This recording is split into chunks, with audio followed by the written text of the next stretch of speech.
The unfortunate calamity, known as Chen Ming, who has endured misfortune for over 2 decades, seeks to shatter the curse of his ill fate.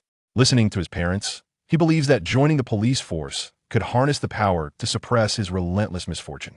He initially thought that upon becoming an auxiliary police officer, his streak of bad luck would finally come to an end. Little did he know that on his very first day of work, he would inadvertently activate the criminal system, a motivational framework aimed at leading its host down the path of criminality. Each time Chen Ming solves a case, the system rewards the criminals involved. Capturing the perpetrator of a dismemberment case grants him the skill of lockpicking. The reward for the dismemberment case is a human anatomy diagram. The serial murder case bestows upon him 108 methods of disposing of a corpse. Initially, the system's rewards were relatively sensible. However, after Chen Ming cracked cases involving counterfeit currency, arms smuggling, and drug production, along with dismantling a brainwashing organization, the situation took an unexpected turn. Brother Chen, we have wealth if we desire it, and manpower if we need it. Why don't we just escape abroad? Chen Ming, with a solemn tone, slapped the other on the head. Damn it, I am a police officer. Chapter 1. The Calamity of Fate. In Jichuan Province, Longtan City, Chen Ming gazes at the precinct building before him, feeling a surge of excitement within. The past 20 years of his life have been nothing short of arduous. From childhood to adulthood, he has been plagued by ill fortune. Born into a world where his mother was unaware of the principles of scientific nurturing, compounded by the early passing of his grandparents, and with his maternal grandparents absent, his upbringing was fraught with challenges. Chen Ming's mother endured a solitary struggle throughout her confinement, while his burly father was of no assistance whatsoever. This dire situation nearly led to Chen Ming being overfed to the point of distress due to his mother's fears of inadequacy. It was only when the neighborly aunt came to visit that she informed Chen Ming's mother that there was no need to feed the child at the mere sound of his cries. Infants also require time to digest.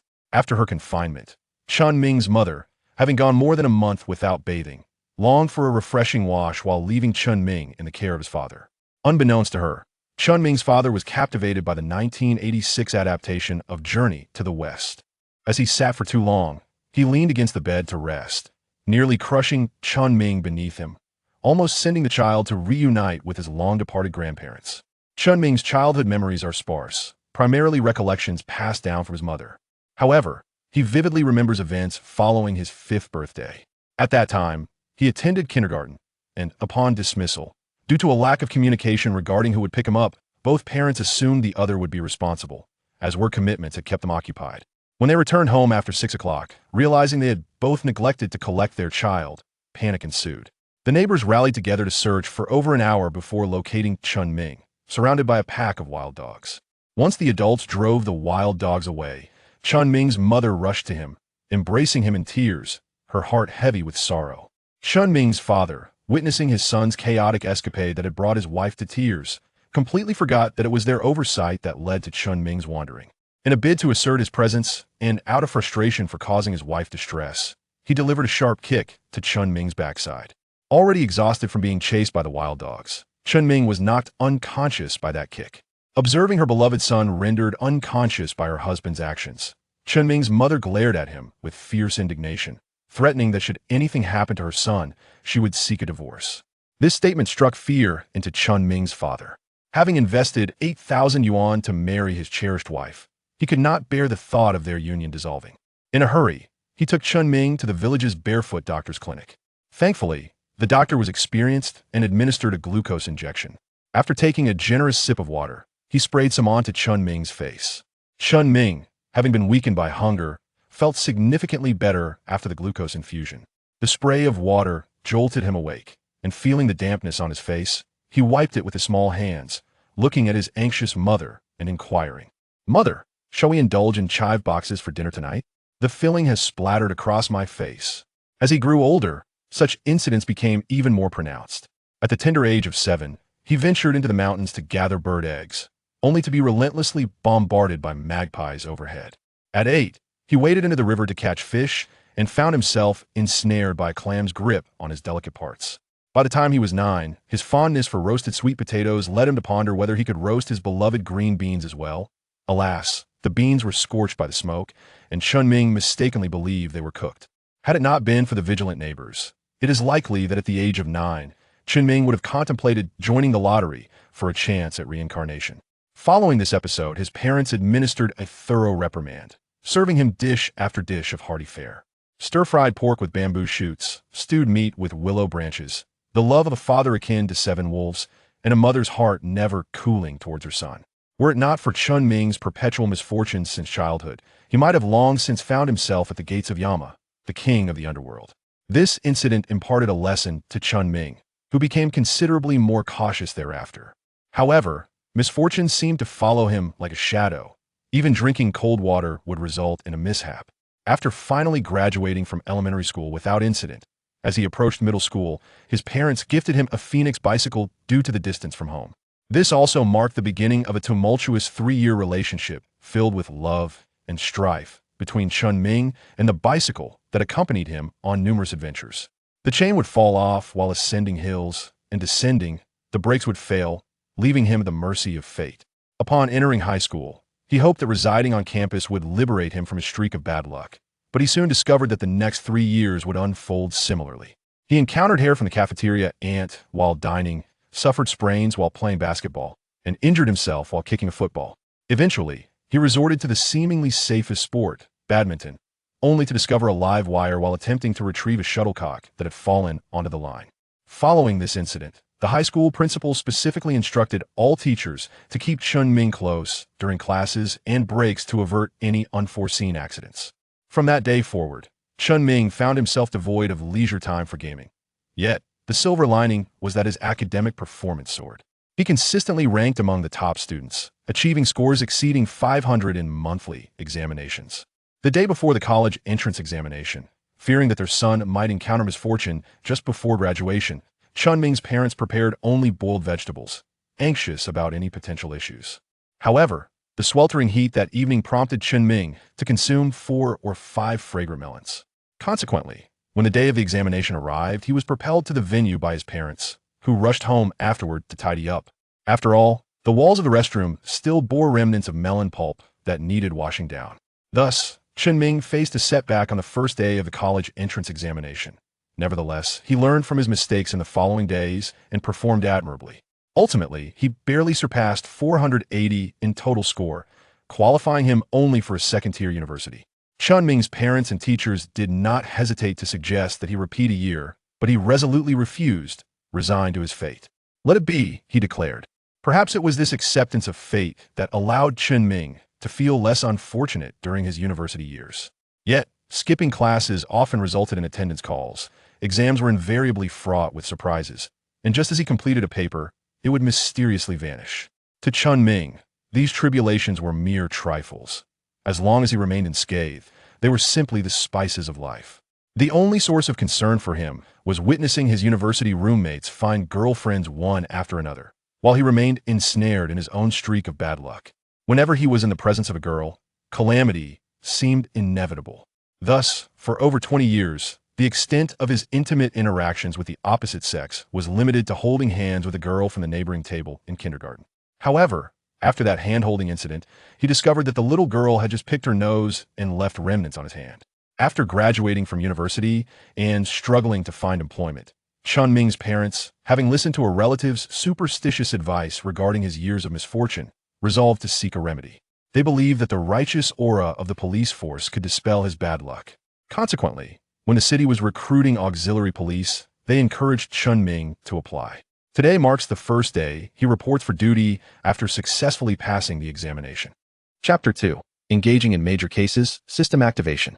Beholding the imposing precinct building before him, adorned by a vibrant national flag and flanked by 2 majestic stone lions at the entrance, Chen Ming strode forward with purpose, his head held high, contemplating that this would soon be his workplace.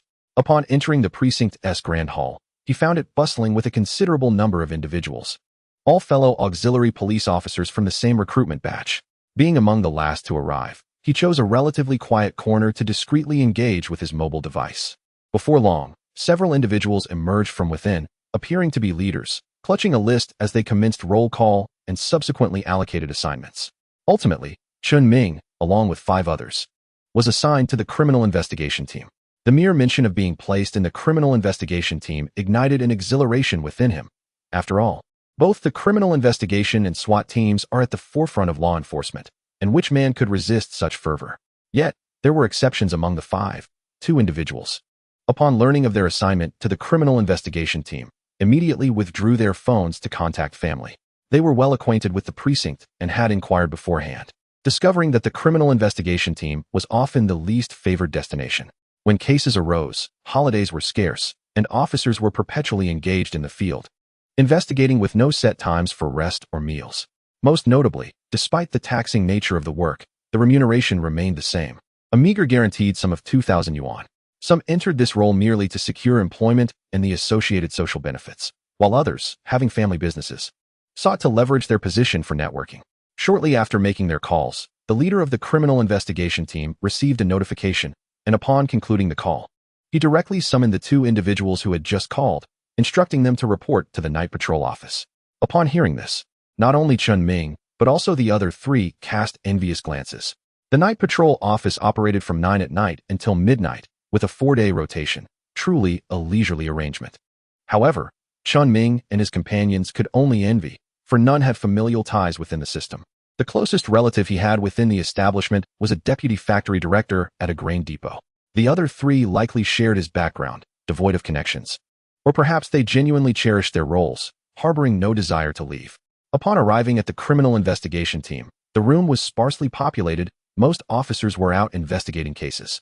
The four newcomers each received a set of uniforms, and while they should have taken the time to familiarize themselves with their surroundings, today was an exception.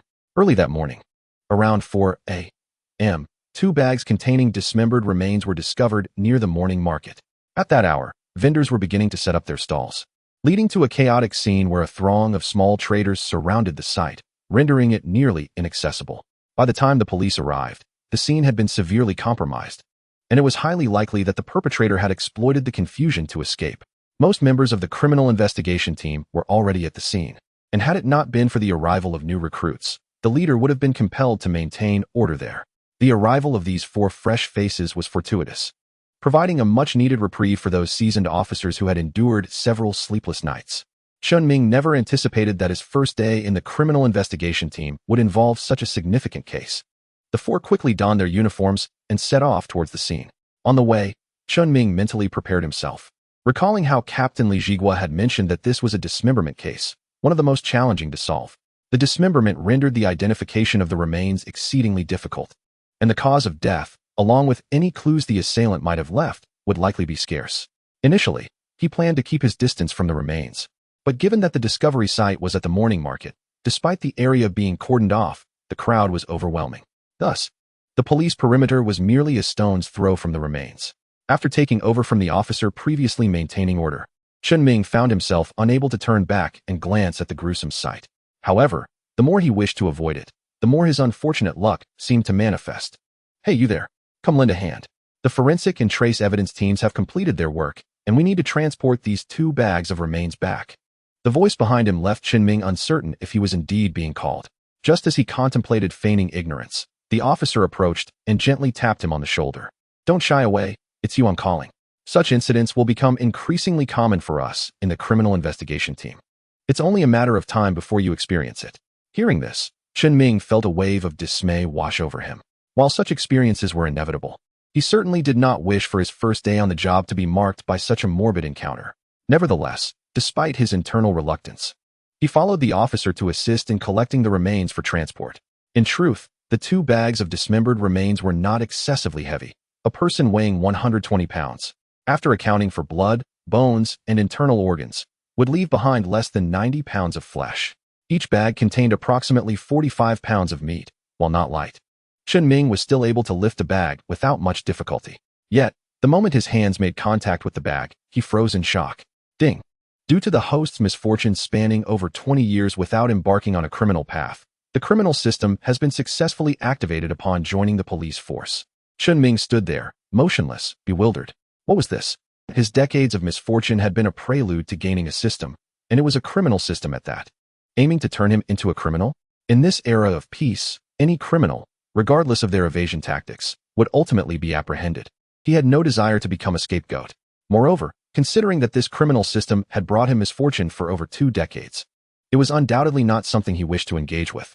Just as he contemplated rejecting this notion, another notification chimed in his mind. Ding. Detecting the host's resistance to this system, binding will soon be lifted, and the host will be eliminated. Chen Ming was genuinely alarmed. This insidious system wanted him to become a criminal.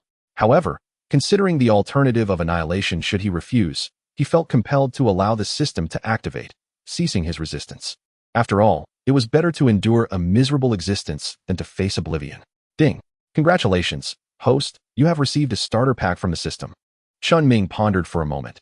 He had never received any rewards in life, and now the system was granting him a starter pack. Curiosity piqued. He decided to see what it contained. He commanded the system in his mind to open the starter pack. Ding. Congratulations, host. You have acquired the stamina of an international criminal mercenary in the criminal radar 1. In an instant, Chen Ming felt as though his body had been inflated. While his physique remained unchanged, he was now imbued with boundless energy, every muscle in his body brimming with strength. He felt as though he could easily topple a bull standing before him. Chapter 3. Unveiling the true culprit of the dismemberment case. The officer who had called Chen Ming for assistance, Lu Xiong, observed Chen Ming frozen in place and mistakenly assumed he was merely overwhelmed with fear. He understood that a newly appointed auxiliary officer, lacking prior exposure to such grim scenarios, would naturally feel apprehensive. However, the nearly 90 kilograms of flesh was indeed too much for him to transport alone. He initially considered calling 2 veteran officers for assistance, but then he saw Chen Ming, as if regaining his senses, striding forward with the dismembered body parts in hand.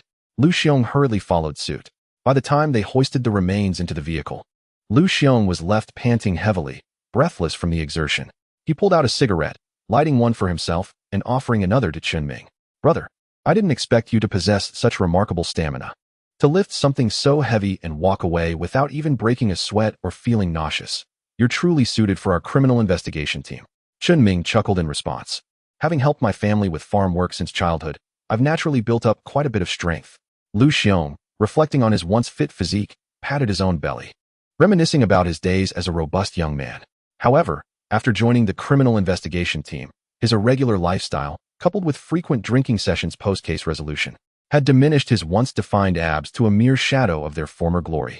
His admiration for Chen Ming soared as he internally marveled at the commendable physique bestowed upon him by the criminal system's rewards. He had felt no strain while lifting the dismembered remains just moments ago.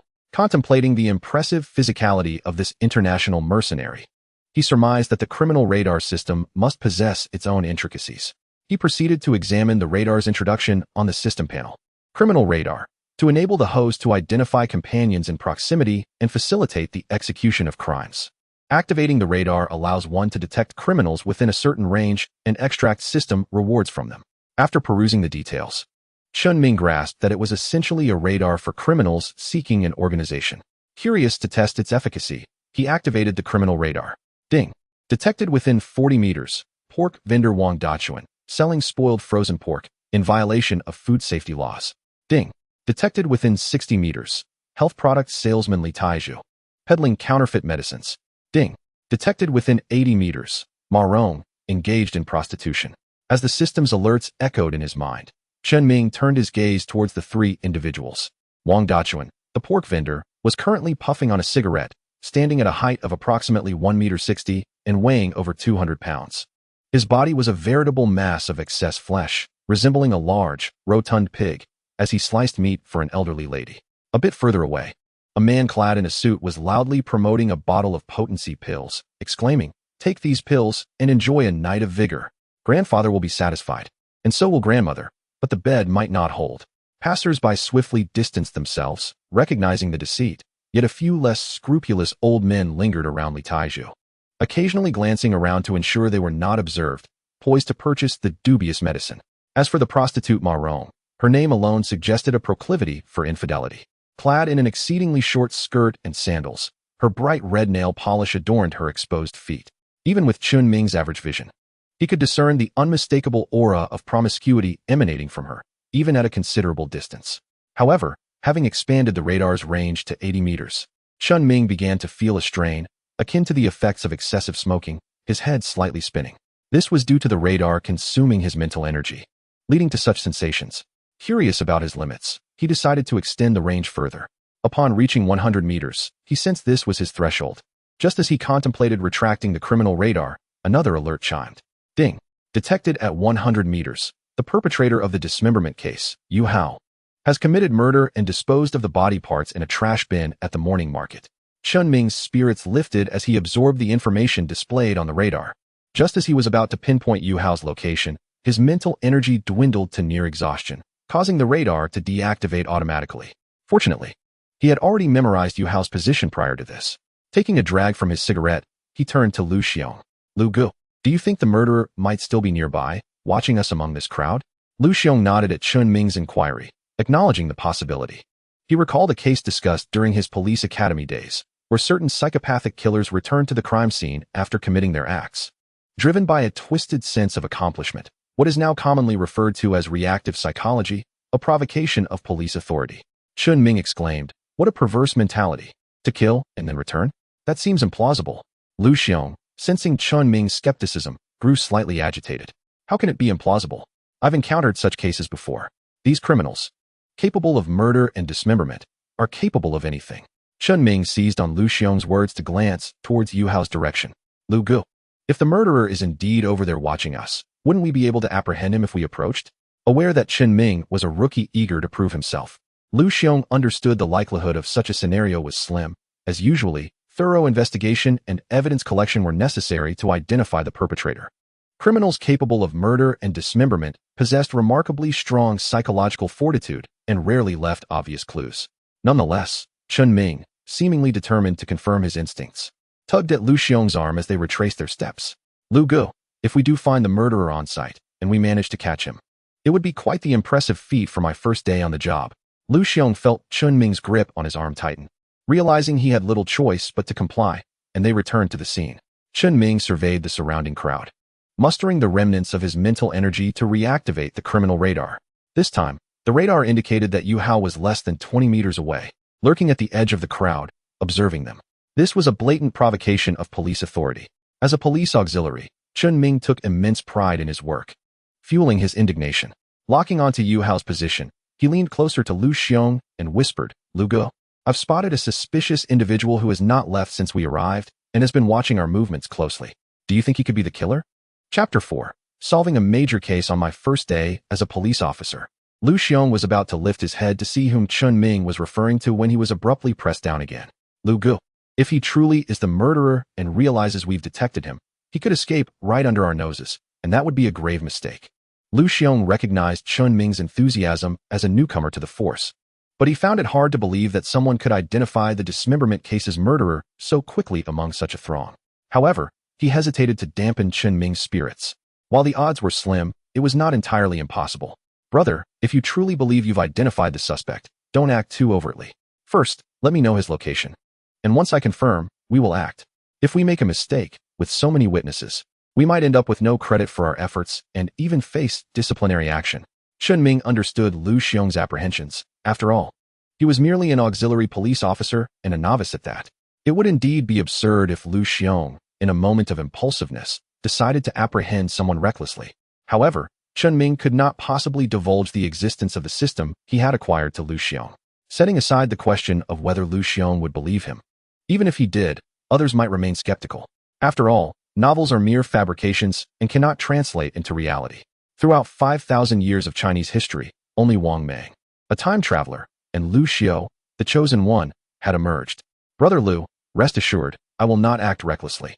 When we leave shortly, I will follow them discreetly and only take action when the coast is clear. Lu Xiong was even more opposed to this notion.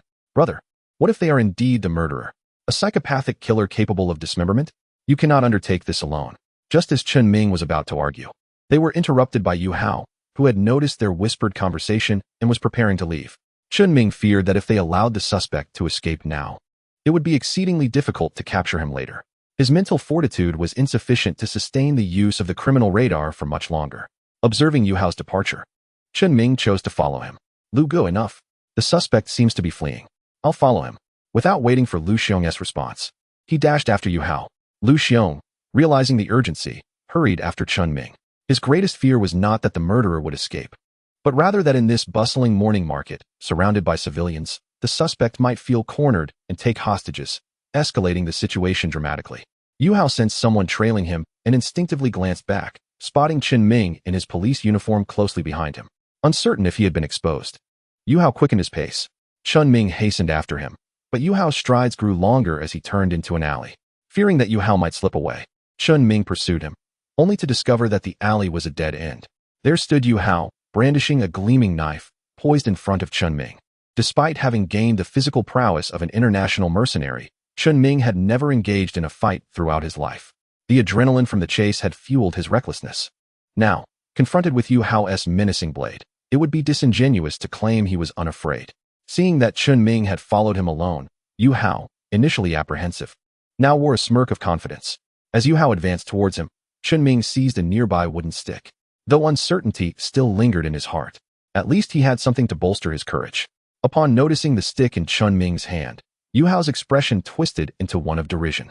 He lunged at Chen Ming with his knife.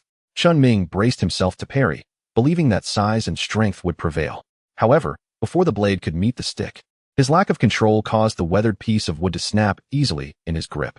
As the knife whizzed past him, Chen Ming instinctively sidestepped and retaliated with a kick aimed at Yu Hao's abdomen.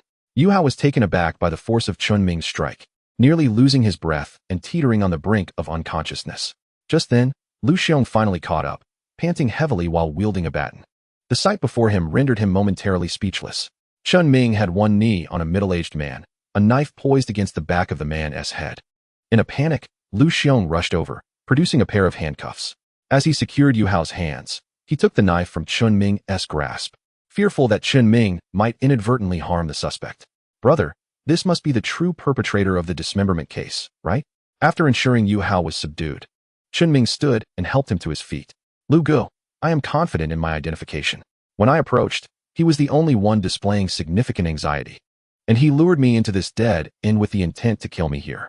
I suspect that the knife may contain the victim's DNA, which would conclusively identify him once tested. Chen Ming handed the dagger to Lu Xiong. When reinforcements arrived, they took Yu Hao into custody. Upon returning to the police station, Li Zhigua summoned Lu Xiong and Chen Ming to his office. Chen Ming assumed it was to commend him for capturing the murderer, but upon lifting his gaze, he was met with Li Zhigua's stern expression. Who authorized you to act independently? There were only two of you, and the suspect was likely armed and dangerous. What if something had gone awry? Moreover, have you considered the ramifications if you apprehended the wrong person? Chen Ming was about to speak up when Lu Xiong discreetly tugged at his arm. Captain Li, it was my decision. I was eager to apprehend the suspect, and Chen Ming only followed out of concern for my safety. Chen Ming felt a surge of anxiety.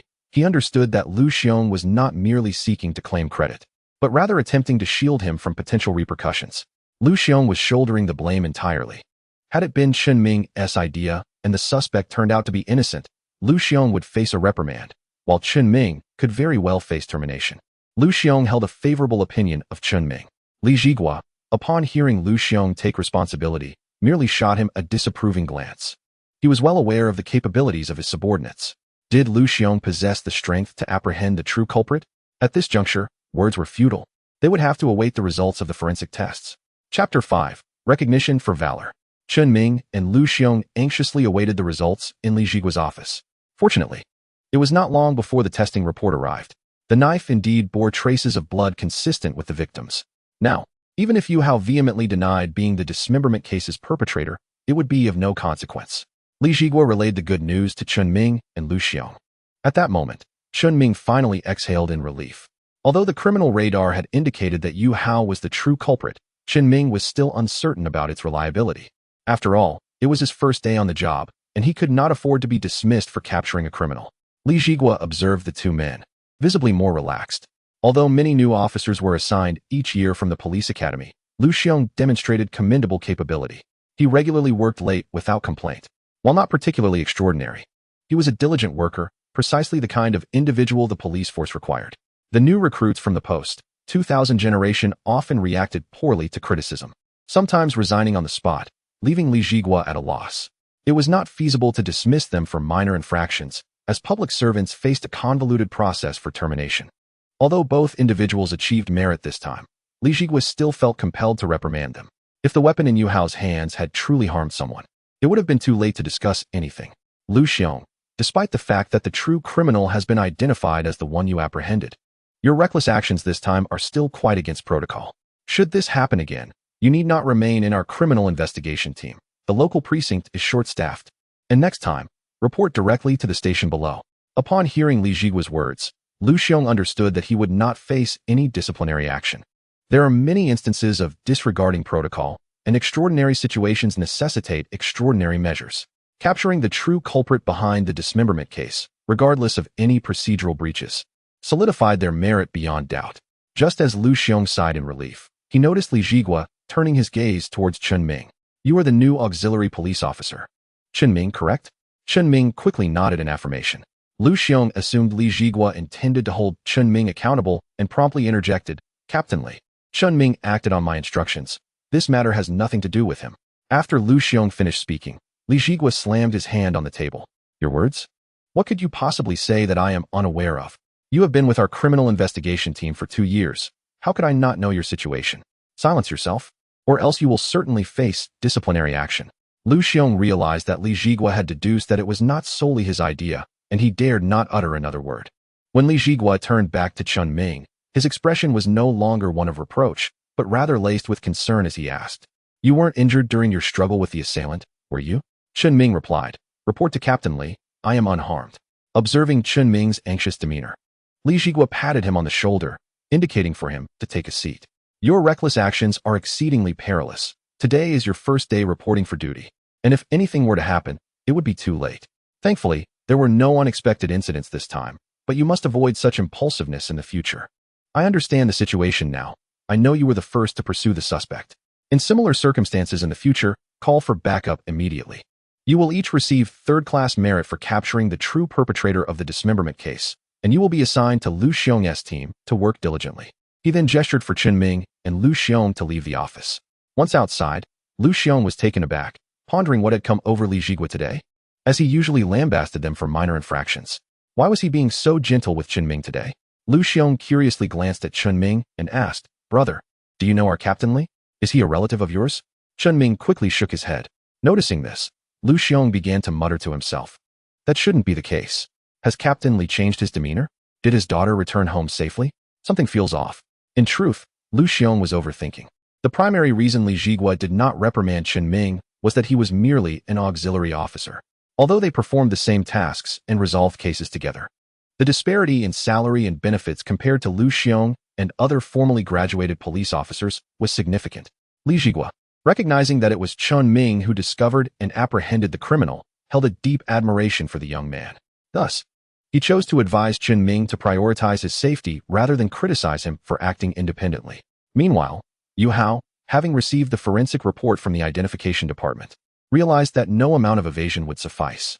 He recounted the entire sequence of events, detailing that the victim, Wang Meili, was his neighbor from upstairs and a sex worker who often brought men home. However, Wang Meili lived up to her name with her striking beauty, and despite her profession, Yu Hao found himself deeply infatuated with her. Unfortunately, Wang Meili was not attracted to Yu Hao, who was short and not particularly handsome. She merely sought to earn quick money for a few years, enjoy life, and eventually return to her village to marry a decent man. Fueled by love turned to hatred, Yu Hao followed her into her apartment one day, intending to threaten her with a knife, believing that fear would lead her to be with him. To his dismay, Wang Meili reacted with disdain, mocking his appearance and ridiculing him for his inadequacies. In a fit of rage, Yu Hao attempted to force himself upon her, and during the struggle, the knife accidentally cut her throat. Blood gushed forth, and within mere minutes, Wang Meili lay lifeless. Realizing he had committed murder, Yu Hao dismembered her body to prevent the police from identifying her.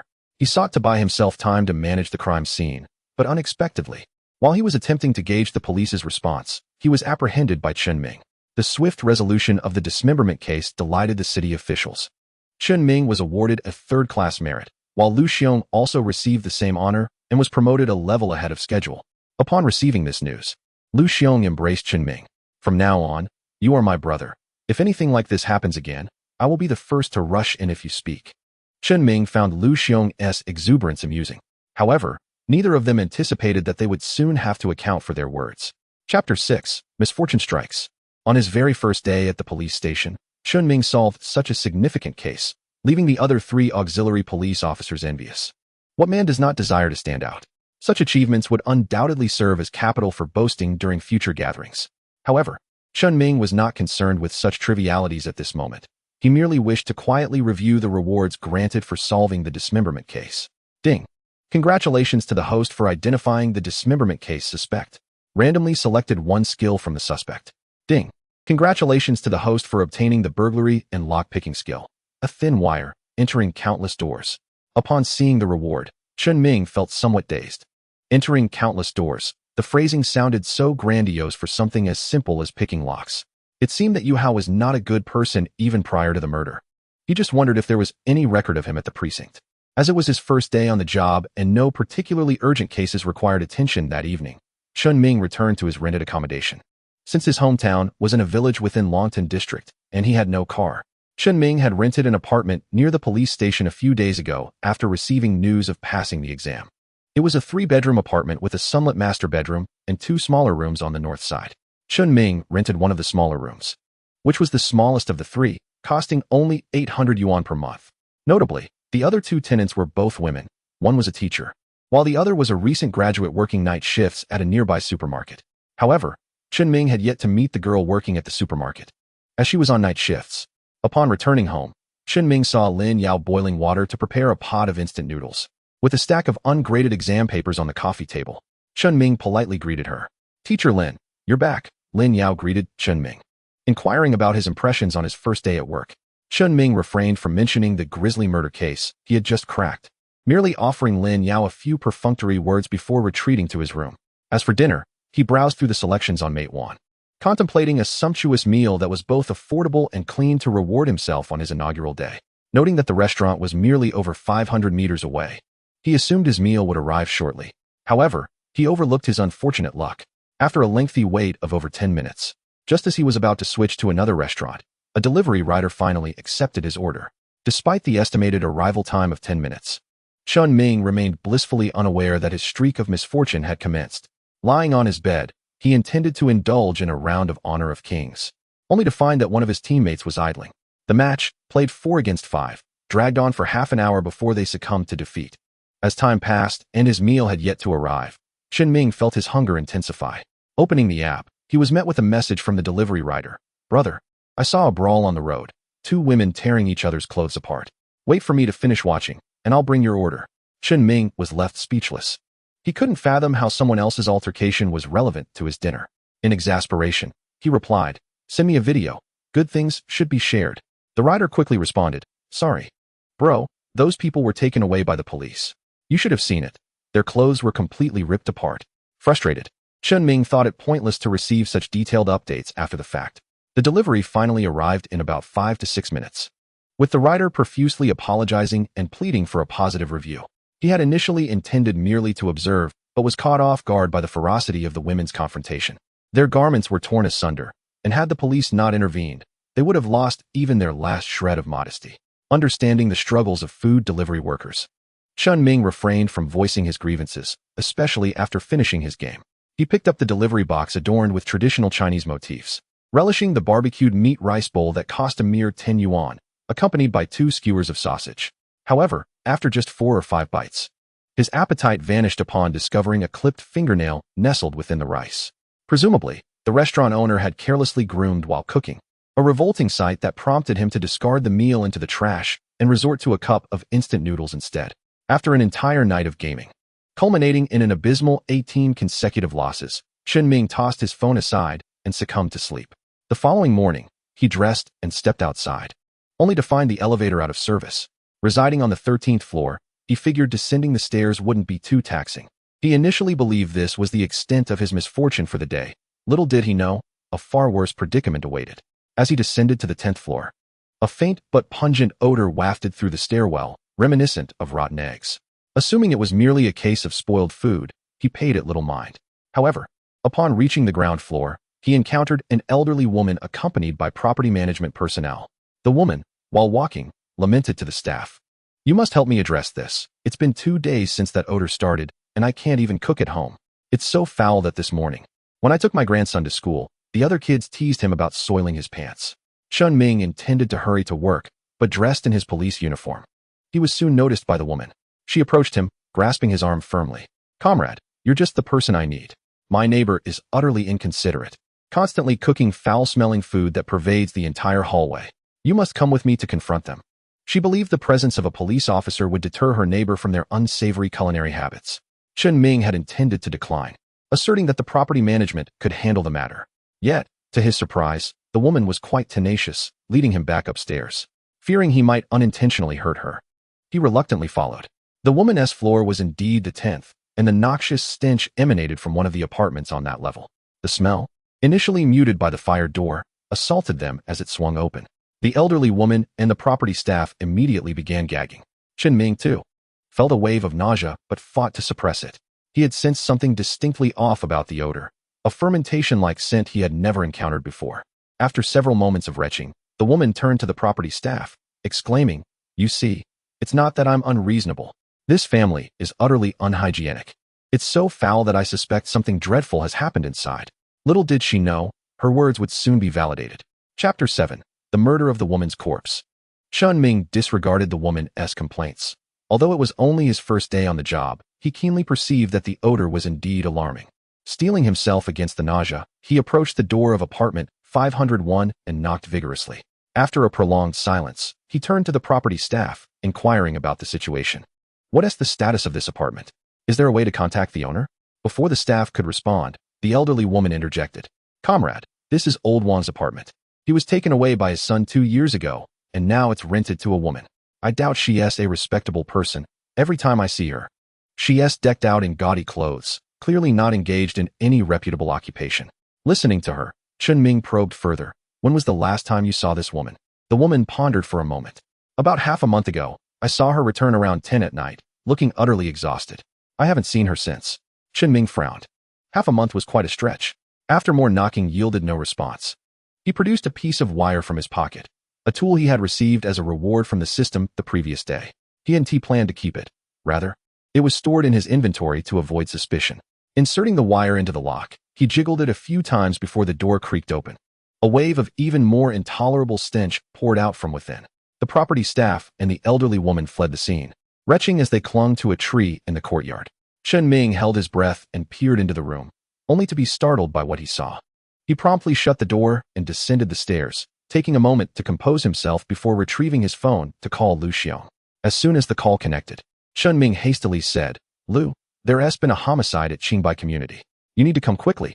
Once the police arrived, Chen Ming led them back to the door of room 501. Skillfully using a wire to unlock the door, an unbearable stench wafted out, nearly causing the officers behind him to regurgitate their late-night meals. After they had recovered, Lu Xiong couldn't help but admire Chen Ming's composure amidst the foul odor. "Brother, you truly are remarkable. You seem unaffected by the stench." Feeling somewhat bashful, Chen Ming scratched his head. He recalled a misfortunate incident from his childhood when he nearly fell into a toilet and was overwhelmed by the smell for over 2 hours before his parents found him. Since then, he had developed a certain immunity to unpleasant odors. As the group donned masks and re-entered the room, Chen Ming finally grasped the horrific scene before him. A decaying female corpse lay sprawled on the sofa, the source of the repugnant smell. He stepped forward, observing more clearly. A screwdriver was embedded in the victim's chest, and her tight-fitting skirt had been pushed up, revealing her undergarments, which bore signs of being gnawed upon. Dried remnants of solid matter emitted waves of foulness. The forensic team, equipped with masks, began the preliminary autopsy. After taking a brief glance at the scene, Chen Ming stepped outside, where a colleague approached him to take his statement. Being the first to witness the scene, he was likely to have more insights. Upon exiting the interrogation room, Chen Ming noticed the elderly woman who had been brought in for questioning also emerging. At that moment, she appeared far less confrontational, her voice tinged with a quavering sadness. "Officer, I never imagined that girl was truly dead in there. This has nothing to do with us." The officer conducting her interrogation was Lu Xiong, who, seeing Chen Ming come out, quickly dismissed the woman and approached him. "Chen Ming, come with me. The forensic report is in." Eagerly, Chen Ming followed, knowing that the victim's body lay just beneath him, making the case feel more urgent than others. Upon arriving at the Criminal Investigation Office, a number of personnel were already present. Since it was their first day back at work, Chen Ming did not recognize everyone. But he was aware that they had heard about the new auxiliary officer, Chen Ming, who had caught the true murderer at the dismemberment scene. As Lu Xiong led them in, they surmised that this must be the new recruit. Li Jigua, seated at the head of the table, initiated a case analysis upon their entrance. The victim's identity had been confirmed. She was a flight attendant from Longtan City Airport. The police had communicated with the airport and discovered that the victim had been unreachable for half a month, with no response from her phone. The deceased was known to be somewhat reclusive, preferring solitude after work, which left no one aware of her address. To their shock, they received a call from the police informing them that she had been murdered. After introducing the victim's identity, Li Jigua distributed several autopsy reports for review. Chen Ming received the report from Lu Xiong. Ma Nan, aged 26, a flight attendant for Longtan Airlines, had died from excessive blood loss after being repeatedly stabbed with a screwdriver. The perpetrator had bitten her on the buttocks, leaving her undergarments and skin marred with bite marks. Preliminary assessments suggested that the assailant had first bitten through her underwear, removed it, and then put it back on her. The dried matter found on the underwear was determined to be the residue of stinky tofu soup, covering her entire backside. The victim had shown signs of physiological responses while no remnants of semen were detected, likely indicating the use of protection. After perusing the autopsy report, Chen Ming felt a deep revulsion toward the perpetrator, who clearly exhibited deviant behavior. With the victim's identity and time of death, approximately half a month ago, now established, Li Jigua ordered investigations into any prior conflicts the victim may have had in her interpersonal relationships. Chen Ming and Lu Xiong spent the afternoon running errands. Returning to the precinct by 6 o'clock. With no time to spare for a drink, they hurried to the meeting room. After all reports were concluded, a heavy silence fell over the room. The victim's social circle appeared exceedingly sparse. Ma Nan was indeed a homebody, lacking friends, and typically returning home after work to prepare meals, remaining indoors until her next shift. She had an ex-boyfriend, but due to her frequent absences for work, he had strayed and was with someone else. The case seemed to plunge into a fog of confusion, devoid of any leads. All they could do was await further insights from colleagues reviewing the community surveillance footage. Chapter 8, A Half Footprint. At 11 o'clock that night, Chen Ming finally returned home, his body weary from the day's exertions. Following an order from Li Jigua for everyone to scrutinize the surveillance for clues, Chen Ming experienced the true weight of the daily grind. Upon opening the door, he expected his two housemates to be fast asleep, yet found them both seated on the sofa in the living room, watching television, each wielding a weapon. Upon seeing Chen Ming return, the tension in the room eased significantly. Lin Yao set her shoehorn aside and approached him. Chen Ming, why are you home so late? Is it because of the murder downstairs? Have they caught the killer? Chen Ming sighed in resignation at Lin Yao's inquiry. Although he had no leads to share, he felt compelled to offer a comforting lie to ease his roommate's anxiety. It's getting there. The police are following leads. I suspect it won't be long before the perpetrator is apprehended. Hearing Chen Ming's words, Lin Yao exhaled in relief, patting her ample chest. As long as there are leads, I hope you all can catch him quickly. That would put me and Xiaoyu at ease. She then introduced the young woman standing beside her to Chen Ming. This is Zhongyu, 21 years old, just graduated from university. She's the other housemate you haven't met yet. Zhongyu lowered her weapon, greeting Chen Ming with a smile. He noted her youthful face, reminiscent of a soft and adorable girl. They exchanged a few pleasantries, but Lin Yao soon yawned, fatigue overtaking her. After a long day at work and hearing of the homicide in their building, she had turned on all the lights and requested Zhongyu speak to her boss about switching to day shifts. As Chen Ming settled back into his routine, he felt the weight of exhaustion settle in. After bidding farewell, the three retreated to their respective rooms to rest. Chen Ming quickly fell asleep, and the next morning at 7, he answered Lu Xiong's call, embarking on another grueling day. As he descended to the 5th floor via the elevator, Lu Xiong awaited him, gazing at the scattered cigarette butts on the ground, alongside Lu Xiong's pronounced dark circles and unkempt hair. It was evident that he had endured a sleepless night. Upon noticing Chen Ming's arrival, Lu Xiong flicked away the cigarette butt in his hand, took a sip of strong tea, and led Chen Ming back into the scene. Yesterday, Chen Ming had only managed a cursory glance, but the overwhelming stench of the room, compounded by the sheer number of people present, had prevented him from thoroughly examining the surroundings. Although fresh air had circulated for a considerable time yesterday, lingering in the room still proved to be quite unbearable. Chen Ming contemplated opening a window to let in some fresh air. However, as he opened the window, he noticed a rather inconspicuous footprint atop the air conditioning unit. Lu Gu, come over here and take a look at this. Lu Xiong, hearing Chen Ming's call, hurriedly exited the master bedroom, neglecting the items in his hands, and rushed to Chen Ming's side. Chen Ming, have you made a discovery? Chen Ming nodded, gesturing for Lu Xiong to lean over and inspect the window. Previously, due to the room's sealed state, the odor had been intolerable. During yesterday's inspection, they had only paused at the window to breathe in some fresh air before continuing their search for clues. Additionally, the presence of a screen and the fact that they were on the 10th floor had caused them to overlook this particular lead. Perhaps due to his sleepless night, Lu Xiong took a moment to notice the footprint on the air conditioning unit. Upon spotting it, he was instantly invigorated, observing the dust atop it, which appeared to have been left more than half a month prior. Retreating slightly, he eagerly patted Chen Ming on the back. Chen Ming, I never would have guessed you could find such a well-hidden clue. If it weren't for you, we would likely have had to return to review the surveillance footage. This could very well be evidence left by the perpetrator. Without waiting for Chen Ming to respond, Lu Xiong pulled out his phone and dialed Li Jigua. Hello, Captain. This is Lu Xiong. Chen Ming has just uncovered an important lead at the scene. You need to send someone over quickly. What significant discovery? We thoroughly examined the scene yesterday. You aren't trying to trick me, are you? In response to Li Jigua's inquiry, Lu Xiong, recalling past criticisms from him, decided to stand his ground. If I were deceiving you, wouldn't the evidence from the forensic team clarify that? Lu Xiong hung up before Li Jigua could retort. As he caught Chen Ming giving him a thumbs up, Lu Xiong felt a swell of pride, instinctively wiping the sweat from his brow with the item he held. Chen Ming's expression shifted to one of subtle discomfort upon noticing what Lu Xiong was holding. Lu Gu, I didn't realize you had such a peculiar hobby. But since this is the deceased's property, you really should. Chen Ming's words trailed off, a gesture made to spare Lu Xiong's dignity. Lu Xiong, puzzled, wondered what peculiar hobby Chen Ming was referring to. He instinctively glanced at his right hand, only to discover he was clutching a pair of stockings worn by the deceased.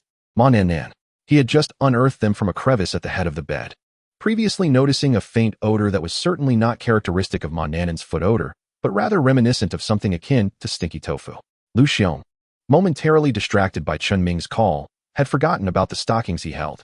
His face flushed with embarrassment as he attempted to explain, Chen Ming, it's not what you think. This is a clue I just discovered. Chen Ming opted not to press further, instead wearing a knowing expression. Lu Xiong grew increasingly flustered. What does that look supposed to mean? I assure you, I am a paragon of virtue. Oh, we all know that. Who in the precinct doesn't recognize Lu Gu as the most upright? Chen Ming's quip only served to further irritate Lu Xiong. What do you mean by that? You'd better explain yourself. The two continued their verbal sparring until the forensic team arrived. Upon examining the footprint on the air conditioning unit, the head of the forensic department confirmed it had indeed been left half a month ago, likely by the perpetrator. Furthermore, based on the shoe pattern, it was evident that the individual was not affluent, but rather likely a local laborer. This revelation prompted the police to initiate a widespread inquiry based on this lead, aiming to ascertain the identities of all laborers who had worked in the deceased's apartment complex in the past month and a half. Chapter 9. Capturing the true culprit of the corpse violation case.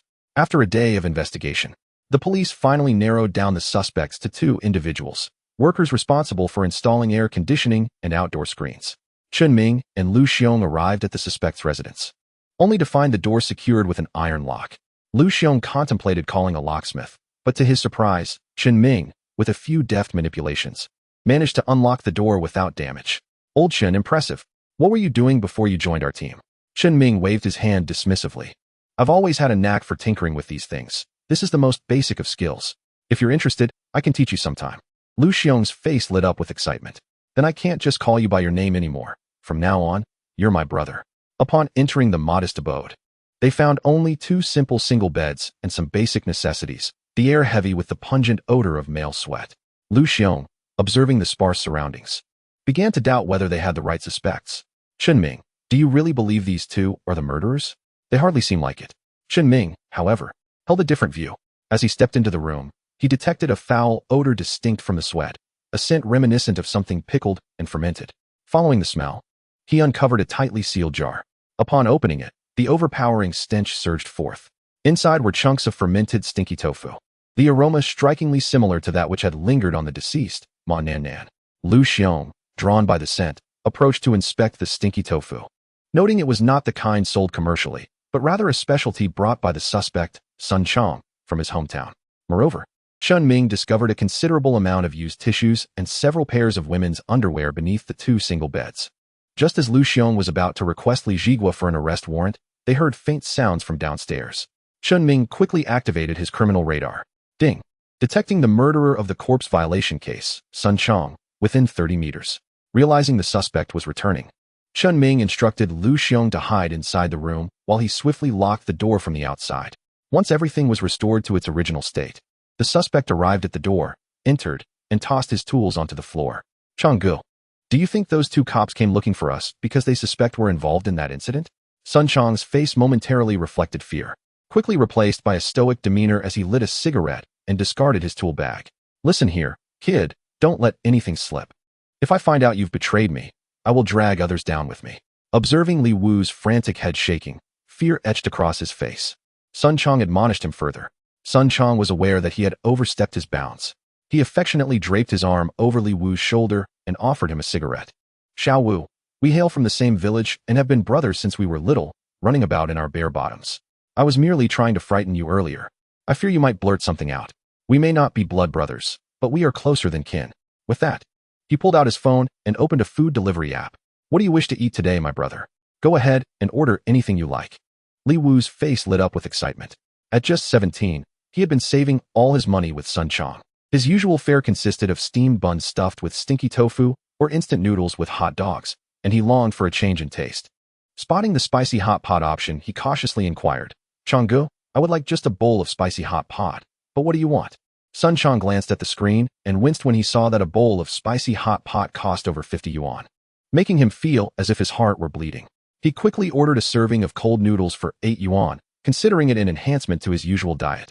If he found himself still hungry later, he could always have some steamed buns with stinky tofu. He had always had a penchant for such flavors, relishing the foulest of foods since childhood. Back in the capital, he had enjoyed stinky tofu alongside a bowl of fermented bean juice, a truly authentic combination. As he awaited the arrival of the delivery, Sun Chang picked out 2 pieces of stinky tofu from a jar and sipped his drink, savoring each bite. However, this situation was not as pleasant for Lu Xiong, who was hidden away in the wardrobe. With only 2 men in the room and laundry seldom done, the air was thick with an overwhelming odor that left him feeling lightheaded. When the delivery man arrived, Lu Xiong could no longer suppress his discomfort and emitted a retching sound from within the wardrobe. Who's in there? Get out here now? Sun Chang exclaimed, hastily putting down his drink and turning toward the wardrobe. Lu Xiong had intended to hold on a bit longer, but the stench was unbearable. He pushed open the wardrobe door and crawled out, gasping for air. Damn it, I can't take it anymore. It's so foul. Didn't your mother tell you to wash your stinky socks and underwear? They're practically pickled, and you leave them in the wardrobe? Upon seeing Lu Xiong, Sun Chang surmised that he was likely a police officer and realized that Lu Xiong had probably overheard everything. Since the man was already aware, Sun Chang decided to act without hesitation, grabbing a fruit knife from the table and lunging at Lu Xiong's abdomen.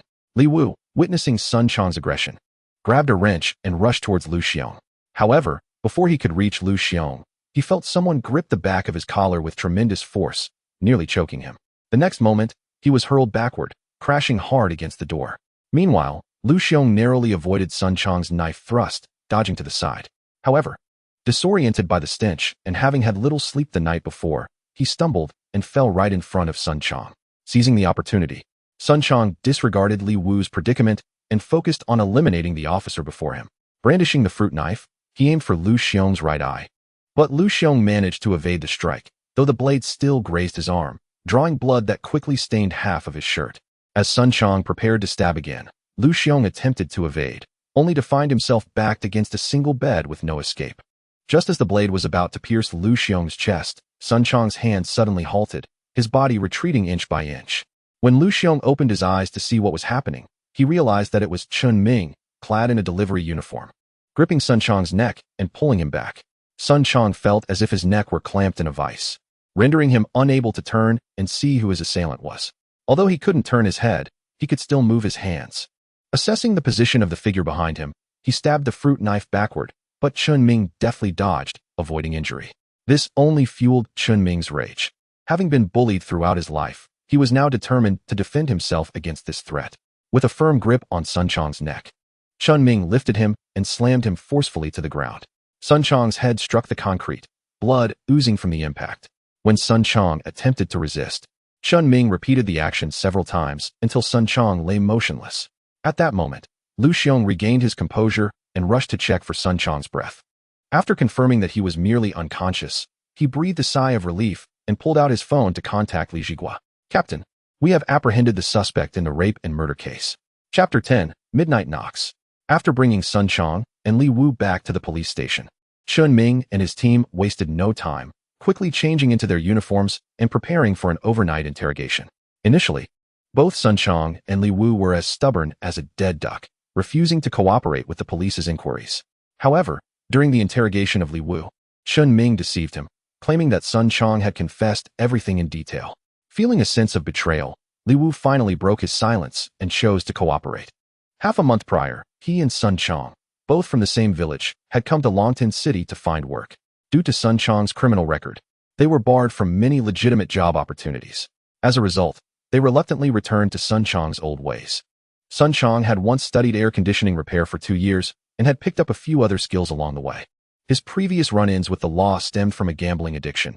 He often lost everything and, when financially strapped, would leave a window ajar while repairing air conditioners, planning to return later to pilfer valuables once the occupants had vacated.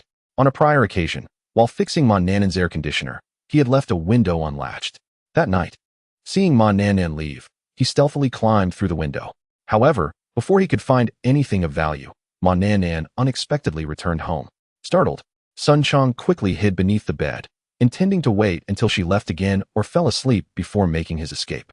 To his shock, when Ma Nanan returned, she changed into her sleepwear, inadvertently exposing herself to him. An uncontrollable surge of desire coursed through Sun Chong, and he leapt from his hiding spot.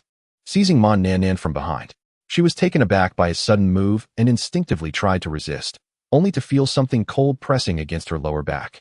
Though she couldn't see it, she knew precisely what it was, a gun. The sheer terror left her frozen, her body paralyzed with fear, as she realized that her life was in imminent danger. Upon witnessing the scene, Sun Chong grew increasingly audacious. Having previously encountered individuals adorned in body-hugging skirts in the metropolis, he was taken aback to discover that Ma Nanan's wardrobe included such attire as well. He unreservedly instructed Ma Nanan to don the garment, which accentuated her curves exquisitely.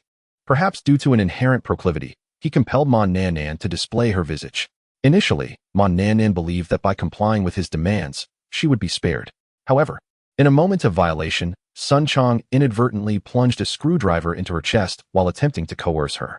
By the time he realized the gravity of his actions, Ma Nanan had already succumbed to death. Subsequently, Sun Chong hastily attempted to erase any evidence of his presence at the scene, striving to leave no trace for the authorities. Little did he know that a half-printed footprint on the air conditioning unit would ultimately betray him. Following this, Chen Ming successfully located the replica firearm at the address provided by Li Wu, noting that its weight and texture were indistinguishable from that of a real gun. This time, regardless of Sun Chong's eloquent and deceitful rebuttals, his failure to disclose the truth would prove futile. As for how Li Wu possessed such intricate knowledge, it stemmed from the fact that Sun Chong had not acted alone that fateful night. He had involved Li Wu in his intrusion into Ma Nanan's residence. Initially, Sun Chong had intended for Li Wu to partake in the violation, but before he could complete his act, Ma Nanan had tragically lost her life at his hands. Sun Chong had envisioned allowing Li Wu to partake in the experience, yet Li Wu's cowardice rendered him paralyzed with fear at the sight of murder, rendering him incapable of engaging in such deeds. Before uncovering the truth, Chen Ming had harbored sympathy for Li Wu, perceiving him as a mere youth who had inadvertently strayed into a treacherous path. However, upon discovering that Li Wu was, in fact, an accomplice in the heinous crime, any semblance of sympathy dissipated entirely. With the resolution of the rape and murder case, the system rewarded him anew. Ding. Congratulations, host. For identifying the perpetrator of the rape and murder case, you may randomly acquire 1 skill from the individual. Ding. Congratulations, host. For obtaining Sun Chong's heightened olfactory sensitivity, enhanced sense of smell. Although the reward seemed to lack immediate practical application, it was certainly an improvement over the previous skill of lockpicking, appearing far more refined. With the case finally solved, Chen Ming looked forward to returning home for some well-deserved rest. Just as he began to gather his belongings, a sudden, urgent knocking echoed at his office door. Knock, knock, knock. As the insistent rapping reverberated, old Su slowly opened his door. Peering out, he found the corridor devoid of any presence. Assuming his age had impaired his hearing, he dismissed it and closed the door, retreating back to bed. Not long after, however, the knocking resumed, more pronounced than before. Convinced this time that he was not mistaken, old Su hurriedly donned his shoes and rushed to the door. Yet, upon opening it, he was greeted by the same empty corridor. Doubt crept into old Su's mind. Perhaps his hearing had indeed failed him.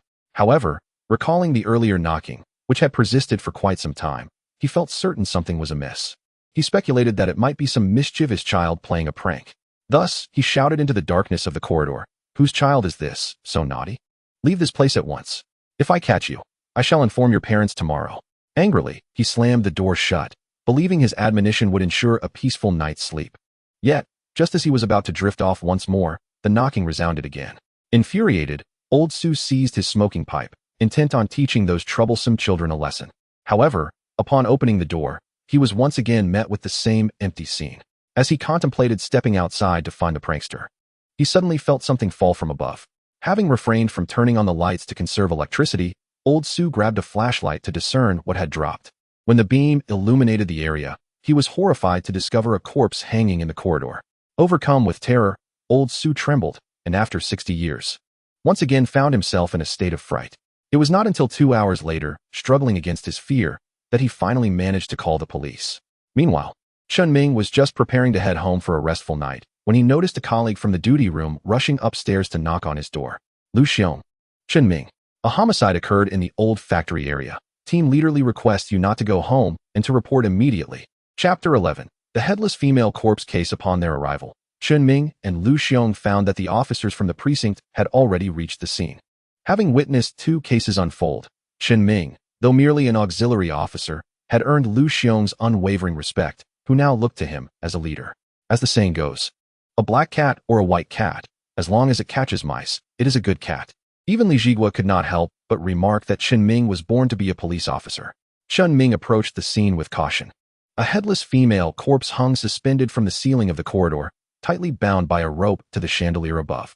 With the forensic team still en route, Chen Ming refrained from ordering the body to be lowered, fearing the loss of crucial evidence left by the perpetrator. The precinct had already gathered sufficient information. Old Sue was a witness to the incident, having heard the knocking sounds caused by the corpse's feet brushing against his door, swayed by the wind.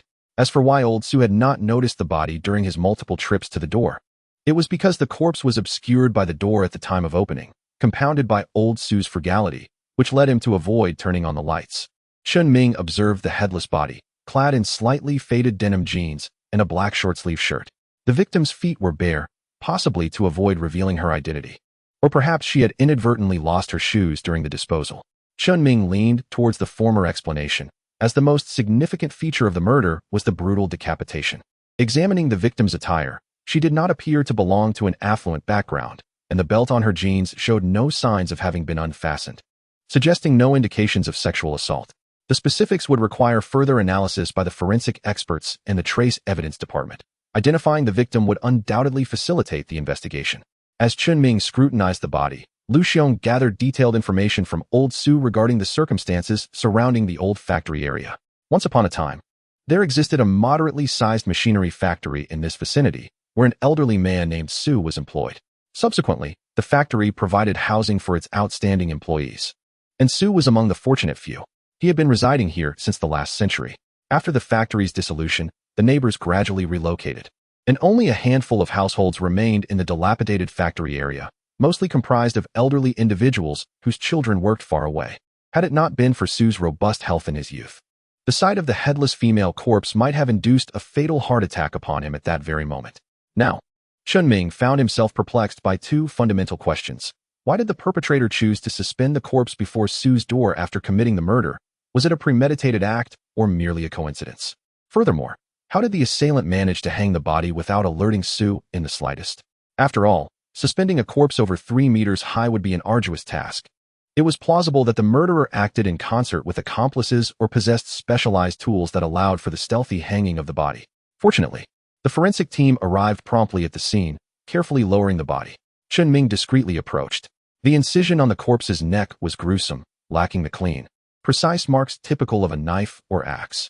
Rather, it resembled the result of a tremendous force having torn it apart. Fragments of gravel and dark debris were scattered about.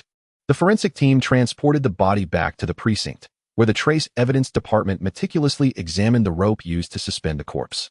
The binding was crafted from high-quality 304 stainless steel wire, robust, and evidently not made from inferior materials, with a distinct brand emblem adorning it. The trace evidence department concluded that the deceased had not been deliberately hung at Sue's doorstep. Rather, a structure resembling a chute atop the ceiling caught Chen Ming's attention, prompting him to inquire with Sue about its purpose. Sue contemplated the chute, recalling its significance. This was quite the innovation back in the day.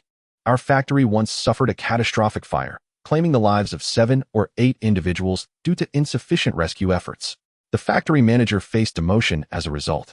The newly appointed manager's first order of business was to construct a water channel atop this roof, ensuring prompt firefighting responses in case of emergencies.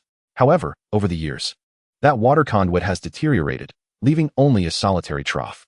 After Sue recounted the history of the chute, Chen Ming examined it closely and indeed found remnants of weathered plastic piping. It was this debris that had ensnared the body, leading to Sue's discovery. What lies beneath this conduit? Chen Ming inquired. Sue, lighting his pipe, replied, it's a reservoir connected below, still home to quite a number of fish. Upon hearing this, Chen Ming understood.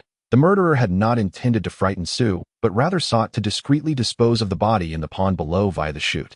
The unfortunate twist of fate had resulted in the body becoming lodged right before Sue's door. Following this lead, Chen Ming inspected both the pond and the opposite end of the chute. The so-called reservoir turned out to be a common, foul-smelling puddle, indicating that many locals likely frequented it for fishing. If the body were discarded here, it would surely be discovered by anglers in due time. The murderer likely lacked familiarity with the area, merely knowing of its existence. As for the other end of the chute, it led to a well house not far from Sue's residence. This row of structures constituted the former factory's employee housing, with the well house serving as the location where the murderer had hung the body. Given its concealed position, had the assailant chosen to dispose of the corpse here, it might have gone unnoticed by authorities for quite some time. Chen Ming and Lu Xiong returned to the precinct by 6 o'clock the following morning. The day already brightened. Chen Ming yawned, awaiting breakfast in the cafeteria, while Lu Xiong had already succumbed to slumber in a meeting room chair. It was not until noon that Li Jigua summoned everyone for a meeting, rousing both Lu Xiong and Chen Ming from their rest. Observing their fatigue, Li understood the urgency of their current investigation as directives from higher-ups mandated that the headless female corpse case be resolved within 3 days. By the morning's end, the forensic report on the deceased was completed. The report revealed that the victim was a 42-year-old female, with calloused hands and traces of cement dust on her trousers, indicating she had likely worked at a nearby construction site. The cause of death was determined to be a suspected blunt force trauma to the neck, possibly inflicted by a black rubber object, accompanied by knife marks. Blood was discovered on a highway 3 kilometers from the body disposal site, along with fragmented human tissue, which forensic analysis confirmed matched the victim's DNA. Furthermore, the deceased exhibited both impact and friction injuries, suggesting she had been struck by the assailant's vehicle. Chapter 12. The Villager Wei Guodong. Gazing at the autopsy report, Chen Ming found himself puzzled. What deep-seated animosity existed between the murderer and the victim that would compel such brutal actions? First striking her with a vehicle, then savagely severing her head. During Chen Ming and Lu Xiong's brief respite, their colleagues had already begun reviewing surveillance footage from the roadway, striving to identify the true culprit. However, given the sparse traffic in the old factory area and ongoing extensive development nearby, the surveillance infrastructure was far from comprehensive. There were no cameras installed at the crime scene, and traffic monitors on either side of the road revealed no suspicious vehicles during the time frame of the victim's demise. Yet, it was evident that transporting a corpse without some means of conveyance was implausible. The distance from the initial crime scene to the intended disposal site spanned 3 kilometers. Relying solely on human effort to transport a body was a fanciful notion, with no significant advancements in the case. Li Jigua directed Chen Ming and Lu Xiong to investigate the surrounding construction sites to ascertain the victim's identity and search for her severed head. Upon receiving the assignment, Chen Ming immediately set off for the nearest construction site, the ongoing project titled Longtan Logistics Park. Upon their arrival, the site manager approached them briskly. "Officers, what brings you here?" Lu Xiong inquired directly. "Manager Pan, has any female worker in her 40s failed to report for duty today?" Upon hearing the inquiry, Manager Pan did not hesitate to divulge. "Indeed, Officer Lu, we have a cook who hasn't shown up today." As a result, lunch was delayed by over 10 minutes. Chen Ming's spirits lifted. This could very well be the site where the victim had previously worked. "What is her name? Do you have a photograph or identification?" Manager Pan, meeting Chen Ming's gaze, retrieved a health certificate from his office. After receiving the document, Chen Ming focused intently on examining it. Mei Yulan, age 42. The attire depicted in the photograph was identical to that worn by the deceased. Chen Ming promptly reported this lead to Li Jigua, urging the technical team to further verify the identity of the victim. Observing the excitement on Chen Ming and Lu Xiong's faces, Manager Pan remained oblivious to the gravity of the situation involving Mei Jia, the cook. He merely assumed that someone had committed an offense, prompting the police to investigate. Concerned that this incident involving Mei Yulan might disrupt their construction site, especially since they had only just begun work and had yet to lay the foundation. He felt that the police's presence was far from reassuring. Lu Xiong, noticing Manager Pan's unease, quickly reassured him, "There's no need to worry, Manager Pan. Mei Yulan is not a criminal. She has merely been murdered." At the sound of the first part of Lu Xiong's statement, Manager Pan began to relax, but was instantly alarmed by the latter part. What did it mean to say she had not committed any offense, but had simply been killed? Wasn't that a serious matter? With a quivering voice, Manager Pan inquired, "Officer, will this matter concerning Mei Jia cause any delays?" Understanding the implication of Manager Pan's question, Chen Ming replied, "Currently, it should not impede the normal operations of your construction site. However, I would like to inquire about Mei Yulan's character. Did she have any conflicts with anyone here?" After a moment of contemplation, Manager Pan shook his head. He was not well acquainted with the workers' affairs, especially since this was a personal matter. He called over a foreman.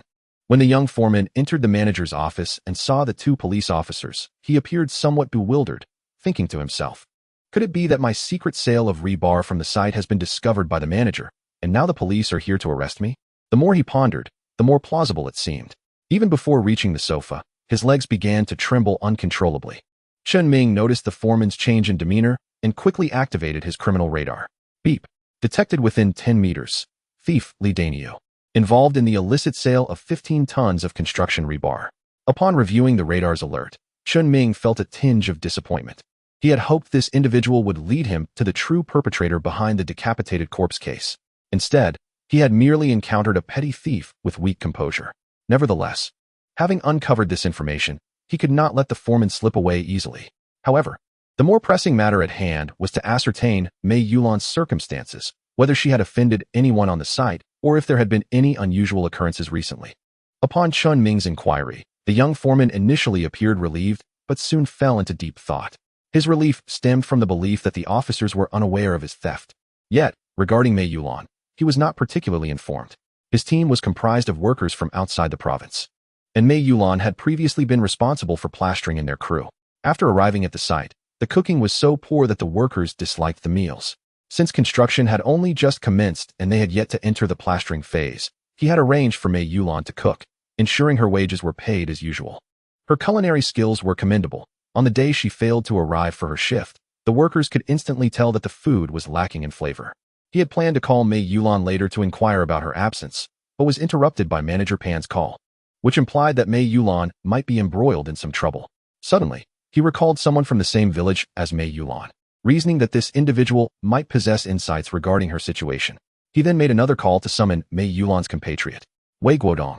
Upon entering the office and seeing the gathering of people, including the police, turned and attempted to flee. Recognizing the shift in circumstances, Chen Ming immediately pursued him. Concurrently, the criminal radar was activated to gather information on the fleeing individual. Beep. Detected within 15 meters, decapitated corpse case. As Chen Ming assessed the information on the man ahead, he found himself momentarily stunned. Nonetheless, he did not reduce his pace, swiftly closing the distance to Wei Guodong and seizing him.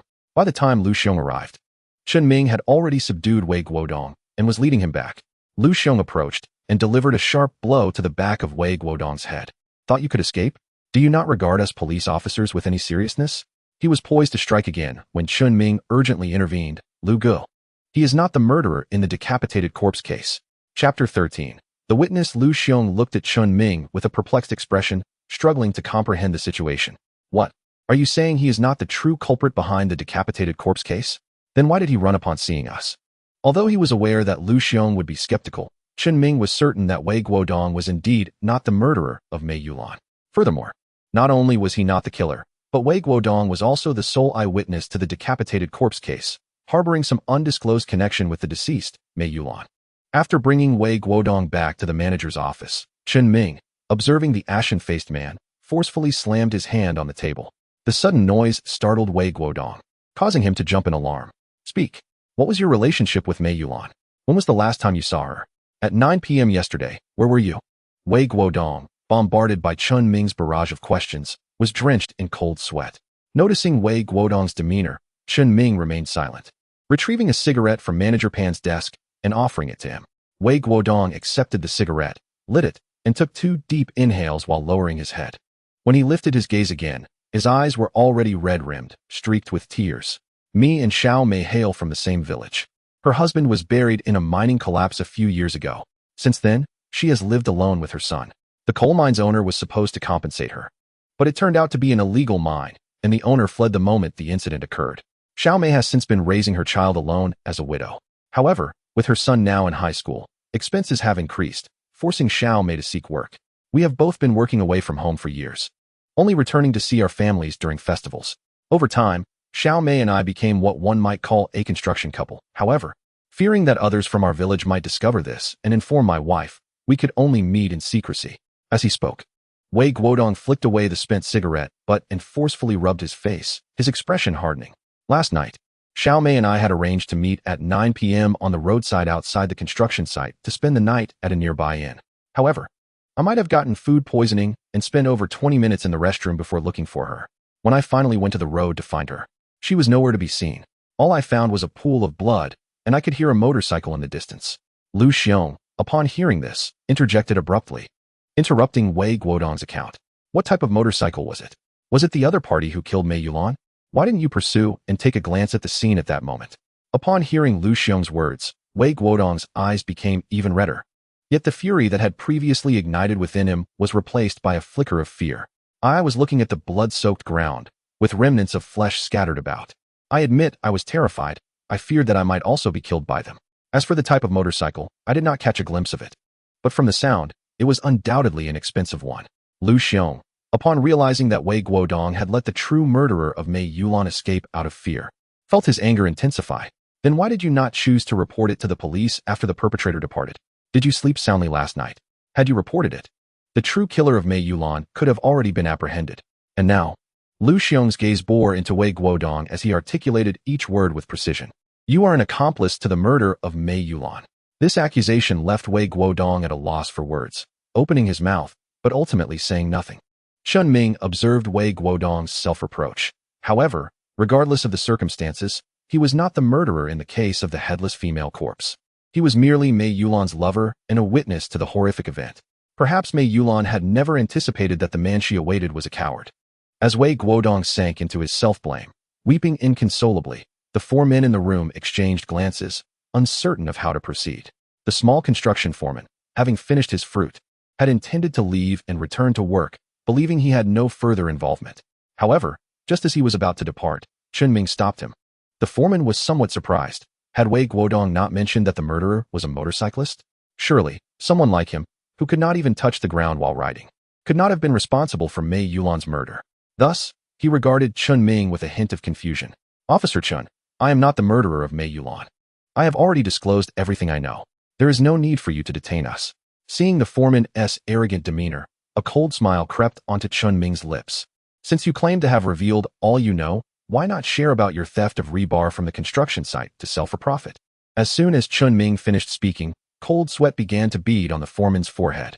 What rebar? I do not comprehend what you are referring to.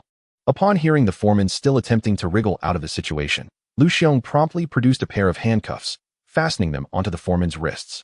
Although he was unaware of the exact amount of rebar the foreman had pilfered, he was certain that Chen Ming's words were true.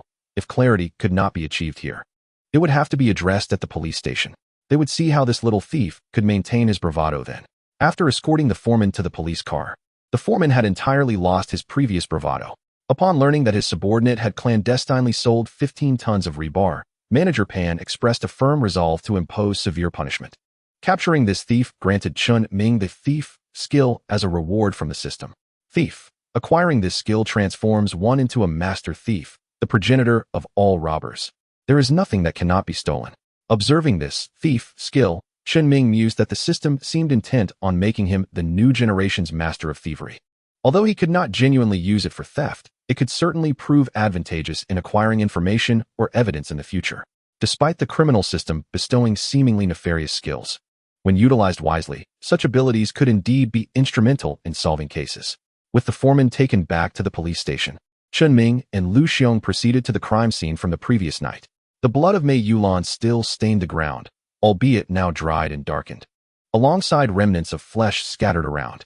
It was here that Mei Yulan had met her demise, and by the time Wei Guodong arrived at 9:20, the perpetrator had already loaded her into a vehicle, preparing to dispose of her body. Chen Ming deduced that the escape route of the assailant could not be far from this location, and even a motorcycle would require a narrow path to navigate. Otherwise, traversing through the woods would be quite arduous. Chapter 14. Misfortune shifts to another. Chen Ming meticulously followed the trail through the woods and eventually discovered traces of a motorcycle's passage about 50 meters from the roadway. Lu Xiong hurriedly emerged from the opposite side of the forest and, upon seeing the tire tracks on the ground, expressed his astonishment. S23 semi-slick tire. Chen Ming was taken aback that Lu Xiong could deduce the tire model merely from a single track. You recognize this tire? Lu Xiong had long harbored a passion for motorcycles. Initially, he had aspired to become a traffic officer, dreaming of legally racing through the streets on a motorcycle. However, upon learning that not all traffic officers rode police motorcycles, and due to his family's vehement opposition, he reluctantly joined the Longtan City Criminal Police team. At this moment, he felt that his previous enthusiasm for motorcycles had finally found its purpose, and he eagerly began explaining to Chen Ming. The Bridgestone S23 semi-slick tire is renowned for its exceptional drainage capabilities, adapting to various road conditions, providing excellent traction in both wet and dry weather. Chen Ming observed Lu Xiong as if he had triggered some switch, the conversation veering further off course, and he interjected, "Enough with the superfluous chatter. It sounds as if you are padding your word count. Just tell me how this tire relates to the case." Feeling slightly embarrassed by Chen Ming's interruption, Lu Xiong scratched his head. In truth, the tire had no direct connection to the case, but its high price meant that it was not commonly purchased. Very few individuals in Longtan City could afford such a tire. Despite Lu Xiong's lengthy exposition, Chen Ming grasped the essence. This tire was quite expensive and not widely used in their small town. If that were the case, identifying the perpetrator should be relatively straightforward. As the motorcycle community was a rather tight-knit one, those with impressive equipment often liked to show it off. Coincidentally, Lu Xiong had many friends among local motorcycle enthusiasts. After a brief inquiry at the local motorcycle club, they discovered that a gathering of motorcycle enthusiasts was scheduled for that night in Longtan City. Without delay, they set off to attend. However, on their way, Lu Xiong requested that Chen Ming accompany him home first. Although Chen Ming was unsure of Lu Xiong's intentions, he complied and returned the police car to the station. After about half an hour, a strikingly extravagant motorcycle, its engine roaring with a deafening roar, came to a halt before Chen Ming. Lu Xiong removed his helmet and tossed a set of clothes to Chen Ming. "Old Chen, change into this outfit. I'll take you to the motorcycle gathering." What man does not have an affinity for motorcycles? Chen Ming, plagued by misfortune throughout his life, had never experienced the thrill of such dangerous machines. After changing into the clothes and donning the helmet, Chen Ming sat behind Lu Xiong, feeling somewhat lost, unsure of where to place his hands. In the past, when his father rode a motorcycle, Chen Ming would grip the rear metal frame tightly. Now, seated on the motorcycle, the space was limited, and he could hardly wrap his arms around Lu Xiong's waist. Fortunately, Lu Xiong discerned Chen Ming's predicament and instructed him to lean against the fuel tank. With a twist of the throttle, the motorcycle roared forward at a rapid pace. However, after traversing only halfway, Chen Ming felt the bike lurch intermittently. Glancing at his watch, he noted that the motorcycle club gathering was set to commence at 6 in the evening, and with merely half an hour remaining, he feared they might arrive too late. "Lu Go, let us cease the display of prowess and ride swiftly," he urged. Yet, to his surprise, Lu Xiong brought the bike to a gradual stop by the roadside. "Old Chen, what tricks am I showcasing? This bike has been neglected for nearly half a year. When I took it out today, there was barely a drop of fuel left. I intended to refuel after picking you up, but I completely forgot while waiting for you to change," Lu Xiong confessed. Hearing this, Chen Ming felt an urge to vent his frustration. There was no gas, and they were stranded in a desolate area devoid of even a passing vehicle, let alone a gas station.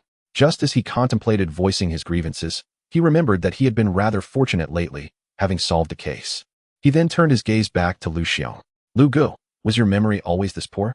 he inquired. Lu Xiong replied, "It's not that I'm bragging, Old Chen, but my memory was impeccable in school. And even after joining the police force, I never forgot any tasks assigned by Team Leader Li. Yet today, I don't know what happened. I intended to refuel, but ended up forgetting. I even left the spare fuel can at home. Perhaps it's been too long since I last rode, and the brakes were a bit unresponsive, nearly causing me to tumble into the drainage ditch at my doorstep." The more Lu Xiong spoke, the guiltier Chen Ming felt, as if Lu Xiong's misfortunes were somehow attributable to him. After waiting for 5 or 6 minutes with no sign of help, Chen Ming suggested, "Lu Go, perhaps we should push the bike forward slowly." We can't just remain here indefinitely. Lu Xiong, unhurried, retrieved his phone.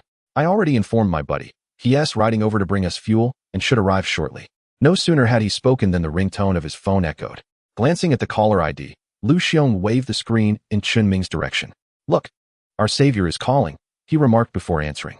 Hello, Lao Wu, you're almost here, right? Lu Xiong inquired. Immediately, the voice on the other end responded. I'm really sorry, Xiong Gu. I left my helmet at home while bringing you fuel. I thought it wouldn't matter. But I got stopped by the traffic police right at the intersection. Now I need to go to the traffic division for some education. You'll have to contact someone else. I can't deliver the gasoline. Do you have any acquaintances at the traffic division who could assist me? Upon hearing this, Lu Xiong's expression froze, and after a moment of shock, he replied, All right, Lao Wu, I'll call my colleagues at the traffic police. You handle your situation, and I'll come over once I'm done here. With that, he hung up. The once confident Lu Xiong now appeared somewhat sheepish, scratching his head. It's fine. Old Chen, I'll call some other friends. Without waiting for Chen Ming to respond, he began searching for contacts among other motorcycle enthusiasts. 20 minutes later, as Chen Ming and Lu Xiong pushed the heavy motorcycle, they finally reached the nearest residence. Spotting a parked sedan in the yard, both men displayed relieved smiles. After enduring the motorcycle-esque growl and a bumpy ride for another 10 minutes, they finally arrived at the venue for the motorcycle club gathering, Yunjian Summer Resort. Upon their arrival, several people approached Lu Xiong to greet him, not merely because he was a police officer, but because he had garnered a modest reputation among motorcycle enthusiasts in Longtan City. Many of these riders had encountered traffic police at some point, and Lu Xiong had been of assistance to numerous individuals, earning him a degree of respect here. Chapter 15. The appearance of the headless corpse case's murderer. Inside the resort, numerous individuals came over to greet Lu Xiong. Xiong Gu, long time no see. Are you less busy at work now? Found time to ride. Upon recognizing familiar faces, Lu Xiong exchanged playful banter. However, after a brief conversation, the tone shifted. I wonder what's going on today. Yesterday, Lao Wu Swazi and Binga mentioned they'd be coming, but when I called them just now, they all said they couldn't make it. Binga didn't even answer his phone. Who knows what he's up to? Feeling somewhat embarrassed, Lu Xiong scratched his head. He too sensed that something was amiss today, from forgetting to refuel to the entire journey to the motorcycle gathering feeling particularly fraught. Chen Ming, observing Lu Xiong's demeanor, found himself at a loss for words. He was now completely certain that Lu Xiong's misfortunes were inextricably linked to him. Even Lu Xiong's riding friends seemed to have encountered unfortunate events due to his presence. Lao Wu had been stopped by the police for not wearing a helmet. Suazi had been swindled by an elderly man as soon as he stepped out, and as for Bingo, he faced the direst fate. His wife had invited her lover over for an affair, only for the message to mistakenly land in Bingo's phone. The sounds of chaos on the other end indicated that this issue would take a while to resolve. Chen Ming silently mourned for this brother for 3 minutes. As the time approached, nearly everyone from the motorcycle club had arrived. The murderer was likely among this crowd, prompting Chen Ming to activate his criminal radar. Ding. Detecting an HIV virus carrier, Zhang San, within 5 meters. Ding. Detecting a domestic abuser, and Jiahe, within 20 meters. Ding. Detecting a drug user, Kuzhendong, within 50 meters. As the system notifications flooded his ears, Chen Ming felt dazed. It appeared that many attendees at the motorcycle gathering harbored criminal backgrounds. When he first acquired the criminal radar, the number of offenders he encountered at the morning market paled in comparison to this gathering. Most notably, the flamboyantly dressed gentleman in a striking red motorcycle suit, who appeared exceptionally dashing while engaged in jovial conversation with 2 attractive women, turned out to be an HIV virus carrier. With the murderer still at large, it was not the time to reveal his identity. Chen Ming could only pull Lu Xiong away from the ostentatious man, cautioning him to maintain a distance from him throughout the evening. Lu Xiong, believing Chen Ming had uncovered something significant, was eager to inquire further. But Chen Ming quietly relayed the situation to him. Though both understood that the virus was transmitted through specific channels, the notion still felt unsettling. Keeping a distance of over 10 meters from the ostentatious man made the atmosphere feel considerably more refreshing. As for the 2 women, Chen Ming had intended to inform them of the ostentatious man's background. But upon observing their occasional attempts to touch their private areas and the small red spots visible on their arms, which were unmistakably symptoms of syphilis, he reconsidered. Should these 3 virus carriers converge, it was uncertain whose affliction was more severe or who might ultimately suffer the consequences. Chen Ming had now expanded the radar's detection range to 100 meters, nearly encompassing the entire area of the motorcycle club gathering. Yet, he still failed to locate the true murderer of the headless corpse case. perhaps indicating that the perpetrator was not present today. It is also possible that the individual in question is not a member of the motorcycle club, leading the investigation astray. Regardless of the circumstances, the case has reached an impasse and necessitates a thorough re-examination of the motorcycle lead. The police department must intensify its efforts to review surveillance footage, ensuring that no detail related to the perpetrator is overlooked. Upon learning that the assailant had not arrived, Chen Ming felt an urge to depart with Lu Xiong, as their time was exceedingly limited, and they could not afford to linger with this group. Chen Ming shared the names of all the criminally inclined motorcyclists present with Lu Xiong, planning to apprehend them once the case is resolved. There was, however, one particular individual of concern, a flamboyant man clad in a red motorcycle suit.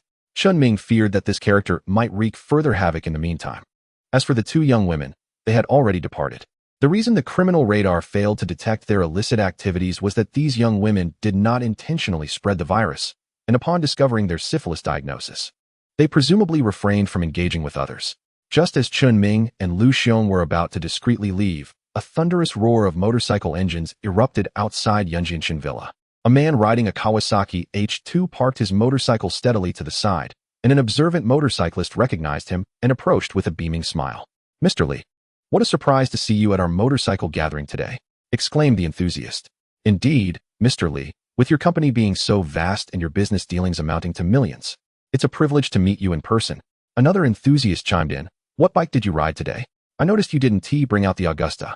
Upon hearing the mention of the Augusta, Li Kuan's expression momentarily stiffened with discomfort. "That bike had a minor issue a couple of days ago, so I opted for the Kawasaki today to join the gathering," Li Kuan replied. "A Kawasaki H2 is merely a substitute?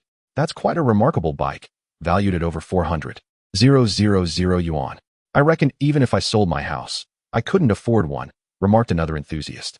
Hearing this, those familiar with Li Kuan quickly came to his defense. When Mr. Li refers to the Kawasaki H2 as a mere substitute, he must be serious. His Augusta costs around 1.5 million yuan. There's only one in Longtan City.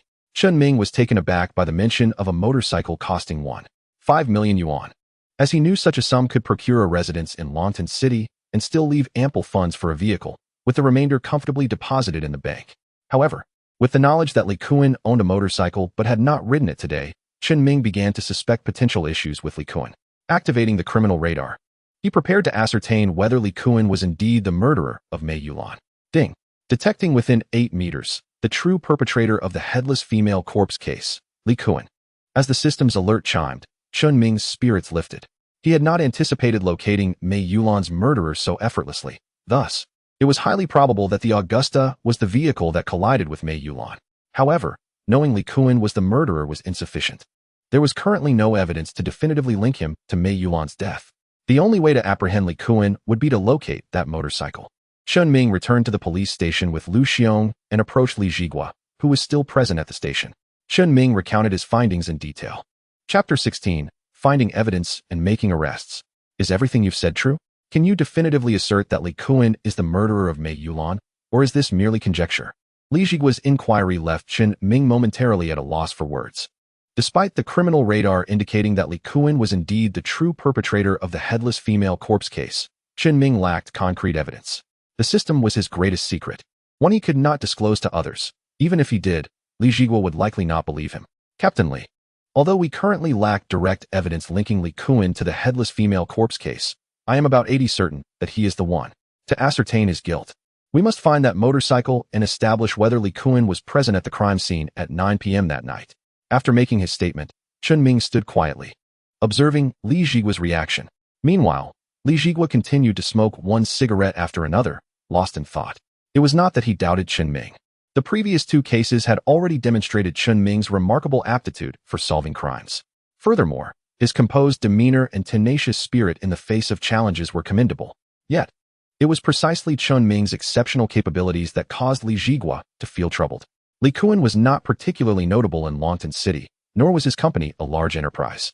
However, his parents were an entirely different matter. Li Kuan's father, Li Lianxing, was a major taxpayer in Longtan City, and his business was among the most prominent in the entire Jichuan province. His mother, Li Xuemei, held a special status as the current vice mayor of Longtan City. It was said that Li Kuan's father had married into the Li family, and it was rumored that Li Kuan's surname was derived from his mother, not his father. Over the years, since the couple shared the same surname and Li Lianqing's business flourished, no one had delved deeper into the matter. The couple was said to have lived apart for years, their marital relationship strained. However, one thing was certain. They had only one son, Li Kuan, and should any attempt be made against him, the obstacles they would face would be insurmountable. Just one of them could pose a challenge that a mere precinct captain like Li Jigua could not easily confront, let alone what might befall Lu Xiong and Chen Ming. Li Jigua's thoughts wandered, and he was jolted back to reality when the cigarette burned his fingers, causing him to instinctively toss it aside. Noticing that Chen Ming was still present, Li Jigua appeared momentarily dazed. "Chen Ming, you've been quite busy lately. You and Lu Xiong should head home to rest. I'll have others continue the investigation." Chen Ming, observing the expression on Li Jigua's face, began to form speculations but felt a twinge of reluctance and cautiously probed, "Captain Li, does Li Kuan's special identity imply that we should abandon the investigation?" Li Jigua remained silent, regarding Chen Ming with an inscrutable expression. There are some matters that are understood without needing to be spoken, yet when someone articulates them, it becomes a different story. With the issue laid bare, Li Jigua felt a surge of irritation. After all, Chen Ming was merely a rookie auxiliary officer, still in his first days on the job, and not even a formal police officer. Had it not been for his success in solving 2 cases and capturing the real culprits, he would not have had the standing to engage in conversation with Li Jigua. In truth, Li Jigua's arrangement was also a protective measure for Lu Xiong and Chen Ming. Although their actions fell within the bounds of normal police work, should they uncover evidence to arrest Li Kuan, any retaliation from either Li Lianqing or Li Xuemei could swiftly strip them of their police uniforms and irrevocably alter their futures. Chen Ming could not comprehend Li Jigua's predicament, but the latter sincerely wished to shield the two from any misfortune. As Li Jigua remained silent, Chen Ming recognized that the outcome was likely as he had feared, yet he found it exceedingly difficult to accept. This marks Chen Ming's inaugural position since graduating, a journey fraught with obstacles in his job search.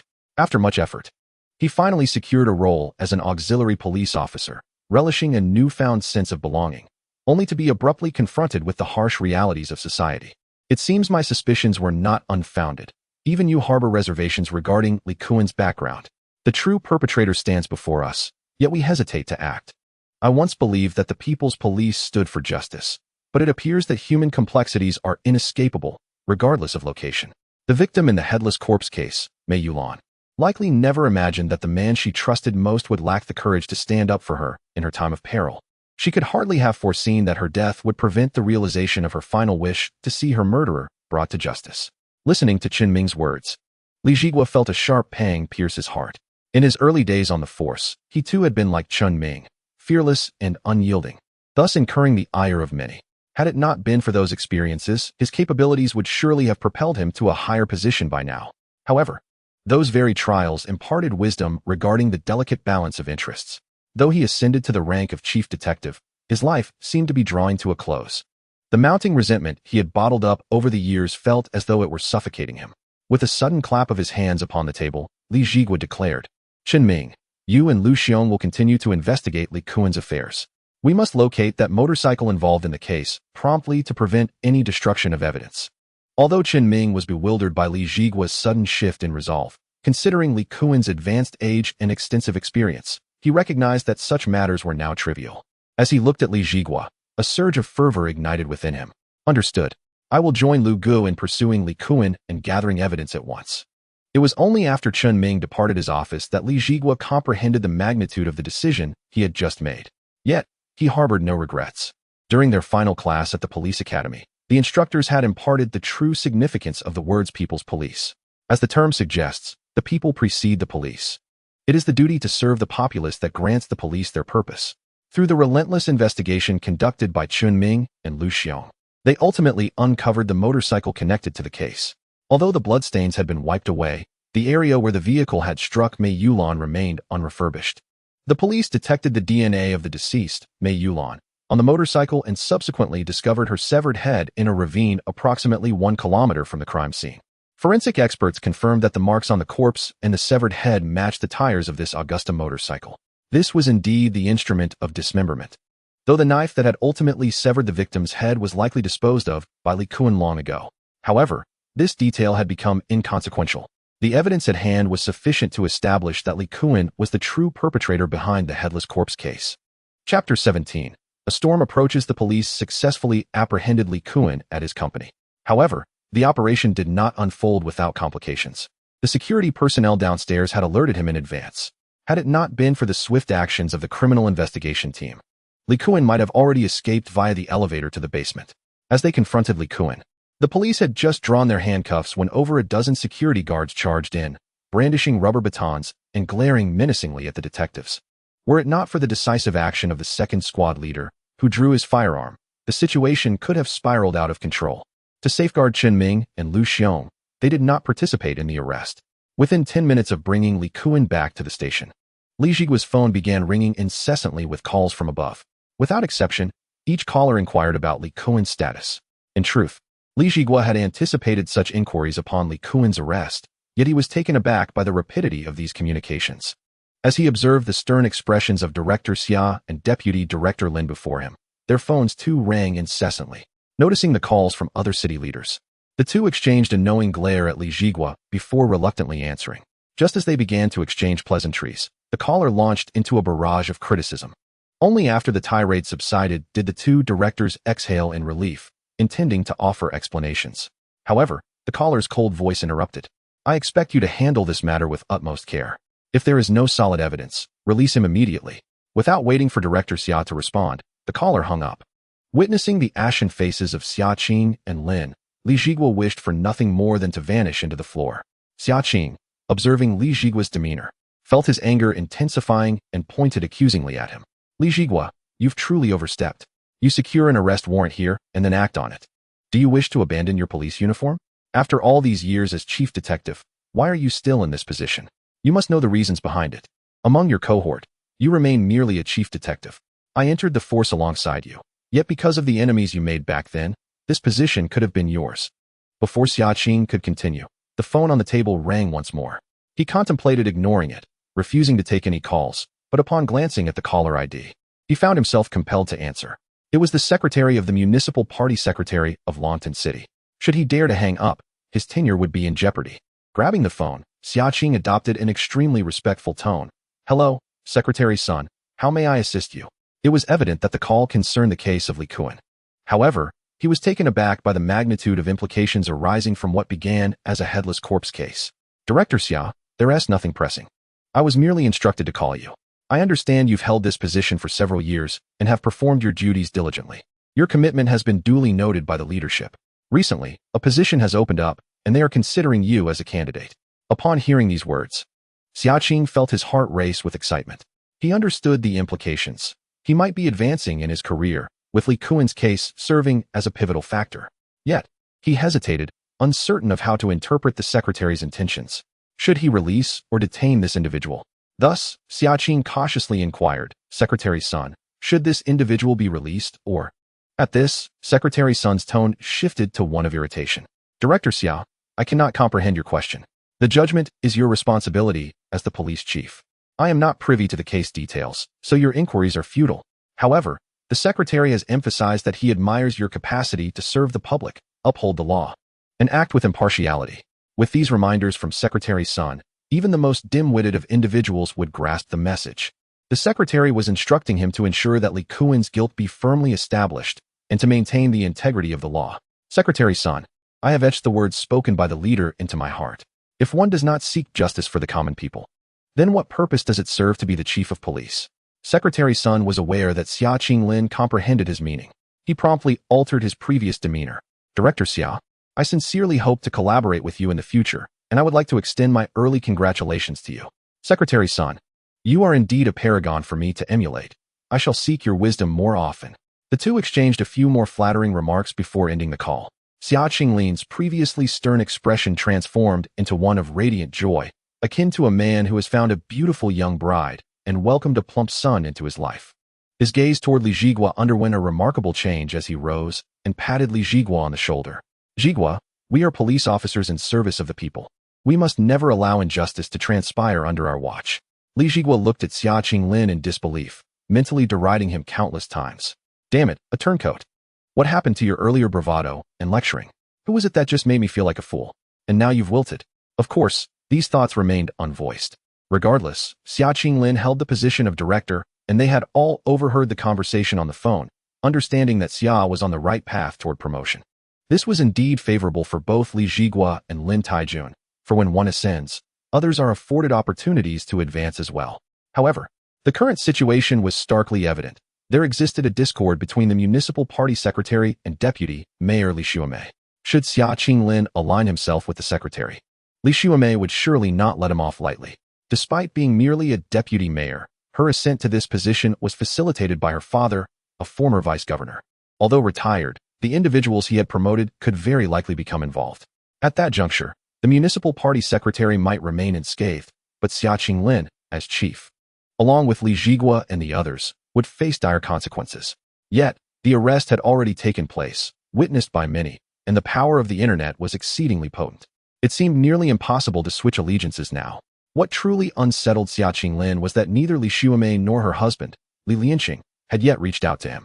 The individuals clamoring for attention were either aspiring sycophants or former beneficiaries of the Li family's patronage. Contemplating this, Xia Qinglin's earlier elation dissipated. Regardless of the circumstances, a flawless resolution to this matter appeared improbable. As for the case at hand, it would unfold as it must. It was merely a catalyst in the struggle between two factions. Yet, with the evidence now indicating that Li Kuan was indeed the true perpetrator of the headless female corpse case, he must face legal retribution, irrespective of the power plays above. Chapter 18, Lawyer Fong Wenjie. Within the interrogation room, Chen Ming and Lu Xiong sat before Li Kuan, observing his unabashed defiance. The news that security personnel had nearly clashed with the police during his apprehension only heightened their frustration. Had they not been armed, Li Kuan might have evaded capture altogether. Lu Xiong, seething with curiosity, slammed his hand on the table. Li Kuan, show some respect. This is the police station, not your home. Now, reveal your whereabouts on the night of June 29th at 9 o'clock. In response to Lu Xiong's fury, Li Kuan merely cast a dismissive glance. I can refuse to answer until my lawyer arrives. Lu Xiong, incensed by Li Kuan's arrogance, felt an overwhelming urge to rise and deliver a proper reprimand. Fortunately, Chen Ming intervened just in time. Li Kuan's status was formidable, and given that he had committed murder, any attempts at evasion would be futile. It was not worth jeopardizing Lu Xiong's career for him. However, Li Kuan's obstinacy was infuriating. Over 20 minutes had elapsed since his arrival, and regardless of their inquiries, his response remained the same. All answers will await my lawyer's presence. Chen Ming, though more inclined than Lu Xiong to deliver a slap to this insolent individual, recognized that doing so would cost him his badge. Since Li Kuan insisted on waiting for his lawyer, they would comply. This also served to buy time for Li Zhigua, who was under pressure from superiors. After approximately 20 minutes, a man dressed in a tailored suit, sporting a luxury watch and gold-rimmed glasses, entered. Upon seeing the newcomer, Li Kuan relaxed and leaned over the interrogation table. Hello, Officer Lu. I am Fong Wenjie, Mr. Li Kuan's appointed lawyer. May I participate in the upcoming interrogation? Lu Xiong intended to outright refuse this unexpected intrusion, but before he could voice his objection, Chen Ming pulled him back. Lawyer Fong, we cannot make that decision. Please hold on while we consult with our superiors. Fong Wenjie was well aware of the protocol, offering Li Kuan a reassuring glance as he awaited their return. He had been assured prior to arrival that this case might be complex, but upon resolution, a sum of 30 million would be his reward, sufficient to establish his own law firm. Thus, he could afford to wait. What surprised him, however, was that one officer was merely an auxiliary while the other was an official police officer, yet it seemed as though the auxiliary officer held the authority. As Fong Wenjie scrutinized Chen Ming, he remained oblivious to the fact that Chen Ming had already gathered extensive information on him. When Lu Xiong departed, Chen Ming activated the criminal radar. Initially, he merely sensed that Fong Wenjie was no good, but after the radar's assessment, it confirmed his suspicions. He was indeed a man of ill repute, masquerading as a respectable individual while being a monster beneath. Ding. Detected within a 5-meter radius. Criminal Fong Wenjie.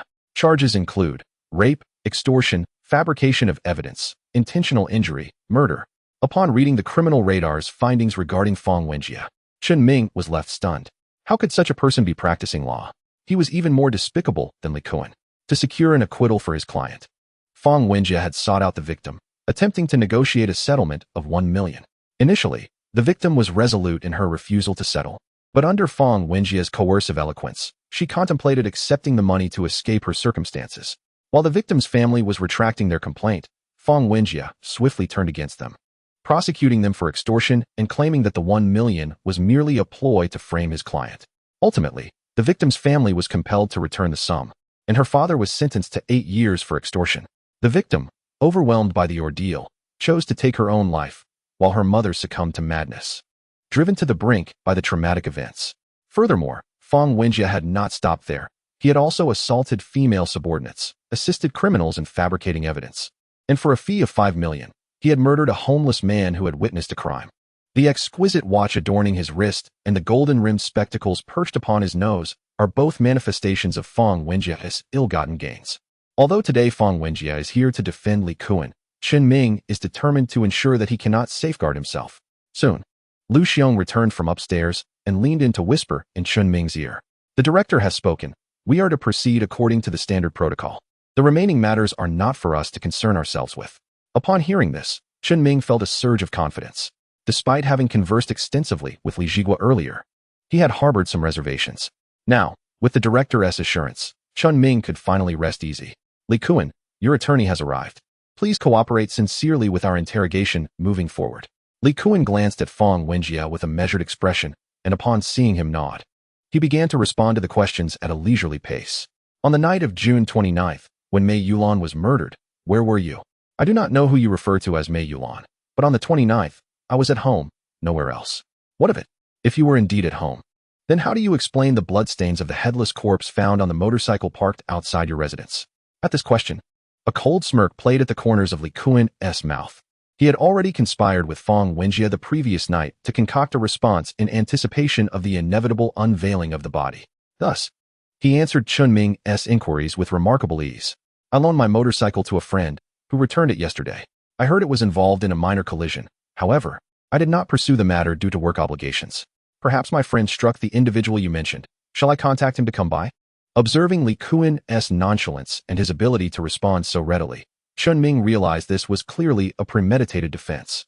As for this friend, he was likely a scapegoat Li Kuan had procured, ready to shoulder all blame, ensuring Li Kuan could evade culpability. Yet Chen Ming refused to acquiesce. Wealth should not grant one the liberty to act with impunity. Even if a fall guy was found, Chen Ming was resolute in his pursuit of Li Kuan's confession. The primary objective now was to retrieve surveillance footage that could incontrovertibly demonstrate Li Kuan was the one riding that night. The police had commenced a thorough examination of all surveillance videos from Li Kuan's home to the crime scene, aiming to establish a conclusive evidential chain. If sufficient evidence was uncovered, any attempts by Li Kuan to evade responsibility would prove futile. Chapter 19, Uncovering Clues. It had been about an hour since the police apprehended Li Kuan. According to standard procedure, coupled with the evidence they had collected thus far, they could temporarily detain him. However, due to external pressures, if they could not secure irrefutable evidence within 24 hours, other pieces of evidence might be systematically destroyed. As for Li Kuan's scapegoat, he had already voluntarily surrendered to the authorities. Both Li Kuan and Fong Wenjie sat languidly, glancing at the wall clock, counting down the moments until their release. Meanwhile, Chen Ming and Lu Xiong understood that further questioning would yield no results, and thus they departed to scrutinize the surveillance footage in search of leads.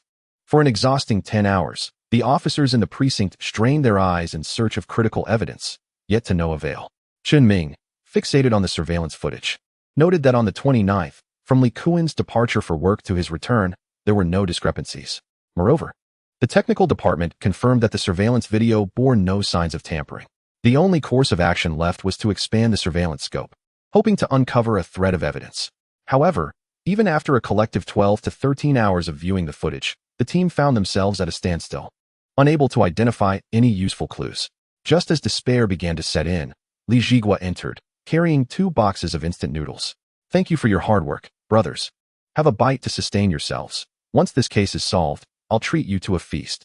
With Li Jigua's gesture of goodwill, spirits were lifted, and after a brief meal, everyone returned to their screens. At 2 in the morning, as fatigue threatened to overwhelm the team, Chen Ming discerned an anomaly.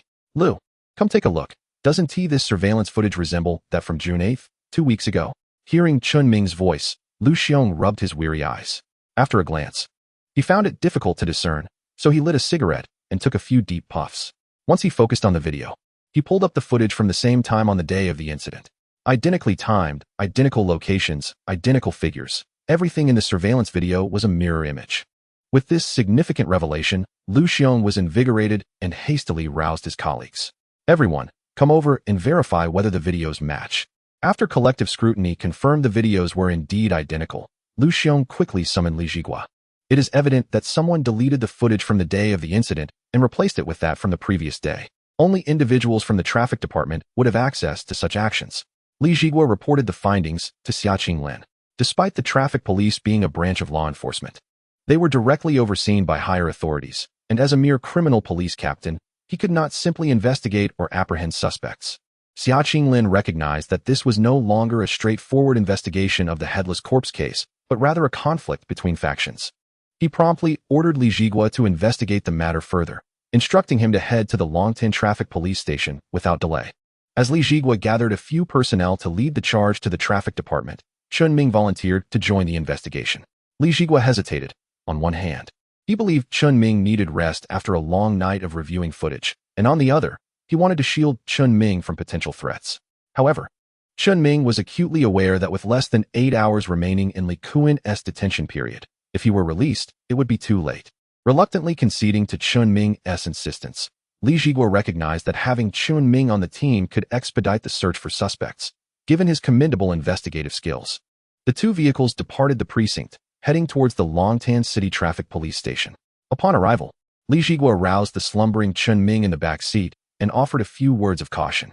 Whatever you discover, keep it quiet. Report to me directly. This is no longer a mere homicide case. If those individuals take notice, I cannot guarantee your safety. Chen Ming felt a twinge of anxiety at Li Jigua's admonition. The implication was clear. This situation had attracted the attention of the upper echelons. While Li Kuan's true identity remained uncertain, it was evident that he was connected to powerful figures, someone even Li Jigua, a captain of the criminal police, dared not provoke. Understood, Captain Li. Seeing that Chen Ming grasped the gravity of the situation, Li Jigua nodded and exited the vehicle, leading everyone into the traffic police station. At 2 in the morning, the traffic police station was scarcely staffed. The group moved swiftly towards the municipal surveillance department. Originally, the vice captain of the traffic police brigade, who was on duty today, had intended to greet Li Jigua upon his arrival and inquire why he came personally at such a late hour. However, to his surprise, Li Jigua completely disregarded him. At that moment, I commanded everyone present to remove their hands from their keyboards, as there was an important case that required your cooperation in the investigation. After Li Guozhi's announcement, although some were bewildered by the situation, they complied with the order and set their hands down. Only one officer, seated in the corner by the window, appeared visibly anxious as Li Jigua entered. He hastily removed a USB drive from his device and stowed it in his pocket. Although Chen Ming did not notice the officer's actions, the criminal radar had already detected him. Beep. A fraudulent evidence offender was identified within 12 meters. After reviewing the system alert, Chen Ming approached Li Jigua and quietly briefed him on the situation. Li Jigua waved his hand decisively. Seize that officer by the window. A group of criminal police swiftly charged towards the individual, pinning him firmly to his chair, while Li Jigua immediately ordered a search of his computer.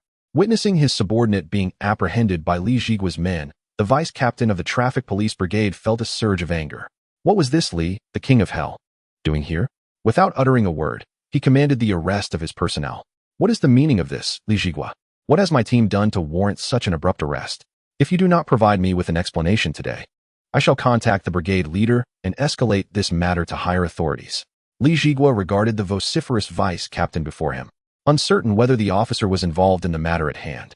Until the case was resolved, he would not entertain anyone, not even if Xiaqing Lin were to call him and urge him to cease the investigation. The bullet was already chambered. This shot could not be obstructed. Chapter 20. Irrefutable evidence. Just as the atmosphere grew tense, a criminal police officer yelled from the search area, "Captain Li, we've found something."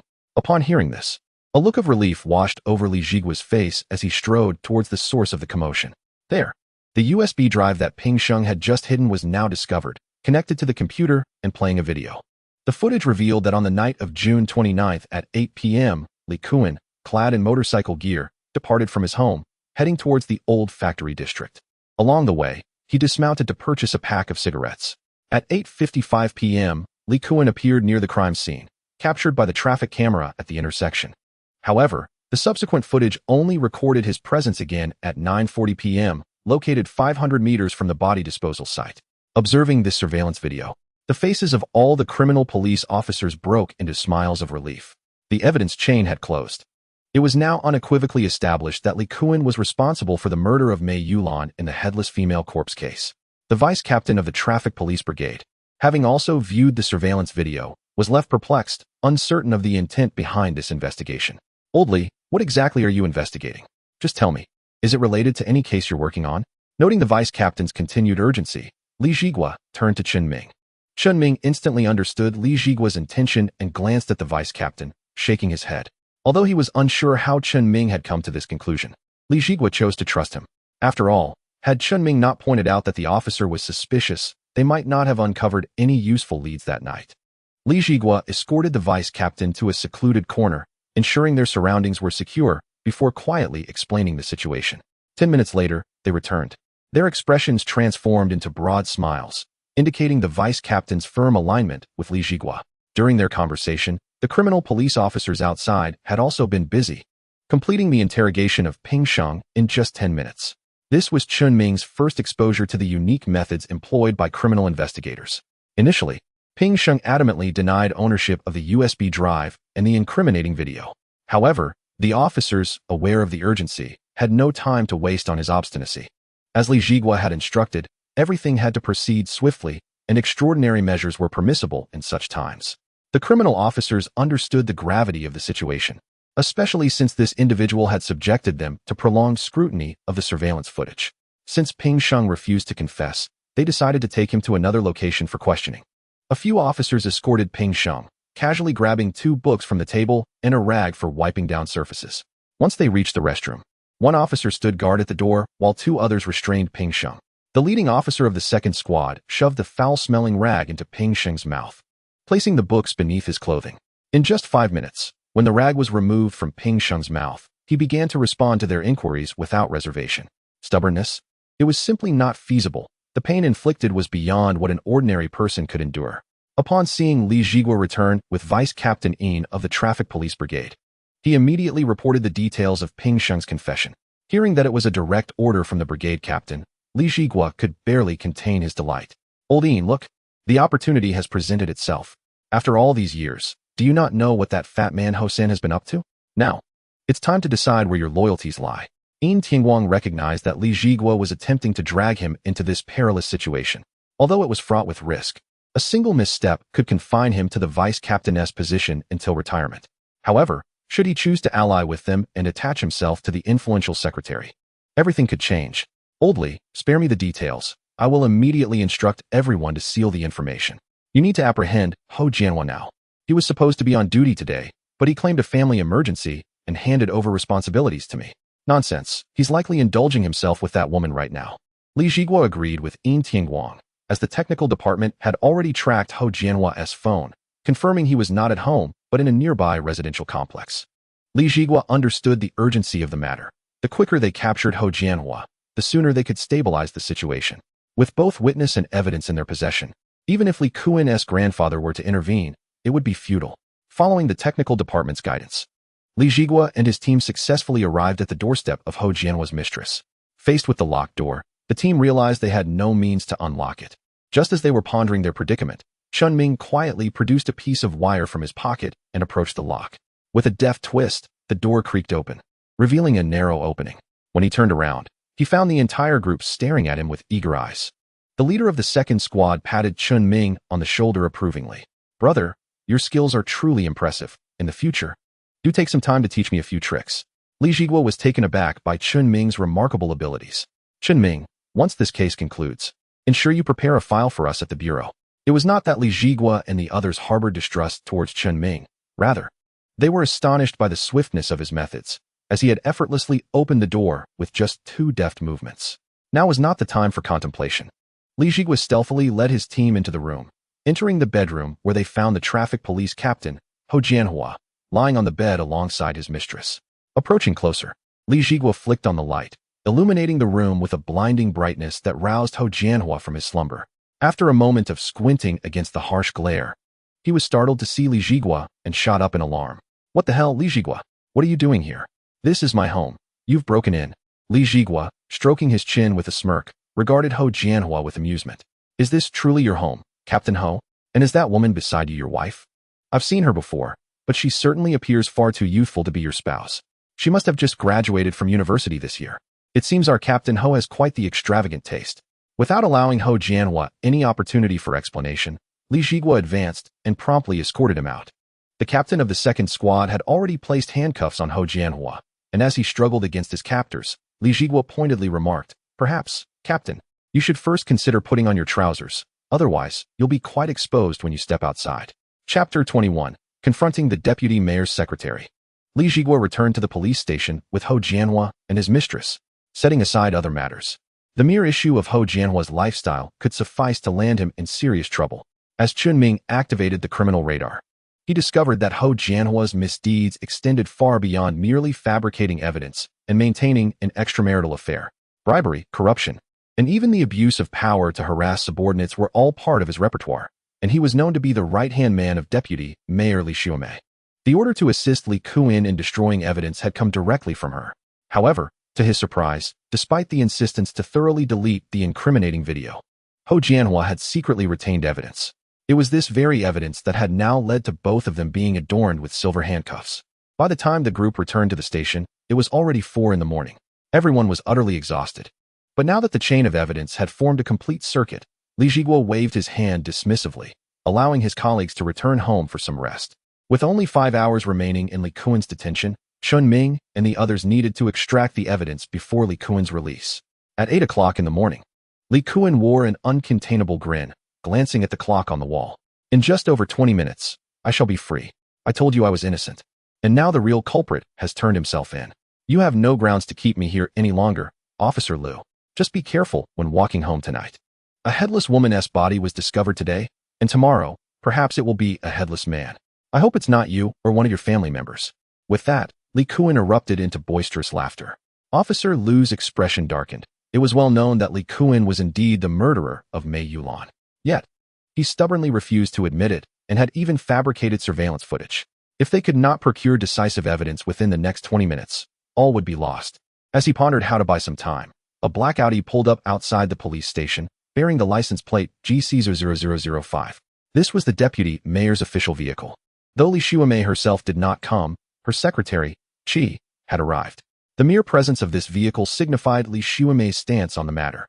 Fang Wenjie had accompanied Secretary Qi, but Qi was summoned to the office by Xia Qinglin, while Fang Wenjie was met with Lu Qinglin's disdainful disregard. Upon seeing Fang Wenjie, Li Jun became increasingly arrogant. "Officer Liu, there are just 10 minutes left. I must say, our police station has quite the decent fare. Perhaps I can treat you to a meal outside sometime." Li Kuan had been seated in the interrogation chair for an entire day and night, yearning to stretch his legs. Yet his hands and feet were shackled. "Officer Liu, I'm about to be released. A few minutes more won't make a difference. Please, uncuff me." Lu Xiong's visage was grave. "Absolutely not. Not even for a second. Do not think that just because you had someone destroy the surveillance footage and found a scapegoat, you can evade justice. We will eventually uncover the truth, and you will face the consequences." Li Kuan's face darkened slightly with anger. How dare a mere officer speak to him in such a manner? After his release, he would ensure that Liu would regret this insolence. Just as he prepared to issue further threats, the door to the interrogation room swung open. "Just a few more minutes. Hang in there. The superiors have instructed you to behave, and they have their own plans. If anything arises, I will handle it." Upon seeing Qi Yunxing, Li Kuan knew this was his mother's secretary, and he dared not speak further. "A few more minutes? Very well, I shall wait." However, some events were destined to bring him disappointment. Li Jigua and Chen Ming arrived at that moment, bypassing Secretary Qi entirely and approaching Li Kuan directly.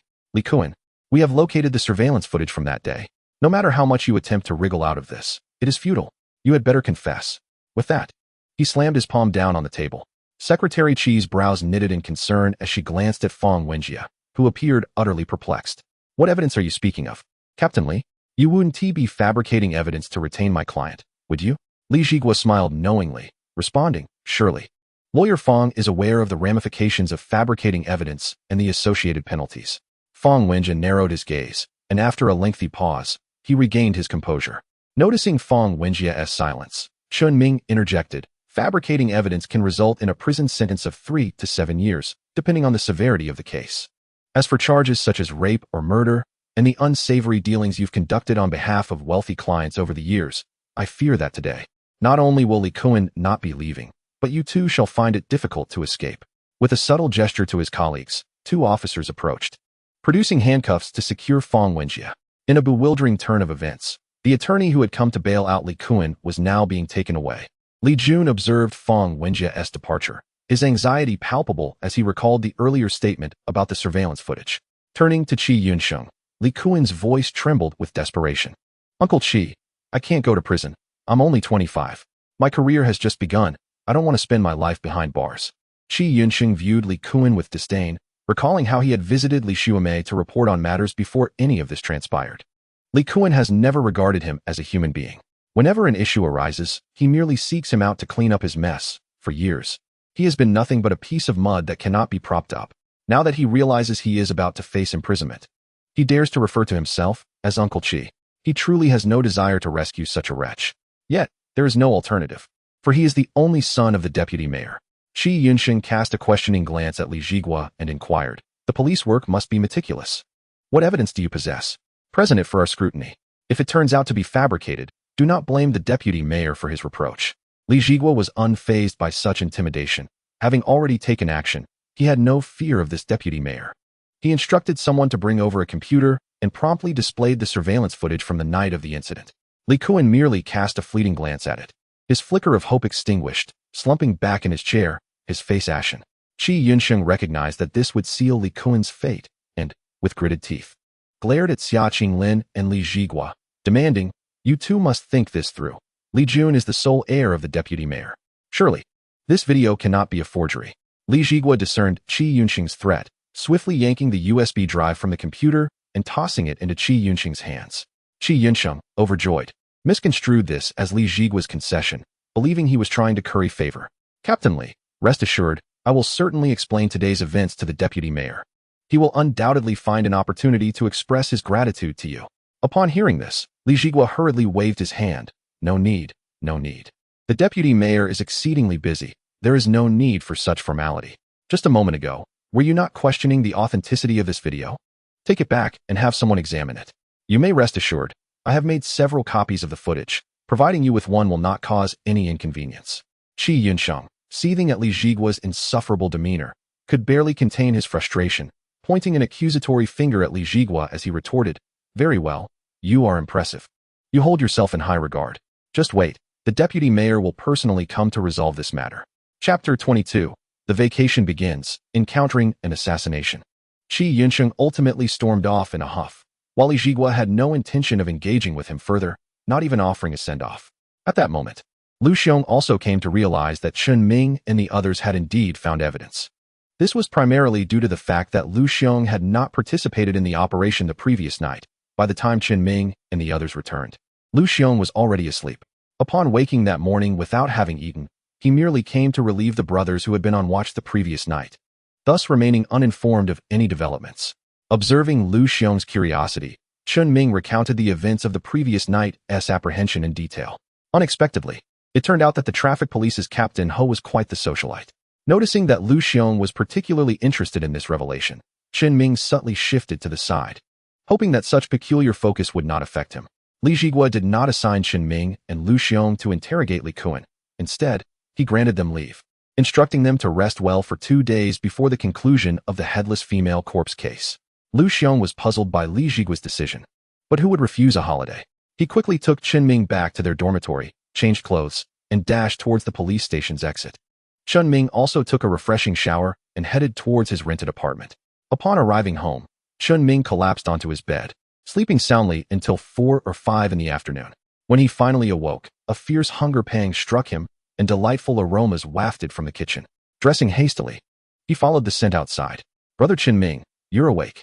Upon hearing the voice, Chen Ming turned to see Lin Yao, donned in an apron with her hair tied back in a ponytail, holding a spatula and gazing at him. The setting sun cast a warm glow on Lin Yao's face, momentarily leaving Chen Ming in awe. Noticing that Chen Ming had not responded, Lin Yao called out again, prompting him to snap back to reality. Realizing he had been staring, he coughed to mask his embarrassment. "Ahem, Lin Yao, what are you cooking? It smells wonderful." Lin Yao, recovering from her own moment of awkwardness, replied, "Beef stew with tomatoes." "Brother Chen Ming, you must be exhausted after being away for so long. I made a little extra, we can enjoy it together." Chen Ming felt a twinge of bashfulness as he scratched his head. "No, I." Before he could finish, Lin Yao interrupted, "Brother Chen Ming, the food is ready. You can serve it while I finish up here." Seeing Lin Yao's insistence, Chen Ming had no choice but to grab 2 bowls and serve the rice. As he observed the beef and tomatoes on the table, along with a small dish of perilla leaves, and watched Lin Yao ladle soup for him, he briefly contemplated how pleasant such a life could be. Throughout his life, every girl who wished to be with him ultimately left due to his unfortunate reputation. Unsure of how to interact with Lin Yao, Chen Ming found himself at a loss. Having lived over 20 years, his experience with girlfriends was nearly non-existent. After Lin Yao filled the bowls, they sat across from each other, discussing the recent heinous crime case. Upon learning that the perpetrator had been apprehended, Lin Yao excitedly grasped Chen Ming's hand. "This is wonderful. Now I needn't worry anymore." Chen Ming, feeling the warmth of Lin Yao's hand, found his face flushing. This was his first experience holding hands with a girl, and the proximity was overwhelming. However, Lin Yao remained oblivious to the significance, and when she finally noticed Chen Ming's crimson cheeks, she found him adorably flustered, wishing to pinch his cheeks. The two finished their dinner in an atmosphere thick with unspoken tension. Since Lin Yao had prepared the meal, it was only natural that Chen Ming volunteered to wash the dishes. Once they had tidied up, Lin Yao gazed out the window, where the city was alive with lights and revelry, while inside, warmth and happiness enveloped them. "Brother Chen Ming, I need to go out to buy some things later. Will you accompany me?" Chen Ming wholeheartedly agreed to Lin Yao's invitation. The two walked toward a nearby shopping center, shoulder to shoulder, laughing and chatting, appearing to outsiders as a newly formed couple. However, once they entered the mall, Chen Ming couldn't shake the feeling of being watched. He had sensed it since leaving home. Dismissing it as mere paranoia, having scrutinized his surroundings multiple times without identifying any suspicious individuals. Yet, the sensation of being observed intensified. Possessing the physical prowess of an international mercenary granted by the system, he had also acquired a modicum of the mercenary's instincts. However, with so many people in the mall and Lin Yao by his side, any confrontation with ill-intentioned individuals could prove perilous. Suddenly, Chen Ming spotted a claw machine store nearby and led Lin Yao inside, purchasing a handful of game tokens. He then feigned the need to use the restroom, leaving Lin Yao behind to mitigate any potential danger. As he proceeded toward the restroom, a man wearing a baseball cap closely followed him inside. The moment the cap-wearing man revealed himself, Chen Ming seized him and slammed him against the restroom wall. Taken by surprise, the assailant staggered, his eyes swirling, as a dagger slipped from his sleeve and lunged directly at Chen Ming. Chen Ming, upon witnessing the presence of a knife, refrained from confronting it head-on. Having only prior experience in brawling with wild animals, and possessing merely one technique, his crude turtle fist, as the hat-wearing assailant lunged at him, Chen Ming retreated a couple of steps, instinctively seizing a mop from the side. Gazing at the grimy, pungent mop head, he swung it towards the assailant. The hat-wearing man intended to evade the attack like Chen Ming, yet he neglected to consider that the mop was not merely a physical weapon, it also harbored magical properties. The mysterious fluid that clung to it was flung directly into the assailant's face. He wiped at his face and, driven by instinct, brought his hand to his nose to take a whiff. "Ugh, Chen Ming, how utterly unsporting of you." Finally, the hat-wearing man could no longer endure it. He crawled to the faucet, retching as he attempted to wash the liquid off his face. At that moment, Chen Ming stealthily approached the assailant from behind, snatching the dagger from his grasp. Before the man could react, Chen Ming delivered a swift kick to his calf, causing him to collapse to the ground. The impact forced the man's chin to collide with the edge of the sink, blood oozing from the corner of his mouth. It was only after Chen Ming had fully subdued the assailant that he pulled out his phone to call Li Jigua. "Captain Li, someone is attempting to assassinate me. Please hurry and bring your team." Chapter 23. The Li family's moves. Upon receiving Chen Ming's call, Li Jigua wasted no time and rushed over with his team. Upon arriving at the shopping mall restroom and seeing that Chen Ming had the assassin firmly restrained, he finally felt a sense of relief. Accompanying him was Captain Qin Lei of the 2nd Squad, who observed the captured criminal. "Captain Li, this man looks rather familiar. Could he be one of our fugitives?" Li Jigua, intrigued, scrutinized the subdued assassin closely. Shi Hongbin, an A-class fugitive, notorious for robbery and murder in Haicheng, resulting in 2 fatalities and 1 injury. "I can't believe he ended up here." With that, he cast an appreciative glance at Chen Ming. "Chen Ming, I never expected you to bring back a wanted criminal while taking a break. I truly don't know whether to call you unfortunate or fortunate. He is a key target for capture in our province, and I fear that this credit will certainly be yours." However, Li Jigua sighed as he continued, "Chen, the national examination is just around the corner. Make sure to register and study diligently, aiming to become an official police officer." Chen Ming recognized that Li Jigua genuinely cared for his future, although he was already working at the police station. Being a formal officer not only offered a higher income, but also provided better opportunities for case investigations. Even if not for the salary, Chen Ming was determined to become an official police officer for the sake of system rewards. After Li Jigua took Qi Hongbin away, Chen Ming returned to search for Lin Yao. "Brother Chen, where have you been for so long? I just saw some officers who were investigating the murder case downstairs. What happened over there? Did you encounter any danger while you were in the restroom?" Faced with Lin Yao's barrage of questions, Chen Ming concocted an excuse. He claimed that after using the restroom, he had gone to buy Lin Yao a cup of milk tea, so he was unaware of the events in the restroom. After successfully diverting Lin Yao's attention, the two squandered their game tokens, resulting in a large bag of plush toys. They then ventured to the supermarket to purchase various daily necessities. Chen Ming carried 2 hefty bags without feeling the slightest weight. Lin Yao initially intended to help carry the bag filled with toys, but upon feeling the muscular firmness of Chen Ming's arm, she instinctively withdrew her hand. At that moment, Lin Yao's gaze shifted from Chen Ming's face to his physique. Initially, she thought Chen Ming was merely handsome, but now, witnessing the faint outline of his abdominal muscles, combined with the masculine scent he exuded, she found herself lost in thought. Upon returning home, she took the toys to her room, disregarding the daily necessities entirely. Chen Ming, oblivious to Lin Yao's thoughts, simply organized his purchases. Once back in his room, he dialed Li Jigua. As soon as the call connected, Li Jigua burst into laughter. "Chen, I was just about to call you. You've made a significant contribution this time. The Qi Hongbin you captured, we just interrogated him overnight, and he confessed everything." Chen Ming, puzzled, wondered why Qi Hongbin, who didn't he appear to be the type to fear the police, had so readily confessed. However, Li Jigua's subsequent remarks quelled his doubts. It turned out that Qi Hongbin not only committed murder, but also had a penchant for drugs. The reason he had sought out Chen Ming was that someone had offered him money to eliminate him, allowing him to continue his drug use. Little did he know that during the interrogation, Qi Hongbin's drug cravings kicked in, and with just a bag of crushed sugar, Li Jigua managed to extract a full confession from him. The individual who had hired Qi to target Chen Ming was Li Quan's father, Li Lianqing. 20,000 for an arm, 30,000 for a leg. As for the plot to eliminate Chen Ming, Li Lianqing had not orchestrated it.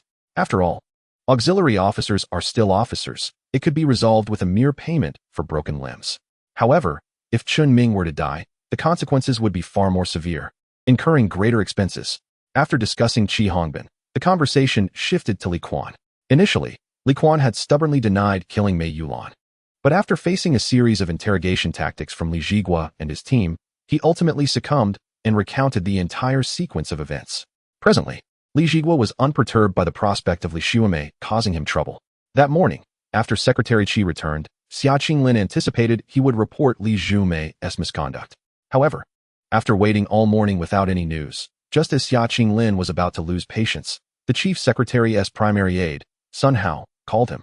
He immediately addressed Xia Qinglin's primary concern, assuring him that Li Shuamei was currently being questioned by the provincial committee, encouraging Xia Qinglin to proceed boldly, assuring him that the secretary would have his back. According to Li Quan's confession, he had initially collided with the deceased Mei Yulan by accident. At that moment, Mei Yulan had suddenly darted out from the surrounding woods, catching Li Quan off guard and sending her flying over 10 meters. However, perhaps due to the excess fat on her abdomen, the impact was not as severe as it appeared. It merely caused some internal injuries, leading her to vomit blood and lose consciousness. Li Quan, however, was startled by the scene, believing he had killed Mei Yulan with his bike, and noting that it was a rarely traversed road. He, having grown up without parental affection and developed a rebellious nature, crushed Mei Yulan's shin bone with the front wheel of his motorcycle and then severed her head with a knife. After committing such acts, he recalled a pond he had seen while racing, a place his grandfather had often taken him fishing as a child, which led him to the knowledge of that cableway's existence. Yet, fate would have it that the body became lodged outside Old Suez door. Consequently, the police followed the trail and ultimately tracked down Li Quan. However, Li Quan's confession did not signify the conclusion of the matter. Li Shuamei, Li Liancheng, and even the elderly patriarch of the Li family, who had long since retired, were all poised to take action. Should the Li family emerge victorious, it would not be long before Li Kun could apply for medical parole and be released from prison. Conversely, if the secretary of the municipal committee were to triumph, the Li family would face eternal downfall. Initially, Chen Ming had no desire to become embroiled in this conflict, but with Li Kuan's father now attempting to assassinate him, and with the likelihood that Li Shuemei would exploit her position to eliminate him, Chen Ming resolved not to remain passive. Since the first move had been made, he intended to eradicate his adversaries completely, leaving no opportunity for retaliation. As a mere ant, he knew that if these formidable opponents were to unleash their full strength, a mere finger could extinguish his existence. Chapter 24. Infiltrating the Li family to steal evidence. Chen Ming prepared to act that very night. If he could unearth incriminating evidence against the Li family, he knew that once he presented it to the secretary of the municipal committee, there would be myriad ways to ensure the Li family's demise. However, if the Li family were indeed innocent, he would have to accept his misfortune, attributing it to their failure in raising Li Kuan, a wayward son. Yet, with Li Liancheng intent on silencing him, Chen Ming would not allow him to escape unscathed. The subsequent events would hinge on the Li family's response. With a system at his disposal, he could not allow himself to be manipulated. Before taking action, Chen Ming accessed the system. He had yet to claim the rewards for apprehending Li Kuan and Qi Hongbin, and if any useful skills emerged, his chances of success would increase significantly. Ding. Congratulations, host, for capturing the perpetrator of the headless female corpse case and the robber-murderer from Haiqing. Random skills are being drawn. Ding. Congratulations, host, for acquiring God-level driving ability and micro-expression analysis. Upon reviewing his newly acquired skills, Chen Ming felt a tinge of disappointment. These abilities offered little substantive assistance given his current predicament. However, with his previously obtained thief skill, combined with the lockpicking skill, the impact was minimized, and he decided to proceed with his plan that night. The most pressing dilemma remained. He had no knowledge of the Li family's whereabouts. As he contemplated seeking information, his phone rang. Upon answering, he discovered it was Lu Xiong, who was also on holiday. Hello, Lu Ge, what's the matter? Lu Xiong, upon confirming Chen Ming was alone, revealed his intentions. After returning home, he had not rested well, as Li Jigua had explained the true purpose of their holiday. Lu Xiong had initially thought he would merely be sidelined to a Jitsing position, spending his life in a small precinct. However, following his inquiries, he learned that the plan was to frame him for imprisonment, ultimately leading to his demise within the prison walls.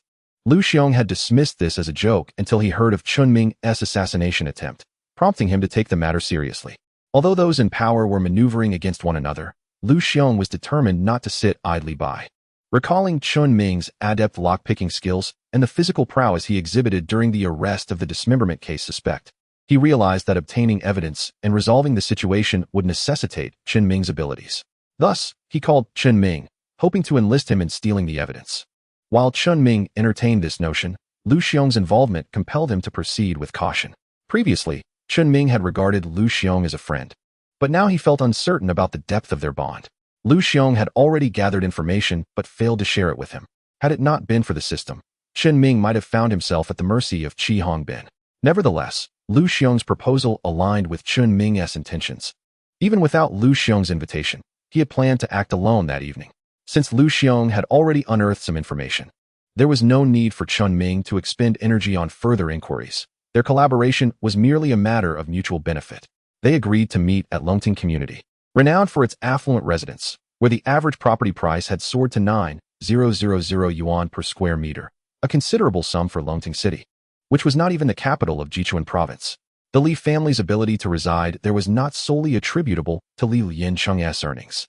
It was evident that other sources of income were at play. Upon meeting outside the community, Chen Ming and Lu Xiong, observing the patrolling security, deftly scaled the fence to enter.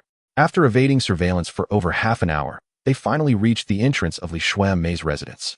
Lu Xiong glanced at the tightly shut door and turned to Chen Ming. Old Chen, it's up to you now. This door shouldn't pose a challenge, right? Chen Ming retrieved a thin wire from his pocket and inserted it into the lock.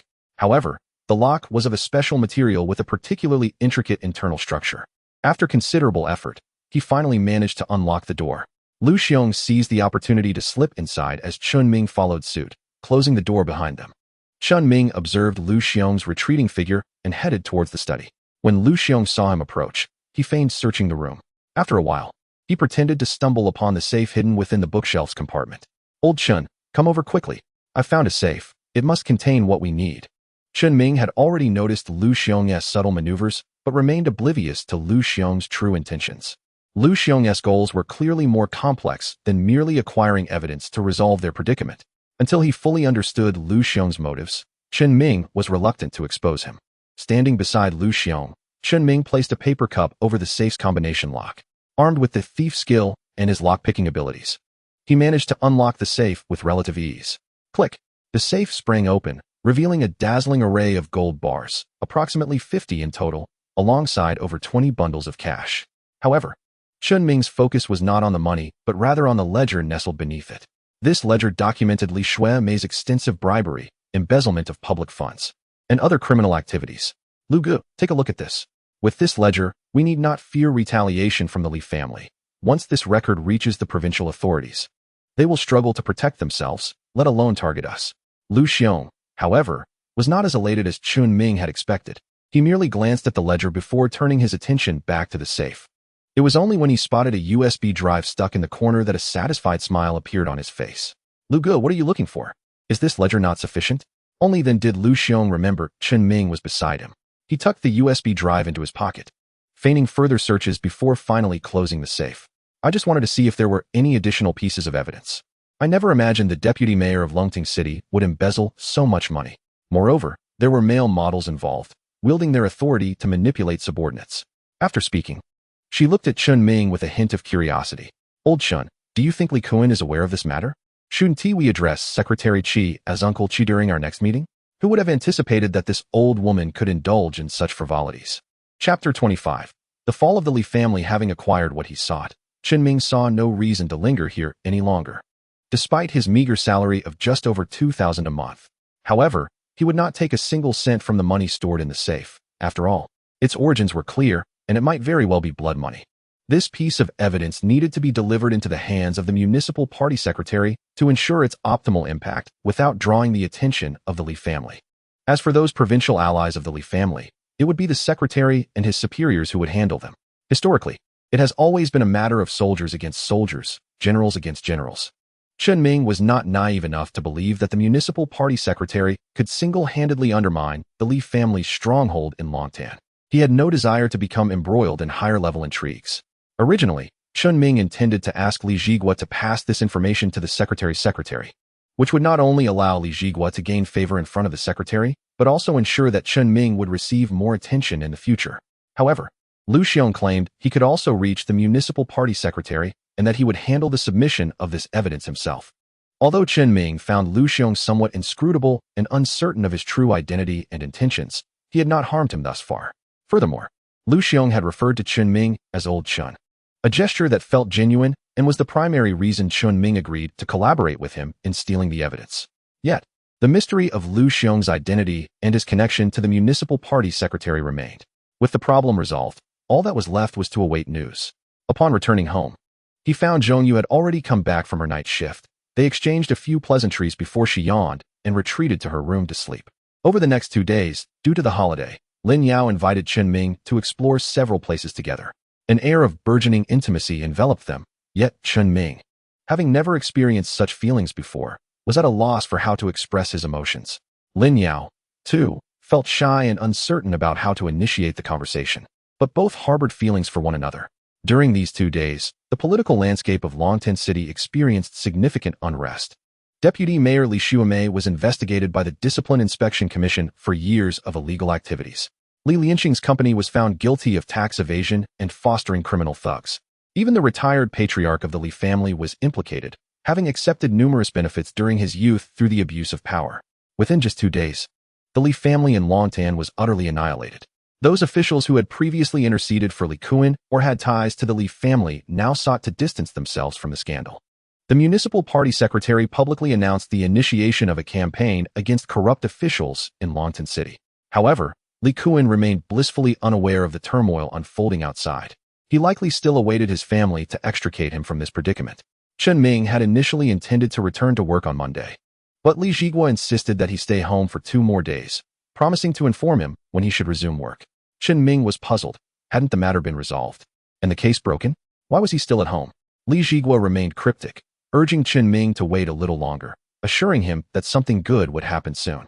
Chen Ming had always considered himself unlucky. Otherwise, he would not have been interrupted by the delivery man just as Lin Yao closed her eyes the previous night.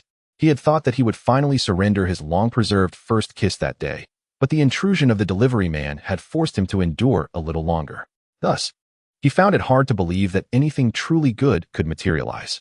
With nothing pressing on his agenda for the next few days, and having not yet informed his family about his situation, Chen Ming decided to take advantage of his time off to return home. With this in mind, he took 2 buses and arrived back at his hometown, Xinyang village. Although it had only been 2 days since he left, the sight of the familiar rural paths evoked a sense of nostalgia in him. Even before disembarking, he could feel the comforting essence of home enveloping him. Upon stepping off the bus and spotting a group of elderly women chatting under the large tree at the village entrance, he greeted them warmly. "Third aunt, auntie, are you all enjoying the cool breeze here?" The women turned to see Chen Ming and responded with enthusiasm. "Isn't this little Ming from the Chen family? What brings you back? I heard you got a position as an auxiliary police officer. Did you get into trouble at the police station and get dismissed?" Chen Ming sighed, realizing that the sharp tongues of the villagers remained unchanged, just as he had expected. They had always been quick to pass judgment, and he had long been the subject of their gossip. He had hoped for a better outcome academically, only to have his misfortune hinder his performance, resulting in his failure to gain admission to a reputable university.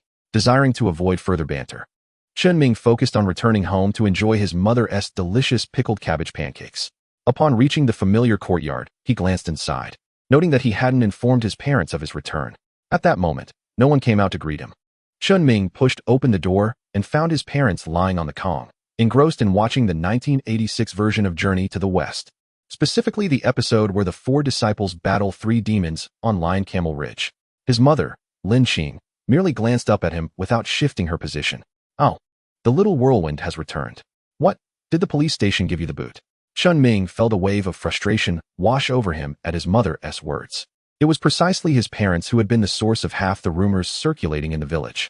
The last time he had been locked in the toilet, he had implored his mother not to disclose it, and while she had initially agreed, she had soon blabbed to the villagers the moment he turned his back. As a result, Chen Ming had been confined to the house for an entire week, until a teacher from school finally came to coax him back. Little did he know that upon his return, the incident in the toilet had become the talk of the town, evolving into wild tales that claimed he had fallen in and couldn't climb out, only to be rescued with a mushroom dangling from his mouth. Chapter 26. The widow's son comes knocking. Chen Ming looked at his mother with a mix of resignation and disbelief. "No, I'm officially employed now. I returned for a short holiday. Can't you wish for something good to happen for me?" Upon hearing Chen Ming clarify that he hadn't been dismissed from the police station, his father, Chen Jiangwo, finally turned to look at him. "Look, I told you our son has what it takes. As soon as you returned, the village group was already buzzing about it. They all claimed you were dismissed. Except for me. Your devoted father has always believed that our son would surely succeed." At that moment, upon hearing his father's words, Chen Ming realized that his parents had known about his return long before. After all, how could the village women know something, and the entire village not be aware? The speed at which gossip spreads is truly astonishing. In less than 10 minutes, the rumor of his purported dismissal had become common knowledge. When Chen Ming assured them he had not been let go, backed by his chat records with Li Zhigua, they finally believed him. He felt an immense sense of relief wash over him. This was the first time Chen Ming had worked for such an extended period without facing dismissal, and he was even favored by his superiors. Lin Qing took it upon herself to prepare a meal, kneading dough and chopping fillings, while Chen Jiangwo grabbed a basket. "Come, son. Today I shall take you to the mountains to gather some mushrooms, and tonight your mother will stew them with chicken." Chen Ming was resolute in his refusal. Throughout his life, Chen Jiangwo had imparted 2 crucial lessons. First, to avoid the mountains, as Chen Ming's unfortunate luck would lead him into various perils, the most common being encounters with poisonous snakes. Second, to refrain from spending time alone with his father. In times of danger, a father serves as the best shield, but in the absence of threats, he becomes the greatest hazard. During his childhood, Chen Jiangwo had often taken Chen Ming to the mountains and rivers, and each outing had been marred by misadventures. Eventually, Lin Qing, wielding a willow switch, made both Chen Ming and Chen Jiangwo face the wall in reflection, insisting they would not be released until mealtime. Seeing that Chen Ming would not accompany him, Chen Jiangwo set off alone. He had merely inquired casually, knowing that mosquitoes were plentiful in the mountains, and Chen Ming always returned covered in bites. As Chen Ming observed his mother diligently preparing the dough, he relished the comforting sensation of being home. Even though he had only been away for a few days, Lin Qing had already begun to miss her son. She retrieved a watermelon from the well, slicing it for Chen Ming to enjoy. Just as Chen Ming was savoring this tranquil and pleasant time at home, a woman arrived at the door. Lin Qing was taken aback to see that it was widow's son from the village. Typically, Widow Sun had little interaction with the Chen family, so her unexpected visit piqued Lin Qing's curiosity. "Hello, Sister Lin. Are you at home?" Upon hearing Widow Sun call her name, Lin Qing could not pretend to be unaware of her presence. She hurriedly opened the door to invite Widow Sun inside. "Sister Sun, what brings you here? Please, come in and sit." Once inside, Widow Sun noticed Chen Ming reclining on the Kong, her expression betraying hesitation. Lin Qing now understood that Widow Sun had moved to the village just a couple of years prior, only for her husband to tragically pass away shortly after, leaving her pregnant with a posthumous child. Had it not been for that child, she might have been sent back to her natal family.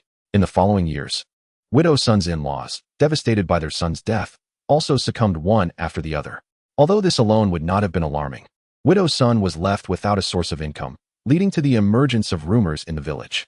Whispers suggested that she was consorting with others, seeking a man to help raise her child. It was unclear what her intentions were in visiting today. However, Chen Ming was oblivious to all this, having only a vague awareness of Widow Sun's situation, as he had been away at university during the time of her arrival. While he knew her reputation in the village was less than favorable, he assumed it was merely the idle gossip of local matrons. Lin Qing, however, held a different perspective. She was determined to prevent Widow Sun from seeking her son as a surrogate father.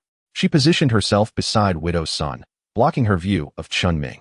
Widow Sun understood Lin Qing's intent, realizing that in this day and age, idle tongues could cause great harm. Had she not been in genuine need of Chen Ming's assistance, she would have refrained from leaving her home at all. Yet, having come this far, she could not return without speaking. Seeing Lin Qing's protective stance, Widow Sun still glanced toward Chen Ming and quickly responded, "Sister Lin, what a pleasant surprise to see you. I'm not here to play cards with you today. I'm actually looking for your son, Chen Ming." Upon hearing this, Lin Qing's expression shifted dramatically. In that instant, she thought, "Oh no, this widow truly intends to have my son step in as a father figure. I cannot allow that." But before she could voice her objection, Chen Ming, curious about Widow Sun's visit, inquired, "Sister Sun, you mentioned you're here to see me. Is there something you need?" Widow Sun, sensing the opportunity, began to speak. "Chen Ming, I came to ask for your help." Just as she began to explain, Lin Qing immediately interjected, "No, I cannot agree to this." As Lin Qing's words fell, Widow Sun managed to finish her sentence. "I want to ask you to help me solve a case." Lin Qing, hearing that Widow Sun's request was not about her son becoming a father figure, momentarily lost her bearings. "Sister Sun, what did you say? What case?" Widow Sun hesitated, unsure how to articulate her plea, but knowing the gravity of the situation, she pressed on. "Sister Lin, I came to seek Chen Ming's help to solve a case. I've been a single mother for years, enduring hardships to support my son, Huzi, and I've faced my fair share of gossip. I managed to save a bit of money, but this morning, I discovered it was missing." Widow Sun spoke, tears streaming down her cheeks. Lin Qing realized her earlier misjudgment. Widow Sun was seeking assistance to uncover who had stolen her money. However, Chen Ming had only recently begun working as an auxiliary police officer and might not possess the necessary skills for such a task. Turning to her son, who was still enjoying his watermelon, Lin Qing playfully swatted him on the head. "Enough of the watermelon. Your aunt's son needs your help with this matter. She has raised Huzi alone for so long. It hasn't been easy for her. If you can assist, please do so." Chen Ming, startled by his mother's sudden action, nearly choked on the watermelon. With a somewhat muffled response, he replied, "No problem. I'll go with Sister Sun to assess the situation. We should be able to find out what happened." Seeing that Chen Ming was still munching on his watermelon, Lin Qing hastily sought a broom. Chen Ming, noticing his mother's rising temper, abandoned the fruit and hurriedly donned his shoes, pulling Widow Sun along as they dashed outside. As they escaped through the door, the echoes of Lin Qing's scolding followed them. Chapter 27. The Case of the Stolen Goods. Chen Ming pulled Widow Sun out the door, narrowly evading his mother's wrath. Gasping for breath, Chen Ming noticed Widow Sun's cheeks flushing. Your hand." It was only then that he realized he had been holding her hand tightly, leaving it slightly red from his grip. "I apologize, Sister Sunday. I just forgot to escape." Sun Xiaoxiao felt a tinge of shyness. After all these years, she had never had a man by her side, and the thought of being gossiped about by the villagers terrified her. Now, being led by the hand by such a young man stirred within her long-forgotten feelings reminiscent of her early romance with Huzi's father. Her speech became halting. "And no, it's fine. Let's go to my house first." Chen Ming said nothing further, walking behind Sun Xiaoxia. Along the way, they encountered several villagers, all regarding them with curious glances. Sun Xiaoxia, aware that the attention was due to her, lowered her head, her face flushed crimson, and spoke in a voice barely audible. "I'm sorry, Chen Ming. I worry I might be affecting you. Perhaps you should head home first. If the money is lost, I can search again or report it. Chen Ming, however, was indifferent to what the widow had said. He was already somewhat unwelcome in the village, and his reputation as the unluckiest fellow left him with few acquaintances. As a child, other parents would often warn their children to stay away from him, which was why Chun's father frequently took him out. Moreover, Chen Ming surmised that the reason Sun Xiuxia hadn't reported the theft but instead sought him out was her fear of escalating the situation, which might lead the villagers to suspect her money was not earned honestly. Sister Sun, please do not worry. We have already been seen together. Even if we part ways now, people will still talk. As long as we are upright, we need not fear shadows. Let them gossip. His concern was genuine. He merely feared for her reputation, recalling how Huzi's father had looked after him in the past. Before Sun Xiuxia became a widow, her husband, Chen Chong, often took him up the mountains to gather bird eggs and roast potatoes when he noticed Chen Ming had no friends to play with. However, as Chen Chong and Sun Xiuxia fell in love and Chen Ming entered middle school, their contact gradually waned. Eventually, they arrived at Sun Xiuxia's home. 2-year-old Chun, who was currently being cared for by Wang Chunhua from the neighboring yard. Upon seeing her, Chen Ming approached to greet her. Auntie, there you are. How have you been lately? Ah, little Ming, I'm doing all right, but being old means I could depart at any moment, she chuckled. You're the pride of our village. Not only did you get into university, but you also became a police officer. I encouraged Xiuxia to seek you out. I heard you work at the Public Security Bureau and hoped you could help find out who stole the money. Chen Ming understood that it would be futile to explain the difference between a police officer and an auxiliary police officer, so he refrained from elaborating. Accepting the fruit candy she offered, he pocketed it instead of eating it. Rest assured, Annie, I will definitely find that little thief. He turned to Sun Xiuxia. As for Wang Chunhua, she was the wife of the village's elderly doctor, known for her kind heart and for consistently assisting Sun Xiuxia in caring for her child over the years. Otherwise, it was feared that Huzi would not have grown up so plump and healthy. Furthermore, due to Wang Chunhua's presence, the villagers were hesitant to spread malicious rumors about Sun Xiuxia. This was all thanks to the matriarch's watchful eyes. Had it not been for the early passing of the old doctor and the accident involving their son, she would likely have a house full of grandchildren by now. Chen Ming was aware of these details regarding Wang Chunhua. Sun Xiuxia observed as Chen Ming chatted with her, waiting patiently. Once their conversation concluded, she led him to the place where she had stored her money. Chen Ming cast his gaze upon the old red lacquered cabinet, which seemed to have not been seen in years. It was square and could only be opened halfway, and it appeared to be locked. However, the lock was placed atop the cabinet, bearing signs of having been forcibly damaged. Chen Ming opened the cabinet, revealing a disarray of clothes and some ladies' undergarments on the top. Upon opening it, a faint floral scent lingered, suggesting they were Sun Xiuxia's, and the size of the garments appeared larger than average. Sun Xiuxia blushed at the sight, having forgotten to put away her intimate clothing. Feeling embarrassed as Chen Ming focused on her undergarments, she averted her gaze. Yet, Chen Ming was well aware that his visit was not for flirtation. His priority was to locate the missing money. Sun Xiuxia had placed her cash in this cabinet after withdrawing it, wrapping it in clothing for extra security.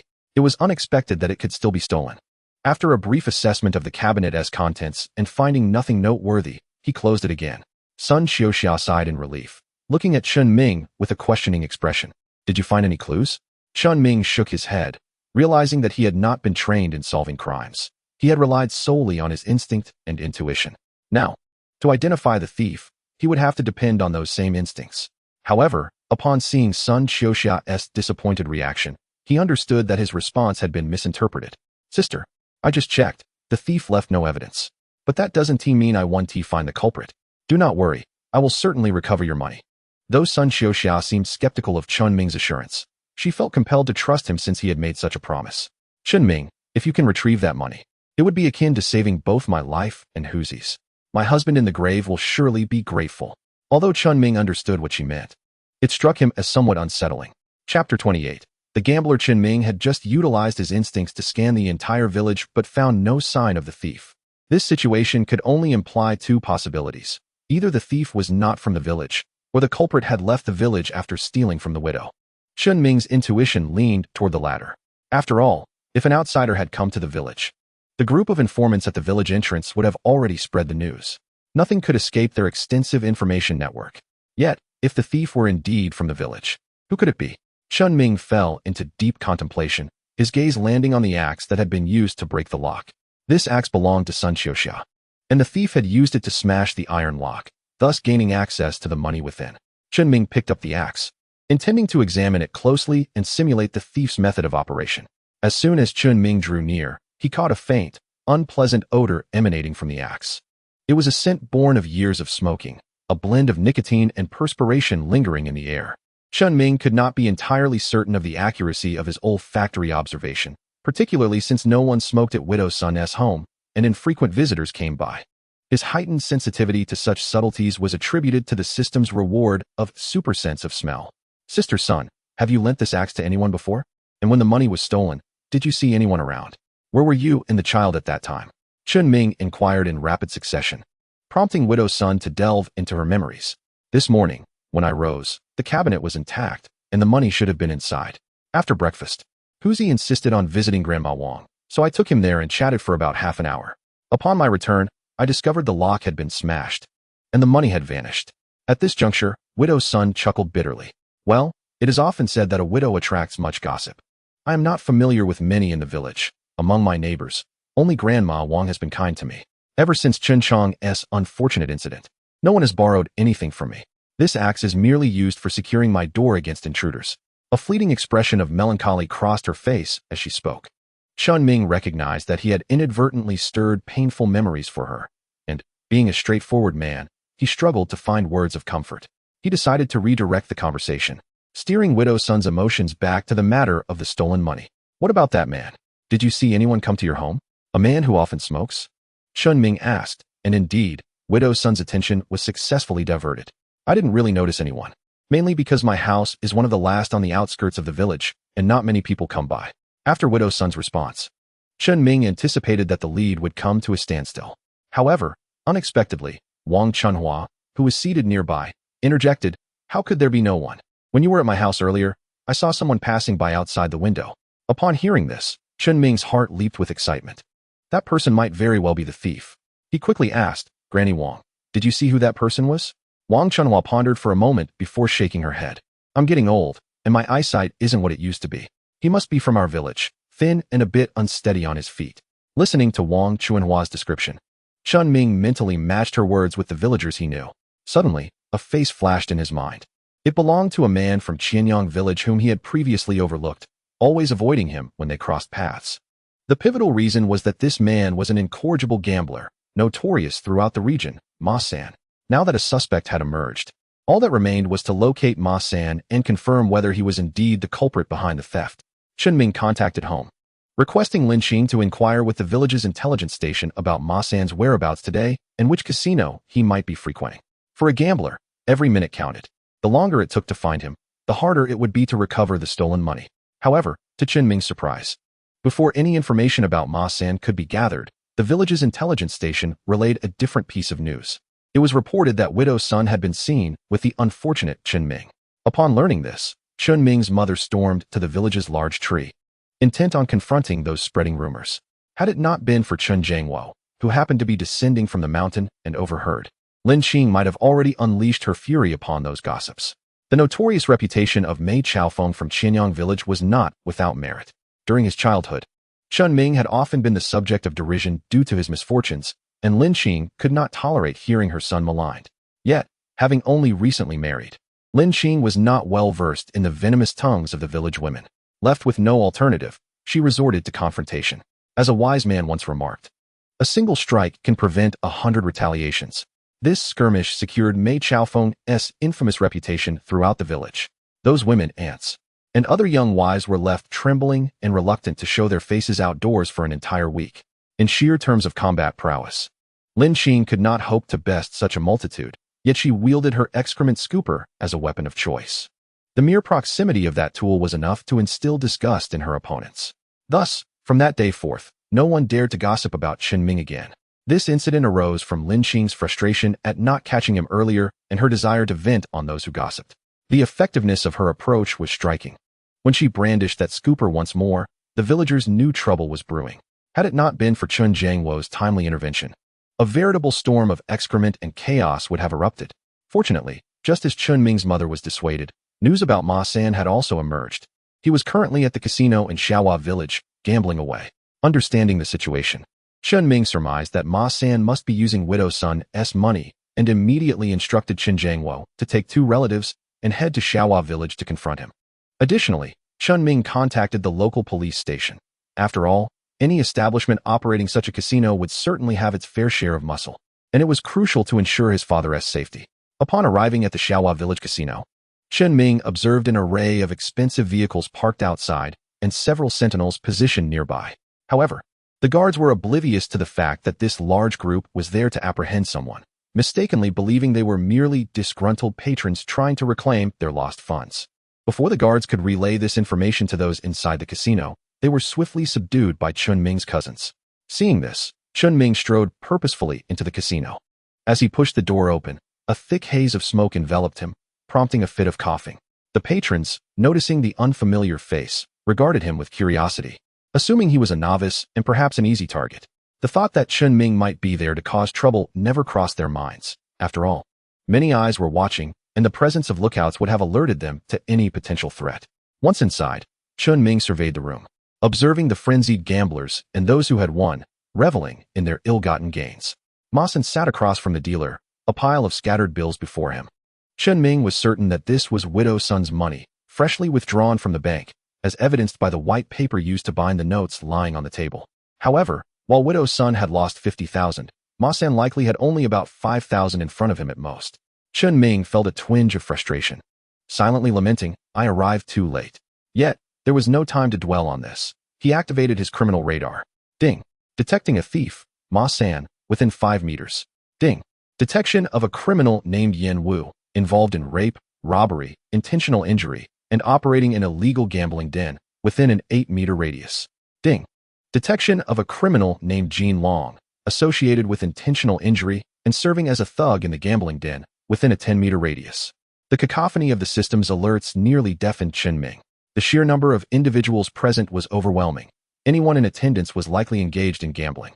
However, to classify gambling definitively, 2 critical conditions must be met: a single bet exceeding 2,000 and being caught in the act. In truth, the majority of individuals here were locals from the surrounding villages. Typically, those who lost would not dare to demand their money back, believing instead that they could recoup their losses on the next attempt. Even if they borrowed money, they harbored the hope of recovering their investments. Yet, the operators of these gambling dens are not philanthropists. They initially allow players to taste victory, only to later ensure their ruin. Subsequently, there would be accomplices nearby whispering that one's misfortune was merely a stroke of bad luck, assuring them that a couple more rounds would surely turn the tide. The addicted gambler, unwilling to concede defeat, borrowed 2,000 from the casino and, as fortune would have it, managed to break even and even pocket a modest profit. Elated by this stroke of luck, the gambler returned home, oblivious to the fact that this allure of quick riches would only deepen their addiction. By the time the gambler returned, they had unwittingly taken the bait, transforming from a mere gambler into a hopeless addict. Ma San's family was once among the wealthiest in Xinyang village, but after succumbing to gambling addiction, the 3 sturdy houses they once occupied were exchanged by his parents for a dilapidated earthen dwelling that no one else inhabited.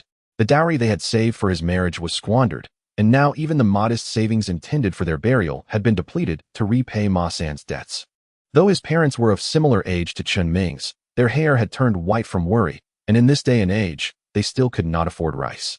It is difficult for many to fathom that there are indeed people who cannot afford such staples, yet Ma San's parents, because of their gambling son, were reduced to scavenging leftover corn husks from others' fields. If Chen Ming were to apprehend Ma San today, it would provide a much-needed respite for that elderly couple. Observing Chen Ming's disinterest in participating, Jin Long, the leader among the thugs, signaled to 2 of his underlings to investigate. The duo, familiar with the routine, approached Chen Ming, watching as Ma San placed his bets, and each threw in 500. This round happened to favor Ma San, doubling his initial wager of 1,000 to 2,000. The 2 thugs each collected their winnings of 1,000, illustrating the insatiable greed that gambling incites. As several rounds progressed, Ma San's stack grew to 10,000, and the 2 underlings reaped substantial rewards as well. Noticing Chen Ming's continued presence, one of them leaned in. "Hey, why aren't you placing any bets? If you had played along, you would VE made at least 2,000 by now. I've heard many city dwellers only earn 2,000 a month." The other chimed in. "Today's the day. I brought 200 this morning, and now I've won 5,000. That's more than enough for a trip with my wife this month." Watching their antics, Chen Ming found it somewhat amusing. Yet the humor faded as he realized that the city dweller they spoke of was, in fact, himself. Were it not for his fear of his father and the possibility of them getting hurt while waiting for the police, he would have acted sooner. He hadn't anticipated the sheer number of people in the gambling den, and he feared the local police might not be sufficient to manage the situation. Feeling the steel pipe tucked at his waist, his means of defense, he noted that the two thugs were growing impatient as Chen Ming remained unengaged. Their interest in him stemmed from his youthful appearance, coupled with an air of innocence that made him an ideal target for deception. In a world where only children are born as only children, ensnaring someone like him could mean stripping a household of its financial resources. Glimpsing at the time, Chen Ming estimated that the police should arrive shortly. As he observed Ma San's pile swell to over 10,000, he resigned himself to wait. However, to his astonishment, more than 10 minutes passed without any sight of law enforcement. Jin Long, noticing Chen Ming's preoccupation with his phone and his lack of betting, sensed something amiss. He exchanged a glance with his two underlings, who promptly understood the cue. One of the thugs, feigning clumsiness, bumped into Chen Ming, scattering money across the floor. Instinctively, Chen Ming stepped back to distance himself, only to collide with someone behind him. "What the hell are you doing? Trying to pick up the cash?" The thug who had dropped the money grabbed Chen Ming, disregarding the scattered bills. Another thug chimed in. "Dude, I just saw him grab some cash and pocket it." Caught off guard by the sudden turn of events, Chen Ming instinctively sought to clear his name. Yet, the thug who had lost his money seized Chen Ming by the collar, demanding, "Hand over the cash, or I swear I'll beat you to a pulp." Realizing he had fallen into a trap, Chen Ming understood that leaving this place unscathed would require considerable effort. Chapter 30. Chen Ming vs. The casino thugs. Chen Ming was escorted to the back of the casino, where he found himself surrounded by a group of tattooed thugs wielding various weapons. Instinctively, he felt the steel pipe at his back. His parents were still waiting outside for the police, a precaution Chen Ming insisted upon, fearing for their safety. This predicament left him facing these men alone. Ma San had witnessed the altercation but chose not to intervene, fully aware of the thug's ruthlessness. He had seen a gambler lose a finger for cheating in the past. Moreover, Ma San harbored resentment towards Chen Ming, not for any particular reason, but because the villagers often compared the two. Despite their similar ages, Chen Ming had managed to attend university, while Ma San had dropped out of high school to toil in a factory, earning a meager 5,000 monthly. After becoming addicted to gambling, 5,000 seemed trivial to him. He had once won 80,000 in a single night, earning him momentary prestige in the village. However, luck eventually ran dry, and he lost it all. Deep down, Ma San believed he was no less than Chen Ming, and if the thugs were to harm Chen Ming, perhaps he would no longer have a rival to compare himself against. In the casino's backyard, Jin Long regarded Chen Ming with a calculating gaze as he extracted his phone and dialed a number. Chen Ming was somewhat perplexed when he suddenly felt his phone in his pocket vibrating. Jin Long, upon hearing the sound of Chen Ming's phone, smirked coldly. "So it was you who called the police earlier, huh? Quite bold of you. If you came here for a bit of fun, you would be most welcome. However, if your intentions are to cause us trouble, I'm afraid you won't be walking out of here unscathed today." At that moment, Chen Ming realized that the reason the police had yet to arrive was due to someone protecting this casino.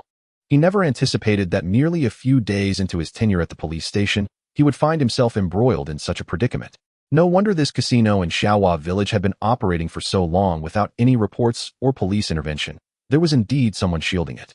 Yet, Chen Ming remained oblivious as to whether this protector was just an ordinary officer or someone of a higher rank. Now was not the time for such considerations, as the surrounding henchmen had gradually closed in, all wearing malevolent smiles. Chen Ming swiftly drew a steel pipe from his lower back. Seeing this, Jin Long let out a laugh. "Huh? I didn't expect you to come prepared." He then turned to his gang of lackeys. "Stop gawking. If he takes you out, it'll be on you. Get him. Beat this little brat to a pulp." As soon as he finished speaking, the group charged at Chen Ming. They were caught off guard by the weapon in his hand, approaching him unarmed. Seizing the opportunity, Chen Ming swung the steel pipe at several of them. Those struck by the pipe instantly lost their combat effectiveness. Of the 7 or 8 assailants, 3 collapsed immediately. The remaining 5 hesitated, wary of advancing recklessly. Jin Long, frustrated, kicked one of his men in the rear. "Are you all idiots? He's armed, and you want to take him on barehanded?" After being kicked, the henchman quickly pulled out a collapsible baton from behind. The others also brandished their spring knives and electric batons. Realizing the situation was spiraling out of control, Chen Ming tightened his grip on the steel pipe and decided to strike first. He swung the pipe at the henchman holding a spring knife. Hearing a slight crack as he connected, Chen Ming couldn't afford to dwell on the pain. If he were stabbed by these thugs, it would be too late. After landing his blow, he dodged to the side, evading 2 strikes from the batons. At that moment, another henchman armed with an electric baton and a spring knife lunged at his abdomen. Each of these weapons would inflict considerable harm if they made contact. And if he could neutralize these 2, the remaining adversaries would pose little threat. Noticing the tip of the spring knife drawing nearer, Chen Ming hastily took a step back, pivoted, and kicked the assailant's arm away. He then swung the steel pipe, sending the one with the electric baton flying. Just as Chen Ming thought he had a moment's respite, he heard a whoosh behind him. Jin Long, wielding a baton, swung it down hard. The impact reverberated through Chen Ming's back, leaving him feeling numb. Were it not for his enhanced physique from the system's rewards, he would have surely collapsed. All this transpired in the blink of an eye. As Chen Ming regained his footing, 2 more batons came crashing toward his head. If he failed to evade them, he would likely suffer a concussion. He rolled to the side, narrowly avoiding 1 strike, but the other baton struck his shoulder with considerable force, nearly knocking the steel pipe from his grasp. However, his enhanced physique had fortified not just his muscles, but his very bones as well. Ignoring the pain, he rolled and retaliated, sending 2 more attackers sprawling. Now, only the leader, Jin Long, remained before him. As Chen Ming advanced, Jin Long, witnessing his subordinates all incapacitated, felt a wave of fear wash over him. The bravado he had moments ago evaporated, and he instinctively began to retreat. Chen Ming would not let him escape. He lunged forward, delivering a powerful kick that sent Jin Long sprawling. As Jin Long struggled to rise, Chen Ming picked up an electric baton from the ground and approached him deliberately, placing a foot upon his chest. What happened to your bravado? You wanted to fight me, didn't you? Stand up and let us see if I can walk out of here unscathed today. Jin Long, now stripped of his courage, was left pleading. Brother, I was wrong. I truly understand my mistakes now. I can give you money right away. You can come to our casino anytime to play freely. If I've offended you in the past, just say the word, and we will make amends. Seeing Jin Long so utterly cowed, Chen Ming looked down at him with disdain and turned on the electric baton, its arcs crackling ominously. He pressed the baton against Jin Long's chest. Now tell me, who is protecting you? Who leaked my information to you? Jin Long, terrified by the baton's ominous proximity to the switch, stammered. I'll tell you. Just don't be rash. Chen Ming, having no patience for his hesitance, pressed the baton harder against him. No more nonsense. Answer my questions immediately. Realizing he was trapped, Jin Long reluctantly confessed, it's Lin Hu from the Dongxing police station. I pay him 10,000 a month. If anyone calls the police, he informs us in advance. Even if he does come, it's always after we've cleared out. Brother, your number was given to me by him. I'm telling you everything. Just don't hurt me. Upon hearing Jin Long's words, Chen Ming's gaze grew cold. If he were speaking of someone else, Chen Ming might have considered it credible. But Lin Hu was no stranger. He was Chen Ming's cousin, a child of his mother's elder brother. And Chen Ming knew him too well. He was the epitome of integrity. There was no way Lin Hu would ever condone such a casino operation. Moreover, it was Lin Hu who had encouraged Chen Ming's parents to have him apply to become a police auxiliary officer. Realizing Jin Long was still attempting to deceive him, Chen Ming shifted his foot from Jin Long's and pressed the baton's switch. The blue arcs of electricity surged forth, causing Jin Long to convulse violently, the acrid scent of singed flesh filling the air. After 5 agonizing seconds, Chen Ming deactivated the baton and, seeing Jin Long still twitching and drooling on the ground, delivered a stinging slap to his face. It seems you're still not being honest. How dare you deceive me? Lin Hu is absolutely not the person you claim him to be. If you wish to remain silent, that's fine. We'll simply see how long this baton lasts. Now aware that he had unwittingly confronted his cousin's relative, Jin Long felt a wave of panic wash over him. Having experienced the uncontrollable agony of electric shock, he had no desire to endure it again. Reluctantly, he confessed, it's the chief of the Dongxing Road police station who's backing us. And we pay him 50,000 a month. As for Lin Hu, it is merely a result of the other party persistently seeking trouble with him. Jin Long simply wishes to tarnish his reputation. Having acquired the information he sought, Chen Ming promptly retrieved his phone and dialed his cousin Lin Hu. Today, Lin Hu was indeed on duty. After Chen Ming reported the incident, Lin Hu initially intended to respond immediately. However, the situation was complicated by the fact that the police vehicle had been taken out by the station chief, and subsequent attempts to reach him by phone were unsuccessful. Lin Hu contemplated using his own car, but to his dismay, he discovered that his car keys had mysteriously vanished. When he finally located them, they were hidden in the crevice of the sofa. This delay in arriving could potentially lead to repercussions for Lin Hu if it resulted in Chen Ming being injured. With all the inquiries yielding the desired information, Chen Ming suddenly heard the commotion of an ongoing gambling bust ahead. He turned to return, but as he pushed open the door, he was restrained by two police officers. Lin Hu, noticing the situation, recognized his cousin and instructed the officers, "Shout Song, Ming Zi. It's fine to let him go. He is the one who reported this, and he has family." Upon hearing Lin Hu's command, the officers released Chen Ming. Lin Hu approached Chen Ming, stating, "I've been keeping an eye on this casino in Xiaohua village for quite some time. There are lookouts outside and enforcers inside. I just saw Uncle outside. You came in alone. Are you unscathed?" Chen Ming brushed the dust off his clothes and smiled at Lin Hu. "I'm fine. I dealt with those enforcers, right in the backyard." Lin Hu, alarmed, hurried to the backyard. Upon witnessing the sprawled bodies of the casino's enforcers, including their leader Jin Long, he was taken aback. With so many individuals incapacitated and weapons such as electric batons and daggers scattered about, he marveled at how his cousin had managed this. Moreover, judging by Chen Ming's appearance, aside from being a bit dirty, he bore no injuries. Clearly, his decision to have Chen Ming take the auxiliary police exam was indeed a judicious choice. This time, Lin Hu had not brought many officers with him, and the handcuffs were insufficient. Fortunately, he had plenty of zip ties in his car for binding the suspects, rendering any escape attempts futile. Back inside, Lin Hu surveyed the 30 or so individuals present and felt a headache coming on. It was impossible to take them all back. Some were merely curious onlookers, and others had only wagered a couple of hundred yuan. After questioning them, Lin Hu decided to release those who had only come to watch or placed minimal bets. He had already called for reinforcements from the station, as well as nearby SWAT teams, to assist with the situation. Once Lin Hu had finished handling the immediate chaos, he turned to inquire about Chen Ming's purpose for being there. Upon learning that Chen Ming was looking for a thief, Lin Hu's gaze shifted to the group of gamblers. At that moment, Ma San was among them, and upon seeing Chen Ming return unscathed and seemingly friendly with the leading officer, he called out, "Ming Zi, it's me, Ma San." Chen Ming approached Ma San, who appeared increasingly anxious. "What are you doing here, gambling as well?" Ma San, sensing trouble, stammered, "This is all a misunderstanding. You've got the wrong person. Please help me get out of this, and I'll treat you to a nice meal once I'm free."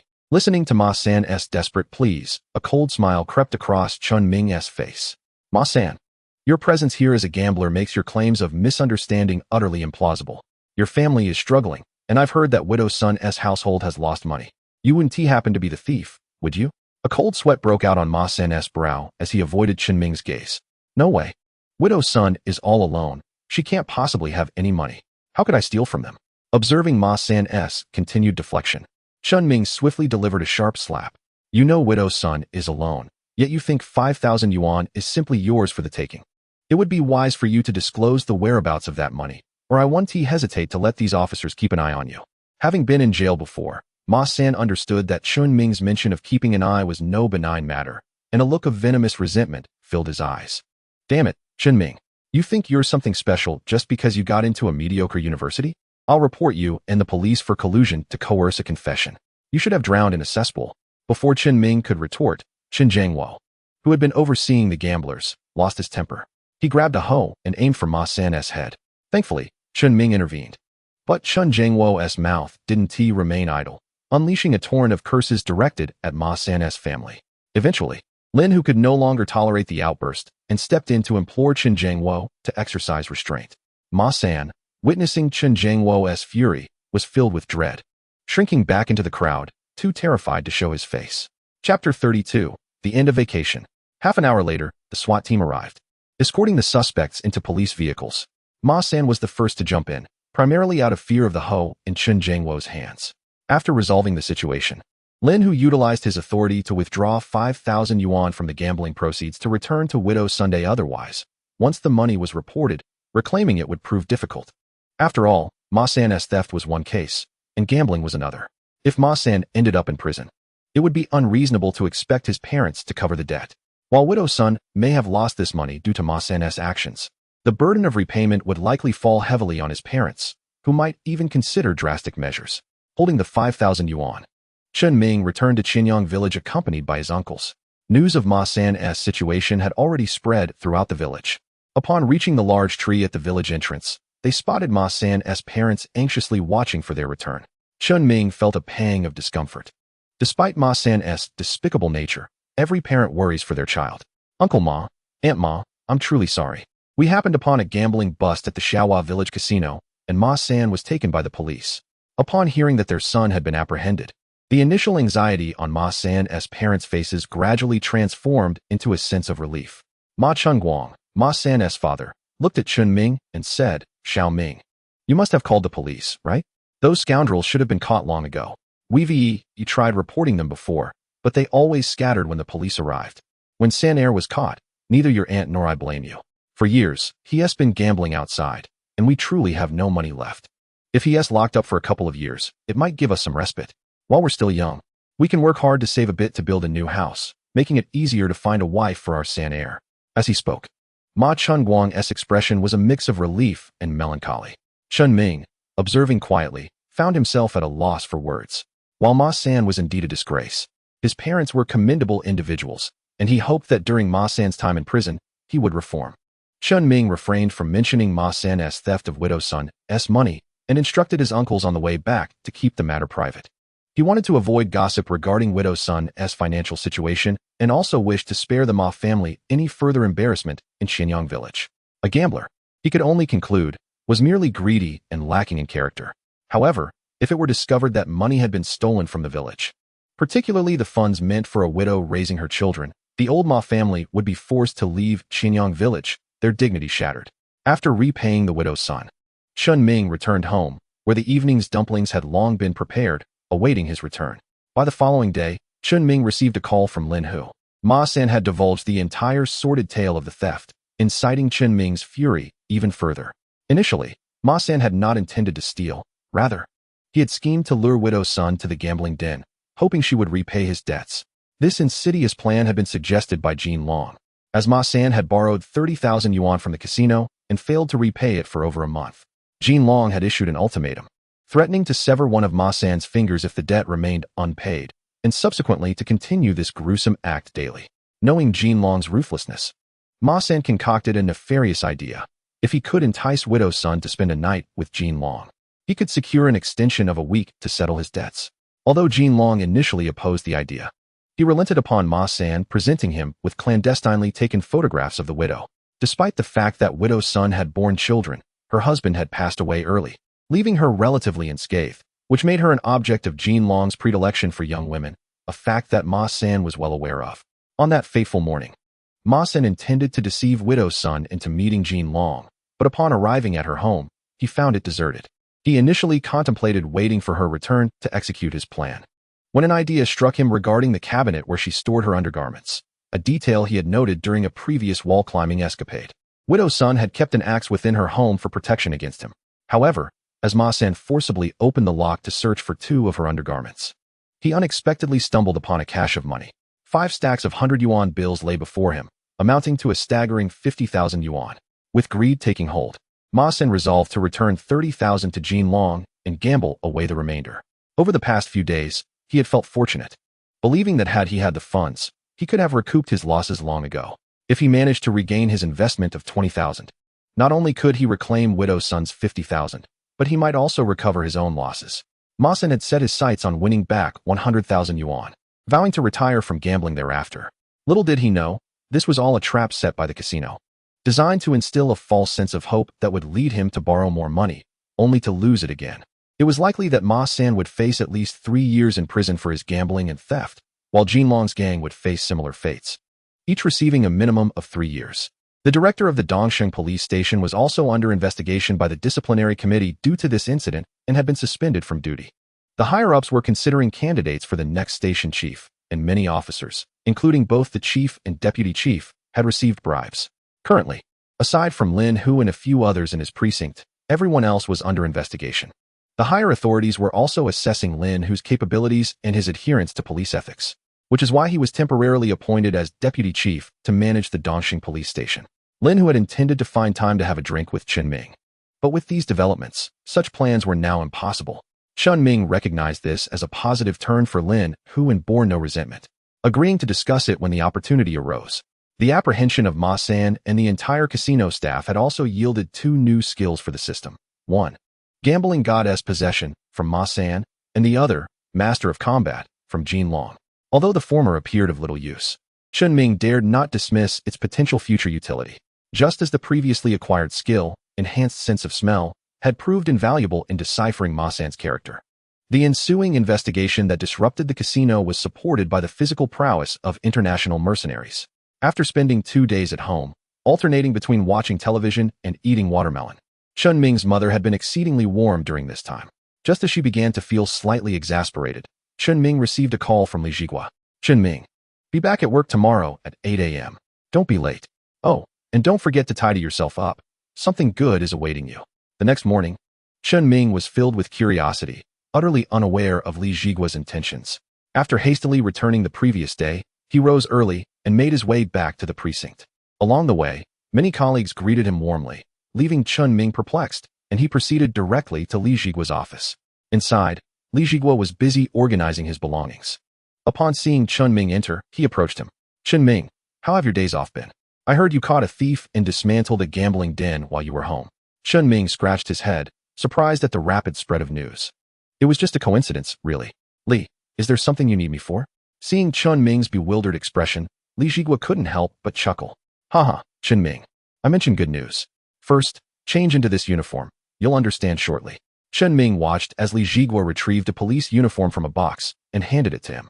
Li, this uniform is brand new. I haven't even worn it yet. Is this for a change? With a smile, Li Jigua pressed the uniform into Chen Ming's hands. Take a look at the badge. This is not the attire of an auxiliary officer, but that of a full-fledged policeman. At that moment, Chen Ming's confusion deepened. This seemed rather irregular. Noticing Chen Ming's hesitation, Li Jigua adopted a serious tone. Comrade Chen Ming, congratulations on your outstanding performance at work in solving the dismemberment case, the rape case, and the case of the headless female corpse. You are hereby awarded first-class merit. By organizational decree, you are admitted as a formal People's Police officer. We hope you will continue to excel in your future endeavors. Shortly, a leader will arrive to conduct the award ceremony. Upon finishing, Li Jigua noticed Chen Ming still standing there, evidently in need of time to process the news. He returned to his tasks, leaving Chen Ming to ponder. Even after donning the police uniform, it still hadn't fully registered for Chen Ming that he had so easily achieved full status. He had already purchased materials and exercises for the national exam. Would he still need them? Once Li Jigua had finished organizing, he glanced at the now uniformed Chen Ming. The uniform fit him remarkably well, as if it were destined to adorn him throughout his life. Checking the time, Li Jigua urged Chen Ming, stop dawdling. The leaders will be here soon. Let's head over to wait for them. Chen Ming and Li Jigua made their way to the police station's large conference room, which was already filled with many attendees, including former colleagues and even Director Xia and Deputy Director Lin. Faced with such a crowd, Chen Ming felt a bit uneasy. Yet the warmth radiating from their smiles was palpable. As soon as he entered, applause erupted in welcome. Chen Ming's last experience with such a grand reception was during the freshman welcome party, which had been abruptly cancelled due to a power failure just as he was about to perform. He glanced at the lights overhead, reassured that they were not chandeliers. Then checked the open door of the conference room, ensuring an easy escape route. As for the power outage, the police station is equipped with backup power supplies, so it is unlikely that any significant issues will arise. Before Chen Ming could continue pondering, a group of individuals arrived at the entrance of the conference room. Upon seeing them, Li Jigua swiftly pulled Chen Ming aside. Chen Ming glanced at the newcomers, who appeared to be in their 50s, clad in white shirts adorned with party emblems, their faces radiating kindness. This man was none other than Lu Weiman, the secretary of the Municipal Party Committee of Longtan City, a figure Chen Ming had only seen on television. Following him were several other individuals, among whom Chen Ming recognized some from the media, prominent leaders of Longtan City. However, the last young man to enter was completely unexpected, Lu Xiong. Lu Xiong spotted Chen Ming and smiled, winking at him. Chen Ming's mind was further clouded with confusion. How could Lu Xiong be here? Over the past 2 days, he had reached out to Lu Xiong to inquire about his return to work, but Lu Xiong had always brushed him off with vague replies, leaving Chen Ming puzzled about what he was truly occupied with. Lu Weiman took his seat at the head of the table, and Director Xia and Deputy Director Lin approached to greet him. Noticing that Chen Ming was still standing there in a daze, Xia Qinglin hurriedly beckoned him over. Once Chen Ming drew near, Lu Weiman stood up and appraised the young man before him, with sharp brows and bright eyes. His tall and upright posture in the police uniform exuded a sense of comfort. You must be Chen Ming, he remarked. You are indeed well suited for this uniform. On your very first day, you solved a dismemberment case, and before the rewards for that have even been issued, you have already cracked a homicide case. Coupled with this recent headless corpse case and your outstanding performance during the governmental restructuring, I am pleased to officially appoint you as a People's Police Officer. Welcome to our police force, Comrade Chen Ming. As Lu Weimin finished speaking, applause erupted from behind him. This was Chen Ming's first encounter with such high-ranking officials, and he felt a surge of nervousness, unsure of what to say. Fortunately, Li Jiguo was there to help him regain his composure. The next moment involved the formal commissioning ceremony, personally conducted by Lu Weimin. Such honors were rarely bestowed even upon ordinary police officers, let alone someone like Xiaqing Lin, the director. After the ceremony, Lu Weimin patted Chen Ming on the shoulder and offered a few words of advice about upholding justice and earning accolades, expressing a desire to meet him at the municipal bureau in the future. At this moment, Chen Ming began to come to his senses. Hearing Lu Weimin mention future meetings with the municipal bureau did not raise any alarms for him. After all, he now possessed a systematic advantage, and achieving accolades and solving cases would not be a daunting task, even if it meant reaching the provincial office.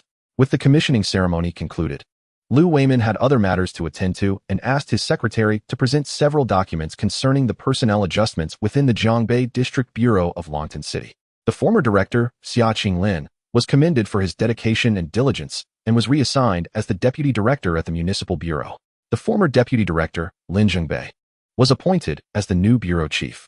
Former criminal investigation team leader Li Jiguo was temporarily assigned as the deputy director while continuing his work in criminal investigations. Listening to the personnel changes, Chen Ming was taken aback. All of those reassigned had been aligned with the secretary during the headless corpse case and the conflicts involving the Li family. It seemed that to ascend the ranks, aligning oneself with the right factions was indeed crucial.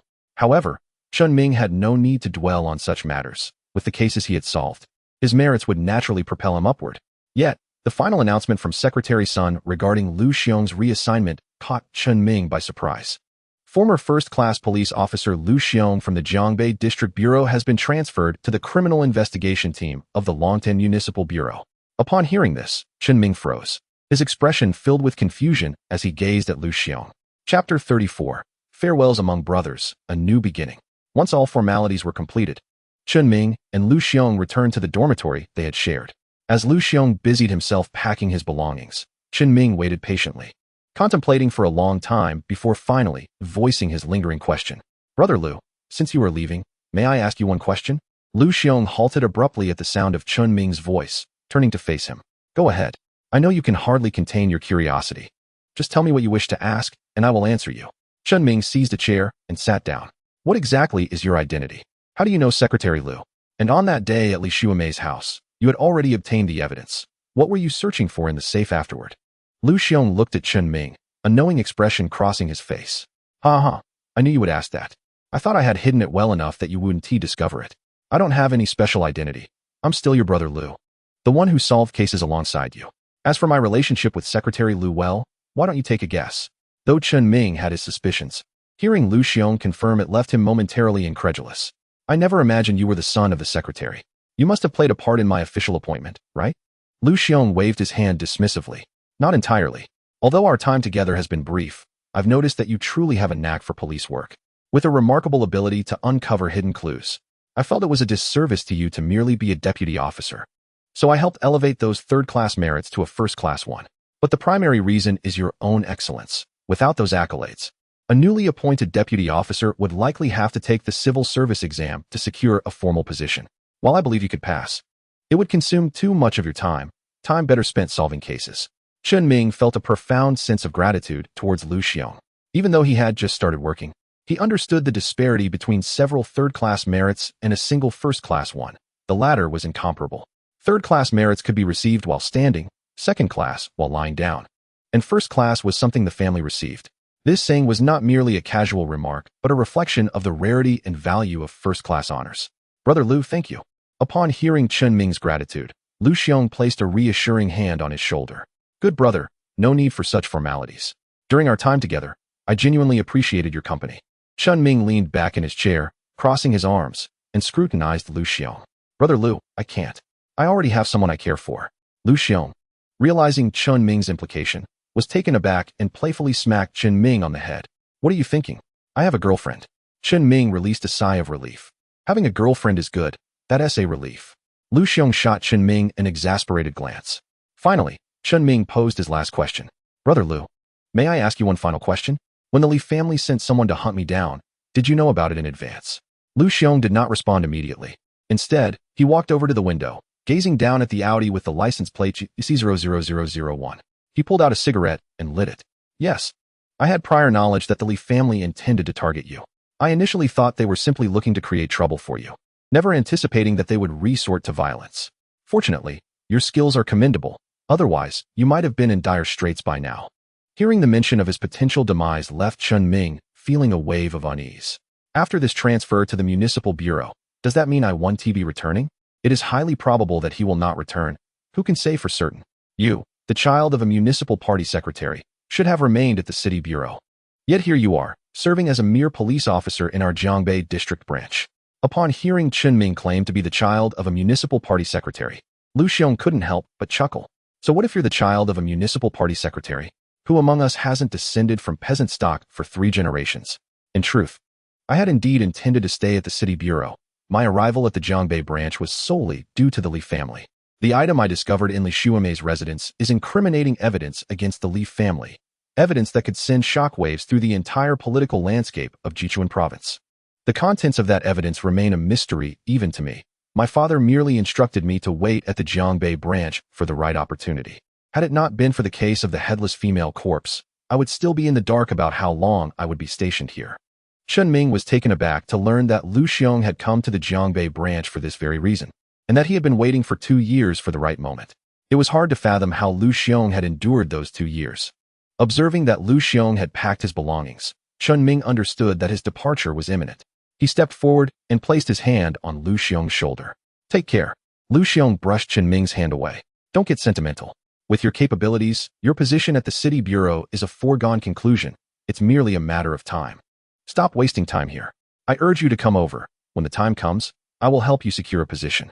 No need for that. If you don't succeed, and I happen to become your superior, I can protect you as well. The two exchanged glances and burst into laughter. No more words. The city bureau awaits you. With that, Lu Xiong left without a backward glance. Such is the nature of male camaraderie. Despite their brief acquaintance, it did not hinder their bond of lifelong brotherhood. As Chen Ming watched the car drive towards the police station below, he remained fixated on it. Just as the vehicle was about to depart, an unexpected incident occurred. The right tire suddenly blew out. Fortunately, the driver reacted swiftly, maintaining control of the steering wheel and narrowly avoiding an accident. Chen Ming was startled by the unfolding scene below. It had been several days since he had encountered misfortune, and there had been no incidents during the promotion ceremony. Such a streak of good luck was decidedly unusual for him. As he observed the driver changing the tire and Lu Xiong, a nagging feeling arose in his heart that this incident might somehow be connected to him. He contemplated offering assistance, but by the time he reached the ground floor, Lu Xiong had already replaced the tire. Upon seeing Chen Ming emerge, Lu Xiong waved goodbye again. As the vehicle started, Chen Ming intended to see him off. However, just as the black Audi exited the premises, a taxi suddenly barreled out and crashed into Lu Xiong's car. Lu Xiong, who had not even fastened his seatbelt, was violently thrust against the dashboard of the passenger seat. When he emerged from the vehicle, fuming, he confronted the taxi driver. Aware that the speed limit in the city was 60 km/h, yet the driver had clearly exceeded 80. Upon opening the car door, a pungent odor of alcohol assaulted his senses. The taxi driver was driving under the influence. The sound of the collision had alerted numerous individuals at the police station, and they rushed outside. Li Zhigua ordered that the intoxicated driver be taken to the interrogation room to sober up. Clearly, the secretary's vehicle was no longer operable, and they arranged for him to be transported back by police car. As for the Audi, the driver would remain on site to await the insurance company's arrival. Chen Ming observed from a distance, wary that if he drew closer, both Lu Xiong and the municipal party secretary would find themselves entangled in this incident today. Chapter 35. A corpse hidden in the melon field. In August, in Longtan City, the evening breeze rustled through Wu Laosan's melon shed, producing a soft sound that seemed to push back the stifling heat of summer. Recently, the weather in Longtan City had reached unprecedented heights. Yet the business of his melon field thrived remarkably, being the only one in the vicinity and thus enjoying a significant advantage. Initially, Wu Laosan had heeded his wife's advice. Her family hailing from Hunan had informed him that watermelons thrived there, prompting him to bring back some seeds during a visit. At first, he presumed that renting land for cultivation would yield minimal profit, just enough to sustain his family. Little did he expect to encounter a landlord willing to lease him the land at the lowest possible rate for 3 years. Wu Laosan had planned even if he faced losses in watermelon cultivation this year, he would switch to corn next year, which was always in demand. Who could have predicted that this year's watermelon crop would yield an abundant harvest, not only in quantity, but also in favorable purchasing prices? For several days, Wu Laosan had to summon relatives to help him before dawn, and when the sun rose high, they could finally take a brief respite. The earlier crop had sold out, and with the remaining melons ripening in the next couple of days, Wu Laosan knew he had to remain vigilant in the field. After all, if someone were to come in the morning to steal melons, they could easily make off with several in just 5 minutes, resulting in a loss of at least 100 yuan. Besides guarding against thieves, it was even more crucial to prevent surrounding animals from causing destruction. Wu Laosan remembered learning about the tale of the boy and the weasel in elementary school, which mentioned weasels, although they were absent in northeast China. Yellow weasels and field mice were plentiful. Many watermelons had fallen victim to these pests, and Wu Laosan, who could hardly bear to eat a single watermelon himself, would not tolerate these creatures ruining his crops. At that moment, Wu Laosan lay in the melon shed, blissfully contemplating the prospect of earning an additional 10 to 20,000 yuan in a couple of days. Suddenly, a strong urge to urinate overtook him. A man cannot hold it in, and he needed to resolve this quickly. He stepped out of the shed and relieved himself a few meters away. Afterward, Wu Laosan gazed at his vibrant field, growing increasingly pleased. Considering the oppressive heat that made sleep elusive, he decided to cut open a watermelon to taste, while also surveying the field for any signs of animals to chase away. In northeast China, people tend to harbor some superstitions. They find themselves unable to confront larger animals, while smaller ones like yellow weasels are hardly worth the trouble. Typically, upon spotting one, Wu Laosan would merely shoo it away, placing a cut watermelon in the direction it fled, seeking reassurance while hoping the little creatures would inflict less damage on his field. However, that night, Wu Laosan felt unusually agitated, perhaps due to the oppressive heat, and his right eyelid twitched incessantly. He contemplated whether to let his father keep watch overnight so he could rest properly the next day. As Wu Laosan's thoughts swirled, he suddenly noticed something strange in the field ahead. Upon closer inspection, he saw a watermelon that appeared to have a human face. Believing his eyes might be deceiving him, he moved closer to investigate, when suddenly, a yellow weasel sprang from the watermelon. This creature is notorious in northeast China, often referred to as a harbinger of misfortune. Gazing at the watermelon that resembled a human head, Wu Laosan felt a surge of fear. In a panic, he fumbled for his phone and quickly dialed the police. Meanwhile, Chen Ming was on duty at the station when the phone rang, signaling that an incident required their immediate attention. Approximately half an hour later, Chen Ming, accompanied by his fellow officers from the same precinct, hurriedly arrived at the scene of the incident. With Lu Xiong reassigned to the municipal bureau, Chen Ming had recently completed a month-long induction training program upon officially joining the police force. Upon his return, he was still unfamiliar with his precinct colleagues, prompting Li Jigua to pair him with a similarly newly assigned officer named Sun Sheng, colloquially known as Fatty Sun, who was there for an internship. Sun appeared to be quite simple-hearted, with a voracious appetite being his only notable passion. However, one should not underestimate the implications of his nickname. Standing over 190 centimeters tall, his mere presence could exert considerable pressure on those around him. Chen Ming had just returned to the Jiangbei District Bureau that day and was taken aback to receive an emergency call shortly after midnight. Observing the watermelon field before him, he swiftly approached a colleague from the nearby police station and inquired, "Brother, what is going on?" Recognizing Chen Ming as a member of the precinct's criminal investigation team, the officer proceeded to recount the details surrounding the situation. Previously, Wu Laosan had reported discovering a human head in his watermelon patch. Upon receiving the call, the local police station promptly dispatched officers to investigate. In these times, with an array of bizarre occurrences, they suspected Wu Laosan might have misinterpreted what he saw. Upon arrival, there was no sign of a head, only a watermelon that bore a resemblance to a human face. Given the advancements in genetic technology and various grafting techniques, it was not surprising to encounter such peculiarities. The two officers dismissed it as merely an unusual watermelon. However, just as they were preparing to leave, they unexpectedly discovered a bone on the ground. After inspecting it with a flashlight, they were astonished to find it was indeed a human phalanx. Nearby was a small hole, evidently excavated by some animal. The two officers, unaccustomed to such circumstances, were rendered somewhat flustered, prompting them to hastily call the criminal investigation team for assistance. Chen Ming knelt in the center of the watermelon field, closely examining the phalanx. Judging by its size, it likely belonged to a child. He shone his flashlight into the hole, but regrettably, the depth of the cavity yielded no useful clues. However, the unmistakable stench of decomposition wafting from within was all too clear. Chen Ming understood that it was highly probable a body lay buried beneath. He quickly contacted Li Jigua, urging him to send assistance, and instructed the officers at the station to procure excavation tools, as he intended to personally search for the remains.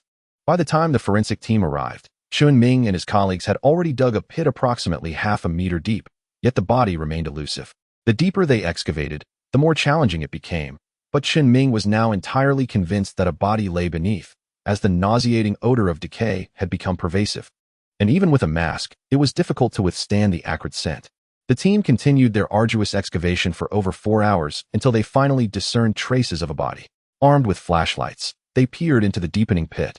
Now 2 meters deep, and unearthed a piece of children's clothing. Chen Ming immediately ordered that the body be retrieved. After considerable effort in extracting the body, before they could properly secure it, someone below suddenly shouted, "There's another body down here." The team hastily ensured the child's remains were placed appropriately before rushing back to recover the other body. Upon viewing the female corpse, and before the forensic team could arrive for examination, another body was discovered beneath. Once all the remains were brought to the surface, Chen Ming surveyed the 3 corpses laid out in the watermelon field, 2 adults, 1 male and 1 female, alongside the child who had been unearthed first. All indications suggested that this was likely a case of familial homicide. Chen Ming promptly relayed the situation to Li Jigua, who understood the gravity of a family annihilation case. The urgency of their overnight excavation stemmed from the potential for public attention and outcry should the details leak by dawn, exacerbated by the unique nature of such a crime. Chapter 36. Autopsy Results. The 3 bodies were transported to the forensic room, and as dawn broke, the sky remained overcast, casting a somber atmosphere over the police station. The highly decomposed remains were wheeled into the forensic facility. Shortly thereafter, Chen Ming entered alongside Fatty's son, weariness etched upon his face. The on-duty forensic pathologist approached the 3 corpses, preparing to commence the autopsy. Inside the forensic room, flickering fluorescent lights cast a ghastly pallor. The tiled walls glimmered with a cold sheen, and various instruments were meticulously arranged, reflecting an eerie glow. Upon examination, it became evident that the time of death for all 3 bodies aligned with the earlier hypothesis, occurring in March.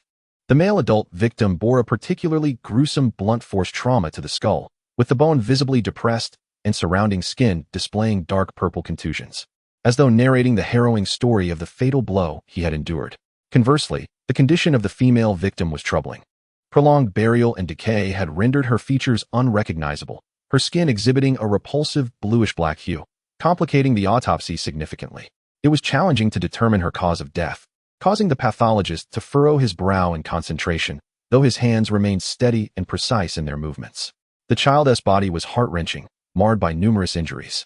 The fractured bones in the right hand were jagged and uneven, as if cruelly snapped by some immense force, while the skull exhibited multiple fractures resembling a grotesque spiderweb. Given the extensive time since death and their deep interment, the bodies were infested with swarms of writhing white maggots. These larvae wriggled through the decomposing flesh, emitting a foul stench, as if heralding their dominion over decay. Yet the forensic pathologist remained unperturbed, his hands deftly maneuvering the dissection instruments with unwavering focus, treating this repugnant scene as merely routine. At this moment, the most critical and urgent task was to ascertain the identities of the deceased. All evidence pointed to a potential family massacre, raising numerous perplexing questions, notably why the perpetrator would choose to bury the bodies in Wu San's watermelon field. Chen Ming and Fatty's son, unwilling to delay, promptly returned to Yujia village. The owner of the watermelon field was an ordinary villager, yet upon their inquiries, they learned that Qian Chao, the landholder, had been away for work with others from the village for over 6 months and had not returned to this familiar land. Various clues and suspicions raced through Chen Ming's mind, and his instincts suggested that Qian Chao was a prime suspect. Information from the villagers revealed that Qian Chao had previously cultivated the land, achieving considerable corn yields and establishing a reputation as a skilled farmer. However, it was peculiar that after March of this year, for reasons unknown, he abruptly outsourced the land he had tended to for years and hastily left the village with the outflow of workers, as if deliberately evading something. Although March had yet to usher in the bustling season of spring plowing, the grave pit dug for the bodies was an astounding depth of over 2 meters. If someone had excavated such a profound hole in this land, how could the nearby villagers have remained utterly oblivious? This scenario defies all logic. Strangely enough, After a thorough inquiry, not a single villager reported having seen anyone digging here. It was as if a meticulously crafted enigma had emerged, leaving one utterly perplexed. Moreover, Qian Chao's plot of land was conveniently adjacent to the highway, facilitating transportation. Wu Xin had initially chosen this location for cultivating watermelons largely due to its logistical advantages, adding further layers of mystery to the case. In truth, Chen Ming had indeed contemplated the possibility of Wu Xin being the perpetrator. However, when he utilized the criminal radar on Wu Xin the previous night, there had been no alerts regarding criminal activity. Concurrently, the forensic examination was underway, and the results soon revealed that the cause of death for the female victim starkly contrasted with that of the two male victims. She had succumbed to poisoning from pesticides, which ravaged her internal organs. The DNA results for the three bodies also confirmed that they were a close-knit family of three, a crucial piece of information that illuminated the path towards solving the case. Meanwhile, Sun Pongzi, during his visit to Yujia village, serendipitously learned that a family had vanished without a trace after going to work in March, severing all contact with their relatives. This family, newcomers to Yujia village, had maintained a rather low profile, engaging minimally with the villagers, yet they were on amicable terms with their immediate neighbors, occasionally lending each other a hand, thereby possessing some social ties within the community. Their daily routine was quite predictable. The male head of the household toiled away at construction sites to sustain his family, braving the elements in his arduous efforts. Even when he returned home, it was usually late at night, and he would only stay for a day or two before departing, leaving the woman and child behind. Initially, the neighbors assumed the family's departure was merely a visit to distant relatives, a common occurrence in the village. However, none could have anticipated that this absence would extend beyond half a year, rendering them as if they had never existed in the village, which left the neighbors feeling perplexed and concerned. Upon discovering this significant lead, Chen Ming and Sun Pongzi hurried to the family's residence. As soon as he stepped into the yard, Chen Ming sensed something amiss. Given that the family had not returned for over half a year, the yard should have been overrun with weeds. If they had indeed left normally, the house would also reflect typical circumstances. Yet, curiously, the curtains were tightly drawn, obscuring any view of the interior from outside. The front door was secured with a rusted iron lock. Observing this, Sun Pongzi quickly made way for Chen Ming. Having heard of his extraordinary lock-picking skills, which had previously aided in unlocking critical doors during investigations to uncover vital clues, Chen Ming approached, his gaze fixated on the iron lock. This time, he deemed it unnecessary to employ his lock-picking abilities. With a gentle grip, he exerted a bit of force, and the seemingly sturdy lock gave way with a resounding clank. Upon entering, it was evident that the place had been meticulously tidied, the furniture arranged in relative order. Yet traces of dried blood were still visible in the corners. Chen Ming's eyes settled on the dining table, where desiccated and blackened food lay scattered, the bowls and chopsticks haphazardly strewn, as if time had frozen in an instant. In his heart, Chen Ming was convinced that this family could not have merely gone visiting relatives, who would leave the dining table in such disarray. This was clearly illogical. Moreover, he noticed that there were 5 bowls on the table, indicating that besides the 3 victims, 2 additional individuals had dined there that night, who were likely the perpetrators of this horrific massacre. Chapter 37. The Identity of the Killer.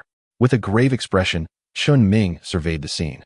Acutely aware of the severity of this family annihilation case, he promptly called Li Zhigua, requesting the presence of a forensic expert. If DNA from the 2 other individuals could be extracted from this house, it might lead to identifying the suspects, a crucial step in the investigation that must not overlook even the slightest clue. Chen Ming understood that even if these 2 individuals were not the actual killers, they were undoubtedly intricately and complexly linked to the case. Any detail could serve as evidence to uncover the true culprit. Upon receiving the order, the forensic team wasted no time, immediately setting aside their other tasks and rushing to the scene. When they arrived, Chen Ming noticed their weary expressions, their eyes betraying exhaustion from prolonged, intense work. He understood that, like them, these forensic experts had not rested since the previous night, tirelessly attending to various crime scenes, their bodies and minds thoroughly drained.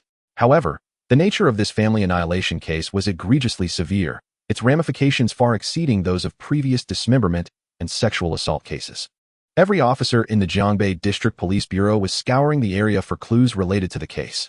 The forensic teams steeled themselves, diving into their work, meticulously collecting samples from every conceivable location within the house where DNA might be present. They carefully gathered each potentially useful specimen, leaving no corner unchecked. Once the collection was complete, they swiftly returned to the laboratory for analysis. Time ticked away in anxious anticipation, and after 3 long hours, the laboratory door finally creaked open. Forensic expert Wang emerged, weariness etched on his face, yet an undeniable excitement flickered in his eyes. His voice trembled slightly due to the strain of prolonged concentration. The results are in. One of the DNA samples matches the one you provided me. The killer is likely this individual. Lin Feng, upon hearing this, snatched the report from Wang's hands, his eyes glued to its contents. Scrutinizing every detail as a smile of gratification crept across his face. Indeed, everything unfolded as he had anticipated. Beside him, Sun Pengzi wore an expression of complete confusion, his eyes wide with curiosity and bewilderment, fixed intently on Chen Ming. Noticing Sun Pengzi's demeanor, Chen Ming patiently elucidated. Isn't Qian Chao from Yuzhi village out working? Initially, I felt a twinge of suspicion. After all, the bodies were discovered buried in his land, and he just happened to be working away this year, even renting out the land. The coincidences were too striking. Thus, during the investigation, I took the liberty of obtaining a few of his personal belongings. To my surprise, I successfully extracted DNA, and it turned out to match one of the 2 individuals present at the victim's home. Chen Ming was acutely aware of the urgency of the situation. Every minute was crucial, as the killer could evade capture at any moment. He immediately sought an arrest warrant from Li Jigua while urgently requesting the technical department to swiftly employ advanced methods to locate Qian Chao's whereabouts. He stressed that upon discovering Qian Chao's trail, immediate action must be taken to apprehend him, ensuring that this potential killer would not escape justice. Allowing the victim's grievances to be addressed. Li Jigua, having hung up the phone, could not help but admire Chen Ming's efficiency in handling the case. He had not anticipated that Chen Ming could, in such a short span, identify a major suspect in this family annihilation case through his sharp insight and decisive actions. After determining that the prime suspect was likely Qian Chao, Chen Ming promptly sought out the village head of Yuzhi village, Yu Hongjun. Previously, Yu Hongjun had mentioned that his son was working alongside Qian Chao, and at this moment, the 2 should still be together. One can discern from his name that Yu Hongjun possesses a fervent desire to serve his country. Unfortunately, he was born in an era that had already passed, one filled with the smoke of war. He now toils diligently in the fields, eking out a living from the land. When his son was born, he named him Yu Xianqian, symbolizing the hope that his son would advance courageously and achieve great things. Upon learning that the organization required his assistance with a task, a look of excitement washed over his weathered face, and without hesitation, he vigorously nodded in agreement. He swiftly retrieved his mobile phone from his pocket, his fingers deftly dialing his son's number. Meanwhile, far away in Fengtian, Yu Xianqian was laboriously engaged at a construction site. His skin was darkened by the sun, and beads of sweat glistened on his forehead, cascading down his cheeks. When he noticed his father calling, a wave of anxiety gripped him. Fearing that something might have happened at home, he hastily set down his tools, wiped the sweat from his brow with his dusty hands, and answered the call. Hello, Dad. What is the matter? I'm quite busy. Yu Hongjun, upon hearing his son's response, felt a surge of displeasure and raised his voice. Busy? Nonsense. It's nearly dark. Why are you still working? Dad, it's almost done. What do you need? Yu Xianqian replied, shielding his eyes from the glaring sunlight, while occasionally glancing at the bustling site. This time, Yu Hongjun's expression turned grave, and his tone took on an unprecedented seriousness. Xianqian, are there any others around you? Quickly find a private place. I have something very important to discuss. As soon as Yu Xianqian heard the gravity in his father's voice, his heart raced, and he felt an unsettling tightness in his throat. Fearing that something catastrophic had occurred at home, he dashed towards a large tree, ensuring he was alone before anxiously asking, Dad, what is going on? At that moment, the call had been taken over by Chen Ming. Striving to maintain a calm demeanor, he said, Hello, Comrade Yu Xianqian. I am Chen Ming from the Jiangbei District Criminal Police Team. We require your cooperation with a matter. Upon hearing that the police were seeking him, Yu Xianqian's heart jolted, and his voice involuntarily trembled with apprehension. Police officer, what do you need from me? I haven't done anything wrong. Perhaps you have the wrong person. Yu Hongjun, listening to his son's words, felt his face flush with anger, his heart burning with frustration. He had always dreamed of being a hero, yet his son seemed timid and cowardly. Unable to contain himself, he snatched the phone and shouted, You little brat. What kind of nonsense is this? If you truly had done something wrong, the police wouldn't be needed. I'd be the first to break your legs. After scolding, he handed the phone back to Chen Ming. Realizing his father's outburst indicated he had perhaps overreacted, Yu Xianqian began to relax slightly, saying, Officer, just tell me what you need. I'll help with anything. Chen Ming, seeing Yu Xiangqian's willingness to assist, explained that they needed him to keep an eye on Qian Chao as they were preparing to drive to Fengtian. Upon hearing that he was to watch over Qian Chao, Yu Xiangqian's mind began to race. Just that morning, his father had mentioned a murder in the village. Yet he had not anticipated that the culprit would be Qian Chao. He turned to glance at Qian Chao, who was diligently working, completely unaware of the unfolding situation. Officer Chen, is it true that Qian Chao committed murder? Who did he kill? Yu Xiangqian asked uncertainly. Chen Ming glanced at Yu Hongjun, feeling a pang of alarm. The specifics of the family massacre case were still under strict confidentiality, and even Wu San and his family had been instructed to remain silent about the matter. It was alarming to discover that Yu Xiangqian, so far away in Fengtian, had knowledge of the murder, especially since he was working alongside the suspect Qian Chao. If this information reached Qian Chao and startled him into fleeing, everything would be jeopardized. Yu Hongjun, realizing he had inadvertently caused trouble, scratched his head sheepishly. When the police came to investigate, he had been unable to resist sharing the news with his son, not foreseeing that the murderer was indeed Qian Chao from their village. Understanding that it was not the time to assign blame, Chen Ming sternly addressed Yu Xiangqian. Xiangqian, you haven't mentioned this to anyone else, especially not to Qian Chao. If this information spreads and alerts him, causing him to escape, the consequences would be dire. Yu Xiangqian, fully aware of the seriousness of the situation, quickly assured Chen Ming that he had not spoken to anyone about it. Hearing this, Chen Ming felt a measure of relief. After thoroughly explaining the need for Yu Xiangqian to monitor Qian Chao, Chen Ming and his team hastily boarded their vehicle and sped towards Fengtian City. As for the arrest warrant, Chen Ming instructed Li Zhigua to prepare it at the station, ensuring that both teams would act simultaneously to swiftly apprehend the suspect and bring the truth of this heinous family massacre to light. Chapter 38. Supporting the tree and washing hair.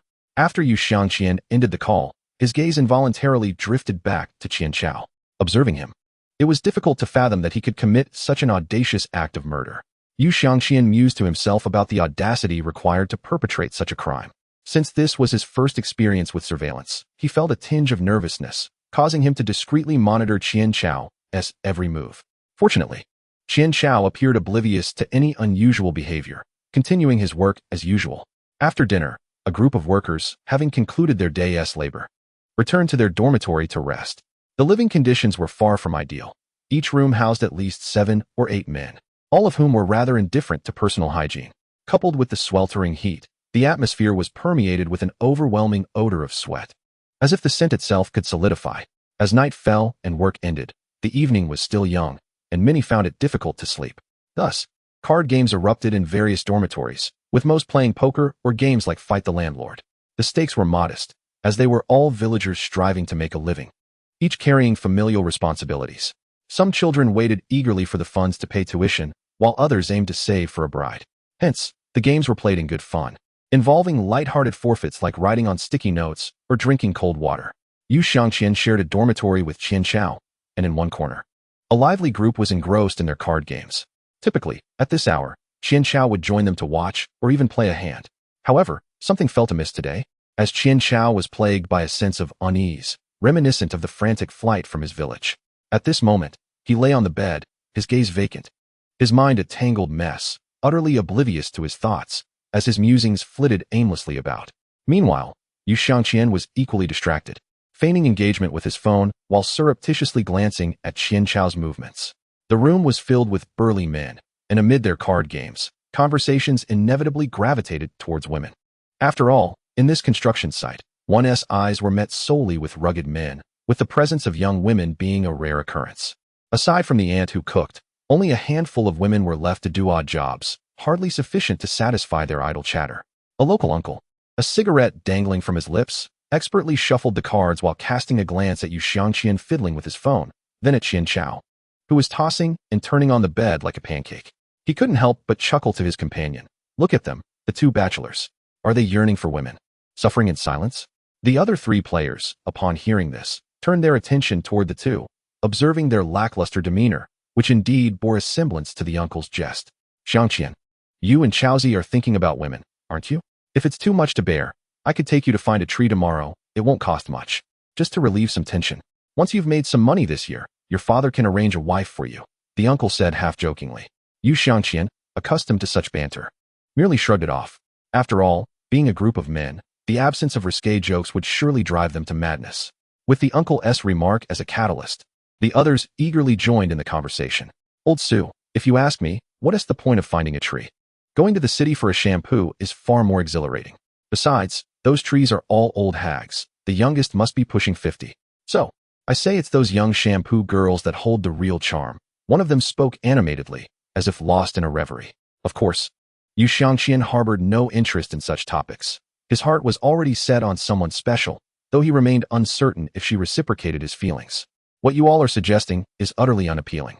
I simply wish to find someone suitable for marriage. Like our supervisor, he couldn't help but express his thoughts. Upon hearing Yu Xiangqian's words, the group erupted in laughter.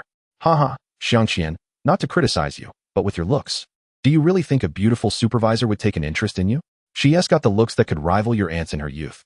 Yu Aigua teased with a smile. The others grimaced at this comment. While Yu Aigua's wife was indeed considered attractive in her younger days, comparing her to the supervisor was a stretch.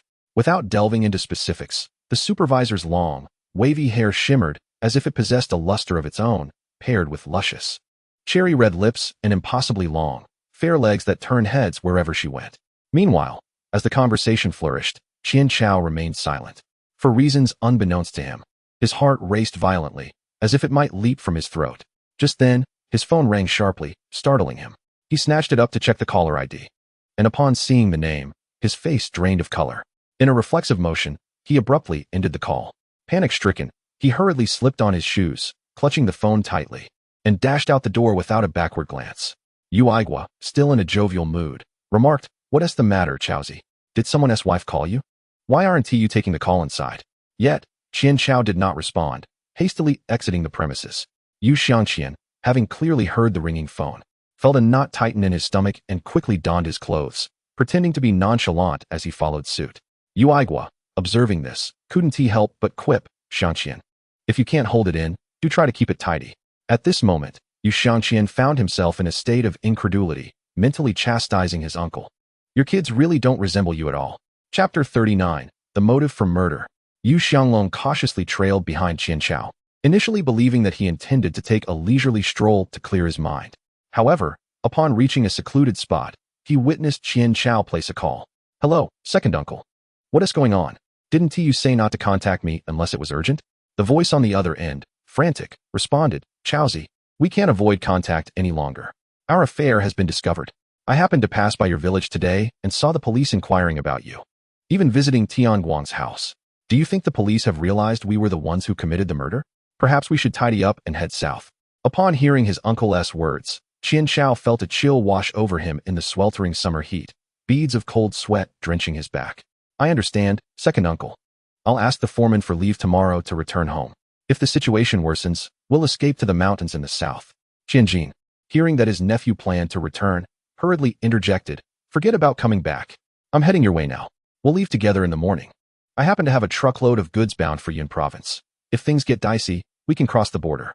Though Qian Chao was reluctant to comply, recognizing that the predicament stemmed from his own actions, he refrained from arguing. "All right, second uncle.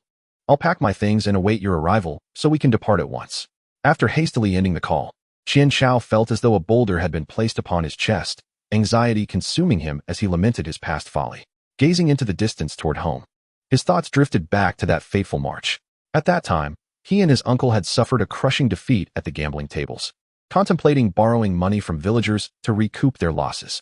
However, most individuals with even a modicum of wealth had flocked to the casino, fully aware that Qian Chao had lost tens of thousands and that his request for funds was solely for gambling. Consequently, no one was willing to lend him a dime. Qian Chao's uncle, Qian Jin, had fared even worse, and together they racked their brains to devise a plan to acquire funds. Reflecting on their previous losses, Qian Chao recognized that his greed had been the root of their downfall. Had he ceased while ahead, he could have salvaged his losses. Alas, he now found himself without even the capital to recover, and no one was willing to lend him money. After much contemplation, Qian Chao recalled a family that had recently moved to the village. Rumor had it that the man had returned from work with a substantial sum of money, likely around 100,000 yuan. Qian Chao mused that if he could secure this amount, with a bit of luck, he could win back his losses and even make a fortune. After winning, he would resolutely withdraw from gambling forever. Having reached an agreement, they approached Tianguang for a loan, but given that he was a newcomer to the village, He was unfamiliar with most residents beyond his immediate neighbors. When he saw Qian Chao and his uncle at his door, he was initially taken aback. But upon realizing they had come to borrow money, it all became clear. Tianguang looked at Qian Chao, thinking that since they were from the same village, he should help if he could. He had also heard before that Qian Chao was a steady, hard-working farmer who knew how to manage his life. So when Qian Chao came to borrow money, although Tianguang wasn't really willing to lend it, he ultimately agreed. Both to secure his own standing in the village and because the other man was a decent farmer. He even warmly invited the two to stay for dinner. Naturally, during the meal, there was a lot of back and forth toasting, and everyone drank quite a bit. Tianguang's alcohol tolerance was particularly poor, just one gene of white liquor down, and he was already dead drunk. Qian Chao and his uncle had originally planned to leave. But Tianguang's wife asked Qian Chao for a hand helping her move Tianguang onto the Kong. Qian Chao didn't refuse. However, while helping Tianguang's wife support him, their bodies unavoidably brushed against each other a few times. Qian Chao's elbow inadvertently touched the wife's ample bosom. At first, it was truly unintentional, but the sensation was strangely wonderful, incredibly soft. The last time Qian Chao had felt anything like it was several years ago. Tianguang's wife also noticed Qian Chao's deliberate or accidental touches. Once they had gotten Tianguang onto the Kong, she thanked Qian Chao and prepared to see them out. But a single man, his mind numbed by alcohol, having just experienced that delightful sensation, felt his long-suppressed desires seem to erupt instantly. Qian Chao abruptly grabbed Tianguang's wife and began tearing at her clothes, instantly ripping several openings. Hearing the commotion from inside the room, Qian Jin hurriedly looked in. What he saw shocked him. White. So incredibly white. Unlike the sun-darkened, yellowish skin of rural women. It was just like the tender, delicate skin of those young ladies from the city. Like dragons beget dragons, phoenixes beget phoenixes, some people are just rotten to the core. Seeing his nephew assaulting Tianguang's wife, Qian Jin not only failed to stop or intervene, but instead also reached out to help. Just then, Tianguang's son, hearing his mother's cries, rushed over from another room. Seeing the two men bullying his mother, he grabbed the axe used for splitting wood by the door and charged at Qian Chao and the others. But he was just too young. Qian Chao kicked him hard, sending him flying back. Tianguang's son started crying from the kick, but seeing his mother was still being attacked, he charged again, this time trying to bite them. Qian Chao found the kid extremely annoying. He grabbed the child's arm with one hand and his head with the other, and smashed it hard against the brick wall. He slammed it 7 or 8 times before letting go. Seeing Tianguang's wife's pants were already half off, and afraid his uncle might get there first, Qian Chao hurried over. He threw Tianguang's wife onto the Kong and frantically began undoing his own belt. Meanwhile, Tianguang's wife desperately shook Tianguang. Tianguang, wake up, help. Under the violent shaking, Tianguang struggled to open his eyes. Before he could even grasp the situation, he saw his wife undressed and Qian Chao taking off his pants. Tianguang had drunk far too much earlier, but seeing his wife being violated sobered him up somewhat. Struggling to his feet, he rushed at Qian Chao. But his alcohol tolerance was too poor, and the liquor today was particularly strong. His steps were unsteady, and before he could reach Qian Chao, he stumbled and fell to the ground.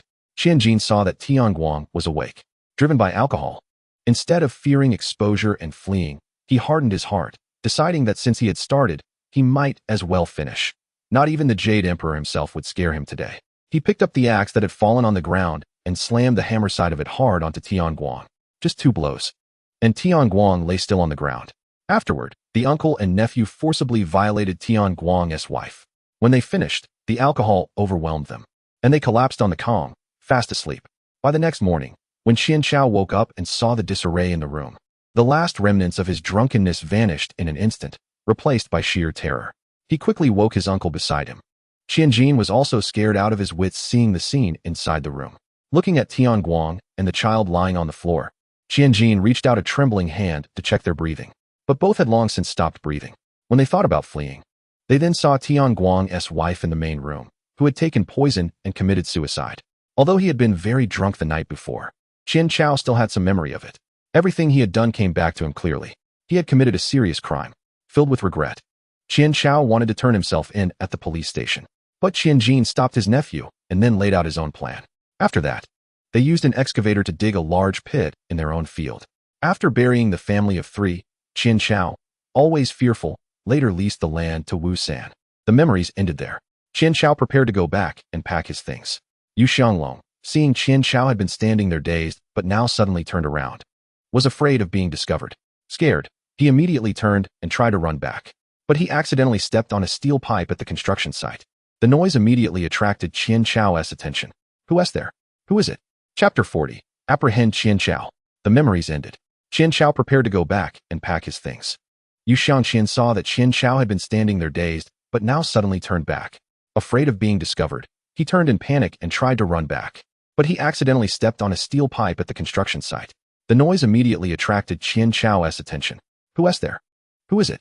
Yu Xiangqian instinctively looked back and saw Qian Chao holding a stick he picked up from somewhere, charging fiercely toward him.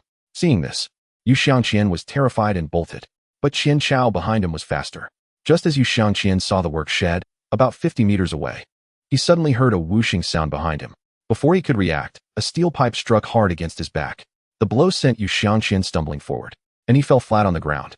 Without even turning to look where Qian Chao was, Yu Xiangqian heard the footsteps behind him getting closer. Then he was struck solidly again. Qian Chao now recognized it was Yu Xiangqian. His phone call earlier had been in a very remote spot. Why had the other man followed him? How much had he overheard of the conversation with his uncle? The more he thought about it, the more alarmed he became. This Yu Xiangqian was from the village. Had the police already investigated him? It wasn't impossible. After all, even his uncle had heard the rumors. The village chief must know too. Qian Chao pressed the steel pipe against the back of Yu Xiangqian's head. Yu Xiangqian, why were you following me? What did you hear just now? What do you know? Feeling the steel pipe against the back of his head, Yu Xiangqian's body began to tremble uncontrollably. It was all his fault for stepping on that pipe. Otherwise, this definitely wouldn't be happening. Yu Xiangqian even regretted why he had agreed to monitor this Qian Chao for the police. Seeing Yu Xiangqian silent, Qian Chao pressed slightly harder, making Yu Xianglong's head ache. Yu Xiangqian, if you don't speak now, I'm going to smash down. If you don't talk, I don't mind killing one more before I leave. Hearing Qian Chao threaten to kill him, Yu Xiangqian hurriedly spoke. Brother Chao, calm down. I didn't hear anything. They were just talking about women. I also want to find a wife. I came out to take care of some personal business. I was just trying to find a quiet spot, and didn't he expect you to be here too? Regarding Yu Xiangqian's words, Qian Chao was utterly unconvinced. Let me tell you, don't lie to me. Aren't you fond of that supervisor? If the opportunity arises, I can assist you. It wouldn't be a problem to have her attend to us brothers. However, if you deceive me, you might as well forget about any future prospects. This afternoon, he noticed you glancing at me repeatedly. Did someone say something to you? If you dare to conceal the truth, I will not hold back. At that moment, Yu Xiangqian wished he could slap himself, his mind preoccupied with thoughts of why Chen Ming and the others had not yet arrived. Chao Ge, please calm down. To be frank, my father mentioned to me today that a human head watermelon was discovered on the land you've rented. Upon hearing the term human head watermelon, Qian Chao's demeanor shifted to one of anxiety.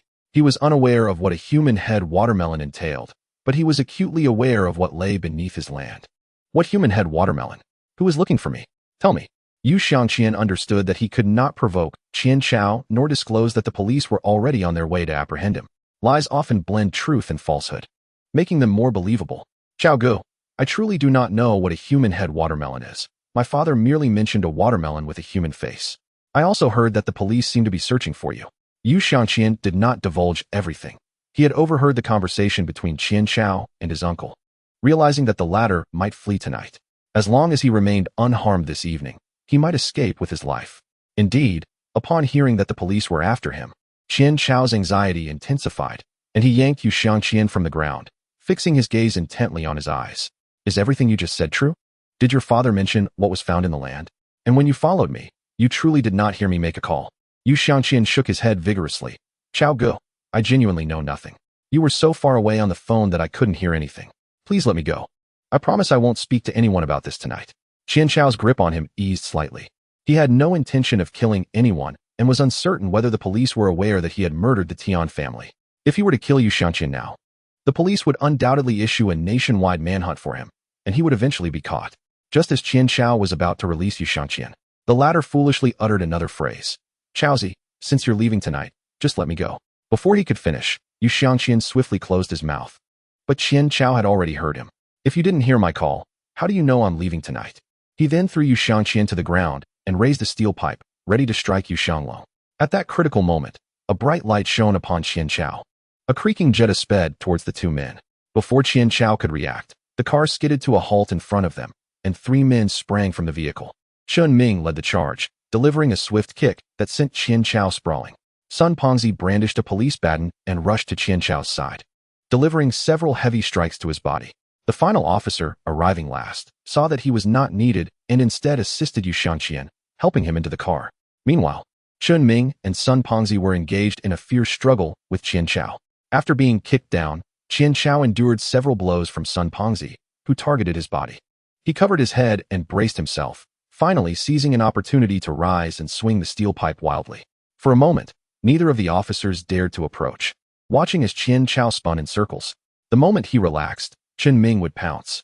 After approximately a minute, Qian Chao could no longer sustain his momentum, his speed waned, and his arms felt like lead.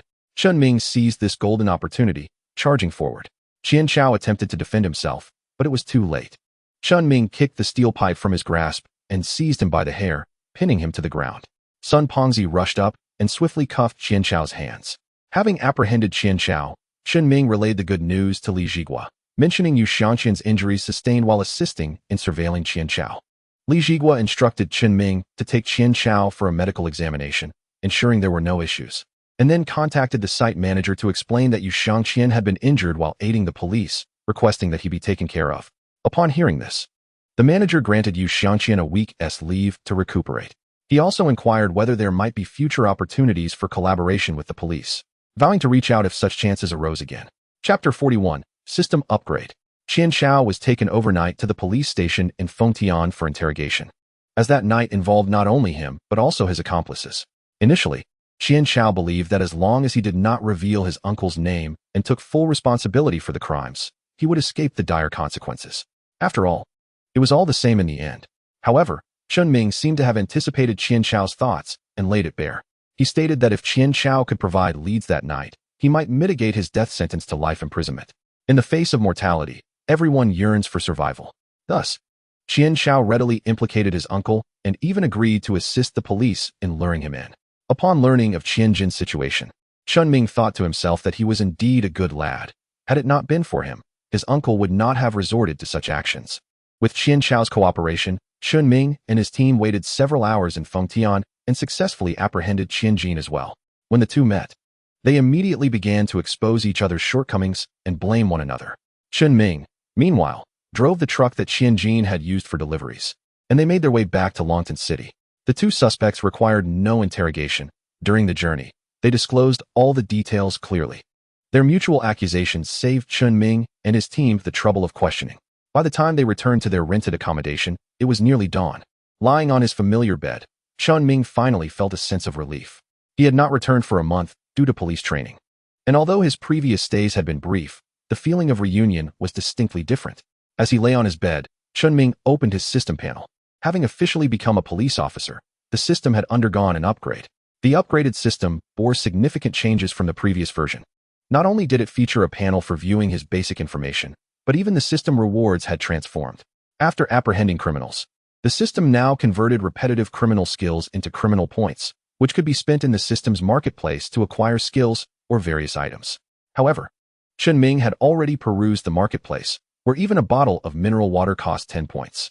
For the recent Tian family massacre case, capturing Qian Chao and Qian Jin yielded a total of 100 points and an additional skill, sufficient for purchasing 10 bottles of water or 2 bottles of cola. With little else to consider, observing the new skill extracted from Qian Chao, Chen Ming's heart raced. Knockdown, any stick-like object, when wielded by the host, activates a skill that will surely stun the target.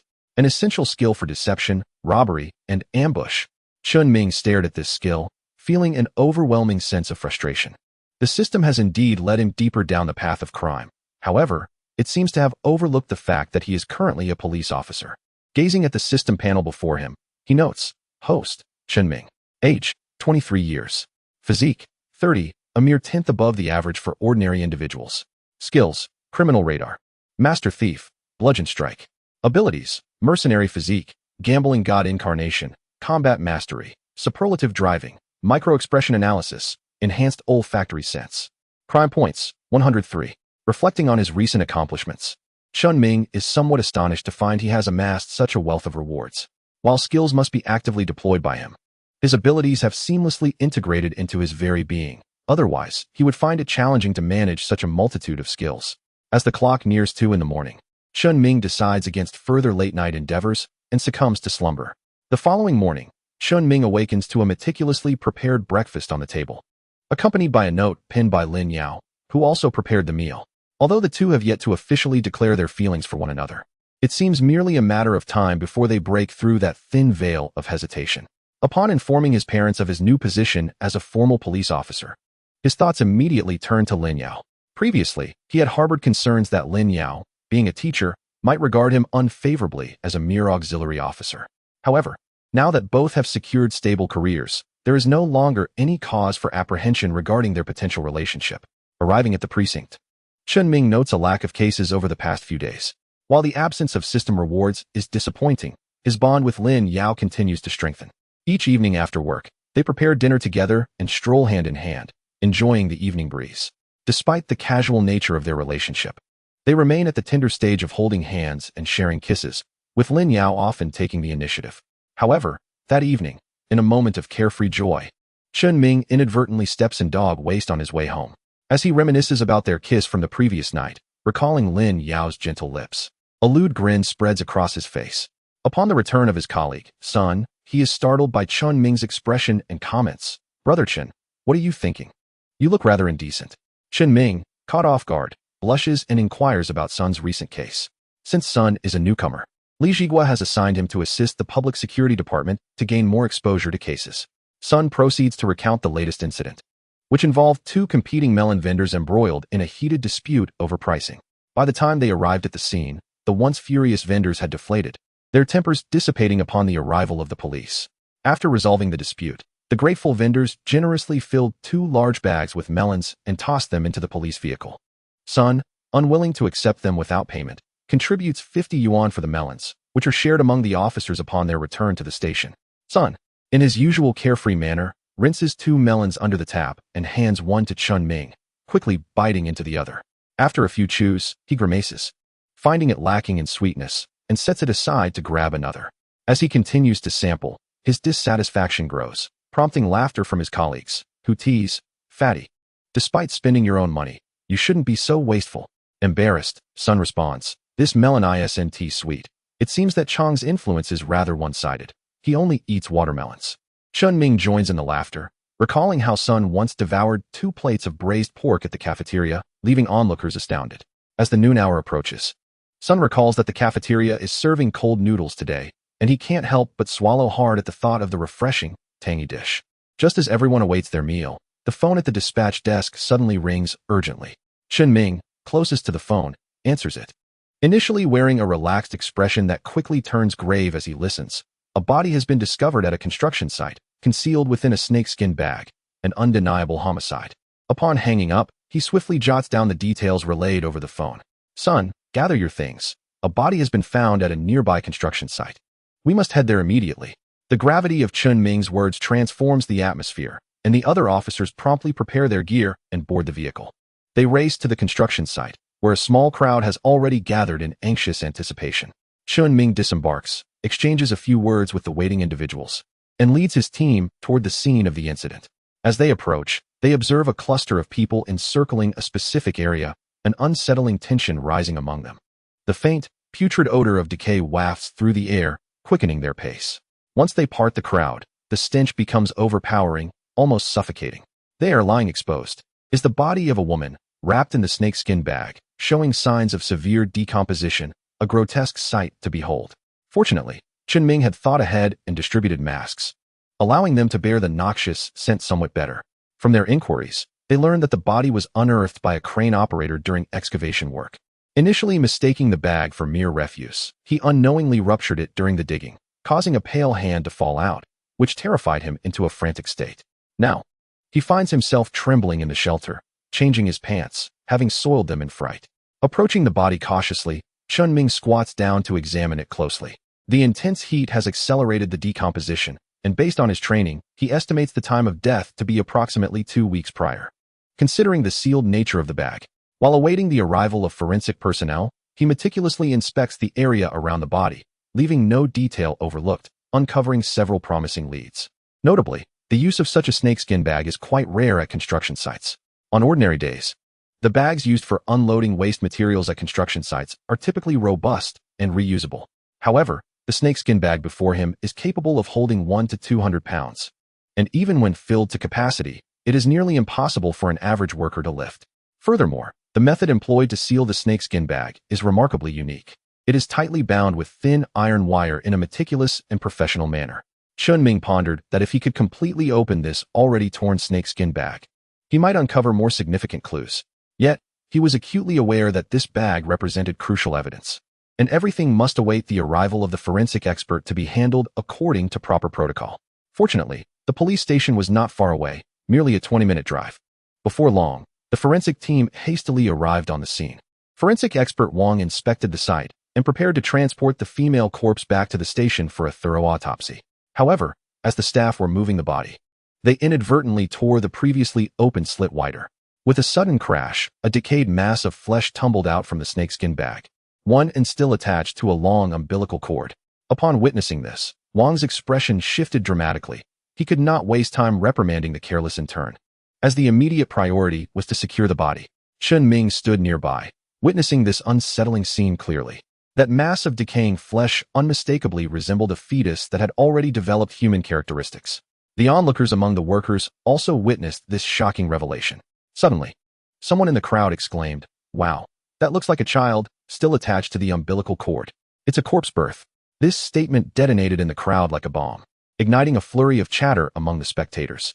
A corpse giving birth was deemed an ominous omen, prompting fears that the construction site was cursed and leading many to hastily depart. Speculations arose about whether the site had offended someone or if a rival company had sent a feng shui master to cast spells. The atmosphere became increasingly eerie, with some bold individuals even pulling out their phones to record the incident. Observing the unfolding chaos, Chen Ming felt a sense of dread. He could not allow this group to continue spreading rumors.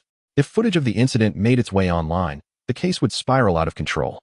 Corpse births are exceedingly rare in reality, and the people of Huaxia have always been drawn to sensationalism. Despite Chen Ming and his team's efforts to contain the situation, several quick-eyed individuals managed to surreptitiously record videos and share them. By the time Chen Ming and his team returned to the station with relevant personnel and evidence, the news had already spread like wildfire across the internet. The municipal bureau quickly caught wind of the situation and issued directives for the Jiangbei branch to solve the case within 5 days. The Jiangbei branch, feeling immense pressure, further compressed the timeline to 3 days, or precisely 72 hours. At this moment, Chen Ming and his colleague, Fatty Sun, were seated in the interrogation room, facing the excavator operator who had unearthed the corpse. After the tumult, Wu Daong had regained his composure. The embarrassment of being frightened into submission at the construction site would likely haunt him among his fellow workers for some time. "Wu Daong, please recount the entire process of discovering the corpse, leaving nothing out." The excavator operator, Wu Daong, reflected for a moment, as if recalling something, causing his body to tremble involuntarily. "This morning, when I began work, I felt a persistent twitch in my right eyelid. I was distracted while working, and ultimately, as you saw, I informed my boss and then called the police." Chen Ming scrutinized Wu Daong's statement, his brow furrowing slightly. A quick perusal revealed that a substantial portion of the account consisted of irrelevant chatter, with only a scant amount of useful information.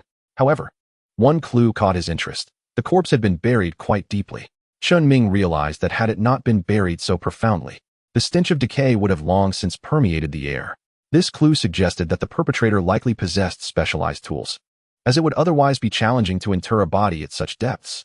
If it weren't for the construction crew digging foundations nearby, serendipitously discovering the body, it would have remained concealed until the building was erected, potentially buried for an extended period. This construction site had been operational for over half a month, and determining the exact time of death would require the forensic examination results. While waiting, Fatty Sun was dispatched to retrieve surveillance footage from the vicinity, hoping to unearth useful leads. However, they were met with disappointment. The surveillance cameras were not only outdated but also coated in dust from the construction site, rendering the footage unclear and devoid of any discernible information. Fortunately, it wasn't too long before news arrived from the forensic lab. The autopsy results for the female corpse were finally available. The time of death was established as the day before construction commenced. Upon seeing this, Chen Ming and his colleagues understood that claiming the perpetrator had no connection to the construction site and that it was merely a coincidence was utterly implausible. Holding the autopsy report, which clearly stated the cause of death as blunt force trauma to the back of the head resulting in excessive blood loss. They noted that the deceased was approximately 26 years old, with DNA extracted and currently undergoing analysis by the technical department. After reviewing the report, Fatty Sun was filled with curiosity and turned to forensic expert Wang. Wang, what is the explanation for the corpse giving birth? It's not mentioned here. After Sun's inquiry, all eyes in the room turned toward Wang. The peculiar phenomenon of a deceased woman giving birth, despite having lost all vital signs, was perplexing, and everyone was eager to understand the rationale. Acknowledging their curiosity, Wang cleared his throat and began to elucidate. In truth, the occurrence of a corpse giving birth is not as extraordinary as it seems. Notions of haunting are mere superstitions, unfounded in reality. Scientifically, this phenomenon is termed post-mortem delivery. Following a woman's death, the activity of bacteria and fungi within the body generates substantial gas. This gas accumulates, leading to bloating, which subsequently exerts pressure on the uterus, resulting in the expulsion of the fetus through the vagina. Therefore, there is no need for further speculation. While post-mortem delivery is uncommon, it is, from a scientific perspective, a natural occurrence. After Wang's explanation, Chen Ming chose not to dwell on the peculiarities of the corpse giving birth, but redirected his focus to another critical question. He looked intently at Wang and inquired, Wang, how many months along was the deceased's fetus? Hearing Chen Ming's question, Wang slowly turned to the group and sighed heavily. Alas, based on my analysis, the fetus within the deceased was approximately 6 months along. Even though the fetal body has undergone some decomposition, it is still evident that it developed quite healthily. Such a little life. Never having the chance to see this world, Wang's voice was laden with sorrow. Although Chen Ming felt a deep sense of sorrow and regret for the plight of this fragile life, his resolve to apprehend the murderer and bring them to justice became ever more resolute. The characteristics of the deceased were strikingly apparent, and it was likely that her identity would soon be confirmed. In the case of a pregnant woman, she may find herself without a husband, or perhaps not yet married. Yet she would undoubtedly seek prenatal care at a hospital. Given that the baby was already 6 months along, there would surely be records of prenatal checkups at the hospital. Thus, Chen Ming resolved to pursue this lead with unwavering diligence. After tireless efforts by the police, they finally discovered the registration information of the deceased at the Spring City Maternal and Child Health Hospital. All details aligned impeccably. She was 26 years old, and her last medical examination occurred just over 6 months into her pregnancy. Following this trail, the police successfully uncovered the basic details of the deceased. Her name was Liu Xiaowei, a 26-year-old from Longjiang, who graduated from the Spring City Academy of Rhythmic Gymnastics. The records indicated that Liu Xiaowei was strikingly beautiful with a tall, elegant figure. Every clue distinctly pointed to this young woman. Without delay, Chen Ming and his colleague, Sun Pengzi, launched an investigation into Liu Xiaowei's employment history post-graduation. They found that, leveraging her exceptional attributes, Liu Xiaowei had initially secured a respectable modeling job. However, for reasons unknown, she suddenly began to spend extravagantly, dramatically altering her lifestyle, and subsequently chose to resign. Chen Ming surmised that Liu Xiaowei was likely the victim they were investigating, confident that the DNA comparison results would be available within half an hour. Yet, several perplexing questions lingered in his mind. What had transpired in Liu Xiaowei's life before her untimely demise? Why did she leave her job abruptly, even foregoing her last paycheck? Moreover, who was the father of her child?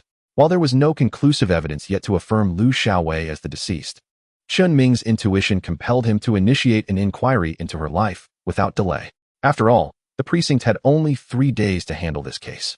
And in the age of the internet, any delay could unleash a torrent of public opinion that might exacerbate the situation. Solving the case promptly was imperative to mitigate its negative impact and restore societal tranquility. Upon exiting the hospital, imbued with the smell of antiseptic, Chen Ming and Sun Pengzi hurried towards Liu Xiaowei's residence in the Spring City Garden community. Along the way, Chen Ming repeatedly attempted to reach Liu Xiaowei on her mobile phone, yet the call remained unanswered.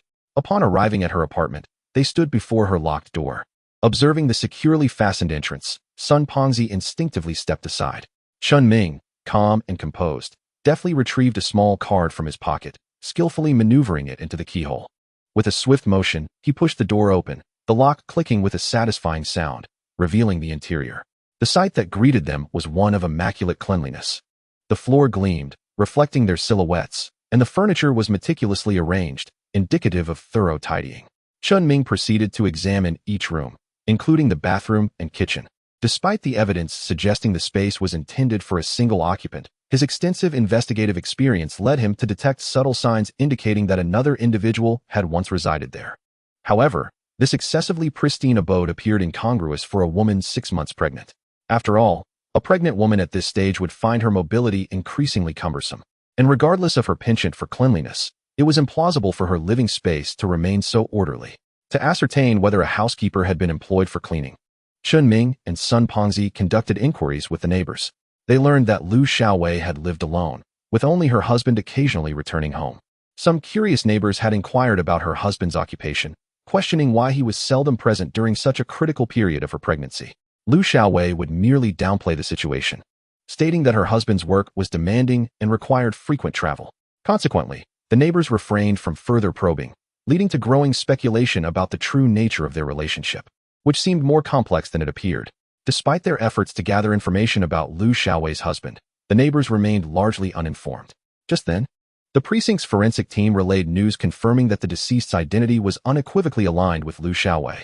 Although Chen Ming had suspected this for some time, the formal confirmation weighed heavily upon him, underscoring the gravity of the case that intertwined a vibrant life with a multitude of unresolved mysteries. Upon receiving this information, Sun Pengzi promptly suggested that they visit Liu Xiaowei's former workplace to investigate further. They were eager to understand the circumstances surrounding her abrupt resignation and whether anyone knew the source of her sudden influx of finances.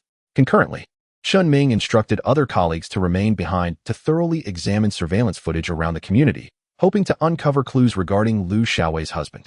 Given that Liu Xiaowei had tragically passed away and her husband had failed to report her disappearance, his inexplicable absence cast a shadow of suspicion over him, making him a pivotal figure in solving the case. Two parallel leads emerged, prompting the police to intensify their efforts simultaneously, determined to identify the perpetrator swiftly and deliver justice for the deceased. Prior investigations had revealed that Liu Xiaowei was employed by a well-known modeling agency in Spring City, Chunfeng Entertainment, where she was a contracted model.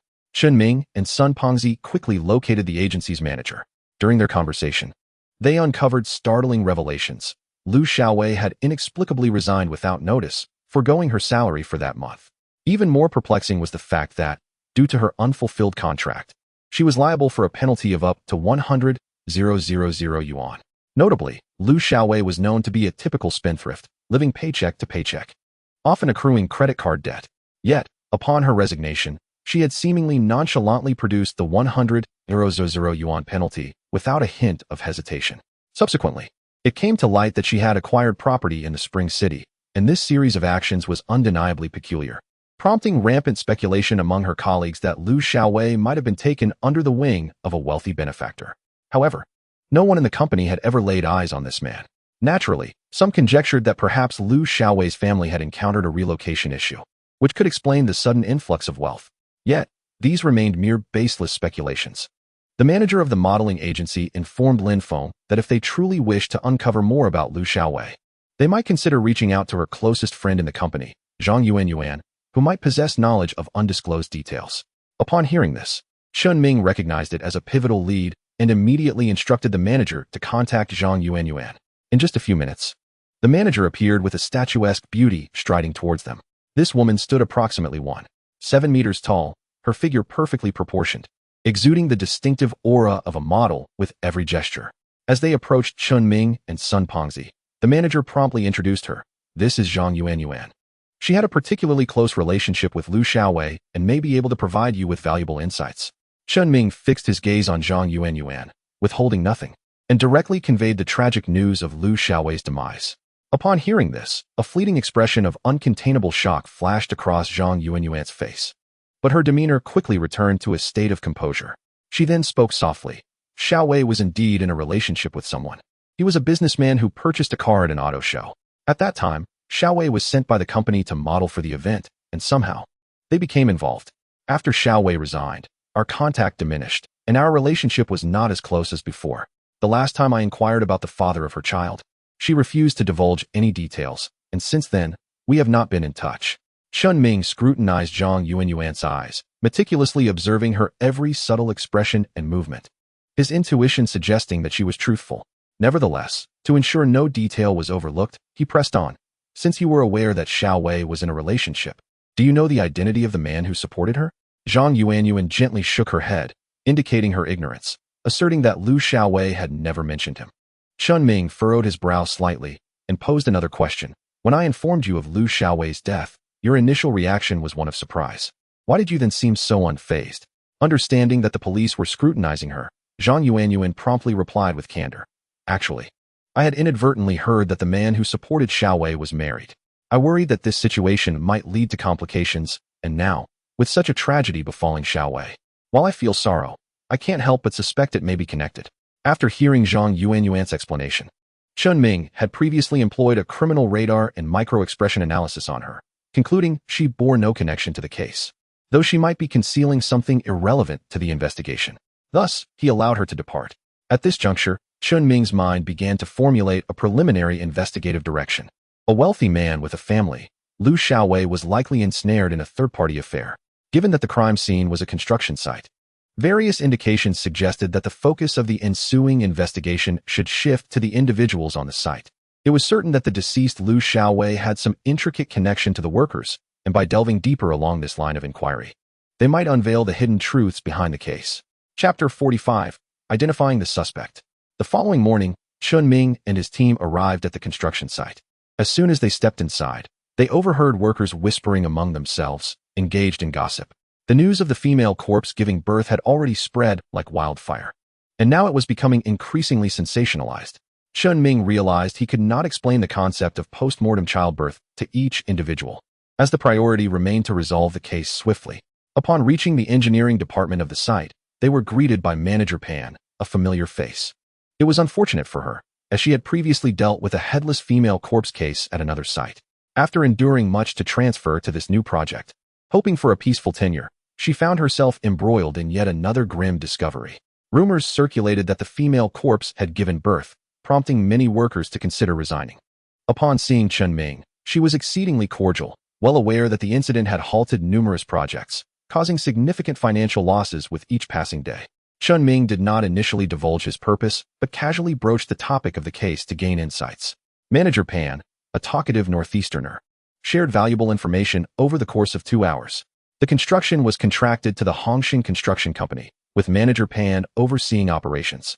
Naturally, the company would periodically send personnel for inspections. As for Manager Pan's culpability, it was clear she could not be the one who had supported or harmed Lu Xiaowei, given her gender.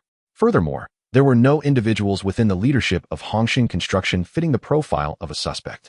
However, during their conversation, Chen Ming inadvertently gleaned an important piece of information. The construction blueprints had been altered prior to her arrival.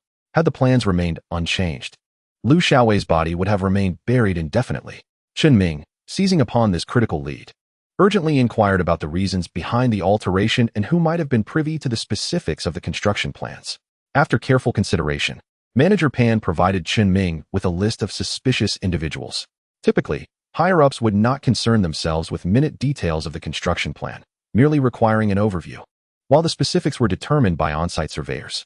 The initial survey was conducted by Master Su Guodong, who also drafted the construction plan. However, during the first preliminary survey, Su's wife had become pregnant, and at 45 years of age, he had never had children before. Thus, he had to return home to care for her. Subsequent surveys were conducted by Su's apprentice, who, having discovered some loose soil underground that could affect construction, shifted the planned layout by a few meters. It was precisely this minor adjustment that led to the unearthing of the female corpse. Chen Ming felt that surveyor Su Guodong was highly suspect. As he had the authority to determine the construction plan, his age aligned with that of the potential suspect, and crucially, he was preoccupied with his pregnant wife. Su Guodong's absence from subsequent surveying tasks had ultimately resulted in the discovery of the body, rendering his suspicion overwhelmingly substantial. After confirming the specific location of Su Guodong's residence with Manager Pan, Chen Ming was filled with hope that Su Guodong had yet to flee.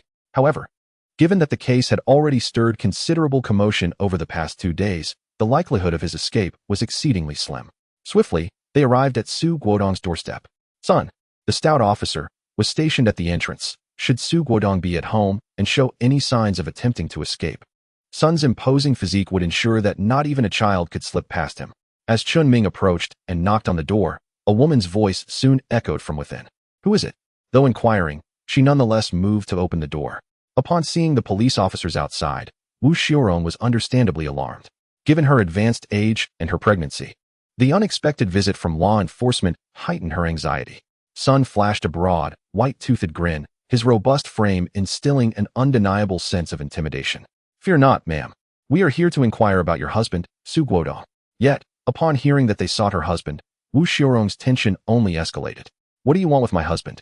Chen Ming, noting the woman's reaction, discerned that she was likely aware of more than she let on.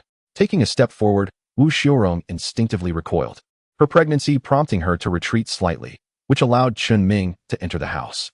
Inside, the decor bore unmistakable signs of a shared life, and the presence of baby clothes hinted at preparations for their forthcoming child. Chen Ming settled into the living room sofa, crossing his legs and fixing his gaze intently on Wu Xiaorong. "Let us discuss your husband's involvement with her. How did they become entangled? And why did Su Guodong resort to murder?" At the mention of these grave accusations, Wu Xiaorong trembled, her eyes darting away from Chen Ming's penetrating stare. "Officer, I don't know what you're talking about. My husband has no connection with that Lu Xiaowei." Chen Ming swiftly seized the inconsistency in her words, standing to confront her directly. "Wu Xiaorong, I never mentioned that woman's name was Lu Xiaowei. The body was discovered in a state of decomposition, rendering identification impossible, and the police have not released any information regarding the deceased's identity. How, then, do you know that the person I speak of is Lu Xiaowei?" Faced with this barrage of inquiries, Wu Xiaorong took 2 hesitant steps back, nearly losing her balance, but Chen Ming's quick reflexes prevented her from falling. Gazing at her intently, he continued, "You are 43 years old and have yet to bear children. It must be a struggle to conceive at this age. Lu Xiaowei is merely 26, pregnant for 8 months, and there is no doubt that you are aware of your husband's unusual relationship with her. After murdering Lu Xiaowei, your husband buried her at the construction site he surveyed, ensuring that her remains would remain undiscovered once the project was completed. However, consumed by guilt, he left the site shortly after the preliminary assessment under the pretense of returning home to support you during your pregnancy. I surmise your husband has fled to another region. If you cooperate and divulge the truth, I will not consider you an accomplice. Surely, you do not wish for your child to be born in prison, nor to endure the stigma of having criminal parents." Chen Ming's words struck a chord within Wu Xiaorong, her expression shifting to one of panic. He had deftly tapped into her deepest fears, and the more she quivered, the more he pressed. Chapter 46. Su Guodong captured. Ultimately, under the weight of Chen Ming's commanding presence, an aura that seemed to penetrate her very soul, Wu Xiaorong's previously steadfast denial began to waver. Chen Ming understood that he was but a final push away from breaking through her psychological defenses. He approached her gently, carefully guiding her back to the sofa. "Sister Wu, the journey to conceive this child must have been fraught with challenges. Surely you would not want your child to be born into a world where they are pointed at and whispered about, labeled as the offspring of criminals." At her age, Wu Xiaorong had little left to lose, but the child she carried was her everything, her sole hope. Chen Ming, with unwavering determination, gazed into her eyes and spoke earnestly. "Sister Wu, please share what you know. I do not wish to pressure you. Su Guodong will inevitably be apprehended. It is merely a matter of time. If you can persuade him to surrender voluntarily, he may still have a chance to see his child." Under the relentless onslaught of Chen Ming's fervent entreaties, Wu Xiaorong could no longer maintain her facade. Tears streamed down her cheeks as she sobbed, revealing the location of Su Guodong's hideout. Chen Ming noted that it was a village in the outskirts of Spring City, Su Guodong's hometown, where his parents had long since passed, leaving the area sparsely populated. He instructed nearby officers to remain with Wu Xiaorong to prevent any warning from reaching Su Guodong. Chen Ming, accompanied by Sun and another officer from the security division, sped towards Su Guodong's ancestral home, eager to resolve the case before the deadline set by the precinct, knowing that success would surely be rewarded. Arriving in Su's village around 6:30 in the evening, they found that dinner had concluded in every household, with villagers gathered beneath the sprawling branches of an ancient willow tree, animatedly discussing the day's happenings. The sight of a police vehicle entering the village elicited little surprise. Such occurrences had become commonplace, as officers routinely patrolled the area to enforce sobriety. Following Wu Xiaorong's directions, Chen Ming parked in a discreet spot, while Sun remained in the vehicle, ready to assist as needed. Chen Ming and the supporting officer, Wang Hao, swiftly changed into plain clothes and hastened towards Su Guodong's old residence. Noticing the securely locked door, they exchanged a glance before effortlessly scaling the entrance. Inside, the curtains were drawn tight, obscuring the interior from view, but the freshly stacked firewood in the storeroom captured Chen Ming's attention. The corn kernels were packed in snakeskin bags, the tops tightly bound with iron wire, mirroring the clues found at Liu Xiaowei's body disposal site. Wang Hao recognized the crucial evidence on the snakeskin bag. Chen Ming gestured for him to navigate to the back door while he remained at the front. They planned to launch their operation simultaneously in 5 minutes. As Chen Ming reached the rear entrance, he detected movement inside. Su Guodong appeared to be boiling water. The sound masked his approach, allowing Chen Ming to close in without raising any alarms. As the countdown approached the 5-minute mark, uncertainty loomed over Wang Hao's situation. However, should the need arise, he was fully capable of confronting the adversary alone. Unexpectedly, Wang Hao took the initiative, bursting through the door with fervor. He beheld Su Guodong, momentarily stunned, and without hesitation, tackled him to the ground with considerable force. Su Guodong, recovering from his initial shock, swiftly recognized Wang Hao's identity. Having spent considerable time at the construction site and maintaining a regimen of physical activity, he managed to push Wang Hao aside and scrambled towards the back door. Just as Wang Hao prepared to pursue him, the door swung open, and Su Guodong was forcefully kicked back by none other than Chen Ming. The blow sent him crashing against the wall, and in a swift motion, Chen Ming retrieved handcuffs, securing them around Su Guodong's wrists. By the time Sun Pengzi arrived in a hurry with his vehicle, Su Guodong was already firmly restrained, with Chen Ming and Wang Hao flanking him on either side. That night, they returned to the station and commenced an urgent interrogation of Su Guodong. Unlike previous encounters where he had resisted vehemently, Su Guodong, faced with Chen Ming's inquiries, divulged everything with remarkable clarity. The case unfolded rather straightforwardly. Liu Xiaowei had indeed been supported by Su Guodong, and the child she carried was unequivocally his. When questioned about the motive behind Liu Xiaowei's murder, Su Guodong recounted a trivial quarrel that escalated, during which Liu Xiaowei threatened him with their unborn child, demanding he divorce Wu Xiurong and marry her instead. Su Guodong, still deeply attached to his wife, had no intention of dissolving their marriage. Yet, Liu Xiaowei could not simply remain content in a murky arrangement while bearing his child. If Su Guodong were to marry her, his substantial monthly salary would become entirely hers.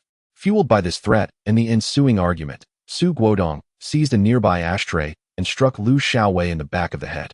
By the time he realized the gravity of his actions, Liu Xiaowei lay lifeless. Overcome with fear that his crime would come to light, he transported her body to the construction site, where he operated an excavator to dig a deep pit for her remains. Subsequently, consumed by anxiety and coincidentally discovering that his teacher, Wu Xiurong, was also pregnant, he took a leave of absence to hide at home. Su Guodong had not anticipated the police would trace the matter back to him so swiftly. He confessed to his crimes, but made one request: to see Wu Xiurong and their unborn child. Although he would never witness the child's birth, he felt an instinctual need to acknowledge his flesh and blood. Chen Ming sought approval from higher authorities, and ultimately, permission was granted for Su Guodong's request. The department recognized Chen Ming and his team's success in apprehending the perpetrator within 2 days, awarding them a collective third-class merit. When Chen Ming inquired why Wang Hao had acted so decisively, Wang Hao revealed his long-standing aspiration to join the Criminal Investigation Unit. Unfortunately, he had been assigned to the Public Security Department, where his duties were limited to handling minor offenses. This incident provided him an opportunity to demonstrate his capabilities and express his desire to join Chen Ming's team. Unbeknownst to him, during this time, he had already established a formidable reputation at the Jiangbei branch. Chapter 47. The True Culprit. The following morning, Sun Pengzi brought Wu Xiurong to the detention center. Su Guodong was already there, clad in prison attire, his hands shackled, his visage marked by weariness and despair. Upon seeing Su Guodong, tears streamed down Wu Xiurong's face uncontrollably, her body trembling, lips quivering as if she had a multitude of words yet found herself at a loss. Su Guodong's eyes glistened with unshed tears, filled with remorse and helplessness as he gazed at Wu Xiurong. Breaking the silence, Su Guodong spoke in a hoarse voice. "Xiurong, please don't cry. Your health is paramount. I brought this upon myself.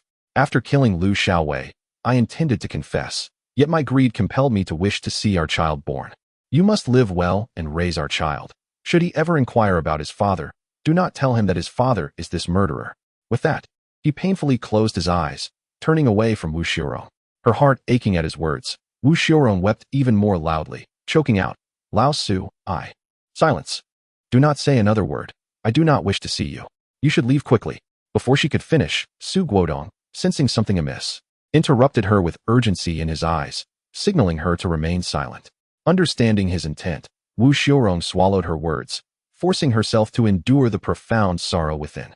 Su Guodong added, I have earned a fair amount over the years. Return to the countryside to have the baby. I have wronged you, and you need not ever come back. Hearing this, Wu Xiaorong felt a sharp pang in her heart. She turned away, tears still flowing, her steps faltering. Sun Pengzi quietly observed their interaction, sensing something was amiss. Furrowing his brow, he scrutinized their expressions and actions, attempting to uncover the underlying truth. Yet, he could not pinpoint the exact nature of his unease. An inexplicable intuition told him that matters were not as straightforward as they seemed. It wasn't until he witnessed Su Guodong being escorted to his cell that a faint smile of relief flickered across his lips. A growing sense of unease settled within Sun Pengzi, igniting a fierce curiosity. Throughout the day, his mind remained preoccupied with the scene he had witnessed at the detention center. During dinner that evening, he remained distracted, barely touching his favorite dishes. Noticing Lin Feng's unusual demeanor, Chen Ming set aside his utensils and inquired with concern, Pengzi, what troubles you? Is something weighing on your mind? Sun Pengzi, lifting his gaze to meet Chen Ming's, hesitated before voicing his apprehensions and uncertainties. After listening, Chen Ming pondered for a moment. Perhaps you are right. He too sensed something was off. Previously, in an effort to avoid over-reliance on the system, he had disabled its functions, neglecting even the criminal radar. It now seemed that his judgment might have been flawed, or they had been deceived by the couple's performances. He recalled the testimonies from neighbors and those nearby. While Lu Xiaowei was somewhat bothersome, she had not offended anyone to the point of deserving death. Moreover, why would Su Guodong resort to violence against a woman 6 months pregnant? There must be some hidden truth behind it all. Unbeknownst to him, Chen Ming found himself back in the police station office. He sat before his desk, gazing at the autopsy report laid out before him, his mind a whirlpool of contemplation. He opened the report and scrutinized its contents, when suddenly, an unsettling realization struck him, sending a jolt of excitement through his veins. He immediately rose to his feet, summoned Sun Fatty, and made his way to the detention center. Su Guodong was taken aback to see Chen Ming and Sun Fatty arriving in the dead of night to interrogate him. He was perplexed as to why they insisted on questioning him again when he had already confessed. He raised his head, casting a bewildered glance at Chen Ming and Sun Fatty. Chen Ming, with a grave expression, took a seat across from Su Guodong, his countenance devoid of emotion as he prepared to re-interrogate him. Name, age. Chen Ming began the routine questioning. Do you understand why we have come to find you? He asked promptly. Su Guodong tensed at Chen Ming's words, but quickly regained his composure. He met Chen Ming's gaze and shook his head, replying, Officer, I already confessed yesterday. How would I know why you are here to question me? With that, he shot a glance at Sun Fatty, his eyes betraying a hint of helplessness. At that moment, Sun Fatty was also observing Chen Ming, completely in the dark about his intentions. Sun Fatty sensed that Su Guodong was hiding something, yet he could not pinpoint what was amiss. Ignoring their expressions, Chen Ming focused on Su Guodong and delved straight into the matter. You stated that you killed Lu Xiaowei with an ashtray, striking her 7 or 8 times, correct? Chen Ming inquired. Su Guodong nodded, responding, yes. I lost control in the heat of the moment. I have already confessed to this. Chen Ming let out a cold chuckle and pressed on. At the time of the incident, there were only the 2 of you present, correct? Su Guodong, uncertain of Chen Ming's implication, felt a pang of anxiety. He hesitated briefly but ultimately nodded in agreement. Observing Su Guodong's admission that only 2 people were present, Chen Ming's lips curled into a slight smirk. He suddenly raised his voice, declaring, You are lying. You are not the murderer of Lu Xiaowei. You merely took the fall to protect someone else's identity. Su Guodong was thrown into a panic by Chen Ming's accusation. He attempted to rise from the interrogation chair, speaking frantically, I don't know what you're talking about. I killed Lu Xiaowei, and I buried her body. I have already confessed. What more do you want from me? Chen Ming fixed his gaze on Su Guodong, slamming his palm on the table as he stared intently at him, demanding, Su Guodong, I will ask you one last time. Who killed Lu Xiaowei? You and Wu Xiaorong have been childless for so long. You took Lu Xiaowei as a mistress to bear you a son. Lu Xiaowei was 6 months pregnant. What could have driven you to kill her? You claimed you argued before you killed her, but what could have occurred that compelled you to take her life, resulting in 2 deaths? Su Guodong was overwhelmed by Chen Ming's imposing presence, his lips trembling as he struggled to articulate a response. After a lengthy pause, he remained silent. Chen Ming, unwilling to grant Su Guodong time to gather his thoughts, pressed on, was it Wu Xiaorong who killed Lu Xiaowei? There was a 3rd person at the murder scene, your wife Wu Xiaorong, wasn't he there? Upon hearing Wu Xiaorong's name, Su Guodong reacted like a startled cat, every hair on his body standing on end. He quickly protested, No, It was just the two of us. My wife was unaware of my affair with Lu Xiaowei. Chen Ming regarded Su Guodong, still in denial, and produced the forensic autopsy report, tossing it onto the table.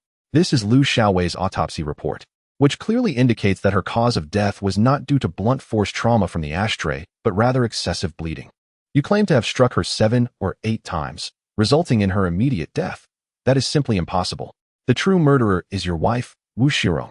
Su Guodong was now visibly agitated, shaking his head vigorously as he shouted, "No, it has nothing to do with my wife. I killed her." Chen Ming pressed further. "Then why were there strands of your wife's hair on the sofa at Lu Xiaowei's home? And why were Wu Shirong's fingerprints found on the ashtray?" Su Guodong, in a state of disbelief, exclaimed, "That's impossible. I meticulously cleaned the room. I wiped the ashtray several times." But then, he faltered, realizing that it was all over. His complexion turned ashen, and despair and helplessness flickered in his eyes. Chen Ming chose not to dwell on Su Guodong's defeated expression. Instead, he and Sun Fatty promptly drove to Wu Shirong's residence to apprehend her. Sun Fatty, now comprehending that Su Guodong was not the real murderer, but merely shielding his wife, reflected on the oddities he had sensed earlier. He now understood that Su Guodong's frantic efforts to distance Wu Shirong were an act of protection. In the car, Sun Fatty could not suppress his curiosity and questioned why Chen Ming had not witnessed their encounter, yet seemed to have deduced the outcome. Chen Ming, focused on the road ahead, simply replied with 2 words, intuition. The truth was, he had activated his criminal radar, confirming that Su Guodong was merely a husband willing to take the blame. Half an hour later, Chen Ming and Sun Fatty arrived at Wu Shirong's home. Upon seeing the police at her doorstep, Wu Shirong was momentarily flustered but quickly composed herself, attempting to mask her anxiety. Chen Ming wasted no time in confronting Wu Shirong, employing micro-expression analysis as he had with Su Guodong.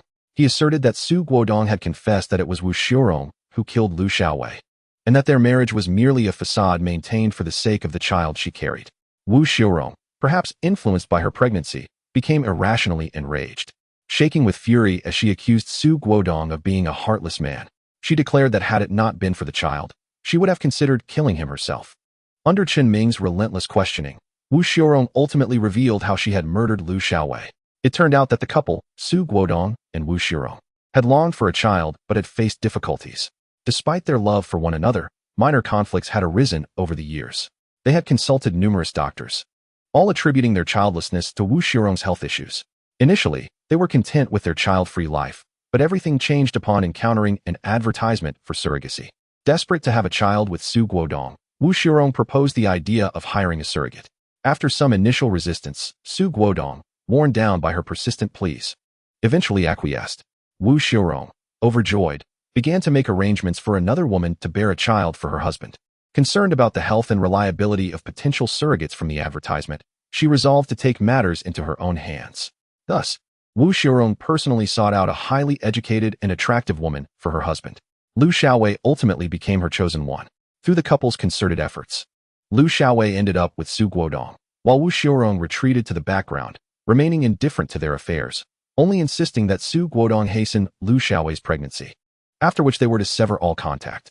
Initially, events unfolded precisely according to Wu Shirong's design, and within 3 months, Lu Xiaowei was indeed pregnant. Wu Shirong believed that once the child was born, she could simply provide Lu Xiaowei with a sum of money, take the child into her care, and assume the role of the mother. However, everything changed after Lu Xiaowei's pregnancy. Su Guodong no longer returned to Wu Shirong, but instead went home to Lu Xiaowei. Furthermore, with the money they had saved together, he purchased a house for Lu Xiaowei. At one point, Wu Shirong did not see Su Guodong for over a month, leading her to regret her initial plan, yet it was too late to alter the course of events. Su Guodong grew increasingly reluctant to return, and when Lu Xiaowei was 5 months along, he came home once, and they engaged in intimacy. This encounter led to Wu Shirong missing her menstrual cycle the following month, initially believing she might be approaching menopause, only to discover at the hospital that she was, in fact, pregnant. Upon learning this news, Wu Shirong immediately shared it with Su Guodong, who was pleased, yet his heart was wholly devoted to Lu Xiaowei, rendering him less enthusiastic about Wu Shirong's pregnancy than she had anticipated. Sensing Su Guodong's indifference, Wu Shirong, uncertain of her feelings, sought out Lu Xiaowei at her residence.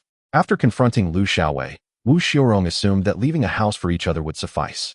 To her astonishment, Lu Xiaowei demanded more. She wanted Su Guodong to divorce Wu Shirong and marry her instead. In a fit of rage, Wu Xiaorong seized an ashtray from the table and hurled it at Lu Xiaowei, cursing her as a shameless harlot. After striking her 6 or 7 times, Lu Xiaowei collapsed into a pool of blood. It was only then that Wu Xiaorong realized the gravity of her actions and hurriedly called Su Guodong to seek advice. By the time Su Guodong arrived, Lu Xiaowei had bled to death. In a desperate bid to protect the last vestige of his bloodline within Wu Xiaorong, Su Guodong assisted her in disposing of Lu Xiaowei's body, using a construction site excavator to dig a deep pit for burial. Thereafter, further details need not be narrated by Wu Xiaorong, as Lin Feng was already aware. Due to site inspections altering construction outcomes, Lu Xiaowei's remains were unearthed. And in an attempt to feign that he had killed Lu Xiaowei and fled in guilt, Su Guodong returned to his old residence. Eventually, the matter settled, with Wu Xiaorong receiving a life sentence for murder after giving birth, while Su Guodong was sentenced to 8 years for his role as an accessory and for concealment of a crime. Chapter 49. The Scene of the Accident. The Jiangbei branch successfully solved the case in merely 2 days, much to the delight of Deputy Director Li Jigua. In his eyes, this achievement was not only a testament to the hard work of every officer in the department, but also a satisfactory report to the citizens of the jurisdiction. To reward everyone appropriately, Li Jigua generously decided to improve the dining arrangements for the criminal investigation team from his own pocket. Upon hearing this news, Chen Ming and his colleagues were elated, as the fatigue from their recent case suddenly felt significantly lighter. When lunchtime arrived, Chen Ming, with a light step, approached the cafeteria uncle, holding his bowl. The cafeteria uncle, having heard that it was thanks to Chen Ming that the true culprit was brought to justice, greeted him with a beaming smile and generously ladled 2 hefty servings of braised pork onto his plate, the bright red meat emanating an enticing aroma that drew envious glances from surrounding colleagues. After finishing their meal, everyone thought about how they had been working tirelessly for the past few days, often at odd hours, without proper rest, and now they could finally relax and take a nap. However, reality has a way of playing tricks. Just as they settled down, the phone began ringing incessantly. The ringing shattered the previous tranquility, with calls coming in one after another. Wang Hao, having demonstrated commendable performance while apprehending Su Guodong, was temporarily reassigned to work alongside Chen Ming and Sun Pengzi in the criminal investigation team. After finally wrapping up various tasks, Chen Ming and his team, dragging their weary bodies, hoped to return to the station for a quick respite and a drink of water. Yet, scarcely had they settled into their chairs when the phone rang sharply again. This time, it was not an ordinary citizen on the line, but a traffic police officer. The officer's tone was somewhat anxious as he detailed the situation. It turned out that while they were on duty, an unexpected car accident had occurred. Normally, the traffic police could handle standard accidents without assistance from the criminal investigation team, as long as there were no criminal elements involved or assaults on officers. However, this particular incident was different. One party was dead and the other was injured.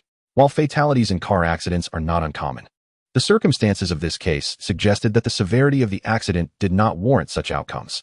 Fatalities typically arise from driving under the influence or other exceptional circumstances. Yet, the cause of death was peculiar, prompting the traffic police to contact the nearest Dongsheng police station for an investigation. Coincidentally, Chen Ming and his colleagues had no pressing matters at hand since other teams were already occupied with a brawl among night market vendors, thus naturally assigning this task to Lin Feng and Sun Pengzi. Upon hearing the news, Sun Pengzi felt a sense of resignation. He had already planned to confirm the cause of death and, if everything seemed in order, return immediately, as he was utterly exhausted, feeling as though his legs were leaden. Wang Hao shared similar sentiments, believing that while unfortunate, fatalities from accidents can occur, sometimes due to sheer bad luck or unforeseen circumstances. Upon arriving at the scene, they conducted a thorough examination of the deceased. The body bore no obvious external injuries, though numerous small cuts were present on the skin and face due to shattered glass. Aside from that, no other significant wounds were evident. The cause of death remained unclear, but Chen Ming, drawing from his extensive experience and keen observational skills, sensed that the situation was more complex than it appeared. He noted that the deceased's lips were purple and there were signs of a struggle, characteristics reminiscent of a heart attack. Without a moment's delay, he reported the case to Li Jigua. Upon receiving Chen Ming's call, Li Jigua frowned, unable to resist running his fingers through his hair in frustration. He thought to himself that just as they had concluded one case, and with everyone still in need of rest, another death had occurred. However, given the current circumstances, it seemed plausible that the deceased had suffered a heart attack triggered by the accident. Yet, The definitive cause would require a professional forensic examination to ascertain. Regarding whether the vehicle has been tampered with, a definitive conclusion can only be reached after further investigation by the Traffic Police's Accident Division. However, with the deceased now having passed away, the necessity of an autopsy must be discussed with the family to seek their consent. After all, not all deceased individuals require an autopsy, and in cases that appear to be accidental deaths, the family has the right to refuse. Upon receiving the directive from the chief, Chen Ming promptly contacted forensic expert Wang, who works at the precinct. Only after Wang confirmed that the individual indeed died as a result of an accident could they proceed with further actions. Soon, both the body and the vehicle were taken away by the relevant authorities for examination. Chen Ming and his colleagues toiled at the scene for over 2 hours, assisting the traffic police in managing various subsequent matters before returning to the police station, utterly exhausted. They initially believed the matter would conclude without further complications, but unexpectedly, a twist in events led them to take on what appeared to be an ordinary, yet intricately concealed homicide case. During a meticulous inspection of the vehicle, the traffic police discovered the deceased driver's license, thereby revealing her identity. Consequently, extensive time and energy need not be expended in investigating her identity, alleviating a significant burden. While Wang focused intently on determining the cause of death, the traffic police swiftly reached out to the family of the deceased, Huang Lili. Huang Lili's husband, Ma Siming, a distinguished botanist and a professor at Longtan University, was taken aback when he received the call informing him of his wife's tragic demise in a car accident. His countenance was etched with shock and sorrow as he hastily abandoned his work to rush to the scene. Concurrently, Wang completed the preliminary examination of the deceased's body. At first glance, it appeared that she had succumbed to a heart attack triggered by the accident. However, drawing on years of experience, Wang sensed that the situation was not as straightforward as it seemed. An unsettling feeling lingered within him. To ascertain the true cause of death and delve deeper into the specifics, an autopsy would be essential. Yet, when Wang suggested the autopsy to Ma Siming, his demeanor instantly turned resistant, and he unequivocally declined the request. He further confirmed to forensic expert Chen that Huang Lili had previously been diagnosed with heart issues due to work-related stress.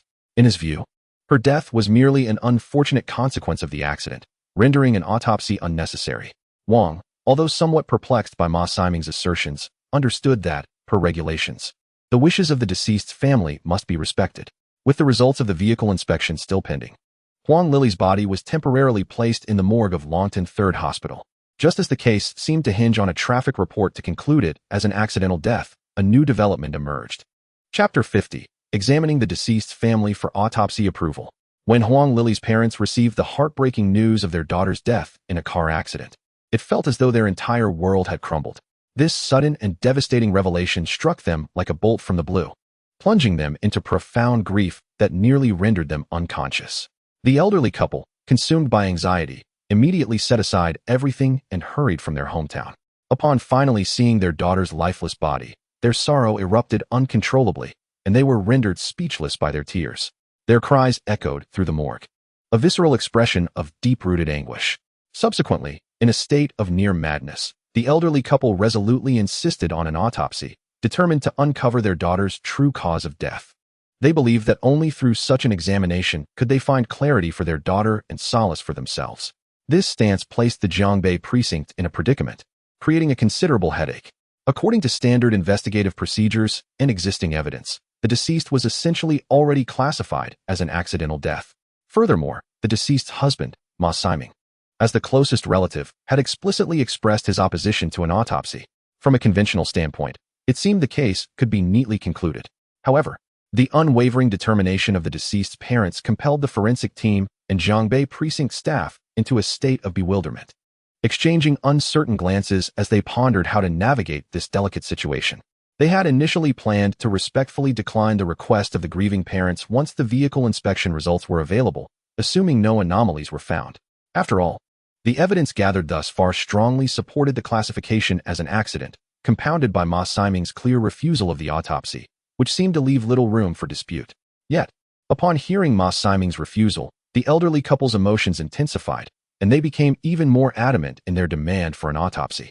With tears streaming down their faces, they passionately articulated their doubts. Their daughter had always been relatively healthy, and despite her prior heart condition, she had adhered to her medication and led a life akin to any other normal individual. How could she suddenly pass away due to what seemed to be a minor accident? Their confusion and anguish compelled them to seek the unvarnished truth. Ultimately, the precinct found itself with no alternative but to bring Ma Siming and Huang Lily's parents together in the hopes of mediating a resolution, seeking to uncover any underlying conflicts or misunderstandings that might exist. However, upon their meeting, the atmosphere grew tense, as if the air itself was charged with hostility. Huang Lily's father, upon laying eyes on Ma Siming, could no longer contain his pent-up fury, and his emotions spiraled out of control. His eyes, reddened by grief and rage, bore the expression of a wrathful lion as he lunged toward Ma Siming, vociferously shouting, "You took my daughter. You must be at fault. You scoundrel." Fortunately, the astute officers present intervened just in time, preventing an altercation. Nevertheless, this mediation attempt ended in discord, complicating matters further rather than resolving them. Deep within Huang Lily's parents, the inexplicable nature of their daughter's sudden passing loomed like a dense fog, casting a shadow over their hearts and disrupting their peace. They remained steadfast in their conviction that only through an autopsy could the truth of their daughter's death be unveiled, providing her with a just resolution and allowing her spirit to rest in peace. Thus, they were fundamentally unable to accept the police's attempt to resolve the issue through mediation. Standing at the other end of the incident, Ma Siming, as Huang Lily's husband, appeared to be a victim of this sudden calamity, his face etched with sorrow and helplessness. However, from a legal standpoint, he possessed the crucial authority over the autopsy of Huang Lily, a right that became especially pivotal at this juncture, making him a focal point of the entire affair. Ultimately, due to the persistent insistence of Huang Lily's parents, coupled with Ma Siming's somewhat overly eager demeanor throughout the process, this unusual behavior not only aroused the suspicions of Huang Lily's parents, but also hinted at something amiss to the police.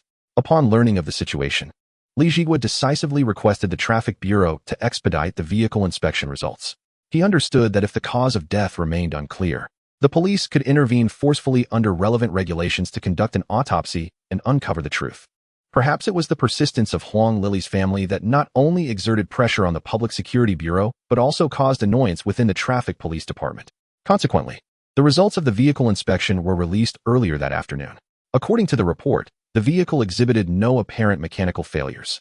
The damage sustained was likely a result of the collision. However, upon receiving the report, Chen Ming, with a mere glance, astutely discerned the underlying issue. For a vehicle to brake effectively while in motion, two essential components are required, not only the brake pads, but also brake fluid. If the vehicle lacked brake fluid at that moment, no amount of force applied to the brake would suffice, rendering the vehicle incapable of stopping. Due to the impact, the interior of the car driven by Huang Lily had suffered substantial damage, including the brake fluid reservoir. Yet, Chen Ming conceived a daring hypothesis.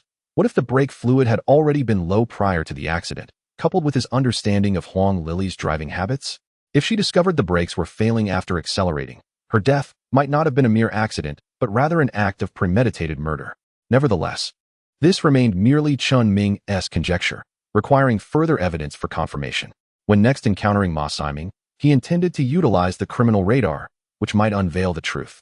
Furthermore, preliminary assessments indicated that the car accident was not the direct cause of Huang Lily's demise. Rather, it was the intense shock from the incident that triggered her heart condition, ultimately resulting in sudden death. Ma Siming had previously mentioned that Huang Lily suffered from heart disease, but she consistently adhered to her medication. Under ordinary circumstances, even a car accident should not precipitate an abrupt heart attack leading to death. Chen Ming glanced at the time. With the traffic department's results now available, Ma Siming and Huang Lily's parents would once again arrive at the police station, at which point the true nature of Ma Siming would become evident. Chapter 51. The True Identity of the Killer. Half an hour later, Ma Siming and Huang Lily's parents returned to the police station, having been summoned repeatedly, and with each encounter igniting their emotions to the point of wanting to strike him. Ma Siming felt an overwhelming sense of discomfort, akin to sitting on pins and needles. I have already conveyed my refusal for an autopsy. I am Huang Lily's husband and the primary responsible party. Moreover, you have clarified the cause of Lily's death. I do not wish to be dragged back and forth over this matter. I have numerous responsibilities at the university. If there are no further issues, I shall take my leave. With that, Ma Siming stood up abruptly, eager to depart this pressure-laden environment. As before, Huang Lily's parents erupted in outrage. The elderly woman swiftly grasped Ma Siming's arm, her voice rising in anguish. "You cannot leave. You must pay for my daughter's life." Meanwhile, Huang Lily's father trembled with rage, reaching out to strike Ma Siming, berating him, "You wretched scoundrel. Had it not been for my daughter's unwavering devotion to marrying you, I would never have consented to this union. Now, with my daughter just deceased, you display this attitude. Are you involved with someone else? Did you conspire to harm my daughter? You are less than human, nothing but a beast. Do not think I am unaware. Lily confided in us last time she visited, saying you were certainly involved with that student from your school. As Chen Ming approached the vicinity, he overheard Huang Lily's parents vociferously berating Ma Siming. Sun Pongzi and others nearby were frantically attempting to mediate, but the three were too agitated to heed any counsel, each a formidable adversary in their own right, plunging the situation into chaos. Observing this, Chen Ming wasted no time, activating the criminal system.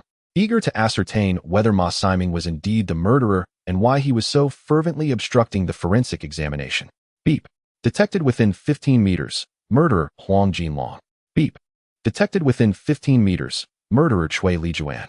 Staring at the criminal radar displaying this alarming information, Chen Ming felt as though he had been frozen in place.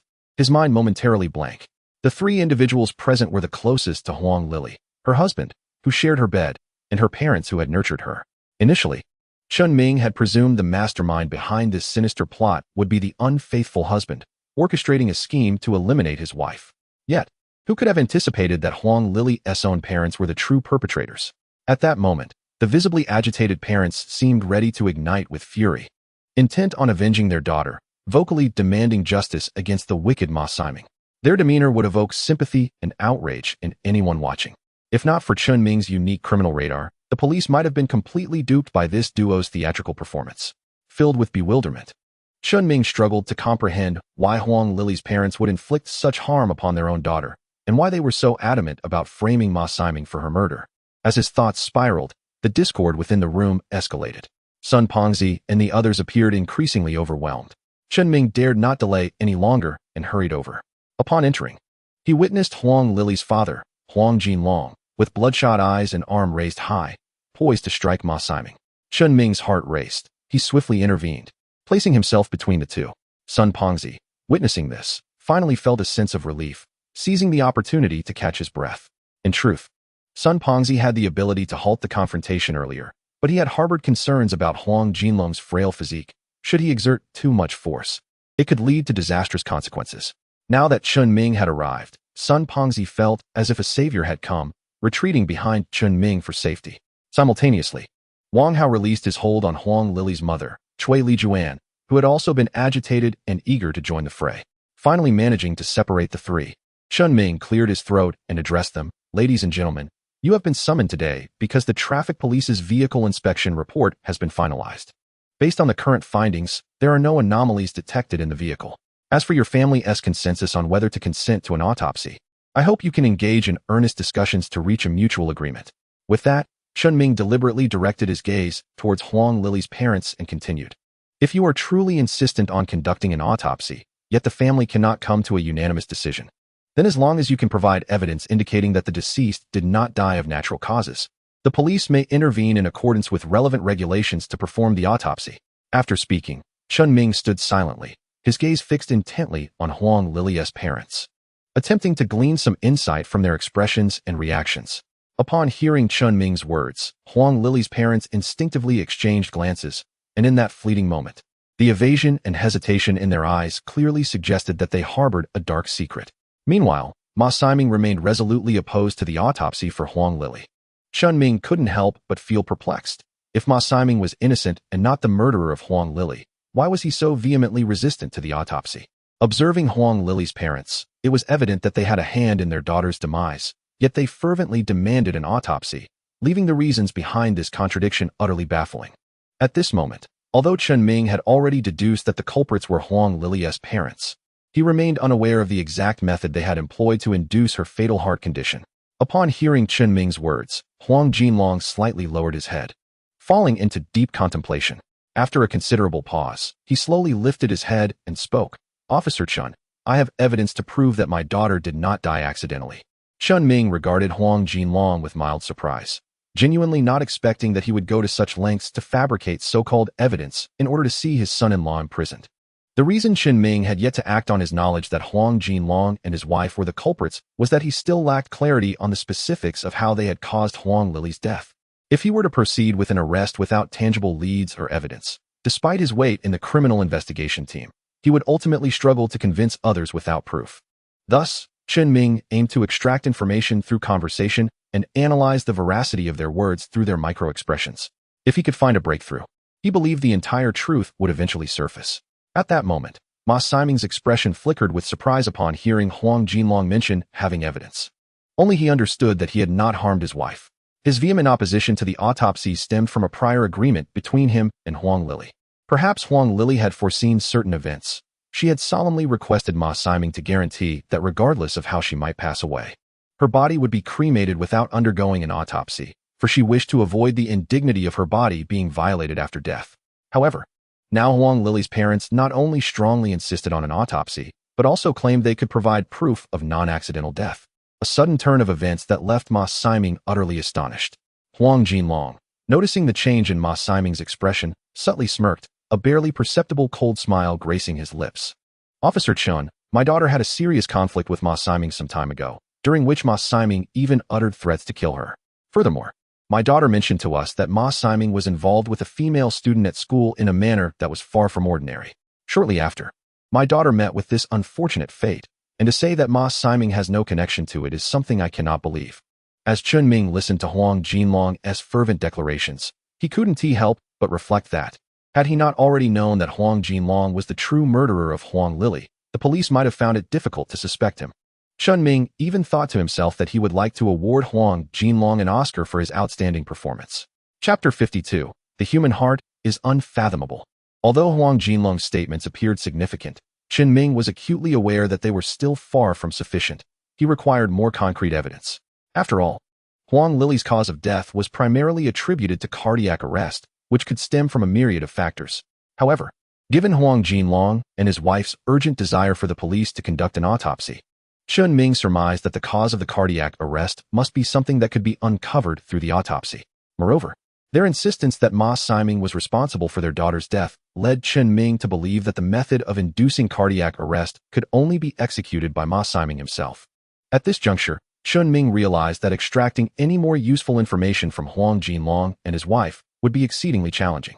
Since they were singularly focused on shifting the blame for the murder onto Ma Siming, it would be more effective to seek a breakthrough from Ma Siming directly.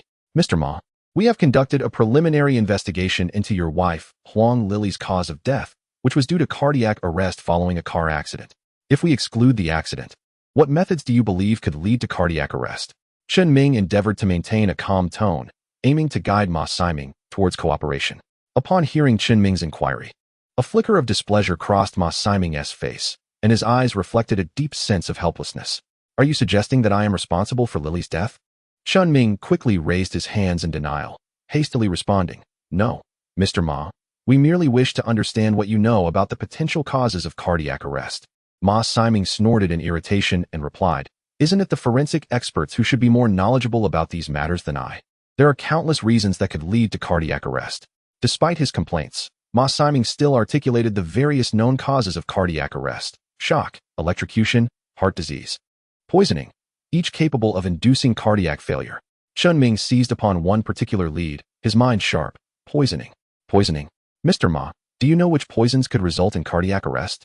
This time, Ma Siming pondered for a moment, as if meticulously searching his mind for relevant knowledge, and after a lengthy pause, he replied, Generally, pesticides available on the market, or certain stimulants, can have such effects. As for me, I am a botany professor in Longtan City and hold a position at our agricultural academy. I know that certain plant toxins can also lead to cardiac arrest. Upon hearing Ma Siming mention plant toxins, Chen Ming's intuition sparked. As a botany professor, if Huang Jinlong and his wife sought to frame him, targeting the plant toxins he was familiar with would indeed be a clever strategy. Chen Ming promptly pursued further, Mr. Ma, which plant's toxin could induce cardiac arrest? In the rainforest, there is a tree known as the arrow poison tree, or more commonly, the blood tree. The toxin from this tree. Chen Ming recognized the tree Ma Siming was referring to, reminiscent of the toxin applied to the arrows in the film Wolf Warrior. Once the toxin from the arrow poison tree enters the human body, it flows through the bloodstream to the heart, ultimately causing the heart to cease its beat under the toxin's influence. Chen Ming had procured the answer he sought, providing him with a sense of certainty. He discreetly summoned Sun Pongzi to his side, lowering his voice to convey a few brief instructions. Sun Pongzi, appearing somewhat bewildered, clearly did not grasp Chen Ming's intentions. Yet he turned without hesitation and exited to investigate the matters Chen Ming had outlined. Meanwhile, Chen Ming continued to play the role of a mediator in the negotiation room, akin to a peacemaker, diligently attempting to maintain equilibrium between the two parties and avert any further conflict. However, as time passed, not only did Chen Ming feel that he was nearly out of words, but even the Huang Jinlong couple and Ma Siming began to exhibit signs of impatience. Unable to remain seated any longer, Ma Siming took out his phone to check the time, stood up, and addressed Chen Ming, saying, "Officer Chen, unless there are any further matters, I shall take my leave as I have classes to attend at the school." Upon hearing Ma Siming's intention to depart, the Huang Jinlong couple immediately stood up, their emotions flaring as they pointed accusingly at him. "Ma Siming, you shall not leave today. You are the murderer of our daughter," they exclaimed. "Officer Chen, why have you not arrested this person? Have you accepted his bribes and intend to cover for him?" Chen Ming found himself overwhelmed by their outbursts. And just when he was feeling cornered, a timely call from Sun Pengzi came through. Chen Ming promptly answered, and upon hearing Sun Pengzi's words, a surge of joy filled his heart. Indeed, his suspicions were confirmed. A smirk crept onto Chen Ming's lips, mirroring the cold smile he had previously worn, as he turned to Wang Hao and decisively commanded, "Wang Hao, arrest the Huang Jinlong couple immediately." Wang Hao was momentarily taken aback by Chen Ming's order. After all, those were the parents of Huang Lili. Was Chen Ming truly instructing him to apprehend them? Despite the confusion swirling within him, he had long since placed his trust in Chen Ming, having become his most devoted subordinate. Without hesitation, he lunged towards Huang Jinlong, who had yet to grasp the situation, and swiftly brought him to the ground. Simultaneously, Chen Ming quickly subdued Cui Lijuan. Ma Siming stood frozen in shock, taken aback by this sudden turn of events. While his in-laws had always been critical of him, insisting that he was responsible for his wife's demise, he never anticipated they would be directly arrested by the police. "Officer Chen, what is the meaning of this?" Ma Siming uttered, his bewilderment evident. Chen Ming ignored Ma Siming's inquiry, his gaze fixated on the Huang couple as he solemnly declared, "Huang Jinlong, Cui Lijuan, I am here representing the Jiangbei branch, and I am formally placing you under arrest for the murder of Huang Lili." The couple was left in stunned silence, as if struck by a bolt from the blue. Meanwhile, Ma Siming was engulfed in a flurry of questions, unable to fathom what he had just heard. Did Officer Chen just say they were being arrested for the murder of his wife, Huang Lili? How could his in-laws possibly have killed their own daughter? This was inconceivable. Yet, Chen Ming's serious demeanor suggested he was not jesting. As Chen Ming escorted the Huang couple out of the negotiation room towards the interrogation room, numerous colleagues witnessed the unfolding scene. The case of Huang Lili had already become a hot topic within the criminal police team, especially since the couple had previously vehemently accused their son-in-law, Ma Siming, of murdering their daughter. Many speculated that perhaps Ma Siming had indeed been unfaithful or had other motives to harm his wife. Now, with Chen Ming apprehending the couple, onlookers speculated that perhaps the couple had become agitated during the mediation and had physically assaulted their son-in-law. However, even if they had assaulted that scoundrel's son-in-law, it seemed unlikely that Chen Ming would immediately handcuff them. A colleague who had become familiar with Chen Ming during this period approached him to kindly suggest that he exercise caution regarding his demeanor, advising against the use of handcuffs, lest the couple file a complaint against him later, which would lead to complications. Chen Ming merely smiled and politely declined his colleague's well-meaning advice. Upon bringing the Huang couple to the interrogation room, he took out his phone and called Li Zhigua. When Li Zhigua received Chen Ming's call and heard that the Huang couple were the murderers of Huang Lili, he was momentarily taken aback. Setting aside the timing of when it was confirmed that Huang Lili had not died by accident, but rather by murder, the most shocking aspect was that the perpetrators were the victim's own parents. This revelation left Li Zhigua astounded. However, since this information came from Chen Ming, despite his youth, Li Zhigua understood that Chen Ming would not make baseless claims regarding such matters. Chapter 53. Everything is about interests. Li Zhigua briefly inquired about the circumstances, eager to understand how it was possible that the Huang family had refused an autopsy and that there was no evidence suggesting any foul play in Huang Lili's death. Thus, the police had been unable to intervene forcefully. To his astonishment, Chen Ming had now directly classified the case and even apprehended the culprits. Had it not been for Chen Ming's unwavering assurance regarding the evidence he had gathered, Li Zhigua would have never consented to this course of action. After bringing the Huang couple to the interrogation room, Chen Ming paid them no further attention. Instead, he notified Forensic Officer Wang to conduct an autopsy on Huang Lili's body and then, alongside Wang Hao, proceeded to search for the final clues at Huang Jinlong's residence. Half an hour later, Chen Ming discovered a pile of twigs beneath the bed in the bedroom. Wang Hao reached out to pull them out, but Chen Ming, quick on his feet, seized Wang Hao's hand. If you wish to meet the same fate as Huang Lili, experiencing cardiac arrest, then by all means, proceed, he warned. Hearing Chen Ming's words, Wang Hao immediately withdrew his hand, fearing he might meet a similar fate. Chen Ming conducted a thorough search and found a pair of specially designed anti-stab gloves in the shoe cabinet. He extracted all the poisonous arrowwood branches from beneath the bed and placed them into a bag. Upon returning to the police station, he discovered that the autopsy on Huang Lili had concluded. According to the analysis of the toxins found within her body, they matched the secretions from the arrowwood. Armed with the autopsy report and the arrowwood branches, Chen Ming directly confronted Cui Lijuan.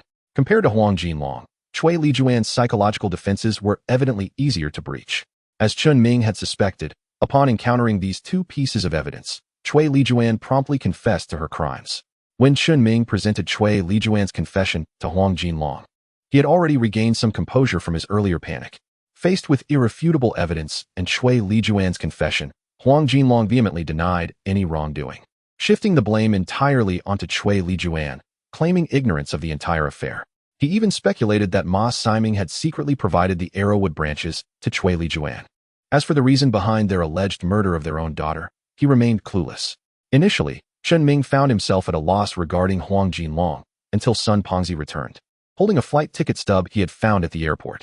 With that, Huang Jinlong could no longer fabricate excuses and was compelled to divulge the truth.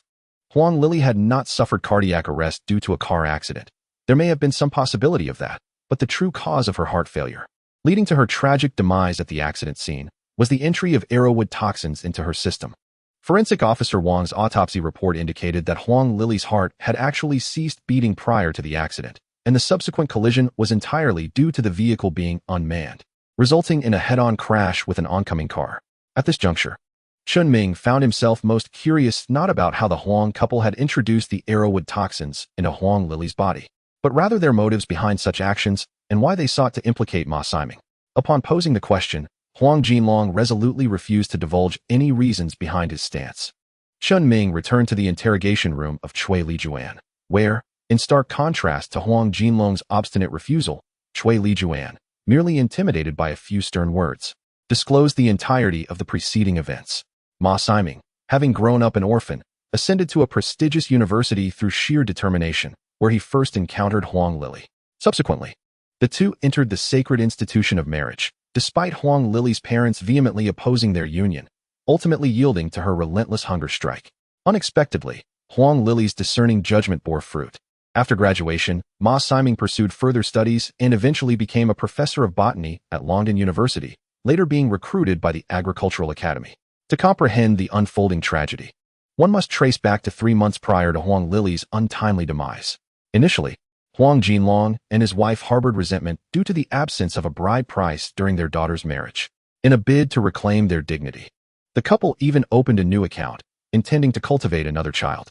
However, fate took a cruel turn when Huang Lili was diagnosed with a terminal illness.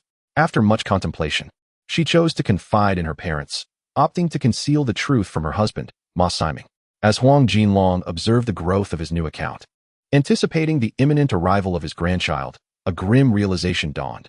Should Huang Lili succumb to her illness, Ma Siming's finances, being marital assets, would vanish along with their daughter, depriving him of future security. Thus, Huang Jinlong devised a sinister plan, intending to frame Ma Siming for Huang Lili's murder posthumously. Given Ma Siming's orphan status, the inheritance might be entrusted to them. To execute this malevolent scheme, Huang Jinlong procured branches of the toxic arrow poison tree 3 months in advance. Subsequently, he injected the toxin into the fish oil that Huang Lili consumed daily. With that vial of fish oil laced with arrow poison, Huang Lili's death became an inevitability. Cui Lijuan had previously resisted the plan, but after Huang Jinlong's relentless persuasion and the anticipation of their child's impending birth, she reluctantly acquiesced. Consequently, Huang Lili sacrificed her life for the sake of an unseen sibling. The arrow poison was also a means to ensnare Ma Siming. Perhaps if it weren't for Huang Lili's terminal illness, Huang Jinlong and Cui Lijuan would never have conceived such a scheme. With the truth now laid bare, Ma Siming departed the police station, his expression one of profound desolation. As an orphan, he had placed immense value on his relationship with Huang Lili, and after years of marriage devoid of children, he had never contemplated abandoning her. Regarding the student at the university, he had unequivocally stated his marital status, asserting that he would never pursue a relationship with her. Following the sentencing of Huang Jinlong and his wife for the murder of their daughter, the atmosphere around him felt suddenly devoid of life. He could not fathom why they had resorted to such heinous actions, and in that moment, Ma Siming felt the weight of solitude envelop him anew. Only then did he allow the floodgates of grief over his wife's departure to burst open.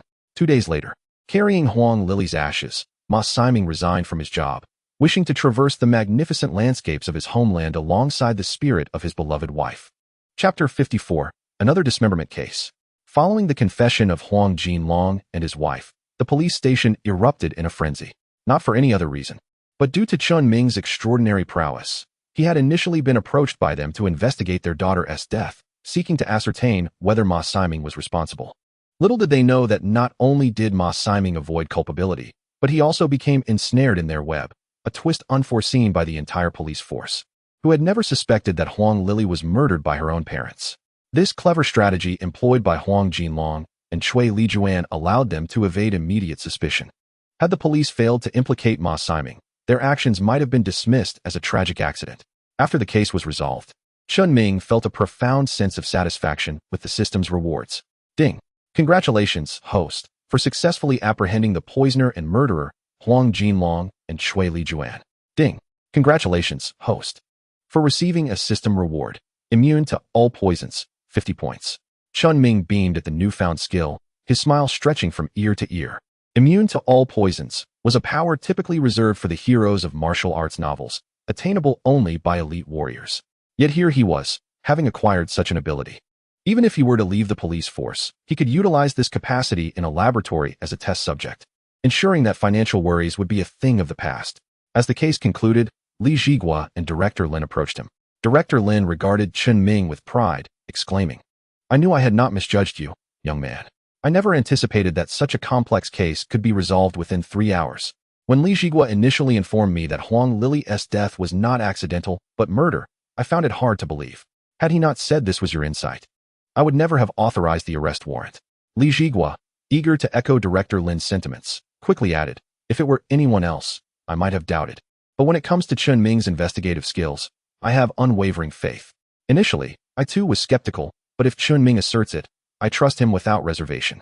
Chen Ming, feeling somewhat bashful from their praise, responded humbly, "Director Lin, Director Li, I'm not as remarkable as you make me out to be. I merely had the fortune of uncovering some suspicious details. Otherwise, I too would have been ensnared by the charade of Huang Lily's parents, leading to an accidental conclusion." Li Zhigua, pleased with Chen Ming's modest demeanor, thought to himself that humility and diligence were the hallmarks of great achievement. Chen Ming, recalling that both men had appeared troubled upon his arrival, inquired, "Director Lin, Director Li, you both seemed rather distressed earlier. What troubles you?" Li Zhigua, upon hearing this, handed over a case file to Chen Ming, lighting a cigarette and taking a deep drag before speaking. "Alas, it is all due to this case." Chen Ming opened the case file, revealing the details of the incident. June 29th, New City Street Sewage System Body Disposal Case. The incident began when sanitation workers, while clearing the sewage system, discovered a manhole obstructed by several black plastic bags. The sewage within could not drain properly, and had it been left any longer, it would have been completely blocked. As the workers descended to clear the obstruction, one inadvertently tore open a black garbage bag, causing its contents to spill out. When the worker beheld the sight of white, fleshy clumps, he picked one up to ascertain what it was. In that moment of realization, he emitted a horrifying scream, dropping the gruesome object in panic.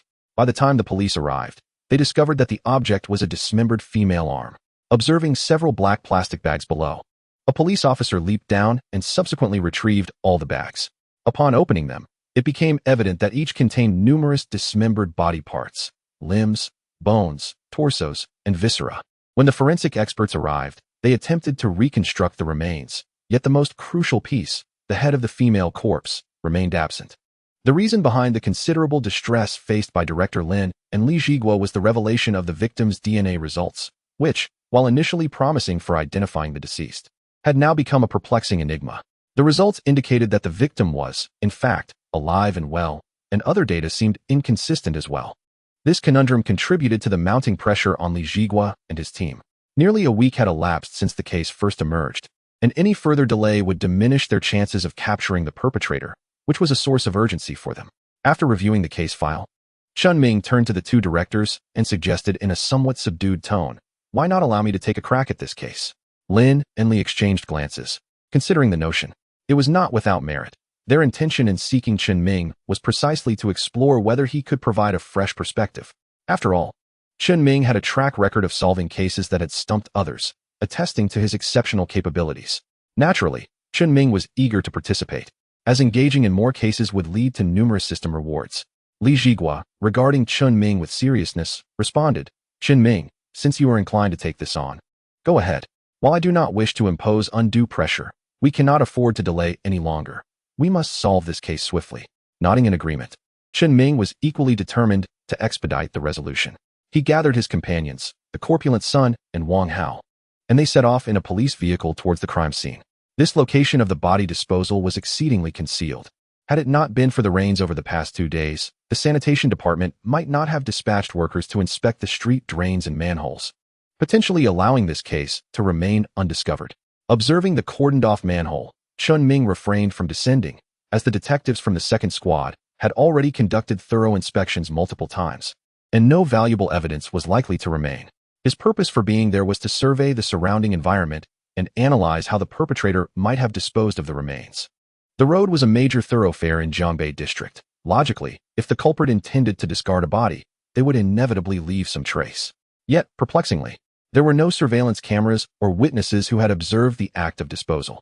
According to the second squad's deductions, the disposal occurred on the night of the first rainfall, when pedestrian traffic was likely minimal, presenting an optimal opportunity for the offender.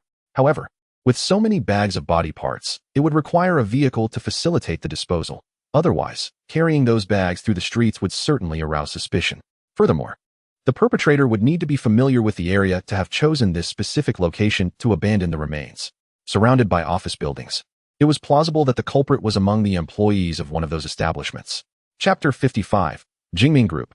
Yi Jun Chen Ming regarded the alley, which was typically bustling with activity, now noticeably diminished in foot traffic due to the recent murder. The prior investigations by the second squad had uncovered a critical point. The identity of the deceased remained unconfirmed. The head of the victim was unaccounted for, and DNA comparisons indicated that the individual was very much alive, currently studying abroad. They had made contact with the person whose DNA matched that of the victim, who clearly stated she had been abroad for 2 years. Inquiring if she had a twin sister or similar relation yielded only denials. At that moment, Chen Ming held the information of the individual matching the deceased's DNA. Yi Jingjing, aged 21, was currently attending university in the United States, and her father was the CEO of a nearby company. Reviewing this report, it was evident that the CEO likely possessed some insider knowledge regarding the victim's identity. The officers from the second squad had previously investigated this CEO, but lacking any evidence linking him to the deceased. They could only label him as a suspect without the means to bring him in for further questioning. Chen Ming decided to pay a visit to CEO Yi to ascertain what manner of individual he truly was. Arriving at the 23rd floor of the financial building, home to an investment firm named Mingjing Capital, with total assets amounting to 5 billion, though the authenticity of that figure remained questionable. Chen Ming approached a strikingly beautiful receptionist. "Hello, we are from the Jiangbei Bureau and would like to speak with your CEO, Mr. Yi." The receptionist glanced at Chen Ming's badge, her demeanor shifting slightly as she replied, "Officer Chen, unfortunately, Mr. Yi just left a short while ago for an out-of-town meeting regarding a collaboration. I am unsure when he will return. However, I can relay your message to him, and he can contact you upon his return." Chen Ming scrutinized the receptionist, noting her sweet smile and subtle expressions that hinted at a deeper narrative. "Since Mr. Yi is unavailable, we shall not impose further. There is no urgent matter at hand. We will await his return." With that, he turned and departed with Wang Hao and Sunday. Once they reached the ground floor of the financial building, Sun expressed his frustration. "Brother Ming, that receptionist is definitely lying. Yi Jun is surely inside the company. His reluctance to meet us indicates something amiss." Chen Ming regarded both men, acutely aware that Yi Jun was likely indeed within. The receptionist's explanation had clearly been premeditated. It was implausible for a mere receptionist to be privy to her boss's whereabouts, especially with such specificity about a meeting. Such a transparent falsehood was not something Chen Ming could accept. Yet, if Yi Jun was unwilling to meet, forcing entry would only lead him to conceal himself further. With a normal meeting out of the question, they would have to employ cunning. Chen Ming motioned for Wang Hao to follow him, expressing his confidence that they would indeed encounter Yi Jun that day.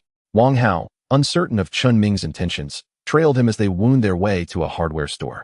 "Excuse me, do you have any ladders, white gloves, and perhaps a couple of inexpensive camouflage outfits?" The store owner hurried to gather the requested items. Once they had donned their disguises, Chen Ming and Wang Hao exited, carrying a ladder, deliberately leaving Sun behind as his size would not accommodate the attire. Wang Hao remained puzzled over Chen Ming's peculiar strategy. Upon returning to the 23rd floor of the financial building, the receptionist merely glanced at them and pointed toward the restroom. "You finally arrived. It's been nearly 2 hours. Hurry up, the restroom plumbing is broken, and if it's not fixed soon, I might just burst." Chen Ming listened intently to the receptionist's words, surprised to discover that there was indeed a malfunction. Fortunately, the other party harbored no suspicion, allowing them to enter with ease. Balancing a ladder, the two men commenced their search for Yi Jun's office, just as it seemed someone might question their identities. Chen Ming knocked twice on the door of the general manager's office and boldly pushed it open. Yi Jun, taken aback by the sudden intrusion, was already aware of the restroom issue within the company, having restrained himself all morning. However, did he not recognize the prominent general manager's office? Regardless of his literacy, the restroom was not located so deeply within the premises. Just as he was about to call for someone to escort the two maintenance workers out, he noticed them setting the ladder aside, one of them producing a police badge from his pocket. Upon seeing the badge, Yi Jun realized they were indeed law enforcement officers, and he recalled their earlier visit that day, thwarted by the receptionist. He hadn't anticipated they would circumvent her vigilance in such a manner. Chen Ming chose not to mention the receptionist's earlier claim that Yi Jun was unavailable. After all, they were adults, and some matters need not be articulated so bluntly. "Mr. Yi, we are from the Jiangbei Division's criminal police team. You may already be aware of our purpose. We have some matters to clarify," Chen Ming stated. Yi Jun, a man forged in the crucible of the last century, had built an extensive empire, and he was no stranger to the darker aspects of business. As his enterprise expanded, so too did his cunning. "Officer Chen, is it?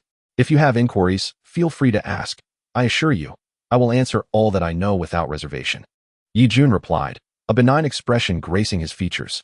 Chen Ming observed Yi Jun seated there, his bald head and corpulent frame resembling a Mithrya Buddha. Yet, Chen Ming had heard whispers of Yi Jun long before, and he was no benevolent figure. Rather, he was a cunning tiger in sheep's clothing. During his school years, he had learned of Yi Jun's notorious past. Having bribed numerous officials, he was sentenced to 5 years, yet through financial machinations, he had been released in just over 2 months. The networks of influence he commanded were formidable, and even within the Jiangbei Division, many had advised Chen Ming to steer clear of investigating Yi Jun, warning that it could lead to dire consequences. Chen Ming, however, was undeterred by such counsel. "Mr. Yi, I have heard that you were blessed with a daughter late in life. Yi Jingjing is your first child, born when you were 38. Tragically, her mother passed away due to postpartum hemorrhage.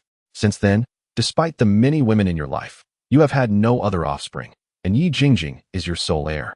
Recently, we discovered several bags of dismembered remains in a drainage well, yet the heads were notably absent.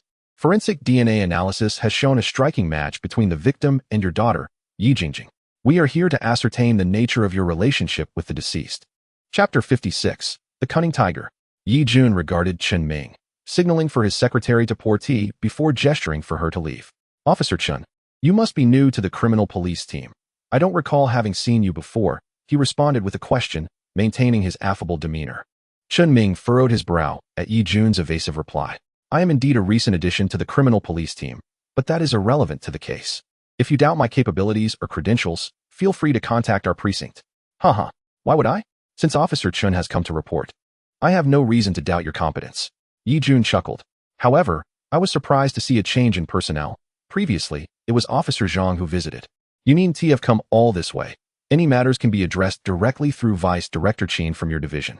With that, he shot a knowing glance at Lin Feng.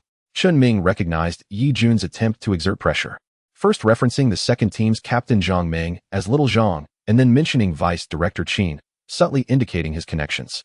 Nonetheless, Chen Ming remained unfazed. What did such insinuations matter? Before the system's incentives, even the highest authorities were not exempt from the law. "Mr. Yi, let us dispense with pleasantries and get to the crux of the matter. Why does the DNA of Yi Jingjing match so closely with that of the deceased?" "The compatibility exceeds 98%, establishing a significant connection between your daughter and the victim. Would you mind providing a strand of your hair for comparison with the deceased's DNA? Yi Jun slapped his palm against his forehead, causing his wig to dislodge. My apologies, Officer Chen, but you cannot take my hair. If you would prefer, I can fetch a strand from another source. Chen Ming, undeterred by Yi Jun's hesitance, maintained a calm demeanor. Mr. Yi, that is not out of the question. If you are reluctant, perhaps I could have a colleague assist? Upon hearing Lin Feng's suggestion, Wang Hao produced a pair of gloves, ready to proceed. Yi Jun's face displayed a flicker of astonishment. These two young officers were serious about their request? I'm not accustomed to involving others, especially with so many people around. How about this? I will collect a sample and deliver it to Vice Director Chen later. With that, he pulled out his phone and dialed Chen's number. After a brief conversation, Yi Jun handed the phone to Chen Ming, indicating he should take the call. On the other end, Vice Director Chen assured Lin Feng that he would send someone to collect Yi Jun's DNA sample, alleviating the need for them to handle it themselves. As Yi Jun wore a smug expression, Wang Hao seethed beside Chen Ming, wishing nothing more than to land a punch on the man's face. Yet, Chen Ming remained indifferent. The constraints on law enforcement today were numerous, with surveillance cameras ubiquitous. Otherwise, with a man like Yi Jun, he would have acted long ago. Mr. Yi, I have one more inquiry. Aside from Yi Jingjing, do you have any other children? I have heard rumors that you once adopted an orphan. Upon mentioning the adopted orphan, Yi Jun's expression shifted slightly, revealing a hint of unease. You managed to uncover such tidbits? It seems there are no secrets before your police force. Noticing Yi Jun's lack of denial, Chen Ming quickly pressed. Then where is the girl you adopted now? Yi Jun took a sip of tea and picked up the phone. Yilan, please come in. Moments later, the office door opened, and the alluring secretary who had just exited walked back in. Mr. Yi. Yi Jun gestured for Yilan to approach. Did I not instruct you to call me by my name when no one else is present? There is no need for formalities here. Officer Chen and his colleagues are not outsiders. Yilan's brows furrowed slightly. Dad, what do you need? Yi Jun raised an eyebrow at Chen Ming, an enigmatic smile playing on his lips. Officer Chen wishes to meet you. Your ages are quite similar. However, it remains uncertain whether Officer Chen is single, but it would be a fortuitous opportunity for you to become acquainted. Yilan cast a glance at Chen Ming, her expression stern as she gracefully approached him. Upon reaching Chen Ming, she retrieved her phone and opened her private contact card. Chen Ming was taken aback to realize that the girl adopted by Yi Jun was now his secretary. Without hesitation, he took out his phone and added Yilan to his contacts.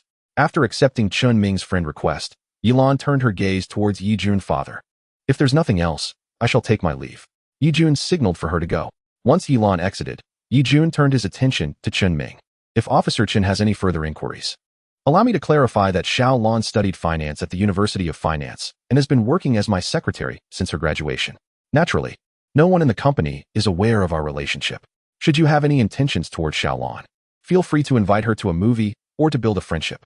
Chen Ming found himself at a loss for words in response to Yi Jun's comments. The reason he added Yilan was to pose a few questions privately. No need, Mr. Yi. My questions have been addressed. Since there is nothing pressing, I shall take my leave. With that, he stood up, preparing to depart. Yi Jun stood as a mere formality to see Chen Ming off. But upon noticing that Chen Ming and his companion had picked up the handrail left by the entrance, he halted his steps. It was not until Chen Ming and his companion had completely exited that Yilan re-entered.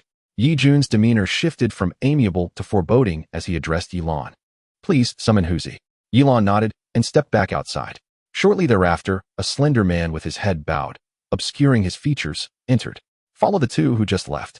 If they uncover anything about Lao San, then... Yi Jun gestured across his throat towards Wang Hu, who nodded silently and turned to leave. Meanwhile, Yi Jun settled onto his sofa, contemplating how to resolve the matter at hand. Just as he intended to sip his tea, he discovered that his cup had vanished. Instantly, a chill ran down his spine. He retrieved his phone and sent a text message. If necessary, these two must also vanish. After sending the message, Yi Jun sat on the sofa, his heart racing with anxiety. He donned his coat, neglecting to summon a driver, and departed the company in an old Jetta. Chapter 57, An Appointment with Yilan. As Chen Ming and Wang Hao exited, they passed by the front desk, where the receptionist mistakenly believed the restroom had been repaired and hurriedly rushed in that direction. Once they boarded the elevator, they heard the receptionist's loud exclamation. Why is it still not fixed? I'm about to suffocate. I'll file a complaint against your maintenance company. The two hastily descended, fearing that they might be pursued by the irate receptionist. Upon arriving downstairs, they encountered two repairmen who had just ascended due to traffic, silently lamenting their impending confrontation with the receptionist's wrath. When they reached the ground floor, Wang Hao intended to find Sun Pengzi, while Chen Ming carried the ladder further away. Curiosity piqued. Wang Hao followed Chen Ming, questioning, "Weren't we supposed to return to the station? What are you up to?" They retraced their steps to the hardware store, where Chen Ming had Wang Hao remove his jacket and engage the shop owner in a protracted negotiation, ultimately securing a partial refund. Wang Hao, recalling Chen Ming's bargaining tactics, struggled to find the right words. This was not merely a case of Chen Ming being frugal. After all, his previous role as an auxiliary officer had left him with a meager salary of 500 yuan. As a newly appointed officer, his wages had yet to be disbursed, and he felt reluctant to approach his parents for assistance. Fortunately, the cost of living in Longtan City was not exorbitant. Otherwise, he might have found himself unable to afford a date with Lin Yao. Upon returning to the precinct, Chen Ming handed a teacup to the forensic department, requesting them to extract DNA samples for comparison with that of the deceased.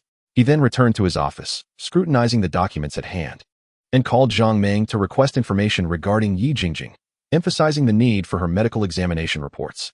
Simultaneously, he instructed Wang Hao to investigate Yi Jun's mobile number and any suspicious contacts he might have had from Chen Ming's earlier inquiries.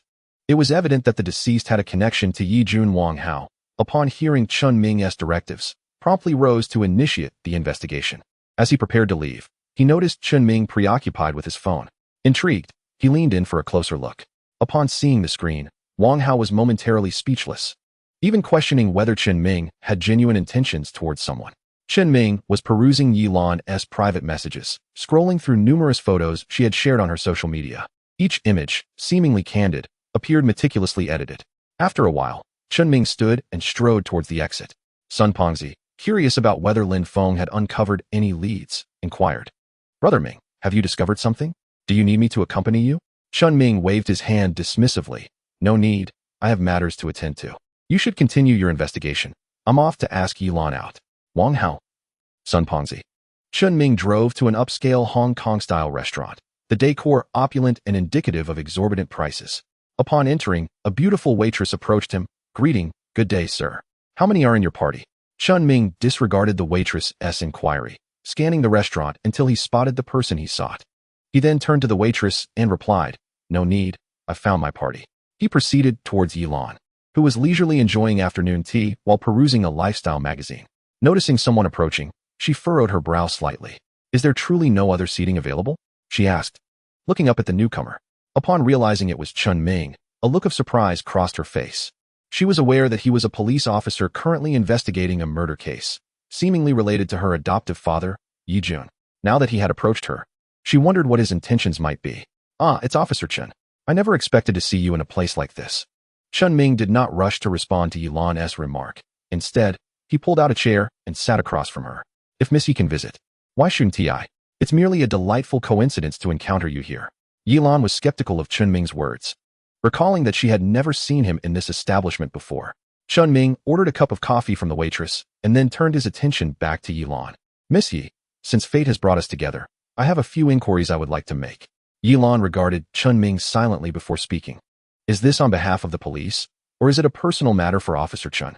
Chen Ming understood the implications behind Yi Lan's demeanor. If he were to inquire on behalf of the police, she would likely decline to respond. However, if he were speaking as an individual, she might be inclined to listen. What surprised Yi Lan was that Chen Ming's question represented neither the police nor himself. "Miss Yi, my inquiry is not as convoluted as you might think. Nor am I seeking information about Yi Jun. This question pertains to you." Yi Lan, intrigued, inquired, "About me? What relevance does it hold?" "Miss Yi, since you were adopted by Yi Jun, have you never been curious about the whereabouts of your biological parents?" Upon hearing this question, Yi Lan felt no particular stir of emotion. When they abandoned her, she had already resolved never to acknowledge them again. Thus, confronted with Chen Ming's question, her expression grew even colder. "Not curious. Officer Chen, is there anything else?" Chen Ming was aware that Yi Lan's biological parents had once sought her out, but she had chosen not to recognize them. Instead, Yi Jun provided the couple with a sum of money, ensuring they would never reappear in Yi Lan's life. Observing Yi Lan's icy demeanor, on the verge of dismissing him, Chen Ming posed another question. "And what of your sister, your twin sister, whom your parents abandoned alongside you at the orphanage?" At the mention of her sister, Yi Lan's expression shifted. Yi Lan's biological parents had not only abandoned her, but also her twin sister. When Yi Jun adopted Yi Lan, she had hoped he would also adopt her sister. but he did not agree. Subsequently, Yilan's visits to the orphanage became increasingly infrequent as she focused on her studies. It was only during her high school years, while preparing for the college entrance examination, that her sister contacted her via phone. After that call, however, her sister ceased all communication. When Yilan returned to the orphanage post-exams, she learned from the director that her sister had not been seen for quite some time, the last sighting being 3 months prior. Concerned for her sister's safety, the director had visited her workplace, only to be informed by the supermarket owner that her sister had not encountered any mishap but had eloped with a blonde man. After searching for a while longer, the director had no choice but to accept this unfortunate truth. Yilan could scarcely believe that her sister would abandon her for a fleeting romance, leaving her behind as well. Yilan had sought assistance from Yijun, who, after extensive inquiries, confirmed that her sister had indeed left town with a blonde man on a motorcycle. Now, with Chen Ming suddenly mentioning her sister, Yilan's heart raced, thinking there might be news about her. Chapter 58. Preventing Chen Ming from continuing the investigation. Yilan slammed her palm on the table, rising to her feet as she fixed her gaze on Chen Ming. Where is she now? How did you find out? Chen Ming hesitated momentarily at her question. He harbored a suspicion but lacked definitive proof. His visit today was intended to validate his hypothesis. I cannot ascertain your sister's current situation just yet. Please provide me with a strand of your hair, and I will send you a private message should I uncover any information. Without a second thought, Yilan pulled out 7 or 8 strands of hair from her head. In today's world, many young women regard their hair as more precious than life itself. Yet Yilan's swift action underscored her desperation to learn about her sister. Chen Ming carefully placed the hair into a sealed bag. Having achieved his objective, he resolved not to linger any longer. He downed the coffee before him in one gulp. Bitter, utterly bitter. But considering the price of 58 yuan, he forced it down. Yilan observed Chen Ming's expression as he grimaced at the taste, unable to suppress a laugh, though she had maintained an icy demeanor. A hint of warmth emerged as the afternoon sunlight bathed her face, momentarily freezing time. Chen Ming stole several glances before she reverted to her previous frosty persona, at which point he turned to leave. However, he remained oblivious to the pair of eyes that had been watching him intently from behind. Wang Hu trailed Chen Ming as he exited the cafe, pulling out his phone to relay the details of Chen Ming's encounter with Yilan to Yijun. Yijun remained silent, only responding with a subtle affirming sound when Wang Hu inquired whether to take action. At that moment, Yijun stood outside a villa, taking a deep breath before pressing the doorbell. Approximately 2 minutes later, a man in his 50s, dressed in a butler's attire, emerged slowly from within. Although Yijun held some renown in the business circles of Spring City, he exhibited utmost deference in the presence of the butler.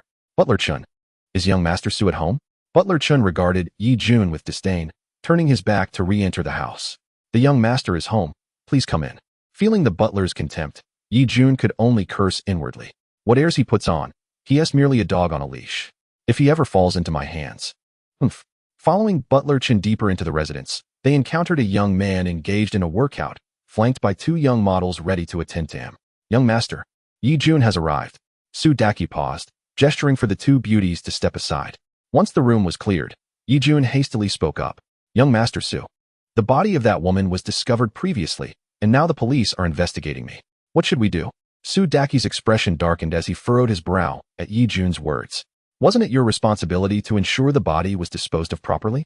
How could it have been found? Who is currently handling this case? Yijun replied. Initially, it was Captain Zhang Meng of the Jiangbei Criminal Police Second Team. After 2 visits, I managed to send him away. However, inexplicably, a young officer has taken over the investigation. He even attempted to infiltrate my office disguised as a maintenance worker during today's inquiry. Su Daqi's frown deepened, and his gaze turned icy as he regarded Yijun.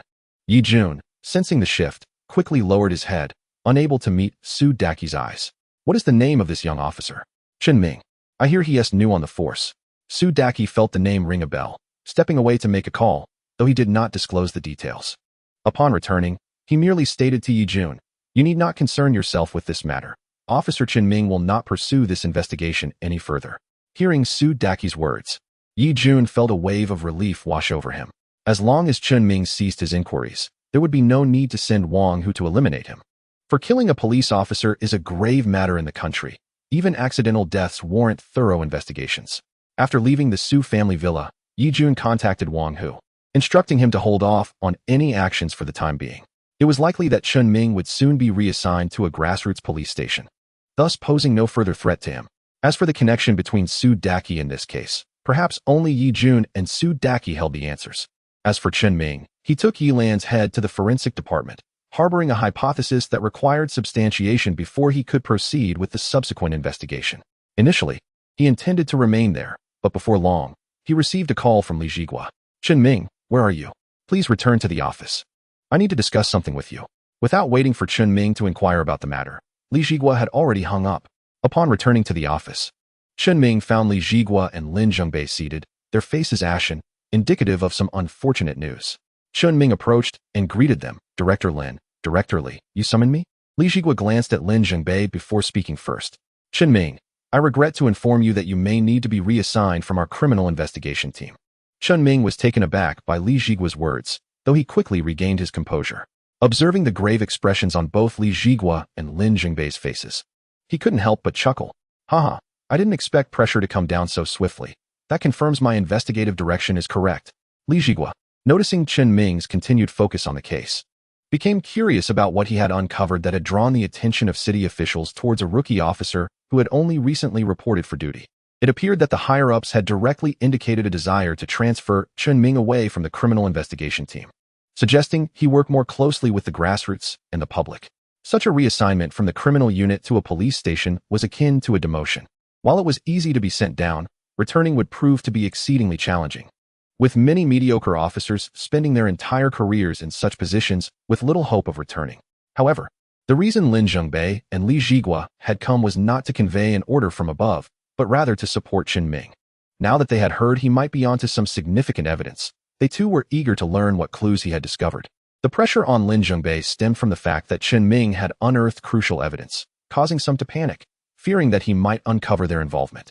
As for how Chen Ming would explain his continued investigation, those in power were disconnected enough to not know where a mere officer was. As long as Chen Ming conducted his inquiries discreetly, he doubted those in authority could manage to transfer the entire criminal investigation team to police stations. "Chen Ming, recount everything you have discovered today." Chen Ming did not hold back, openly sharing his findings regarding Yi Jun and his own speculations, fully trusting Lin Zhengbei and Li Jigua. Of course, he withheld the information about using the criminal radar to investigate Yi Jun, both to protect the system and because he was still uncertain about what the radar's readings truly meant. Once he had finished, Lin Zhengbei decisively affirmed that Chen Ming would continue his investigation into the case, assuring him that he would handle any pressure from above without creating difficulties for him. Just then, Chen Ming's phone rang. Seeing it was a call from the forensic department, he promptly answered. "Hello, is this Chen Ming? The results are in." Chapter 59, One of the Killers. Chen Ming hurried to the forensic room alongside Li Jigua, and before they reached the door, they spotted forensic expert Wang already waiting there. At this point, Chen Ming had become a star in the Jiangbei Sub-Bureau, with nearly everyone in the precinct having heard of him. Moreover, significantly, he had yet to encounter a case he could not solve, and his reputation had spread far and wide within and outside the police force. Chen Ming approached Wang eagerly and took the results from him. The first document was a report concerning Yi Jun, which clearly indicated no direct connection to the deceased. However, the genetic test results between Yi Jun and his daughter, Yi Jingjing, were astonishing, revealing significant abnormalities in their chromosomal structure. The second document pertained to Yi Lan and the victim of the dismemberment case. When Chen Ming's gaze fell upon it, he felt a chill. The genetic comparison yielded a staggering 99 match, unequivocally proving that Yi Lan and the deceased were identical twin sisters. Thus, the identity of the victim was finally established as Zhao Huixin, Yi Lan's sister. Over a decade ago, before Yi Lan was adopted, she and her sister had been ruthlessly abandoned by their biological parents. After arriving at the orphanage, lacking names, they were referred to as Little 7 and Little 8, being the 7th and 8th orphans taken in by the institution. However, Zhao Huixin disliked the monikers Little 7 and Little 8. Whenever she had a moment to spare, she would contemplate a new name for herself. The name Zhao Huixin was derived from the matron's phrase Hui Ji Lan Xian, encapsulating her hopes for the girl. Later, Zhao Huixin was adopted by Yi Jun, and her name was changed to Yi Lan. Initially, the orphanage's matron and Yi Jun had informed Yi Lan that her sister had left with a person named Huang Mao. But it was evident now that they had deceived her. Zhao Huixin had not left Longtan City. Instead, she had met with misfortune and was brutally murdered. Clutching this evidence, Chen Ming felt as though he held a crucial key, enabling him to delve deeper into the orphanage's connections. Perhaps the truth from years ago was now within reach. Furthermore, Judging by the state of the body at the time of the autopsy and the development of the bones, it was determined that Zhao Huixin had been merely 18 years old at the time of her death. This strongly indicated that she had been killed several years prior, only to be discarded recently, with the timing of the body disposal closely mirroring the timeline of the first case Chen Ming had encountered. He speculated that the killer might be attempting to mimic the dismemberment case, aiming to have the police merge the two investigations. However, the perpetrator could not have anticipated that just as they completed their imitation, the true culprit of the morning market dismemberment case would swiftly be apprehended. Previously, when Chen Ming had utilized the criminal radar on Yi Jun, the results had astonished him. One of the killers of the dismemberment case is Yi Jun. Chen Ming felt a surge of confusion. What did one of imply? Was there more than one assailant involved in the murder of Zhao Huixin? If so, where was the remaining perpetrator hiding? As Chen Ming pondered these questions, he received an unexpected call from Sun Pengzi. Excitedly, Sun Pengzi informed Chen Ming that he and Wang Hao had uncovered the reasons behind Yi Jingjing's study abroad. It turned out that 10 years prior, Yi Jingjing had suffered from a severe illness, though the specific ailment remained unclear. Moreover, Yi Jun had engaged a private doctor for her, and no concrete records of her condition had been retained. However, it was certain that Zhao Huixin's death was directly related to Yi Jingjing. Otherwise, Yi Jun would not have handled the matter so discreetly. Despite drawing the attention of his superiors, Chen Ming understood that he must persist in investigating Yi Jun. Only by instilling a sense of threat in Yi Jun could he potentially uncover more leads. As for the pressure from the higher-ups, Lin Zhengbei and his colleagues would shoulder that burden. After all, the entire Zhengbei sub-bureau had the support of the municipal party secretary. If even the secretary could not protect Chen Ming, it would merely indicate the formidable nature of the opposing force, potentially narrowing down the range of suspects. However, prior to all this, Chen Ming had one crucial task to accomplish: delivering the kinship verification report to Yilan. Should he succeed in swaying Yilan, it would greatly increase the likelihood of uncovering further incriminating evidence against Yi Jun. Chen Ming arranged to meet Yilan at the same cafe as before. Upon their meeting, Yilan appeared visibly anxious, her eyes brimming with worry as she eagerly inquired about her sister, Zhao Huixin's condition. With a grave expression, Chen Ming produced the report and handed it to Yilan.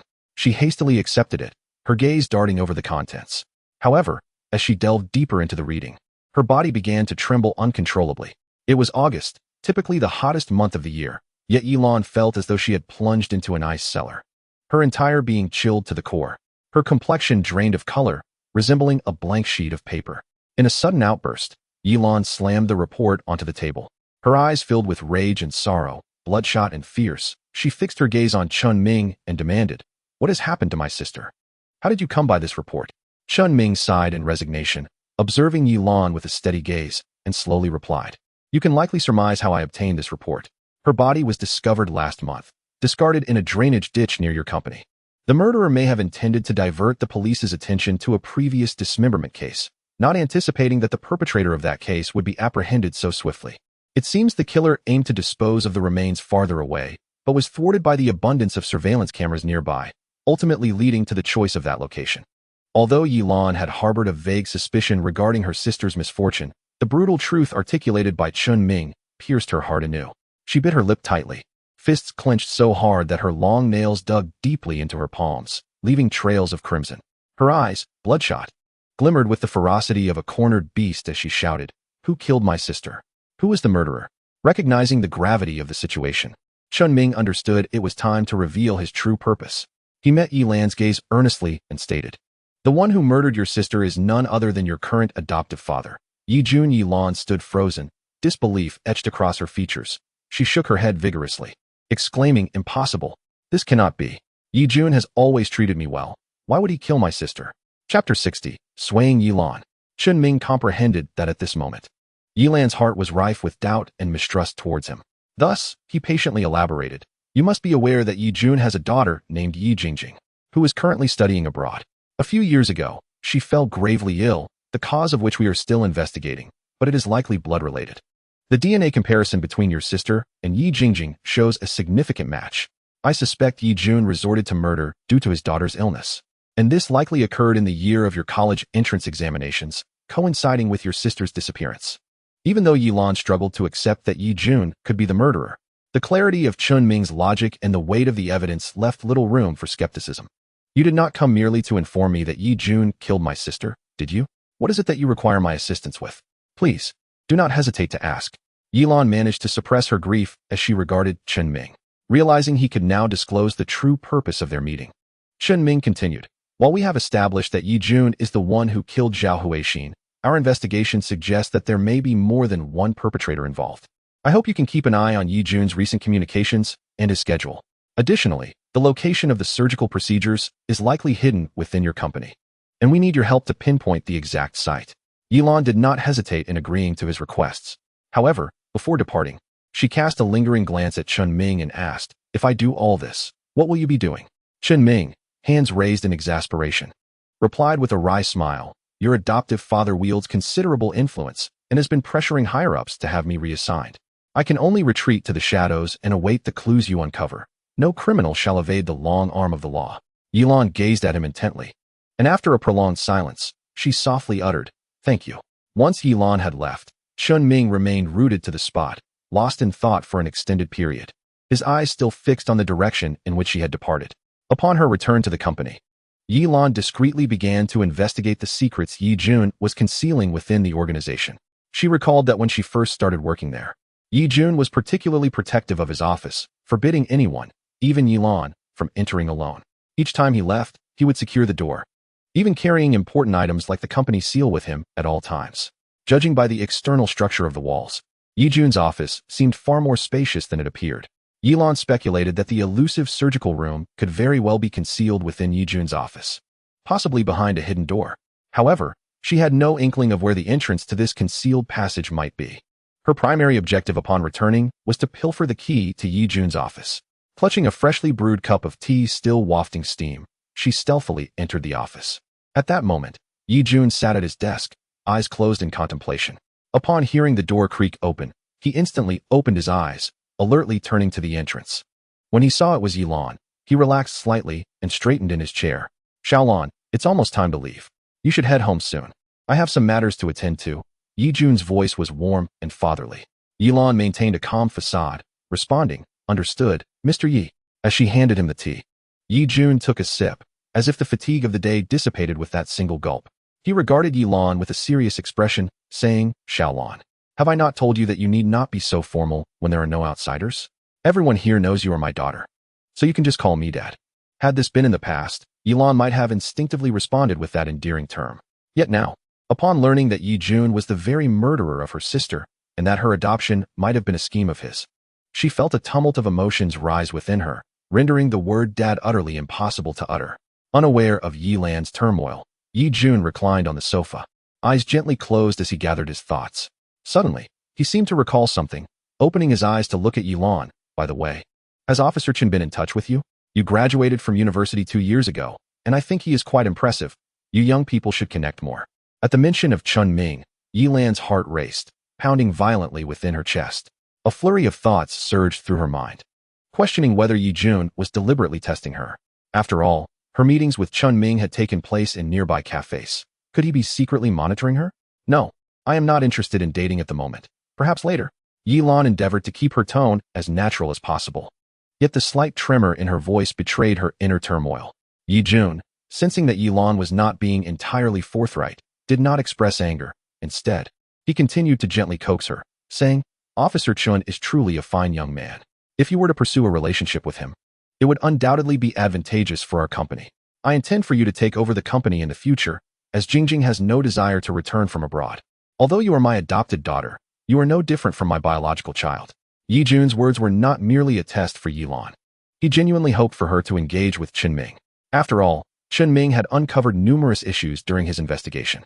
Despite Su Daqi informing him that Chen Ming would not delve deeper, Yi Jun remained uneasy, feeling as though Chen Ming was a ticking time bomb, poised to unleash significant trouble at any moment. Noticing Yilan's silence as she stood beside him, he rose to dress for an outing. Yilan, seizing the moment, hastily picked up his clothes and handed them to him.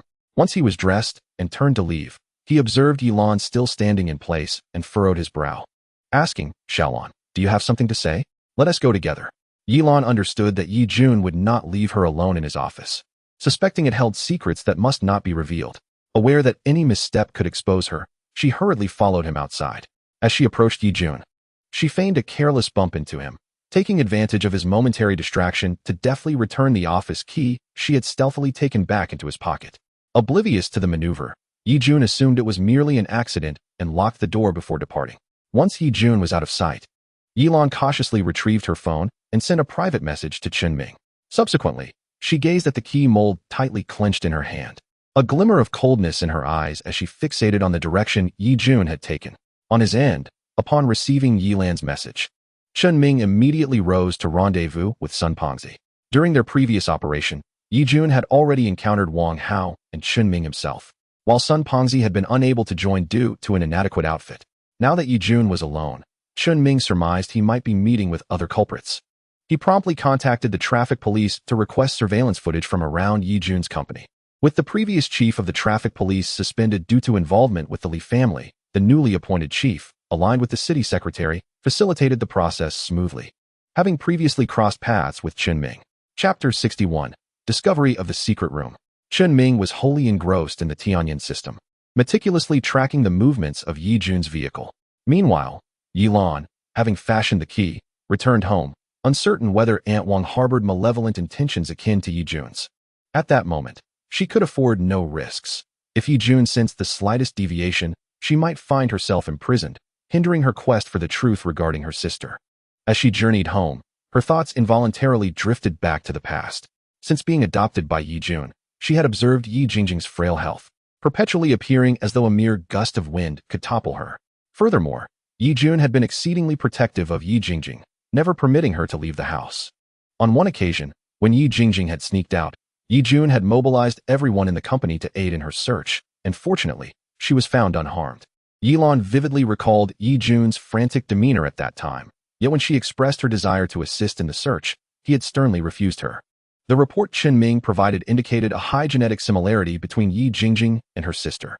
Contemplating the diseases that could alter genetics, Yilan's mind immediately gravitated towards leukemia. Treatment for leukemia often necessitates a bone marrow transplant, as bone marrow is critical for hematopoiesis. She recalled her inquiry about Yi Jingjing's illness, during which Yi-jun had been nearby, his gaze on her etched in her memory. It was a look reminiscent of a lion poised to hunt, imbued with menace and caution. From that moment onward, Yilan dared not inquire further about Yi Jingjing's condition. Yilan hastily consumed a meager meal, feigning her usual demeanor, and retreated to her room. As she ascended the stairs, Aunt Wang discreetly picked up her phone and sent a clandestine message to Yi-jun. Meanwhile, Chen Ming and Sun Pengzi continued to trail Yi-jun's vehicle through the winding city streets. After more than 2 hours of pursuit, the car finally halted in front of a dilapidated old house on the outskirts of the city. Chen Ming and Sun Pengzi stealthily parked nearby and cautiously approached the residence. Peering over the wall into the yard, they discerned an inky darkness within, devoid of lights, only faint silhouettes occasionally shifting in the gloom. Chen Ming decisively vaulted into the yard, but as Sun Pengzi attempted to follow, Chen Ming restrained him, concerned that their simultaneous movements would alert those inside. He instructed Sun Pengzi to remain outside as a lookout. With agility, Chen Ming maneuvered to the base of the wall, activating the criminal radar in hopes of gathering information on the two figures inside. Beep, detection initiated. Beep, detecting one of the murderers, In San, within 8 meters. The first alert revealed Yi-jun, while the second indicated the other murderer, In San. A surge of elation coursed through Chen Ming. He had finally pinpointed a critical figure. The two murderers responsible for Zhao Huixin's death were less than 8 meters from him. However, he was acutely aware that he still lacked substantial evidence, and any hasty attempt to apprehend them could easily provoke a premature response. Furthermore, Chen Ming had always perceived Yi-jun as merely a businessman. It seemed improbable that he alone could orchestrate the pressure from higher-ups to have him reassigned from the Criminal Investigation Unit. It was likely that a more significant figure was manipulating events from the shadows. The voices of the two individuals inside were exceedingly faint, despite Chen Ming's superior physical abilities. He could not discern their conversation.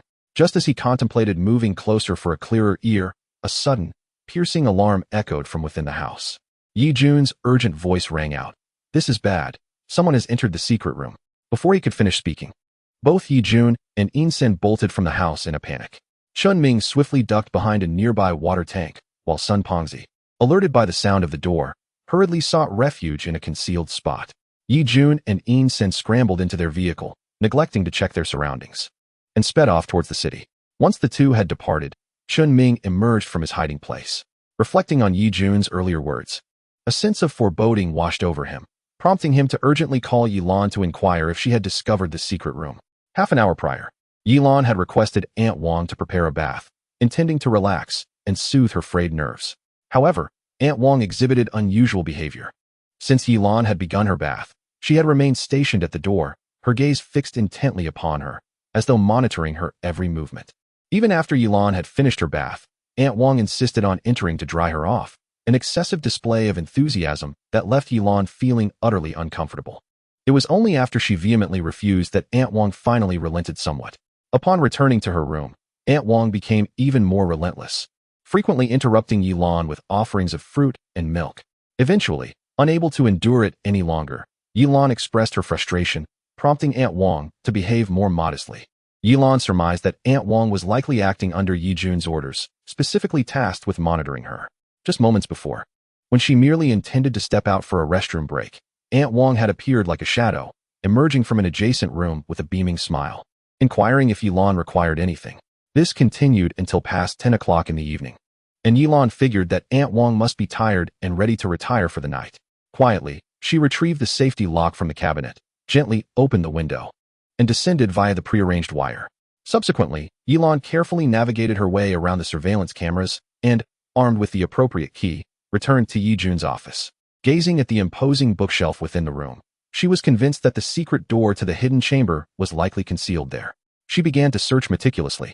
Yet Yi Jun had hidden the secret door exceedingly well. After searching for a long time and becoming drenched in sweat, she still could not locate the entrance. Just as she was beginning to worry that her absence might be noticed by Aunt Wang, she inadvertently brushed against a vase beside the bookshelf, expecting it to topple over.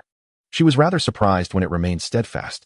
Curiosity piqued, Yilan picked up the vase for inspection. At that moment, a crisp click resonated from the middle of the bookshelf, as if some mechanism had been triggered. Following the sound, she observed a narrow gap slowly opening at the base of the bookshelf. It was unmistakably the entrance to the hidden chamber. With trepidation, Yilan stepped inside. Enveloped in darkness, her hand unable to discern anything. Fumbling about, she managed to turn on the lights of the chamber. The instant illumination revealed a scene that filled Yilan with horror, her legs buckling as she collapsed to the floor. In the center of the chamber lay two medical operating tables, stained with dried blood, remnants of flesh scattered across their surfaces, appearing particularly chilling under the harsh light. In one corner, a massive freezer loomed ominously, emanating a palpable chill. Steeling herself against the rising dread, Yilan cautiously surveyed her surroundings. When she spotted a familiar dress amidst the medical refuse near the operating tables, tears could no longer be contained and cascaded down her cheeks. It was the very first dress she had purchased for her sister, Zhao Huixin, after saving her pocket money for 3 months, having been adopted by Yi Jun. Zhao Huixin had adored that dress, frequently wearing it, perhaps because she had little else to don, when her sister had gone missing. The headmistress had informed her that Zhao Huixin had been wearing that very dress. Little did Yilan anticipate that she would encounter it here again. Trembling, she picked up the now tattered garment, stained with dark, dried blood, as if recounting the tragic fate it had witnessed. Yilan was oblivious to what Yi Jun had done to her sister, but at that moment, a singular thought consumed her: to ensure that all responsible for her sister's demise would pay dearly, blood for blood. Chapter 62. Discovery of Evidence. Chen Ming was frantic as he trailed Yi Jun's vehicle through the city. Ever since he had sent a message to Yilan, he had been glued to his phone, anxiously awaiting a reply that never came. Chen Ming understood all too well that Yi Jun's earlier mention of the hidden chamber being discovered likely meant Yilan had found it and entered. If Yi Jun returned and Yilan had not yet left, she would be in grave danger. While driving, Chen Ming continuously maneuvered in front of Yi Jun's vehicle, frequently checking his phone, hoping for a message from Yilan. Meanwhile, Yilan, after placing the dress back in its original position, was wholly focused on unearthing evidence within the hidden chamber. As she had anticipated, Yi Jun had not foreseen any intruders entering this clandestine space. Beside one of the operating tables stood a computer, and upon surveying the room, it seemed there were no other suitable places to hide anything. Yilan successfully accessed the computer's desktop, revealing a heartwarming family portrait of 3. Yi Jun stood on the left, his wife Lu Jing on the right, and in the center was a little girl they were holding, presumably Yi Jingjing. When Yilan was adopted by Yi Jun, Lu Jing had already passed away due to an accident. She had only glimpsed Lu Jing's visage in an album in Yi Jingjing's room. Seeing the password prompt on the screen, Yilan instinctively entered Yi Jingjing's birthday, surprisingly succeeding in unlocking it. The computer contained several folders, and she clicked on one at random. The screen displayed Yi Jun presenting a gift to a government official, with the camera likely hidden close to the chest. Realizing this was not the critical evidence she sought, she moved on to the next folder. This time, the screen was initially black, followed by the emergence of lewd sounds, revealing a corpulent man aggressively pursuing a woman. Yilan recognized the man in the video. He was the director of the investment office in the newly developed area of Longtan City. Yi Jun had sought his assistance to secure a parcel of land valued at $1.4 billion. It became evident that Yi Jun was not only bribing officials, but also orchestrating the involvement of women for his aims. Yilan suspected this folder was filled with videos of such corrupt exchanges and was reluctant to continue watching. She hastily opened another folder. This new folder contained limited content, and she clicked on one video. The screen depicted a man and woman engaged in unspeakable acts. Yilan intended to shut it off immediately, but her peripheral vision caught sight of a dress that had been cast aside, and the woman in the video bore a striking resemblance to someone familiar. Yilan quickly paused the video, enlarging the image, and when she finally recognized the woman's face, it felt as though a thunderbolt had struck her, leaving her frozen in place. Her fists clenched tightly, nails digging into her flesh, blood slowly oozing out, yet she remained oblivious to the pain. It was no wonder that Yilan was so wrought with emotion. The woman in the video was her sister Zhao Huixin, missing for years. In the video, Zhao Huixin struggled desperately, unable to free herself from the man's grasp, ultimately succumbing to his cruel violation amidst her desperate cries for help. Yilan fixated on the man's face, a surge of hatred welling within her. Even though she did not yet know his identity, she vowed to find him and exact vengeance for her sister. Of course, Yi Jun would not be spared either, were it not for him. Her sister would not have faced such a tragic fate. Yilan, stifling her sorrow, closed the video and turned her attention to the test results below. The hospital report confirmed that Yi Jingjing was indeed suffering from leukemia, with a matching bone marrow donor being Zhao Huixin. Upon realizing this, Yilan comprehended the horrifying truth. Yi Jun had used her sister's life to save Yi Jingjing. Amidst a tumult of anger and grief, Yilan seized a USB drive and copied all the evidence from the computer onto it. As she was about to depart, she unexpectedly stumbled upon an additional hospital report. Clearly inscribed upon it was her former name, Zhao Huilan. The document revealed a successful match between her bone marrow and that of Yi Jingjing, indicating the possibility of a transplant. Upon reading this report, Yilan's understanding crystallized. The reason Yi Jun adopted her was solely due to the compatibility of her and her sister's bone marrow for Yi Jingjing's transplant. However, she remained perplexed as to why Yi Jun chose to adopt her while ruthlessly causing her sister's demise. Yilan meticulously gathered all essential items before leaving the secret chamber. As she emerged, her phone buzzed incessantly with numerous messages from Chen Ming. The contents revealed that Yi Jun and his associates had discovered the secret room's exposure and were currently en route back. The prior lack of communication was due to the signal being jammed within the chamber. Observing the last message sent 2 minutes ago, Chen Ming informed Yilan that Yi Jun had arrived outside the company premises and urged her to respond promptly if she saw the message. Aware of the urgency, Yilan understood she must swiftly deliver this evidence to Chen Ming. Just then, Yi Jun had already parked his car outside the building. Chen Ming had been waiting there for quite some time. He quickly instructed Sun Pengzi to press every floor button in the elevator, hoping to buy Yilan more time. After establishing contact with Chen Ming, Yilan informed him she would take the stairs, fearing that if she used the elevator, Yi Jun might exploit his authority to have the security personnel halt its operation.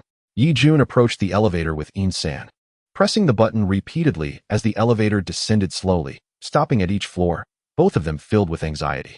They contemplated ascending the stairs but were thwarted midway by a portly individual, causing them to be trapped inside the elevator. By the time they finally reached the upper floors, 20 minutes had elapsed. Yi Jun rushed to his office and opened the hidden door for a thorough inspection, seemingly finding nothing amiss. However, recalling Yilan's peculiar behavior that evening and her clandestine meeting with Chen Ming filled him with a sense of foreboding. Yi Jun quickly dialed Aunt Wang, the family's housekeeper, instructing her to check if Yilan was at home. Aunt Wang, unable to defy his command, hurried to Yilan's room and gently knocked on the door, but there was no response. Just as she was about to push the door open, Yilan's voice emerged from within. This reassured Aunt Wang slightly, and after a brief inquiry met with silence again. She reported back to Yi Jun that the young lady was indeed at home, just as Yi Jun began to feel a sense of relief. Suspecting a malfunction in the alarm system and believing it to be an overreaction, a patrolling security guard spotted him and cheerfully greeted, "Good evening, Mr. Yi." You must be exhausted working so late. Yi Jun, devoid of patience, waved dismissively, gesturing for the guard to leave. As the young guard turned to depart, he muttered under his breath, "What a pity for Secretary Yi to return at such a late hour. I just saw her, and she looked so weak. How fortunate it is to have wealth, with one's secretary handling matters." At that moment, Yi Jun caught the guard's words, and a chill ran through him, prompting him to shout, "Stop! What did you just say?" The young guard, realizing he had unwittingly revealed his thoughts, wished to slap himself. Before he could gather his wits, Yi Jun had already raced up to him, demanding, "What did you say? You just saw Yilan, didn't you?" The guard, frightened by Yi Jun's demeanor, nodded vigorously. Chapter 63, The Pursuit. Seeing the guard's frantic nodding, Yi Jun felt a wave of dread wash over him, recalling the portly individual from the elevator. A glint of ferocity flickered in his eyes as he turned to In San, urging, "Hurry and contact Wang Hu. We need to find Yilan immediately, as well as that police officer who has been investigating me. They are likely together now. If necessary, we can eliminate them," he assured. "Afterward, I will arrange for you and Wang Hu to escape abroad to avoid any fallout." In San nodded silently, promptly rushing out. Yi Jun returned to the secret chamber, eager to confirm whether the evidence still remained. Alas, as he had feared, all data on the computer had been erased.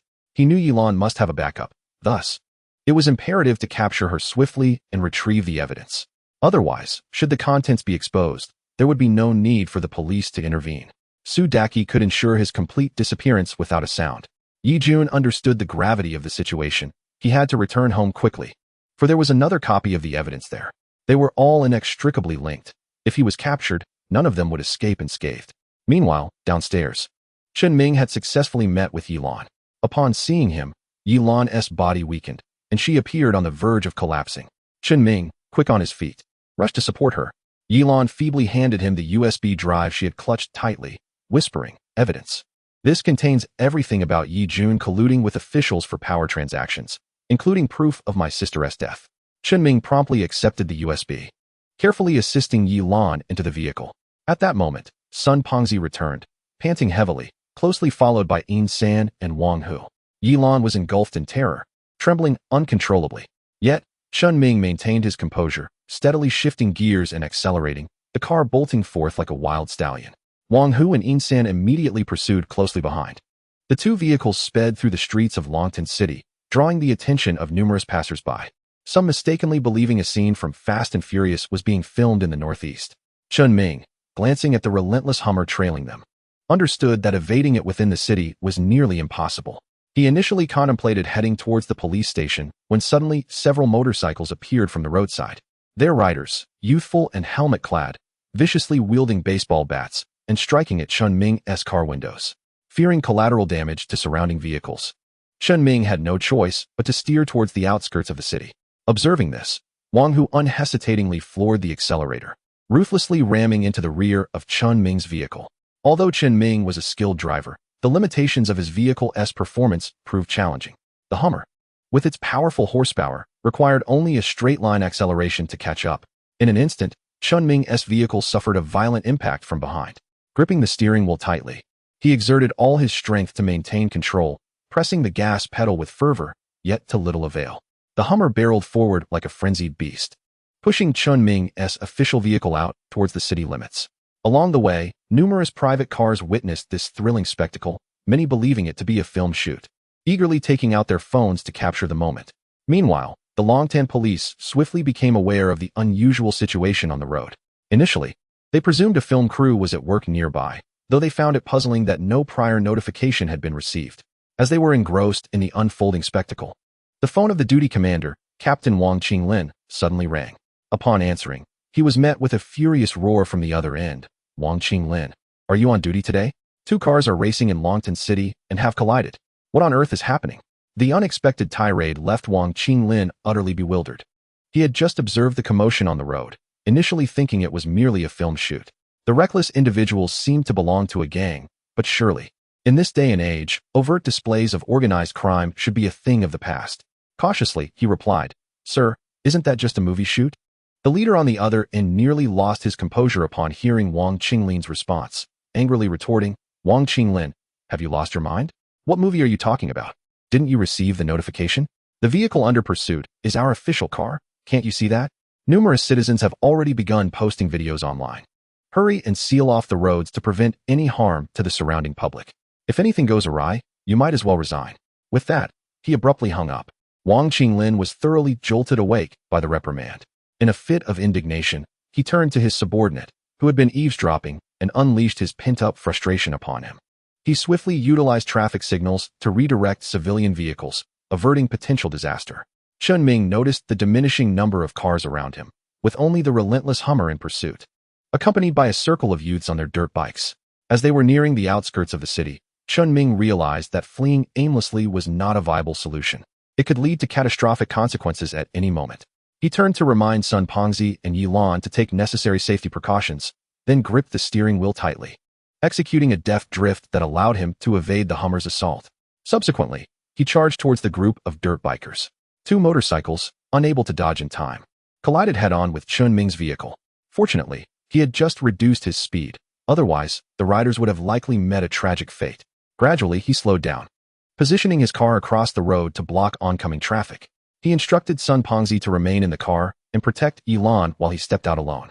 Sun Pengzi hesitated, concerned for Chen Ming's safety given the overwhelming odds, but Chen Ming resolutely shook his head, confident in his ability to handle the situation alone as long as Yi Lan remained unharmed.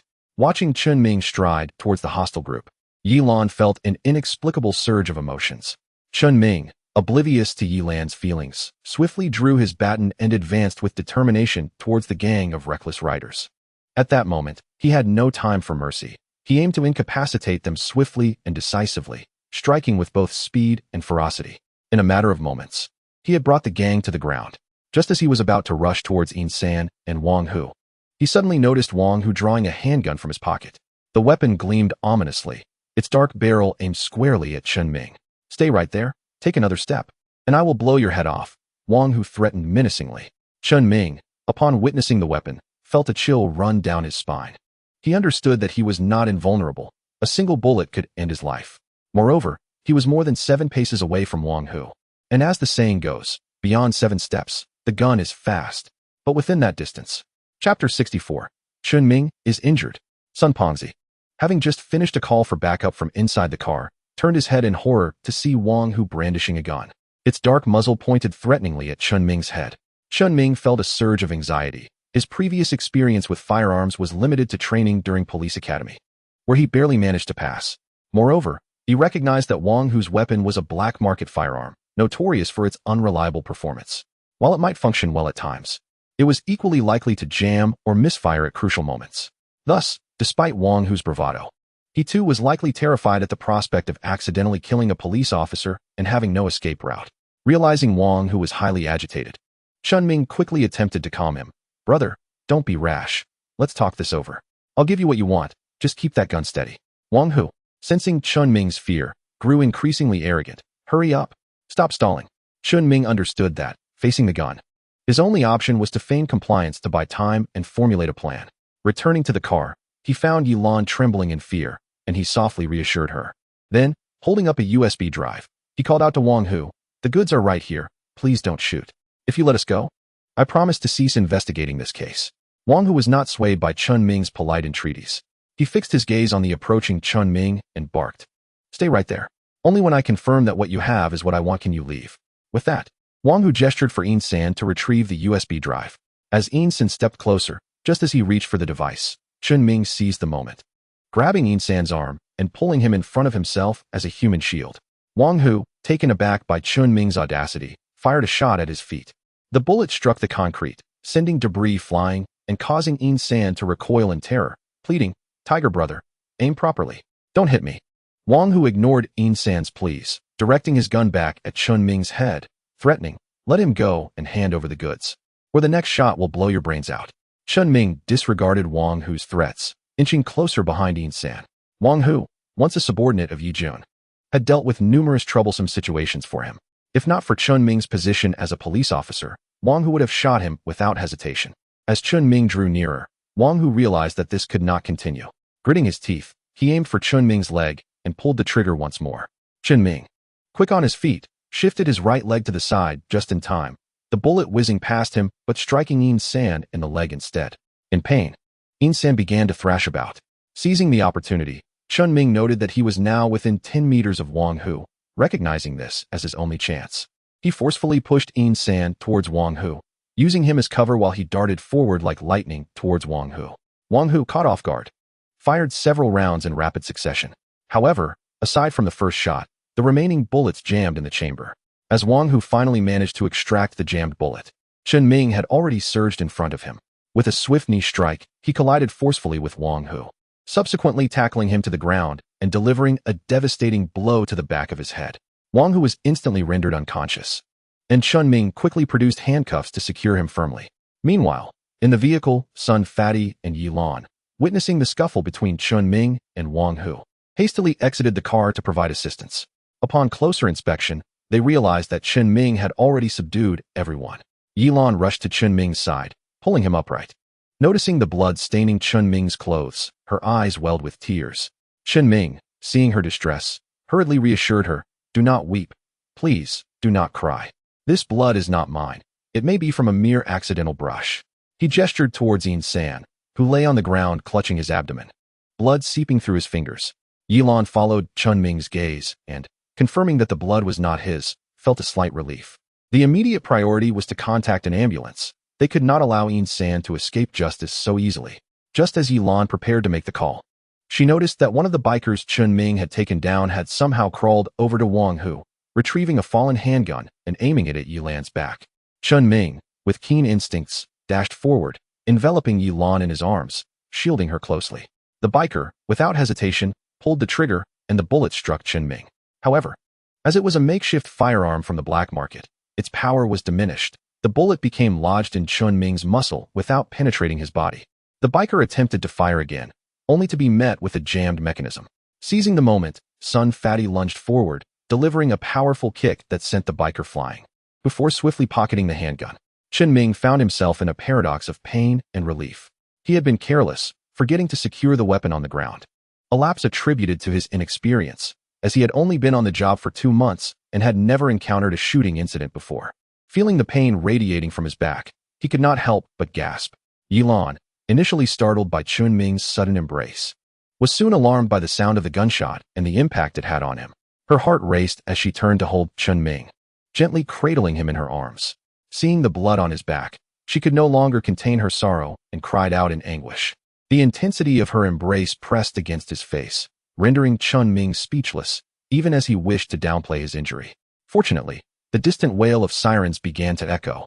After ensuring everyone was subdued, Sun Fatty approached to assess Chen Ming's condition.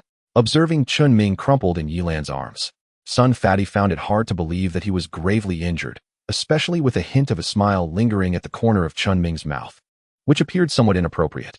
As Li Jigua arrived in haste, accompanied by a contingent of police officers, Chen Ming's position in Yi Lan's embrace seemed increasingly improper, prompting him to rise awkwardly.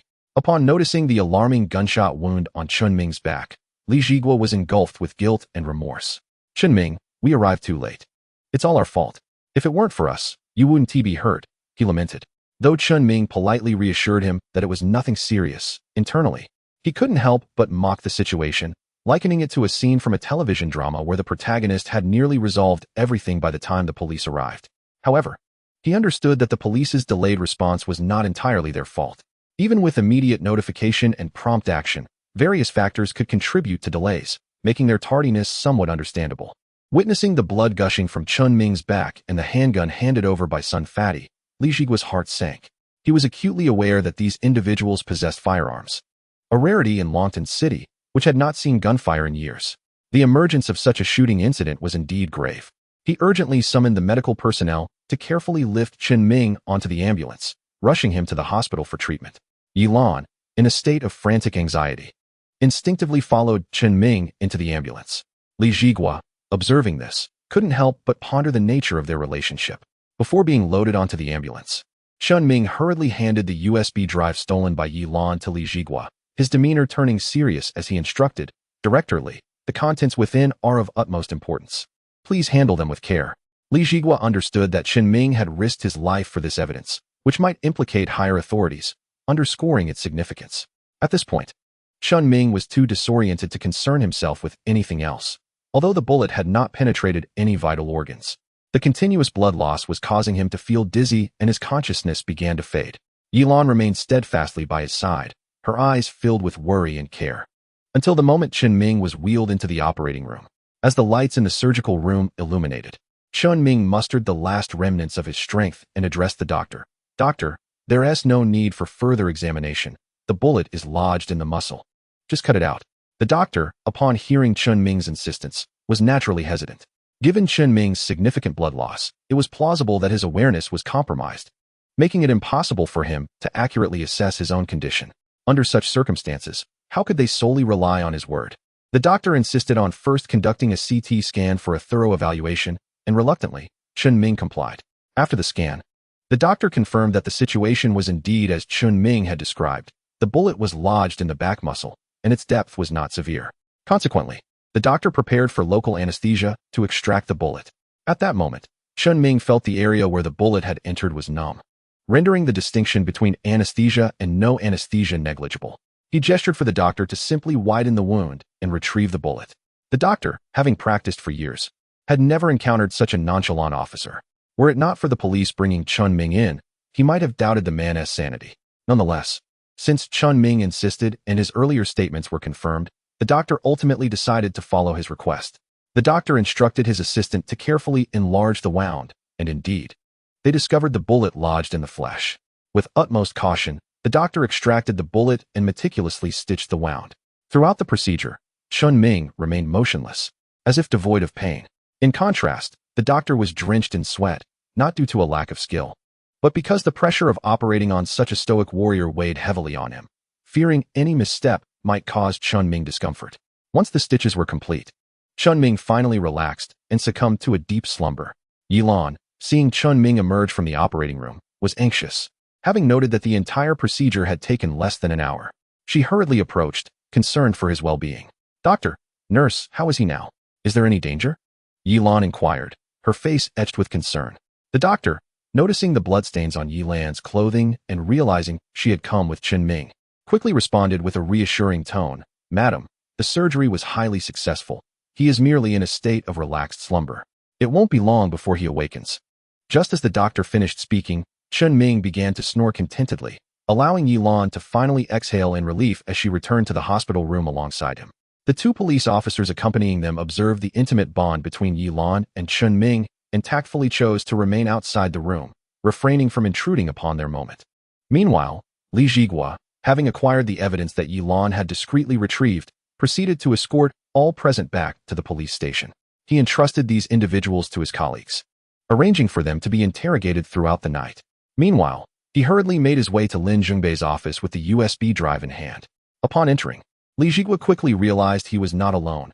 Other individuals were present, including Lu Weiman, the secretary of the Longtan City Committee, and Xiaqing Lin, the deputy director of the Longtan City Bureau, along with Lu Xiong.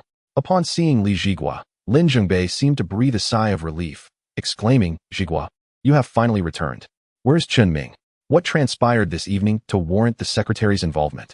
Xiaqing Lin, while speaking, discreetly gestured to Li Jigua, attempting to imply the purpose of their gathering. Li Jigua, no fool, quickly grasped that their presence was indeed related to Chen Ming's situation.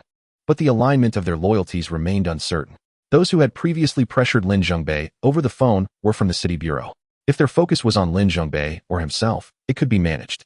However, if they were resolutely targeting Chen Ming, then Li Jigua would not hesitate to confront them, even at the cost of his position as deputy director, determined to take them down with him.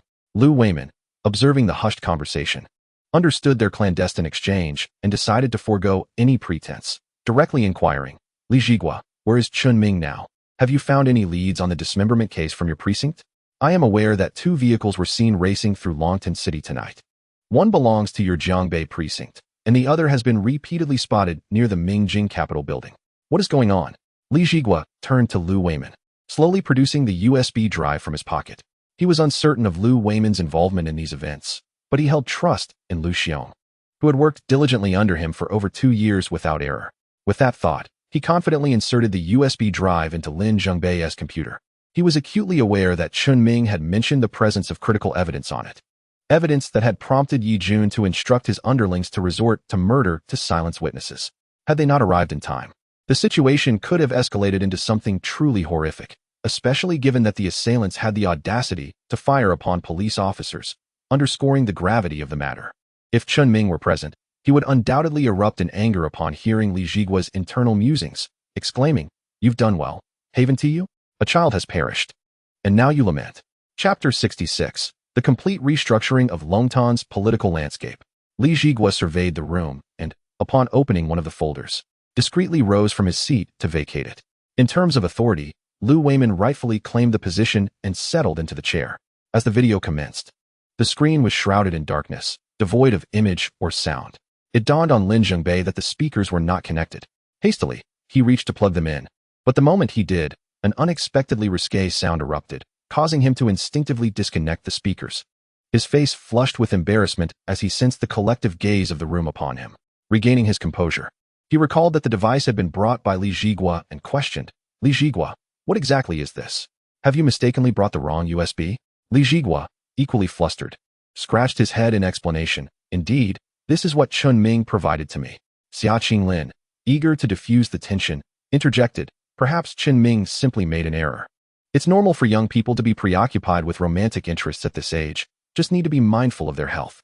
Lu Weimin, upon hearing this, turned to glance at his son, Lu Xiong, who, having graduated 2 years prior, had yet to find a girlfriend. At that moment, Chen Ming was lost in a delightful dream, envisioning himself embraced by Lin Yao on one side and Yi Lan on the other. Suddenly, both figures faded away, jolting him awake with a shiver. Observing Chen Ming's apparent distress, Yi Lan tenderly grasped his hand, soothing him back into slumber as if she were the nurturing mother from his youth.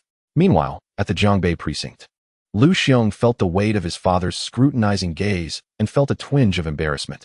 Among men, secrets are commonplace. Perhaps it was merely the nature of close friendships. Nonetheless, Chen Ming's character hardly suggested he would engage in such behavior. Lu Xiong promptly closed the video, opting instead to open one that appeared to feature an office setting. This time, the footage displayed the director of the investment promotion office in Longtan City's newly developed area. Lu Xiong reactivated the speakers, revealing a conversation between Yi Jun and the office director. Yi Jun assured him that if they could secure the land slated for development for $1 billion, a sum of $1 million would be offered as a token of appreciation for the director's efforts. The two then proceeded to discuss the particulars of their collaboration, alongside some mundane topics. Listening intently, Lu Weimin recalled that the land in question had indeed been auctioned for $1 billion, resulting in significant financial loss for the government. To his astonishment, the architects of this scheme were none other than Yi Jun and the investment director. As Lu Weimin scanned the remaining videos, he noted several instances of similar power transactions, including some featuring government officials and attractive women. Feeling uncomfortable, he resolved to halt his viewing, acutely aware that if the information contained within were to be disclosed, it would surely foment a scandal of monumental proportions throughout Longtan's political sphere. Xiaowei, remain here and scrutinize these videos thoroughly. Document every government official appearing in them, their positions, and their respective involvements. Lu Weimin instructed before departing with the others to Li Jigua's office for tea. Left alone, Lu Xiong meticulously examined each video, skipping over inconsequential segments to focus on identifying the individuals involved and the benefits they conferred upon Yi Jun. Even so, it took him 3 hours to emerge, slightly flushed and fatigued, clutching several densely written A4 sheets as he sought out Lu Weimin and the others. Upon seeing the extensive list of names, Lu Weimin's brow furrowed deeply.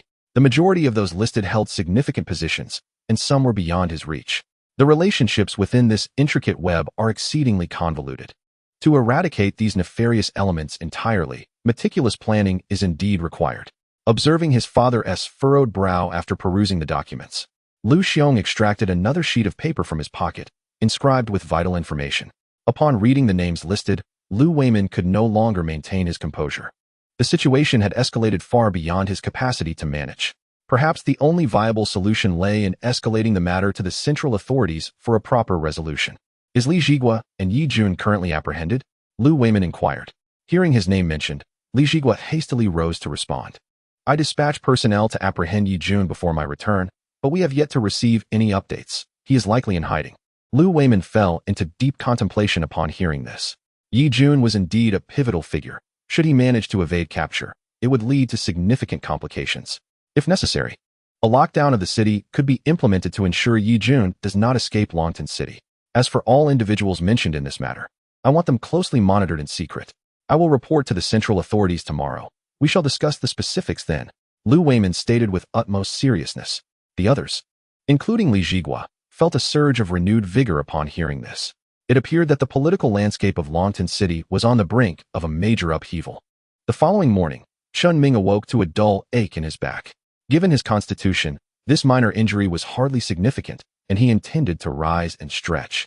However, as he tossed the covers aside, he inadvertently startled Yilan, who had been resting beside his hospital bed, rubbing her sleepy eyes. She beamed with joy upon realizing Chen Ming was awake. "How do you feel now?" she asked, handing him a nearby cup of water. Chen Ming accepted the cup, his thirst overwhelming after the blood loss he had suffered, and he swiftly drained its contents. As Yilan began to refill it, he quickly interjected, "No need for more. That was sufficient." He then regarded Yilan, a flicker of confusion arising within him. It was she who had brought him to the hospital last night. How could she have stayed by his side throughout the night? Yet, seeing her weary expression, he felt reluctant to send her away. Noticing Chen Ming's silence as he gazed at her, Yilan felt at a loss for words. The previous night, she had been inexplicably anxious for Chen Ming's well-being. Perhaps it was due to his act of bravery in shielding her from that bullet. Or perhaps it was because he had aided her in uncovering the truth behind her sister's tragic demise. However, under Chen Ming's intense gaze, she felt somewhat flustered. Since you are awake, I can breathe easier now. I'll take my leave," she said, turning towards the door. Chen Ming wished to call her back to share breakfast before she departed, but the door had already closed behind her. Alone in the ward, he realized he hadn't eaten all night, and, compounded by his blood loss, was now ravenously hungry. Rising from the bed, he decided it was time to indulge in a brief respite. Even amidst his troubles, he had to learn to seize moments of leisure. Chapter 67. The Collision of Two Women. After satisfying his hunger, Chen Ming returned to his hospital room, feeling content as he immersed himself in the virtual world of gaming, oblivious to the tumultuous events unfolding in Longtan City. Early that morning, Lu Weimin anxiously placed a call to the central authorities. After meticulously detailing the complex situation confronting Longtan City, he hastily relayed the same information to the provincial governor.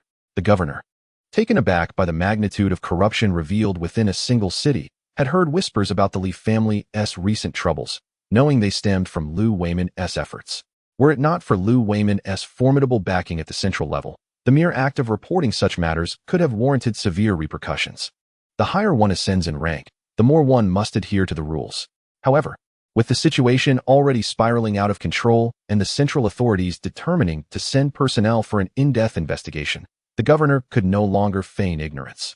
He decisively instructed his secretary to prepare a vehicle, opting to personally travel to Longtan City to ascertain the facts firsthand.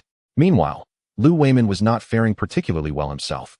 Despite his unwavering resolve to root out the corrupt officials, the key suspect, Yi Jun, remained at large, elusive and undetected. Last night, upon receiving Li Jigua's report of the failed apprehension, Lu Weimin had promptly ordered a citywide lockdown. He mandated that all exits from Longtan City be fortified with heightened vigilance, ensuring that Yi Jun was afforded no opportunity to escape. Nonetheless, such a large-scale lockdown inevitably garnered widespread attention. Upon hearing of the lockdown, several officials began to inquire about the underlying reasons. At this juncture, concealment had become impossible. When they glimpsed Yi Jun's wanted poster, those officials who had engaged in dubious dealings with him were instantly gripped by terror, fearful of being implicated. Initially, a few self-important officials openly protested, vehemently opposing the extensive manhunt.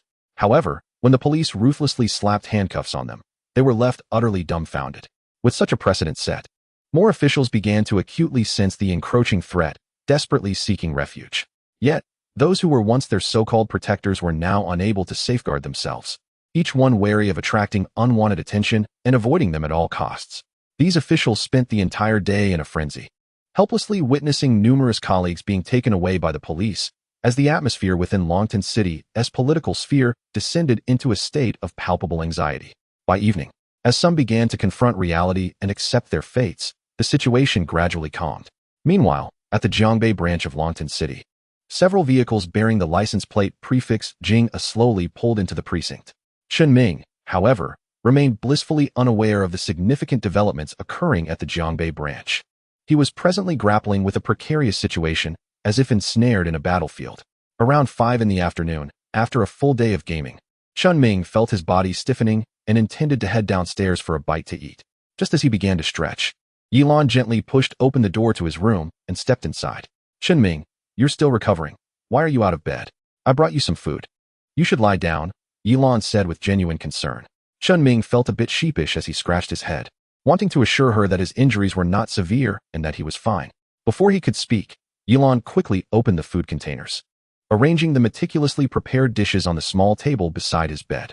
The enticing aroma of the meal wafted through the air, and Chen Ming's stomach responded with a loud growl. Yilan laughed as she guided him to sit at the bedside, saying, "Hurry and sit down. These dishes were specially prepared for you by the chef. You must try them." Unable to refuse, especially given the tantalizing scent of the food, Chen Ming eagerly picked up his bowl and began to devour the meal before him. It was undeniable that the chef's culinary skills surpassed even those of his mother. Just as Chen Ming was relishing his meal, the door to the ward swung open once more. Lin Yao entered, holding another food container, and upon seeing not just Chen Ming but also a woman in the room, she froze in her tracks. Yilan heard the sound and turned her head, her gaze meeting that of the other woman. In that fleeting moment, an intriguing atmosphere enveloped the air. However, Chen Ming remained blissfully unaware of this subtle shift, his face lighting up with joy upon seeing Lin Yao enter. Earlier that morning, the two had exchanged private messages, with Lin Yao inquiring why Chen Ming had not returned home the previous night. Chen Ming had intended to conceal the fact that he was injured, but the nurse who changed his bandages inadvertently let the truth slip. Upon hearing the nurse's voice, Lin Yao's heart raced with concern, and she immediately sought to take leave to visit him. Yet, Chen Ming had declined her offer, believing his injury was not severe enough to warrant her worry. Nevertheless, Lin Yao was undeterred. If she could not visit during the day, she would come at night. She had taken the initiative to leave work early and meticulously selected a hen from the market, spending over 2 hours at home to prepare a nourishing chicken soup. With the intention of surprising Chen Ming, she arrived at the hospital only to find another woman present, and the remnants of a meal on the table indicated that he had already eaten. Lin Yao scrutinized Yilan, noting her exquisite attire and the air of nobility that surrounded her. A fleeting thought of retreat crossed her mind, but it vanished just as quickly. After all, it was only natural for a handsome man like Chen Ming to have female company. Moreover, the bond between them was nearly indistinguishable from that of a couple. Lin Yao mused that if this were a novel, she would undoubtedly be the rightful consort, while the woman before her could only be a secondary character. There was no reason for the main heroine to flee at the sight of a rival. Thus, Lin Yao followed Chen Ming to the bedside, gently placing the chicken soup on the table. "Chen Ming," she said softly, "I specially simmered this chicken soup for over 2 hours at home. You must try it. It will help your wound heal more swiftly." Turning her gaze to Yilan, she inquired, "And who might this sister be?" Chen Ming hastily introduced them. "Lin Yao? This is Secretary Yi from Mingjing Capital." "Secretary Yi, this is my roommate, Lin Yao." Lin Yao shot a glance at Chen Ming, mildly irked that he only referred to her as his roommate. However, this was not the time to question him. She courteously extended her hand toward Yilan, smiling as she said, "Hello, Sister Yilan. I am Chen Ming's roommate, and also his girlfriend." Upon hearing the term girlfriend, Yilan's expression dimmed instantaneously. For reasons she could not fathom, her heart felt as if it had been pierced, a dull ache resonating within. Chen Ming, on the other hand, was both astonished and elated. After all, his relationship with Lin Yao had lingered in ambiguity for so long.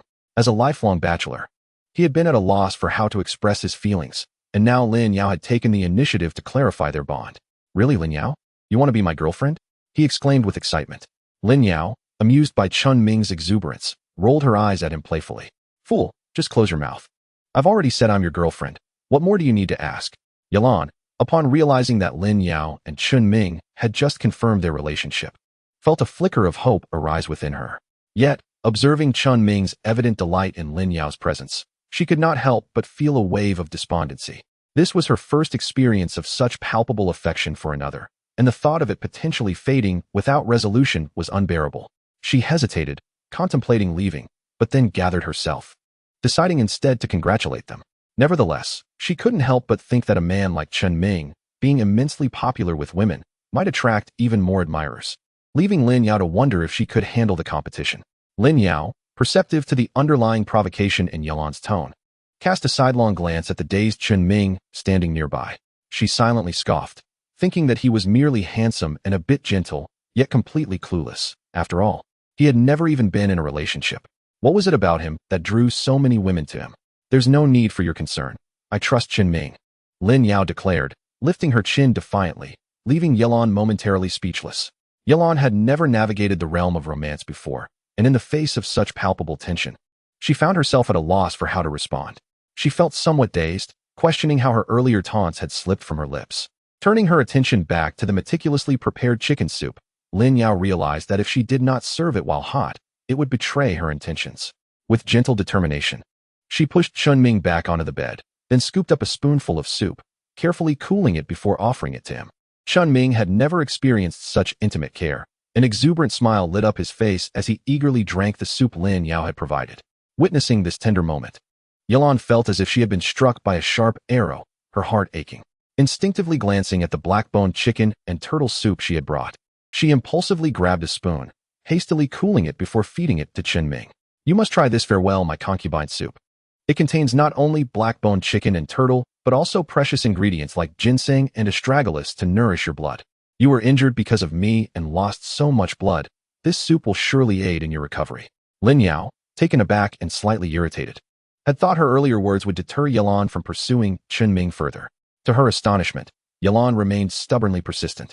Even more shocking was the revelation that Chen Ming's injury was somehow connected to this woman. Chen Ming, you should really stick with mine, Lin Yao insisted. While my soup may not be as extravagant, it was crafted from the finest old hen I carefully selected from the market, simmered for over 2 hours with love. Upon hearing that Lin Yao had personally prepared her soup, Yilon realized she was at a disadvantage in this unspoken competition. Determined to reclaim some ground, she hastened to feed Chen Ming more of her soup, eager to salvage the situation. Lin Yao, not one to back down, matched her pace, feeding Chen Ming spoonful after spoonful, neither willing to yield. The result was a comical struggle for Chen Ming, who found himself overwhelmed. Just as he swallowed one spoonful, another was already being thrust toward him. Despite his youth and robust appetite, his stomach could only handle so much. After some time, he gazed at the remaining bowls of chicken soup on the table and gently rubbed his now swollen belly.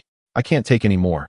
Really, I can't drink another drop, he lamented, feeling that if he forced down even a few more sips, he would surely be unable to hold it in. As the two women recognized that Chen Ming had truly reached his limit and could drink no more, they finally ceased their actions.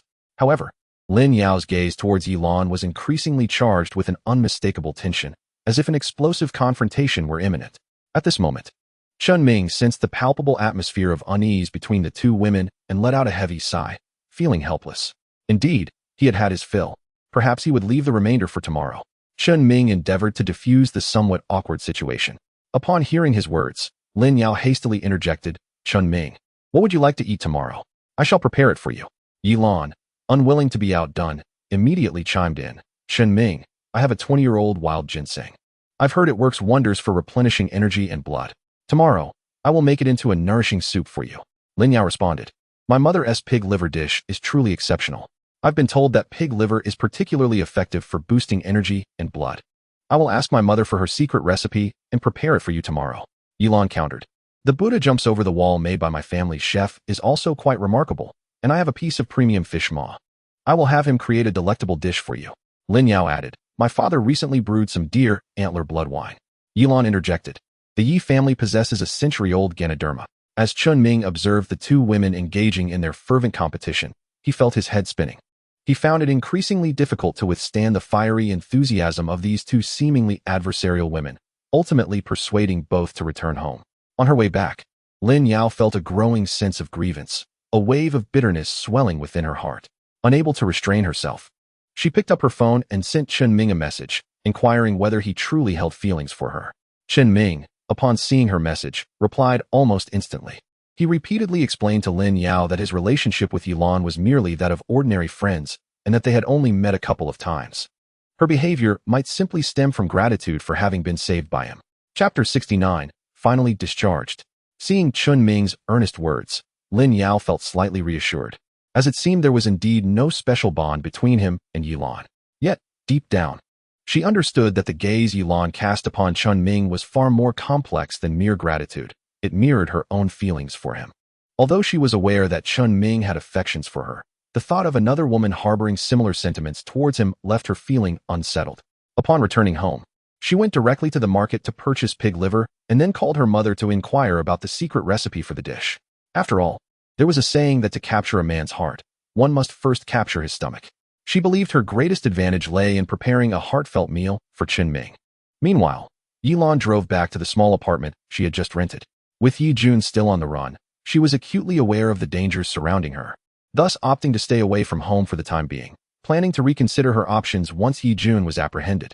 After returning home, she too sent a message to Chen Ming, but at that moment, he was preoccupied with explaining his relationship with Yilan to Lin Yao and did not respond immediately. Yilan waited in eager anticipation for a considerable time, yet the screen of her phone remained dark, devoid of any reply from Chen Ming. It felt as though a heavy stone pressed upon her heart, and a wave of bitterness surged within her. Reflecting on her university days, she recalled how many suitors had pursued her, as numerous as the students in a classroom, yet now that she had finally developed feelings for someone, he was already taken. Perhaps it was her upbringing in a welfare home alongside her sister that had fostered her independent and resilient character. Although she felt a pang of disappointment at Chen Ming's lack of prompt response, she quickly steeled herself to move on. Shaking her head gently, she opened her phone and began diligently searching for cooking recipes. Chen Ming, carrying his hospital belongings, paused momentarily, casting a lingering glance back at the hospital where he had spent 5 days. This place was one he truly wished never to revisit. It wasn't merely the antiseptic odor of the hospital that deterred him.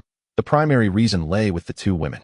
Over the past 5 days, they had meticulously prepared sumptuous dinners each evening, taking turns dining with him. The portions they brought were astonishing. Any one of them would have sufficed for a hearty meal. Yet he faced 2 each day. Often, just as Yilan would leave the ward, Lin Yao would hastily arrive, and sometimes, shortly after Lin Yao departed, Yilan would appear with her culinary delights. It seemed as though the two had coordinated their visits, for since their first meeting, they had never appeared in Chen Ming's hospital room simultaneously. Gazing down at his abdomen, where defined muscles had now begun to blur, Chen Ming felt a twinge of concern. If he remained in the hospital any longer, he would surely become a portly figure. Hailing a taxi, he headed straight for the Jiangbei police station.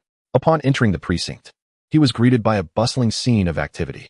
Chen Ming navigated confidently toward Li Jigua's office. Pushing the door open, he discovered not only Li Jigua, but also Lu Xiong and several unfamiliar individuals clad in black suits. Li Jigua's face lit up with surprise upon seeing Chen Ming. "Chen Ming, you're back. How is your wound? It's been so busy lately. Otherwise, I would have visited you sooner," he inquired with genuine concern. In response to Li Jigua's inquiry about his injury, Chen Ming demonstrated his recovery by moving his body slightly, reassuring him. "I'm almost fully recovered." Wang Hu used a gun purchased from the black market. It wasn't particularly powerful, and the bullet lodged itself in the muscle without causing significant damage. "Now, I merely need to change the dressings on schedule." As he spoke, his gaze curiously swept over the group of people in the room. Lu Xiong, noticing this, approached him with enthusiasm, playfully slapping him on the shoulder. The gesture, perhaps too vigorous, inadvertently aggravated Chen Ming's back injury, causing him to involuntarily gasp in pain. "Oh, my apologies, Chen Ming. I forgot your injury was on your back," Lu Xiong said with a look of regret. Chen Ming bore no ill will towards Lu Xiong. Their friendship was deep and genuine, and such minor mishaps were inconsequential. "It's nothing, really. I'm nearly back to normal," he replied, smiling through the discomfort. Lu Xiong scrutinized Chen Ming, reassured by his appearance, and a smile of relief spread across his face. "I never expected you to be so bold." The opponent brandished a gun, yet you charged forward without hesitation. "I heard you were injured while protecting a girl. So is she attractive?" Lu Xiong asked, his face adorned with a curious grin. Chen Ming rolled his eyes at Lu Xiong's inquisitiveness, finding his curiosity both amusing and exasperating. Li Jigua, noticing the two young men joking at such a critical moment, quickly interjected, "All right, you'll have plenty of time to reminisce later. Chen Ming, let me introduce you to these leaders from the central government." With that, Li Jigua led Chen Ming over to the group of men in black suits, explaining to him, "Chen Ming, this is Comrade Ding Peng, a member of the inspection team sent down from the central government, and he is also the leader of this delegation." Ding Peng, upon hearing the news, directed his gaze towards Chen Ming, first appraising him from head to toe before extending his hand for a brief handshake. "You must be Chen Ming," he remarked. "You are the one who uncovered the corruption within the Longtan's official circles and valiantly confronted 8 assailants, successfully apprehending them. Initially, we presumed you to be a seasoned officer with extensive combat experience, but to our surprise, you are so young. Truly, a hero in the making," Ding Peng declared, his eyes gleaming with admiration. Chen Ming, taken aback by Ding Peng's generous praise, felt a flush of modesty creep upon his cheeks. Reporting to the leadership, I did not give it much thought at the time. My only concern was that if the suspects managed to escape, it could lead to far graver consequences. Chen Ming replied, adhering to the decorum expected in such situations, albeit articulating his genuine sentiments. At that moment, he had been oblivious to the fact that Wang, who possessed a firearm, had he known in advance, perhaps he would not have rashly exited his vehicle to confront them head-on. Yet, when Wang, who brandished the handgun, Chen Ming found himself with no avenue of retreat, and the situation had escalated into a perilous predicament. Fortunately, the bullet that struck him had not penetrated deeply, otherwise, he might have already crossed over to the other side. Ding Peng, listening to Chen Ming's response, smiled and nodded in satisfaction. Chapter 70. The Capture of Yi Jun. Subsequently, Li Jigua introduced the other members of the Central Inspection Team to Chen Ming, each extending a warm welcome, for in their eyes, Chen Ming had already ascended to the status of a hero. Among those present, who could claim the fortitude to face 8 assailants alone. Once introductions were complete, curiosity piqued within Chen Ming, prompting him to inquire about their recent discussions. Li Jigua, hearing Chen Ming's query, let out a resigned sigh, his expression heavy with concern. It pertains to Yi Jun. That night, we had intended to apprehend him, but alas, it was a futile endeavor. As of now, the city has been under lockdown for 6 days, with tomorrow marking a full week. The entire Longtan city is in a state of unrest, inundated with complaints from citizens. The higher-ups have instructed that if Yi Jun remains elusive, we will have no choice but to lift the roadblocks. After all, we cannot maintain restrictions indefinitely based on a single day's failure to capture him. Upon hearing this, Chen Ming felt a surge of astonishment. He had not anticipated that so much time had elapsed while Yi Jun still roamed freely. Directorly, I request permission to investigate Yi Jun's whereabouts, Chen Ming asserted, his tone resolute. Li Jigua cast a glance at Chen Ming, understanding that involving him in the investigation might yield fruitful results. However, considering Chen Ming's injuries, he shook his head. Chen Ming, I empathize with your sentiments, but you are still injured. Our manpower is currently stretched thin, and no one is available to partner with you. It would be best for you to return home and recuperate. I am confident that Yi Jun will be apprehended within a few days. Chen Ming shook his head once more. He was acutely aware that the situation was far from as simple as Li Jigua portrayed. Days had passed, and if capturing Yi Jun were as easy as it seemed, action would have been taken long ago, and there would be no cause for such distress. Moreover, tomorrow marked the final deadline. Once the lockdown was lifted, capturing Yi Jun would be akin to searching for a needle in a haystack. Directorly, I assure you, my condition has improved significantly. I am nearly fully recovered. I am eager to personally apprehend Yi Jun. All I require is a police vehicle. As for a partner, Chen Ming continued, turning his gaze toward Lu Xiong. Lu Gu is right here. We have partnered before. With the two of us, it will suffice. Li Jigua observed Lu Xiong, who nodded in agreement, and thus acquiesced to Chen Ming's request. Indeed, Chen Ming possessed a remarkable knack for solving cases, at times. Even he could not fathom how Chen Ming discerned the identity of the perpetrator. Perhaps it was a gift. He now sought to leverage Chen Ming's talents in hopes of locating Yi Jun. With Li Jigua's approval, excitement flickered in Chen Ming's eyes. Without further ado, he and Lu Xiong hastily departed. For Chen Ming, capturing Yi Jun was imperative. During the previous apprehension of Wang Hu and his accomplices, the system had only rewarded him with a mere handful of criminal points. After enduring a life-threatening gunshot, he felt indignant to receive such a meager reward. He was resolute. If he could successfully capture Yi Jun, he would undoubtedly acquire more valuable skills from the system. As these thoughts coursed through his mind, he felt invigorated, as though he were a finely tuned machine brimming with energy. However, there lingered a thought, perhaps known only to Chen Ming himself. He harbored a subtle trepidation about returning home to face Lin Yao. Though she had remained silent in recent days, he understood that this calm was akin to the stillness before a storm, a facade of tranquility concealing turbulent undercurrents. Once they were alone at home, given Lin Yao's temperament, it was highly likely she would not let him off easily. The mere recollection of his mother furiously reprimanding his father sent shivers down his spine, the imagery vivid in his mind. According to the clues provided by the municipal surveillance system, Yi Jun's last known location, as captured on video, was near Chunkai Street. The footage clearly depicted Yi Jun parking his vehicle in an alley before disembarking and vanishing into the shadows of the alleyway. After a moment's contemplation, Chen Ming instructed Lu Xiong to drive, commencing their investigation from this very alley. Upon reaching Chunkai Street, Chen Ming directed Lu Xiong to stop every 400 meters. Although Lu Xiong was filled with confusion, Entirely unaware of Chen Ming's intent, he trusted him implicitly. After all, Chen Ming had previously undertaken seemingly illogical actions that ultimately led to the successful identification of the perpetrator. Thus, despite his reservations, Lu Xiong complied. In truth, Chen Ming was fully aware of the daunting challenge posed by a city of such magnitude when attempting to locate someone deliberately evading capture. If Yi Jun possessed any means of concealment, it would indeed be arduous for the police to unearth him. Even a door-to-door investigation might not yield any trace of Yi Jun. At present, Chen Ming relied on a criminal radar that could only scan a maximum radius of 200 meters. Beyond that, his mental energy would deplete rapidly, akin to a flood breaching its banks. Without a clear understanding of Yi Jun's potential hiding spots, Chen Ming dared not recklessly exhaust his mental faculties, risking his own collapse from exhaustion. Thus, he meticulously scrutinized the entirety of Chun Kai Street, utilizing the 400-meter intervals as checkpoints. However, the outcome was disheartening. He discovered no sign of Yi Jun refusing to concede defeat. Chen Ming urged Lu Xiong to broaden their search further. A fierce determination surged within him. He could not believe that through such a systematic search, Yi Jun could simply vanish as if sprouting wings. Yet, an entire day passed, and as their vehicle neared empty, Chen Ming remained devoid of any leads. Not even a glimpse of Yi Jun tomorrow marked the deadline imposed by the authorities. Should they fail to locate Yi Jun, capturing him thereafter would be akin to scaling the heavens. Upon returning to the precinct, Chen Ming found his mental resilience thoroughly depleted, his body weary. He scarcely had time to report the day's findings to Li Jigua before collapsing onto his bed, succumbing to a deep slumber. Li Jigua, concerned for Chen Ming's well-being, made a special trip downstairs to check on him. After all, Chen Ming's injuries had yet to fully heal, and despite Li Jigua's anxiousness, he could not bear to overexert him. Upon returning to his office, he sat in his chair, smoking one cigarette after another. Lu Xiong, who had similarly spent the day driving, returned to the police station and, like Chen Ming, collapsed onto his bed in exhaustion. The following morning, as the first light of dawn streamed through the window and illuminated Chen Ming's face, he gradually awoke, feeling his spirit completely restored.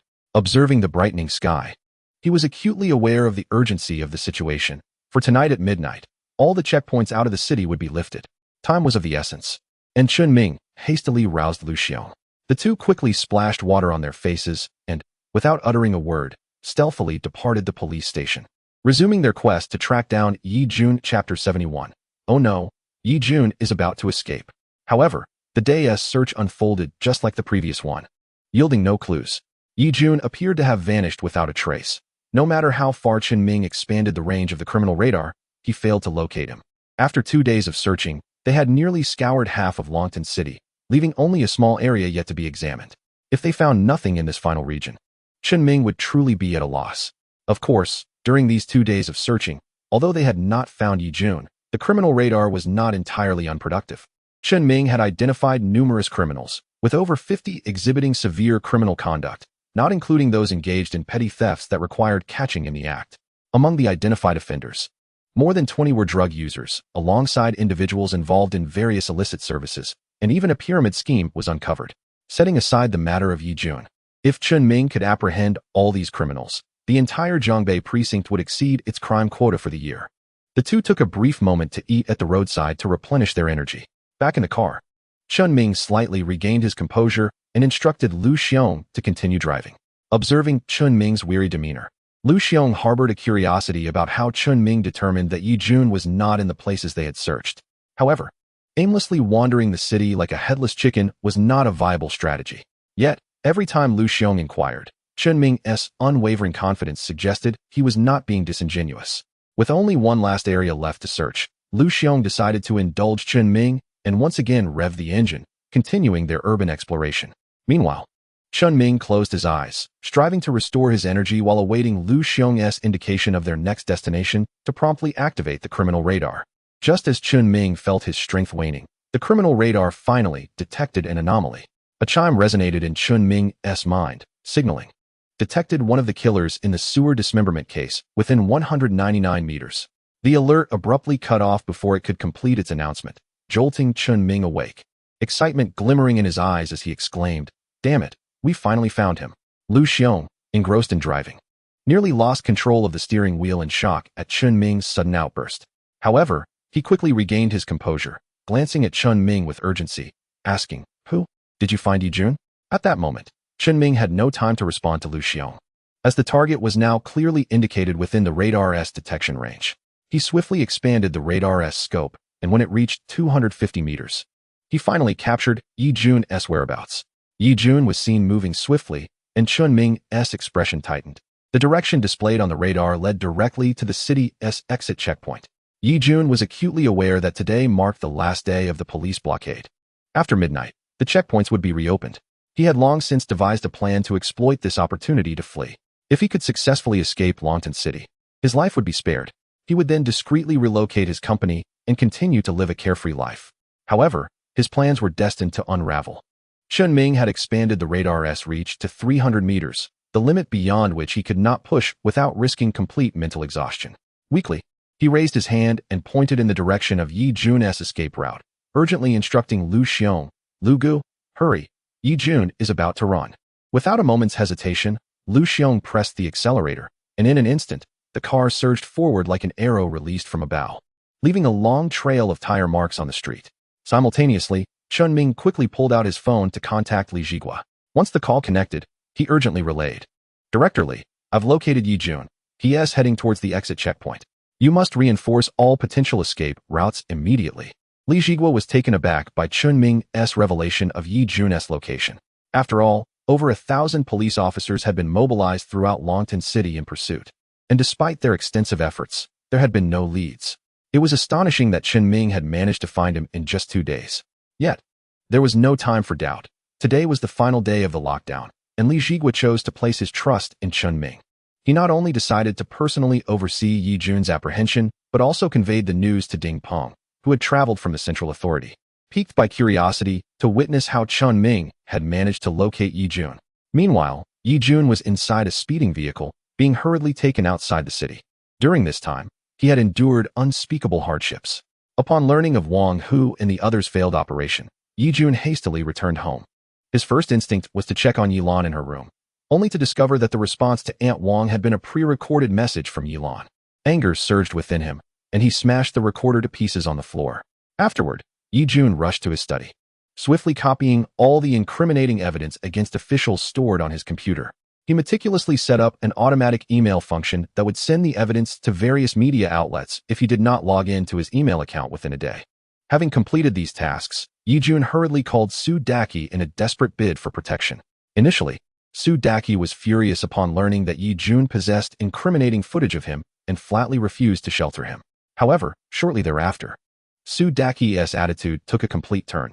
He instructed Yijun to stay put at home, promising to send someone to escort him out of the city, repeatedly advising him to safeguard the evidence he held. At first, Yijun assumed that Su Daqi was merely fearful of the video being exposed and thought to himself that no matter how formidable Su Daqi was, he had no choice but to assist him in his escape. Thus, he eagerly prepared his belongings, ready to await the arrival of Su Daqi's men at the villa. However, during the waiting period, a wave of inexplicable panic surged within Yijun, an unsettling sensation that intensified, as if something dire was about to transpire. Chapter 72, The Man Beneath the Prairie. Growing increasingly anxious, he stealthily made his way to the secluded corner of the villa's backyard to conceal himself. Just 2 minutes after he had hidden, a black commercial vehicle slowly came to a halt at his doorstep. The car door swung open, and 4 men clad in black emerged. Yijun observed intently as the 4 men instinctively placed their right hands on their lower backs, unmistakably indicating that they were armed. Yijun contemplated calling out to them to reveal his position. However, at that very moment, a blood-curdling scream echoed from inside the house. It was the voice of Aunt Wang, the housekeeper. Yijun could hear her clearly as she lamented painfully, shaking her head vehemently, asserting her ignorance of his whereabouts. In that instant, Yijun realized that Su Dachi had not sent someone to escort him out of the city. Rather, it was a mission to silence him. Had the police not arrived in time to scare off the 4 men, Aunt Wang would have likely met a tragic fate today. After this harrowing experience, Yijun was utterly distraught, feeling as though he had reached an impasse, entirely at a loss for where to seek refuge. Just as he was preparing to hide for a while, waiting for the police to lower their guard before making his escape, a subordinate called him. Yijun, filled with trepidation, feared that the police had instructed the caller to contact him in order to ascertain his location and apprehend him, and thus he promptly hung up. However, shortly thereafter, a message arrived on his phone. The subordinate conveyed that he had received advance notice of Yi Jun's predicament and was willing to harbor him in his home, even offering to provide cover until it was safe to assist Yi Jun in fleeing Lawton City. The condition? Yi Jun was to appoint him to a senior executive position in the company and grant him 1 million. Yi Jun was understandably wary of the proposition. After all, it was not only the police who were relentlessly pursuing him. Sudachi's men were also scouring the city, intent on eliminating him. Uncertain of the caller's true intentions, Yi Jun contemplated shutting off his phone entirely and seeking refuge in a deserted location for a couple of days. Yet, another message soon pinged on his phone. The contents of the message stirred something within him. The sender detailed a plan to ensure his safe passage out of the city, even divulging his position within the company and various personal details. To alleviate Yi Jun's suspicions, the sender provided a comprehensive account of how Yi Jun could reach his home and evade surveillance. Yi Jun understood that the moment he stepped onto the streets, he would undoubtedly be detected. If captured by the police, he could potentially negotiate a life sentence rather than the death penalty through his connections. However, if caught by Sudachi's men, he would face certain death. Yi Jun was acutely aware of their ruthlessness. They would never permit a threat like him to exist, akin to a ticking time bomb. After much contemplation, he ultimately decided to trust this subordinate and followed the outlined plan to an old residential complex. Upon meeting the individual, he recalled that this person was Song Gang, one of the earliest partners in his entrepreneurial journey. Most of those early associates had either ascended to senior management positions or left to pursue their own ventures, leaving behind a few less capable yet diligent individuals. Song Gang was one of the latter. Upon arriving at Song Gang's residence, Yi Jun was met with an extraordinary level of hospitality from Song Gang and his wife. Aware that he needed their assistance to escape Lawton City, Yi Jun earnestly promised that if Song Gang could ensure his safe departure, he would not only elevate Song Gang from his current position to that of a manager, but also provide an additional 3 million to improve their family's quality of life. Upon hearing this, Song Gang's eyes sparkled with delight. After years of diligent service without a promotion, Yi Jun's promise to make him a manager was exhilarating. Not only was Song Gang ecstatic, but his wife, Pan Lien, who had only been married to him for 3 months, also beamed with joy. Her gaze towards Yi Jun infused with warmth. That very evening, Song Gang eagerly elaborated on his plan to help Yi Jun escape Lawton City. He owned a second-hand commercial vehicle and intended to take it to a modification shop to have the seats removed. At that point, Yi Jun could hide within the hollowed-out seats. Song Gang reasoned that when the police inspected vehicles leaving the city, they typically conducted only a cursory examination. As long as no obvious irregularities were detected, they would quickly grant passage. Thus, using this clever ruse, Yi Jun could successfully flee Lawton City. After a moment of contemplation, Yi Jun deemed the plan feasible. Once the vehicle was modified, he could soar free, entirely liberated from the police's pursuit. Early the next morning, while dawn was still breaking, Song Gang set out with the second-hand vehicle to the modification shop, intending also to gather intelligence on the police's search efforts. In the subsequent days, Song Gang left home at the crack of dawn and returned late at night, visibly fatigued. However, as soon as he departed, only Yi Jun and Pan Lien remained in the house. For reasons unbeknownst to him, Yi Jun felt an uncanny familiarity upon first seeing Pan Lien, yet could not quite place where he had encountered her before. Meanwhile, Pan Lien occasionally stole glances at Yi Jun from the corner of her eye. Noticing that Yi Jun had yet to recognize her and realizing that Song Gang would be gone for a while, she allowed a subtle smile to grace her lips and approached Yi Jun. "Mr. Yi, do you truly not recognize me?" Pan Lien's voice was soft, yet laced with an alluring undertone. Yi Jun watched as she drew closer, the sense of familiarity intensifying within him, yet he remained perplexed. Observing his evident confusion, Pan Lien decided to drop the pretense, smiling gently as she said, "Mr. Yi, I did not go by the name Pan Lien before. Perhaps you might remember me by my former name, Ming. I was the director of the investment promotion office in the newly developed district, the position you encouraged me to take." Upon hearing Pan Lien's words, images flashed in Yi Jun's mind, and he suddenly comprehended. His gaze towards Pan Lien shifted, imbued with a mixture of flirtation and familiarity, as he pulled her into an embrace. "So it's you, Ming. You look quite different in formal attire." Yi Jun teased with a smile. Pan Lien playfully rolled her eyes at him, her arms wrapping around his neck as she leaned forward slightly, her breath fragrant. "So, Mr. Yi, do you wish to reacquaint yourself today?" Yi Jun understood the implication behind her words, the corners of his mouth curling into a subtle smile as he quipped, "I recall you have a penchant for interrupting?" Pan Lien regarded him with a sly glimmer in her eyes, shaking her head lightly. "Perhaps another time." At this moment, Song Gang was outside, drenched in sweat from exhaustion, meticulously monitoring the progress of the vehicle modifications to ensure everything proceeded smoothly, while also cautiously gathering intelligence to stay alert to the police movements. Little did he realize that in his fervent efforts to assist Yi Jun in escaping Longtan City, his newlywed wife was staging a clandestine escapade with Yi Jun in his absence. Chapter 73. Yi Jun's Arrest, The Net Tightens. Song Gang was filled with anticipation, his mind awash with visions of Yi Jun's gratitude once he successfully facilitated his departure from the city, as if he had already ascended to the pinnacle of his life. He envisioned promotions and salary increases, freeing himself from the mundane worries of daily existence. A promising future seemed tantalizingly within reach. However, unbeknownst to him, the path he tread was already fraught with peril, as law enforcement lay in wait, forming an invisible net ready to ensnare its prey. Behind him, a multitude of police officers was hastening to encircle him, the noose tightening. Chen Ming, upon spotting the business vehicle before him, immediately felt a surge of vigilance. He quietly urged Lu Xiong to follow discreetly, ensuring not to raise any suspicion. Lu Xiong, fully aware of the gravity of the situation, understood that Yi Jun was likely concealed within that very vehicle. Thus, he followed with utmost caution until they reached the city exit checkpoint. Without surprise, Song Gang's vehicle was intercepted by the police, the doors flung open, and officers commenced a meticulous search. The rationale behind Song Gang's decision to transport Yi Jun at this particular time, rather than waiting for the checkpoint to be dismantled the following day, stemmed from his calculated belief that the police were at their most lax. Those officers, having worked tirelessly for 7 consecutive days, were showing signs of fatigue, and inspections had become less stringent, with many turning a blind eye to allow passage. He reasoned that once the lockdown ended and police personnel were reassigned, comprehensive home visits would ensue.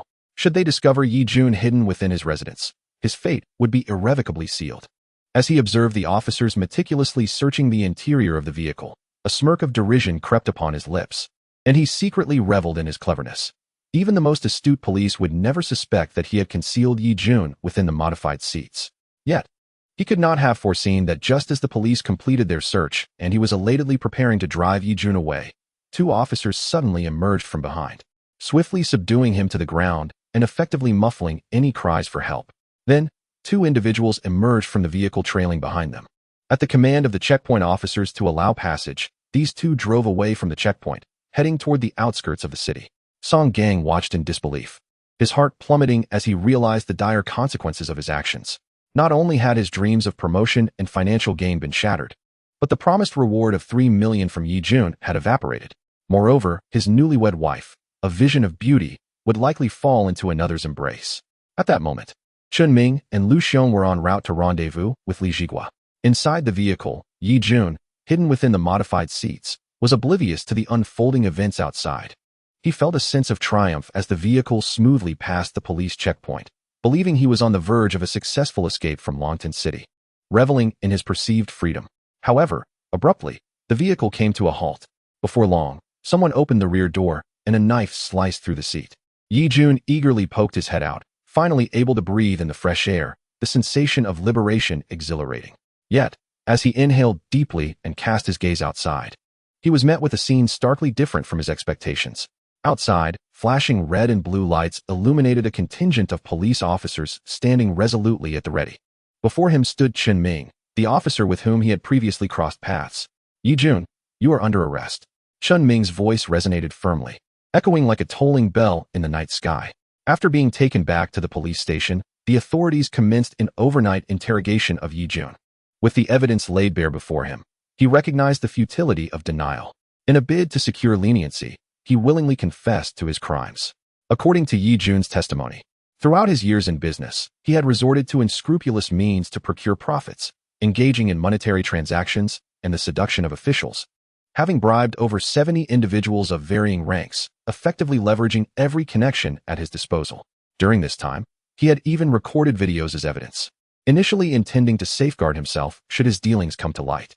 However, he had not anticipated that these recordings would transform from a lifeline into the very evidence leading to his downfall. As Yi Jun divulged information, the officials he named, along with the individuals featured in the videos, were apprehended overnight. Only one individual remained elusive from the original sewer murder case, Su Daki. After disclosing the pertinent details, Yi Jun initially considered concealing Su Daki's involvement. However, The memory of Su Daki's attempt on his life rekindled his resentment, and any thoughts of protection quickly dissipated. He thus revealed the full account of Zhao Huixin's demise. It turned out that Yi Jun had adopted Zhao Huilan, now known as Yilan, entirely because of Zhao Huixin. At that time, Yi Jun's daughter, Yi Jingjing, had been diagnosed with leukemia, and his fledgling business lacked the resources or connections to secure a suitable bone marrow donor promptly. Fortunately, his past affiliations allowed him to discover that Zhao Huixin, residing in an orphanage, might be a compatible match.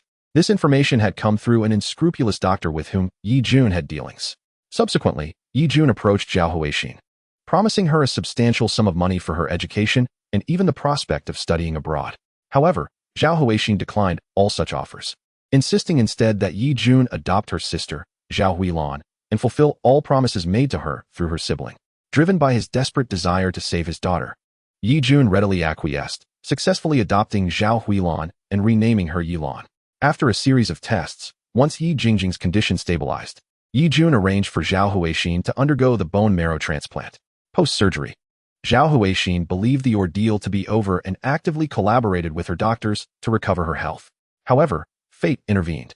At that time, Yi Jun, striving to elevate his business, endeavored to cultivate a relationship with Su Daki. It was known that Su Daki had an unusual penchant for virgins. In contemporary society, the chances of finding an untouched girl were deemed higher in educational institutions, despite the reality that many had already lost their innocence. Upon learning of Su Daki's proclivity, Yi Jun instinctively thought of Zhao Huixin as a means to curry favor with him. Chapter 74. Am I qualified enough? Yet, when Zhao Huixin became aware of his intentions, she vehemently opposed the idea. Yi Jun understood that if he failed to seize this opportunity to ingratiate himself with Su Daki, establishing a rapport in the future would prove increasingly difficult. Thus, Yi Jun used Yilan to threaten Zhao Huixin, declaring that if she did not acquiesce, he would send Yilan back to the orphanage, forcing the sisters to endure their previous hardships once more. Enraged, Zhao Huixin vehemently rebuked Yi Jun for his lack of integrity and his capriciousness. Yet, as a mercenary businessman devoid of conscience, Yi Jun remained unmoved by her words. Unable to bear the thought of her sister returning to a life of suffering, Zhao Huixin reluctantly agreed to Yi Jun's demands, her heart heavy with sorrow. Simultaneously, she stipulated that upon the completion of this transaction, she intended to leave Longtan City and requested a sum of money from Yi Jun to sustain herself during her time away. Yi Jun readily acquiesced. However, Zhao Huixin could hardly anticipate that this would be her last opportunity to depart from Longtan City. After Yi Jun introduced her to Su Daki, the latter immediately became infatuated with the young and beautiful girl. In order to ensure his desires were fulfilled that night, Su Daki deliberately plied Zhao Huixin with alcohol. Once Yi Jun had departed, Su Daki could no longer restrain his burning lust and forcefully threw Zhao Huixin onto the bed. In that moment, regret flooded Zhao Huixin's heart as she struggled to push Su Daki away. Nevertheless, having taken a blue pill prior to his arrival to enhance his performance, he was consumed by desire and could not refrain from his actions. Ignoring Zhao Huixin's resistance, he forcibly claimed her. Following this, he subjected her to relentless torment until dawn. Collapsing onto the bed, utterly drained of energy. When Su Daki awoke the following afternoon, he found Zhao Huixin lying beside him in the same position as the previous day. Recalling that she had ceased to struggle, a foreboding sense of dread washed over him. Trembling, he reached out to check for her breath, but felt nothing. Panic surged through him as he realized Zhao Huixin had perished on his bed.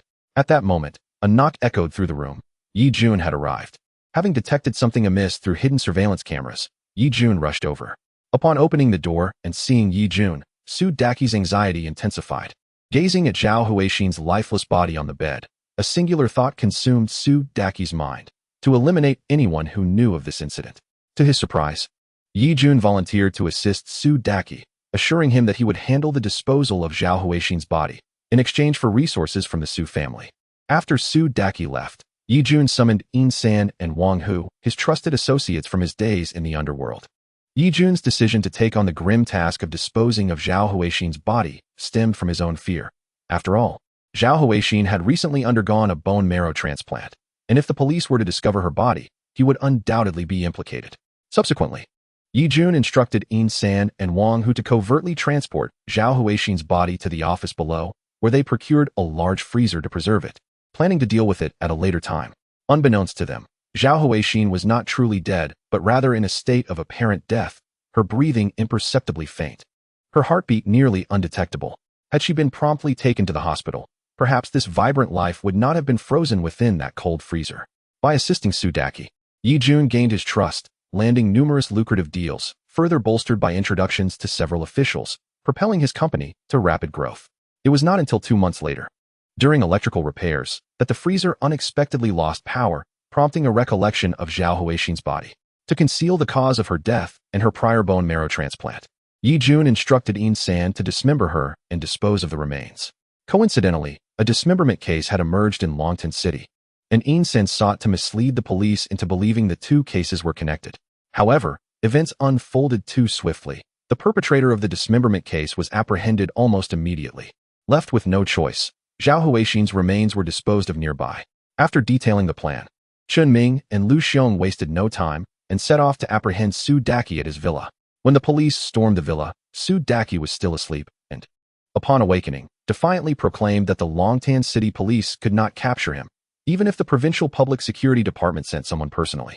At that moment, Ding Peng stepped forward, his expression grave as he presented his credentials, asserting, "I wonder if I, as the head of the Central Commission for Discipline Inspection, am qualified to apprehend you?"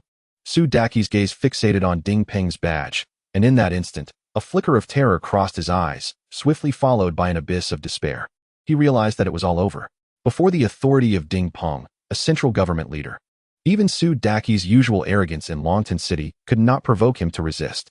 Like a defeated rooster, he humbly extended his hands, allowing the police to take him away. At that moment, Chen Ming gained a deeper understanding of Sudaki's familial connections. Leaving aside other matters, Sudaki's father was the current vice-governor of Hongguo Province, wielding significant power and influence. His mother's family business was also robust, renowned nationwide. Sudaki's presence in the relatively small Longtan City was primarily due to his grandparents choosing to enjoy their twilight years there. From a young age, he had been excessively pampered by them, which had shaped his unruly character. Strangely, however, during Sudaki's arrest, neither his influential parents nor his doting grandparents made any attempts to intervene on his behalf. The reason behind this pointed to a singular individual, the head of the Central Investigation Team, Deputy Minister of Public Security Cui Ju. Cui Ju had personally approached Sudaki's family, elucidating the gravity of the situation and its implications, effectively suppressing any rash actions from the Su family. With Sudaki's capture, this intricate dismemberment case reached its conclusion. The incident sparked a considerable uproar within the Longtan City political arena, culminating in shocking repercussions.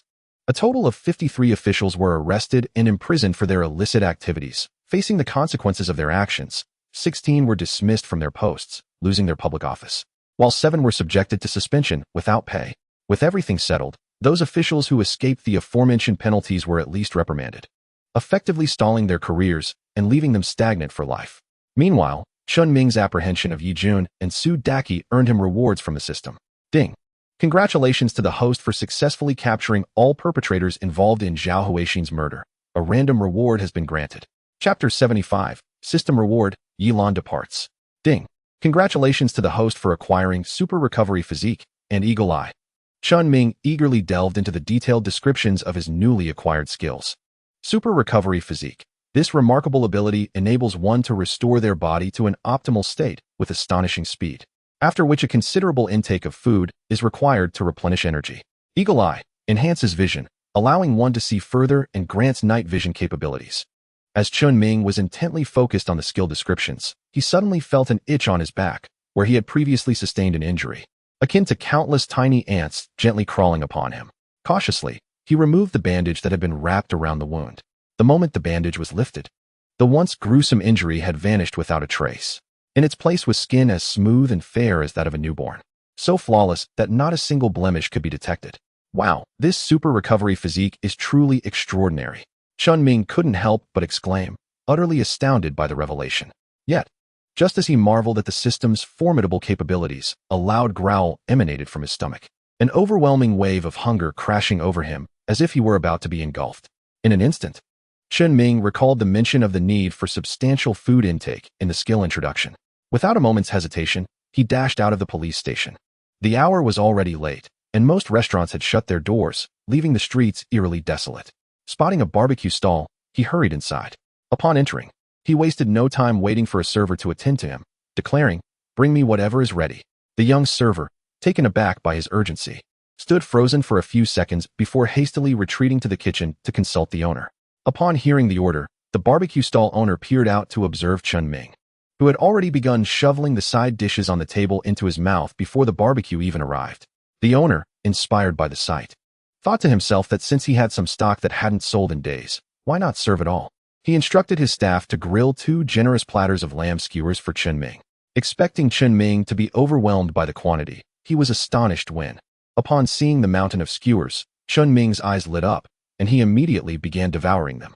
In a matter of minutes, the 2 platters of lamb skewers were annihilated, leaving no trace behind. "Boss, do you have more?" Chen Ming mumbled through his last mouthful.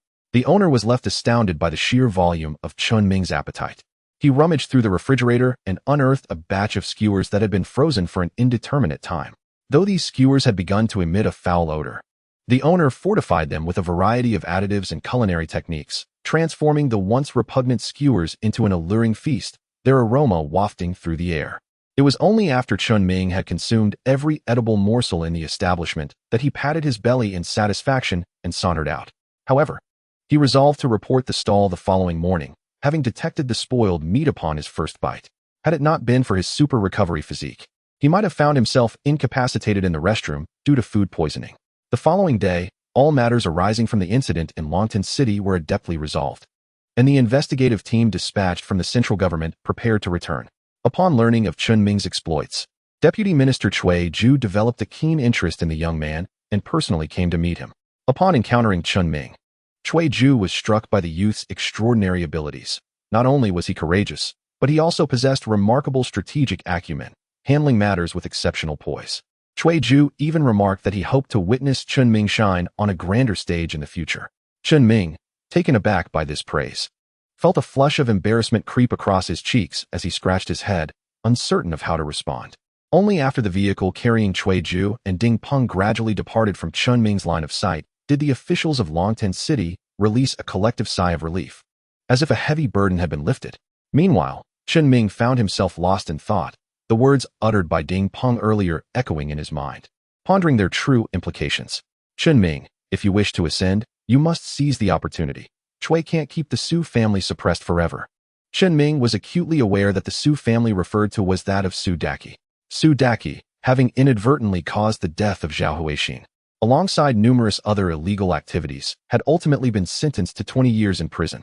However, given the Su family's influence, they were undoubtedly devising ways to manipulate circumstances, and it was likely that within 10 years, Su Daqi would be released from prison.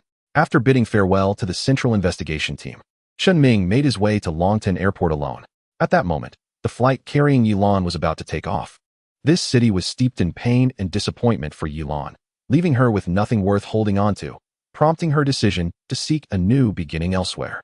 Standing before the boarding gate, she was beset by a whirlwind of emotions. Instinctively, she glanced back at the airport entrance, her eyes glimmering with a hint of hope, as if she awaited someone's arrival. Yet, the person she envisioned did not appear as she had wished. A wave of disappointment washed over her, and she self-deprecatingly mused that perhaps he had no desire to see her off. Just as her turn to board was approaching, she suddenly heard a familiar voice urgently calling her name from behind.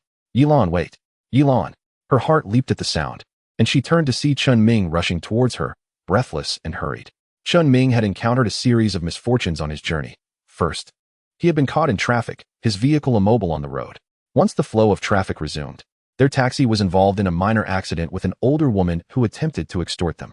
The ensuing argument between the driver and the woman only added to Chen Ming's anxiety. With no other option, he had decided to disembark and sprint the remaining 8 kilometers to the airport. Seeing Chen Ming had truly come to see her off filled Yilan with surprise, prompting her to dash out from the boarding area. Upon reaching him, she seemed to regain a measure of her composure, adopting a teasing tone as she remarked, "I thought you wouldn't come. Aren't you afraid of upsetting Lin Yao by showing up like this?" Chen Ming, recognizing her playful jibe, could only smile in resignation. "She won't mind. So, where do you plan to go?" he asked with genuine concern. At the mention of Lin Yao, a pang of hurt shot through Yilan, but she gently shook her head in response to Chen Ming's question. "I haven't decided yet. I want to travel south, wherever the wind takes me. Until I find my place of belonging, perhaps then I'll settle down." Her gaze reflected a mix of confusion and anticipation for the future. Chen Ming, moved by her plight, found himself at a loss for words, unsure of how to provide comfort. Yilan had been abandoned by her biological parents, left to rely solely on her sister, and she had once believed that being adopted would lead to a better life. Little did she know that her adoptive father was the very murderer of her sister. Such an ordeal would require an extended period for any ordinary individual to gradually alleviate their suffering, let alone Yilan, a woman who, despite her outward strength, harbors an exceptionally fragile heart. At that moment, the airport's announcement echoed, signaling that the boarding process was about to conclude. Upon hearing the announcement, Yilan realized it was time for her to depart. She turned and began to make her way toward the boarding gate, simultaneously waving goodbye to Chen Ming. Farewell. Chen Ming, thank you. Her voice quivered with emotion, yet she endeavored to sound resolute. Observing Yilan's retreating figure, Chen Ming felt a sudden pang of reluctance. As she was on the verge of vanishing from his sight, he involuntarily called out, Yilan, will you return someday? Yilan, who was just ahead, halted abruptly. She slowly set down her luggage, turned around, and gazed at Chen Ming with a complex expression. After a moment of contemplation, she seemed to resolve herself and trotted toward him, suddenly enveloping him in a tight embrace. Then, on her tiptoes, she softly pressed her lips against his. Taken aback by this unexpected gesture, Chen Ming instinctively thought to pull away.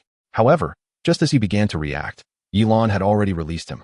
A faint smile gracing her lips, a playful glint in her eyes as she remarked, perhaps, who can say? Chapter 76, A Knife-Wielding Incident. It has been over a month since the successful resolution of the previous case. This year, an interesting coincidence occurred as the National Day on October 1st coincided with the Mid-Autumn Festival, creating an especially festive atmosphere. Chen Ming and Lin Yao were immersed in the bliss of their burgeoning romance, celebrating their first significant holiday together since becoming a couple. Filled with joy, Chen Ming had intended to take Lin Yao home to meet his parents. Previously, during a phone conversation with his parents, he inadvertently let slip the news of his new girlfriend, much to their delight. The news struck them like a thunderclap, and they were overjoyed, eagerly urging Chen Ming to bring Lin Yao home for them to meet. However, Lin Yao, having only recently begun her relationship with Chen Ming, felt a touch of shyness and embarrassment. After Chen Ming conveyed her feelings to his parents, they expressed understanding, recognizing their eagerness for their son to settle down was simply natural. In response, Chen Ming reassured his parents that he would introduce Lin Yao once they had spent more time together and their relationship had solidified. Initially, Chen Ming had considered that since he couldn't take Lin Yao home, they could celebrate the Mid-Autumn Festival together in the city. After all, he was excited to share this warm and romantic holiday with her, especially since his division had a scheduled break. Yet, Lin Yao, mindful of the extended holiday, decided it was the perfect opportunity to return home and visit her parents, as it had been quite a while since her last visit. As for Lin Yao's other roommate, Zhongyu, holidays held little significance for her. Due to the nature of her work, her days off were fixed and limited to a mere 3 days each month, rendering her unable to partake in holiday festivities. At noon, he learned that the division's cafeteria was preparing a special meal. However, just before 10 that morning, his phone rang abruptly. It was an emergency alert. There had been a report of a violent altercation in Kaoshan village with a knife-wielding assailant. Upon hearing the distress call, Chen Ming immediately issued orders. Fatty, Wang Hao, gear up and let's move out. Understood. Acknowledged. 20 minutes later, Chen Ming and his team arrived at Kaoshan village. Eager to ascertain the situation, the village earned its name from its unique geographical setting, encircled by mountains on 3 sides. Resembling an infant cradled in the embrace of towering peaks, with only a winding road leading out. Upon reaching the scene, Chen Ming discovered that the local police station had acted swiftly and managed to contain the situation. The assailant, a villager named Wang Taizhu, was already in police custody, being escorted to the station's interrogation room for a statement. Through a series of inquiries, Chen Ming unraveled the events that had transpired. This morning, Yang Wei had observed Wang Tiezhu's wife, Fan Yurong, exiting to dispose of garbage, dressed casually as she bent to toss the refuse. A glimpse of her bare skin was inadvertently revealed. Yang Wei, with nefarious intentions, felt an uncontrollable surge of heat upon witnessing this, compelling him to approach Fan Yurong. As he peered down and caught sight of her exposed skin, he lost all rationality and callously slapped her backside. Startled by the sudden assault, Fan Yurong gasped, her surprise quickly morphing into anger as she shot Yang Wei a furious glare before hastily retreating to her home. Once inside, she confronted her husband, Wang Taizhu, without hesitation, locking the door and drawing the curtains. An hour later, Wang Taizhu, nursing his back and feeling somewhat disoriented, sat on the Kong, smoking. At 50 years old, he had never anticipated experiencing such an exhilarating incident. Reflecting on Fong Yorong's unusual behavior upon her return from disposing of the garbage, he found himself questioning what had transpired. Unable to contain his curiosity, Wang Taizhu pressed Fong Yorong for details, noticing her discomfort and hesitation. Finally, after persistent questioning, she shyly recounted the incident with Yang Wei. Upon learning that his wife had been harassed by Yang Wei, Wang Taizhu was consumed by rage. He had always taken pride in his name, believing it afforded him a certain status in the surrounding villages, and he could not abide Yang Wei's insolence. The more he pondered, the angrier he grew, his face turning crimson as he seized a kitchen knife, intent on confronting Yang Wei. Fortunately, Fong Yorong and Yang Wei's wife reacted swiftly, desperately attempting to restrain Wang Taizhu. In the midst of their struggle, Yang Wei's wife seized the opportunity to take advantage of the chaos. By the time more villagers arrived, they managed to subdue the infuriated Wang Taizhu. However, he continued to swing the knife at Yang Wei, who, pale with fear, promptly called the police. It was only when the officers arrived that Wang Taizhu ceased his assault. By then, Yang Wei had sustained several knife wounds, blood pooling on the ground. Under normal circumstances, such a straightforward case of civilian conflict would not necessitate the involvement of a criminal investigation unit, as the circumstances were clear and could be handled through standard procedures. However, today was an exception. With the holiday break, the police station was severely understaffed, with only a handful of officers on duty. When Chen Ming and his team arrived, the station was manned by just the chief and one regular officer, along with 2 auxiliary officers, making it impossible to allocate additional personnel for follow-up matters. Given the limited resources of the outlying station, even if fully staffed, they would only have a dozen officers available, and with other pressing tasks at hand, they were stretched thin. Consequently, the chief had no choice but to transfer Wang Taizhu to Chen Ming for processing at the precinct. In this situation, there was little need for extensive interrogation. The facts were evident, and Wang Taizhu had little room for denial. Chen Ming regarded the handcuffed Wang Taizhu, noting his flushed complexion, bloodshot eyes, and labored breathing, reminiscent of a frenzied bull, as if he were brimming with an uncontrollable restlessness. Chen Ming keenly discerned that the peculiar state he observed was not limited to Wang Taizhu. Numerous villagers from Kaoshan village seemed to exhibit similar behaviors. An unsettling feeling enveloped him. After a moment of contemplation, he resolved to have Sun Pongzi and Wang Hao escort Wang Taizhu back to the precinct while he would return to Kaoshan village alone to conduct a thorough investigation. Upon arriving at the village chief's doorstep, he had yet to knock when he was met with a series of mortifying and embarrassing sounds emanating from within the house. Chen Ming was utterly astonished to discover that, in broad daylight, the village chief was engaged in such activities at home. Feeling somewhat abashed, he gently rapped on the door and quickly stepped back, attempting to shield himself from hearing any further commotion inside. Chapter 77. The Poisoning Case. The occupants inside were startled by Chen Ming's knock, their hearts racing as they hurriedly donned their clothing and hastily tidied the room before finally opening the door. The village chief, upon seeing that it was the officer who had visited previously, feared that another crisis had arisen in the village and rushed over. "Officer, is there another issue? Wasn't Wang Taizhu already apprehended?" At the mention of Wang Taizhu's name, a woman emerged from within. "Chief, what has happened to my husband? You said there was nothing to worry about, and even if he were sentenced, it wouldn't be for long." Just then, Fong Yorong hurried out from the inner room. Chen Ming was taken aback to see her. Her husband had just been taken away, and yet she was entangled with the village chief. This was indeed a shocking revelation. Upon seeing Chen Ming, Fong Yorong's face flushed crimson, and she hastily retreated back inside. The village chief awkwardly chuckled, a sheepish grin gracing his features. "Officer Chen, did you come for something else? Perhaps we should discuss this at the village office." In truth, Chen Ming had no interest in prying into their private affairs. His primary concern was the unusual behavior exhibited by the villagers. At that moment, he observed that both the village chief and Fong Yorong were equally flushed, their breaths labored, and their eyes slowly becoming bloodshot. This only reinforced his suspicions. Seeing that Chen Ming had no intention of departing, the village chief assumed he was curious about the situation between him and Fong Yorong, and his face grew even redder. This was understandable, as after Wang Taizhu had been taken away by the police, Fong Yorong had rushed over, eager to discuss how they might lessen Wang Taizhu's sentence, ideally obtaining a letter of understanding from Yang Wei. Little did they know that as soon as they stepped inside and had a sip of water, a wave of heat enveloped them, as if a fire were raging within.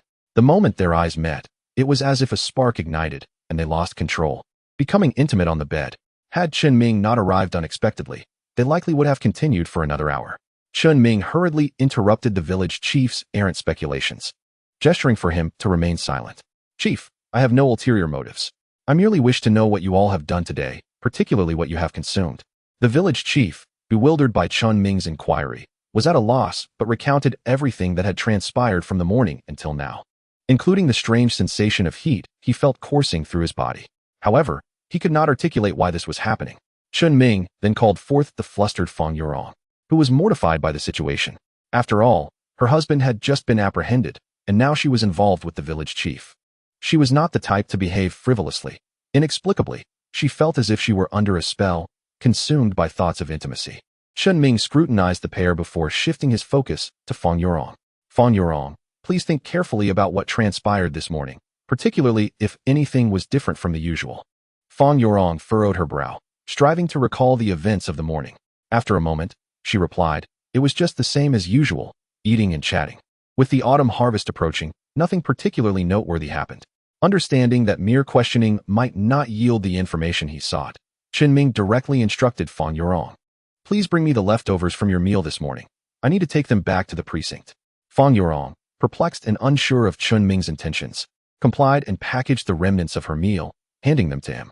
Without delay, Chen Ming took the prepared food and returned to the precinct. Heading straight for the forensic lab, he found Forensic Officer Wang and handed over the food, stating urgently, Officer Wang, could you assist me by analyzing these samples to determine their composition? Finally, at 4 o'clock in the afternoon, the test results were ready. Forensic Officer Wang swiftly approached Chen Ming, his expression grave. Before Chen Ming could pose a question, Officer Wang inquired seriously, Chen Ming, where did these food items and the water come from? Realizing that Officer Wang had likely detected something unusual, Chen Ming recounted the events that had transpired in Kaoshan village and his suspicions in detail. After hearing Chen Ming's account, Officer Wang regarded him with an appreciative glint in his eye and remarked, based on the samples you provided, I detected a significant presence of a chemical hormone, benzylidine estradiol. Chen Ming was bewildered by this unfamiliar term, unable to grasp its implications, and quickly asked, Officer Wang, what exactly is this benzylidine estradiol? What purpose does it serve? Is it toxic? After pondering for a moment, Officer Wang replied, in a strict sense, it isn't a toxin, but this substance should not be present in human food. Chen Ming's confusion deepened, his face a mask of perplexity as he struggled to comprehend Officer Wang's meaning. Officer Wang continued to elucidate. Benzylidine estradiol is not meant for human consumption. Rather, it is a common veterinary estrus-inducing drug. Livestock administered with it will exhibit signs of estrus. As for the effects on humans who accidentally ingest it, I cannot say for certain, but if it causes uncontrollable behavior in animals, it would likely have a stronger effect on humans. At this point, Chen Ming needed no further explanation. He understood the implications. He recalled the village chief and Fang Yurong, who, in broad daylight, had behaved as if ignited by fire upon their meeting. Yet, a cascade of questions surged within him. How did this substance find its way into the villagers' meals? Who was orchestrating this sinister scheme? Furthermore, given the collective state of the villagers, it appeared many were exhibiting similar symptoms. This was no mere incident involving Wang Taizhu. It was a grievous case of widespread poisoning. Chen Ming found himself grappling with the motives behind such a deliberate act, pondering the means by which so many had unwittingly ingested the substance. It seemed that Officer Wang had anticipated Chen Ming's confusion. As he removed his lab coat, he simply stated one word, water. Confused, Chen Ming instinctively echoed, water? Officer Wang nodded with a knowing smile. Chen Ming suddenly experienced a moment of clarity, realizing that the forensic expert, Wang, intended to convey to him that such a large-scale poisoning was most likely executed through the drinking water of Kaoshan village. He promptly expressed his gratitude to Wang and turned to leave. Chapter 78, a half-sack of aphrodisiac, the whole village suffers. Armed with the laboratory report, Chen Ming summoned Wang Hao and Sun Pongzi, and the three of them returned to Kaoshan village once more. Upon entering the village, Chen Ming keenly sensed that something was amiss. Under normal circumstances, this time of year would usher in the busy farming season, and the villagers would typically be preoccupied with preparing usable farming tools, sharpening sickles, and repairing agricultural vehicles. After dinner, they would usually gather to chat or engage in card games for entertainment. However, today, the village appeared exceedingly abnormal. Every household had tightly shut their doors. Although lights flickered within, there was no sign of anyone venturing outside. The trio arrived once again at the village chief's residence, and Chen Ming approached, gently knocking on the door. After a prolonged wait, there was no response. Chen Ming knocked more forcefully several times, and after a considerable delay, the village chief finally emerged. Draped in a garment, his steps somewhat unsteady. Upon recognizing Chen Ming, the chief's face flushed crimson with embarrassment, making him reluctant to open the door to let them in. "Officer Chen, what brings you here again? Is it regarding Wang Taizhu? I'll take you to find Fang Yurong right away." The chief spoke as he opened a small door to step out. Chen Ming quickly shook his head. "Not at all. I have come to request that you take me to our village's water source. I suspect that someone has tampered with the water supply." Upon hearing that someone had interfered with the water, the chief immediately perked up, seemingly forgetting his physical discomfort, and urgently grasped Chen Ming's hand, hastening forward. "Officer Chen, what exactly is going on? Are you saying someone has poisoned us? This could spell disaster for our entire village.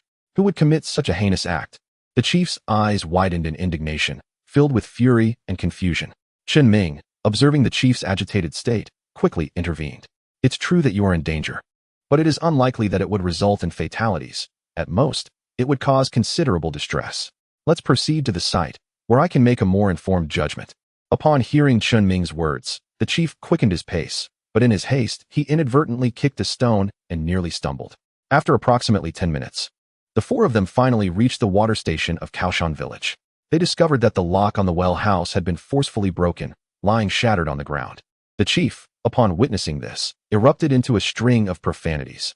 "Damn it, that son of a thinks he can harm me and the entire village. If I ever get my hands on you, just wait."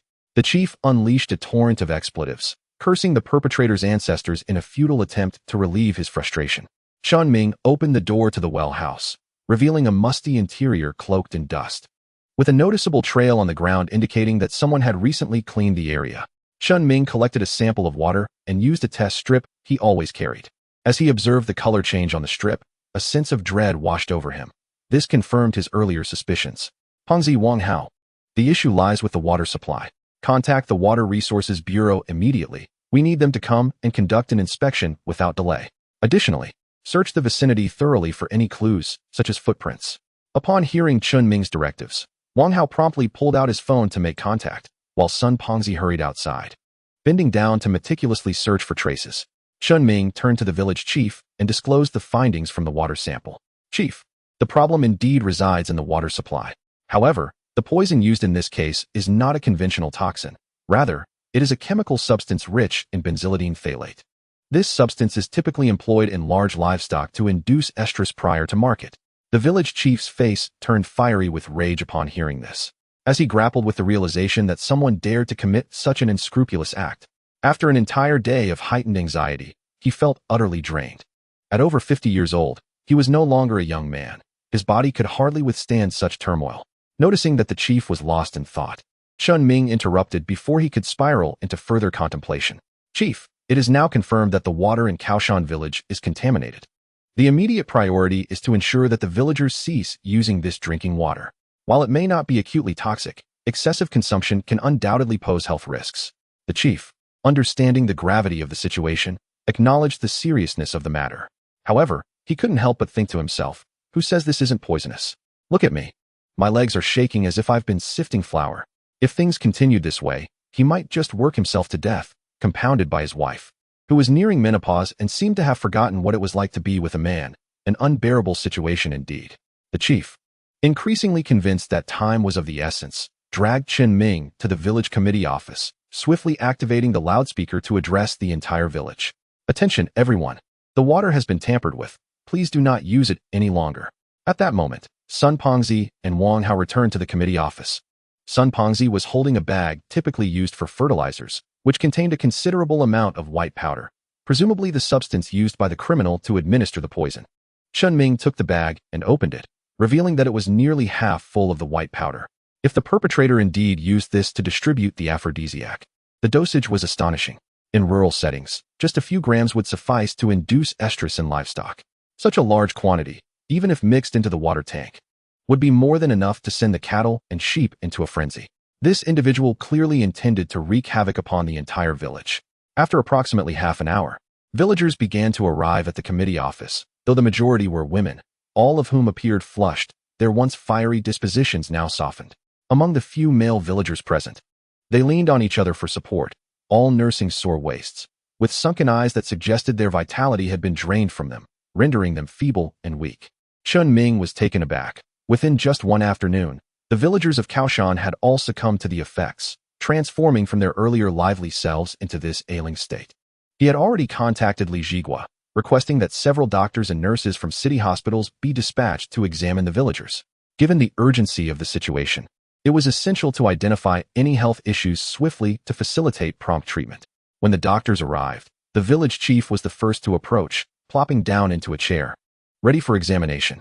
Initially, the young doctors, lacking experience and without access to specialized equipment, struggled to conduct a thorough assessment of the chief. Meanwhile, the villagers found it challenging to articulate their true health conditions, feeling too embarrassed to disclose their ailments, leaving the doctors utterly perplexed, unable to ascertain the nature of the poison involved. Chapter 79. The Old Recluse on the Mountaintop. Fortunately, accompanying them was an elderly traditional Chinese medicine practitioner. Previously, the police had informed the hospital of a poisoning incident, prompting the medical facility to take the matter seriously and dispatch several experts in traditional medicine to oversee the situation. After all, many contemporary physicians seem incapable of diagnosing without the aid of instruments, and this expert harbored concerns about potential emergencies, thus joining the team. The expert sat before the village chief, taking his pulse for an extended period before, with a hint of uncertainty, inquiring, "My dear fellow, at your advanced age, how is it that your kidney vitality has deteriorated to this extent? You must exercise restraint.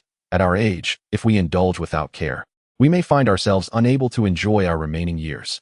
The village chief felt his face flush with embarrassment, unsure of how to respond.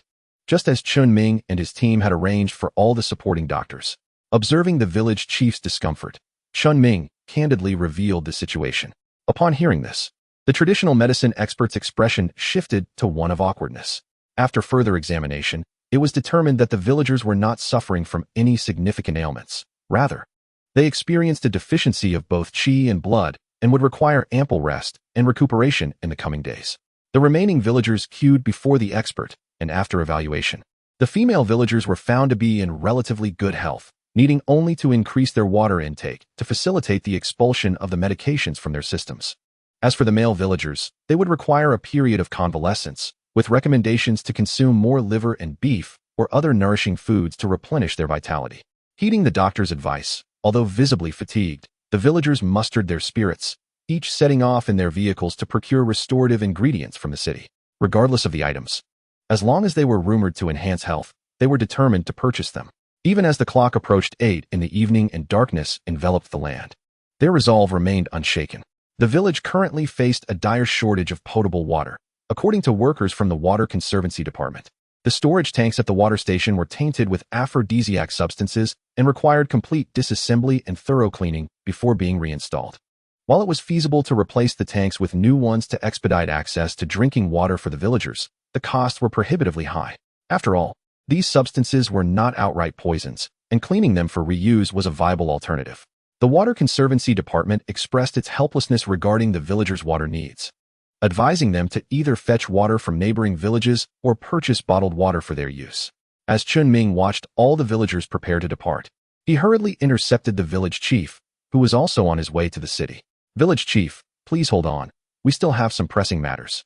Someone has poisoned the water supply, aiming to ensnare all the villagers. Do you have any suspects in mind?" Inquiring among the local populace was undoubtedly the best method to glean information about potential suspects. After all, the perpetrator appeared to harbor animosity toward the entire village, suggesting a personal vendetta against them. The village chief pondered for a moment and concluded that there was indeed no one who bore enmity toward the entire village. Anyone who wronged the village would be met with overwhelming retribution if their misdeeds were uncovered. Chen Ming understood that it was highly unlikely for someone to act against the entire village, yet he could not entirely dismiss the possibility. "Village chief, all the villagers who drank from the well have been affected. Are there any who remain unscathed?" Chen Ming's inquiry was motivated by the geographical isolation of the village, which was connected to the outside world by only a single road, surrounded on 3 sides by mountains, making it improbable for anyone to harbor such deep-seated hatred against the community. The village chief took a considerable amount of time to reflect, but ultimately shook his head. "No, there truly are none. The men from the village have all gone to the city, and their wives are driving. By their appearance, they do not seem to be those who have avoided drinking from the well." Chen Ming felt a twinge of frustration. Given the village's remote location and the absence of surveillance cameras, tracking down the culprit would likely necessitate a thorough manual investigation. Just as he prepared to call Li Jigua to request additional police support, the village chief suddenly recalled something and spoke up. Officer Chen, there is indeed one individual who did not appear today, though I cannot be certain if he is involved. Chen Ming's heart leapt with hope as he pressed for details. Who is it? Where is that person now? The village chief gestured toward the summit of the nearby mountain. There is a small cabin up there where the old hermit resides. He does not drink from the water station, but instead consumes spring water. As for whether he is the culprit, I cannot say for certain. He rarely descends the mountain and has little interaction with the villagers. Chen Ming, though uncertain, deemed it necessary to investigate further and beckoned to his companions, Sun Pengzi and Wang Hao. Pengzi, Wang Hao, let us ascend the mountain and examine that location. Regardless of whether we uncover any leads, we must investigate. Without hesitation, Sun Pengzi and Wang Hao followed the village chief as they embarked on the arduous climb up the rear mountain. The path was treacherous, winding and strewn with rocks and underbrush. Along the way, the village chief recounted the story of the old hermit in detail. The hermit's background was indeed fraught with hardship. His father had been a youth sent to the countryside during a time of political upheaval and later married the daughter of the then village chief.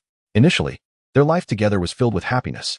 However, when the college entrance examinations were reinstated, the hermit's father resolved to take the test. At first, the hermit's grandfather, the village chief at the time, vehemently opposed this decision, fearing that if his son-in-law succeeded in gaining admission to university, he would abandon his family. Yet, the hermit's mother staunchly supported her husband, even threatening to starve herself, desperate to see him succeed. Ultimately, the old village chief could not bear to see his daughter suffer and reluctantly consented. The father did indeed gain admission to a prestigious university, but as the old chief had feared, he never returned. The hermit's mother waited in vain for her husband's return, and in her sorrow, she eventually passed away. When the hermit's father finally returned, he found that his beloved wife had long since departed this world. Overwhelmed with grief and rage, the old village chief sought vengeance against his son-in-law, only to be restrained by soldiers who intervened. The truth was that the hermit's father had not abandoned his family. Instead, he had studied missile engineering, a rare field at the time, during a period of national unrest that saw many students mysteriously disappear. The explanations given by the school for these disappearances were merely that the students could not endure the intense pressure of their studies. However, the hermit's father understood that these classmates had been abducted and murdered by counter-revolutionaries. Fearing for the safety of his wife and child, he refrained from contacting them. Only after achieving significant breakthroughs in his research and with the stabilization of the national situation did he dare to return home. Tragically, it was too late for reunions, as fate had intervened. Ultimately, the old chief comprehended the circumstances and forgave his son-in-law, but insisted on raising the child himself, for he was the sole remnant of his daughter's lineage. Years later, when the hermit reached the age of 18, he set out to find his father, only to learn of his father's sacrifice. In a bid to shield his wife and children, the father had long proclaimed himself a bachelor, resulting in the tragic news of his sacrifice never reaching his family.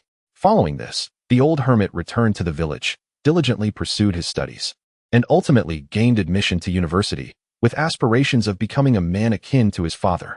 However, fate dealt a cruel hand, and a few years later, the venerable village chief also departed from this world. Thereafter, the old hermit seemed to suffer an immense blow, his demeanor becoming increasingly erratic, as he chose to retreat to the mountains, living in solitude and remaining unmarried for the rest of his life. This is the origin of the moniker Old Hermit, which, over time, became so entrenched that it overshadowed his original name, leading everyone to forget it altogether.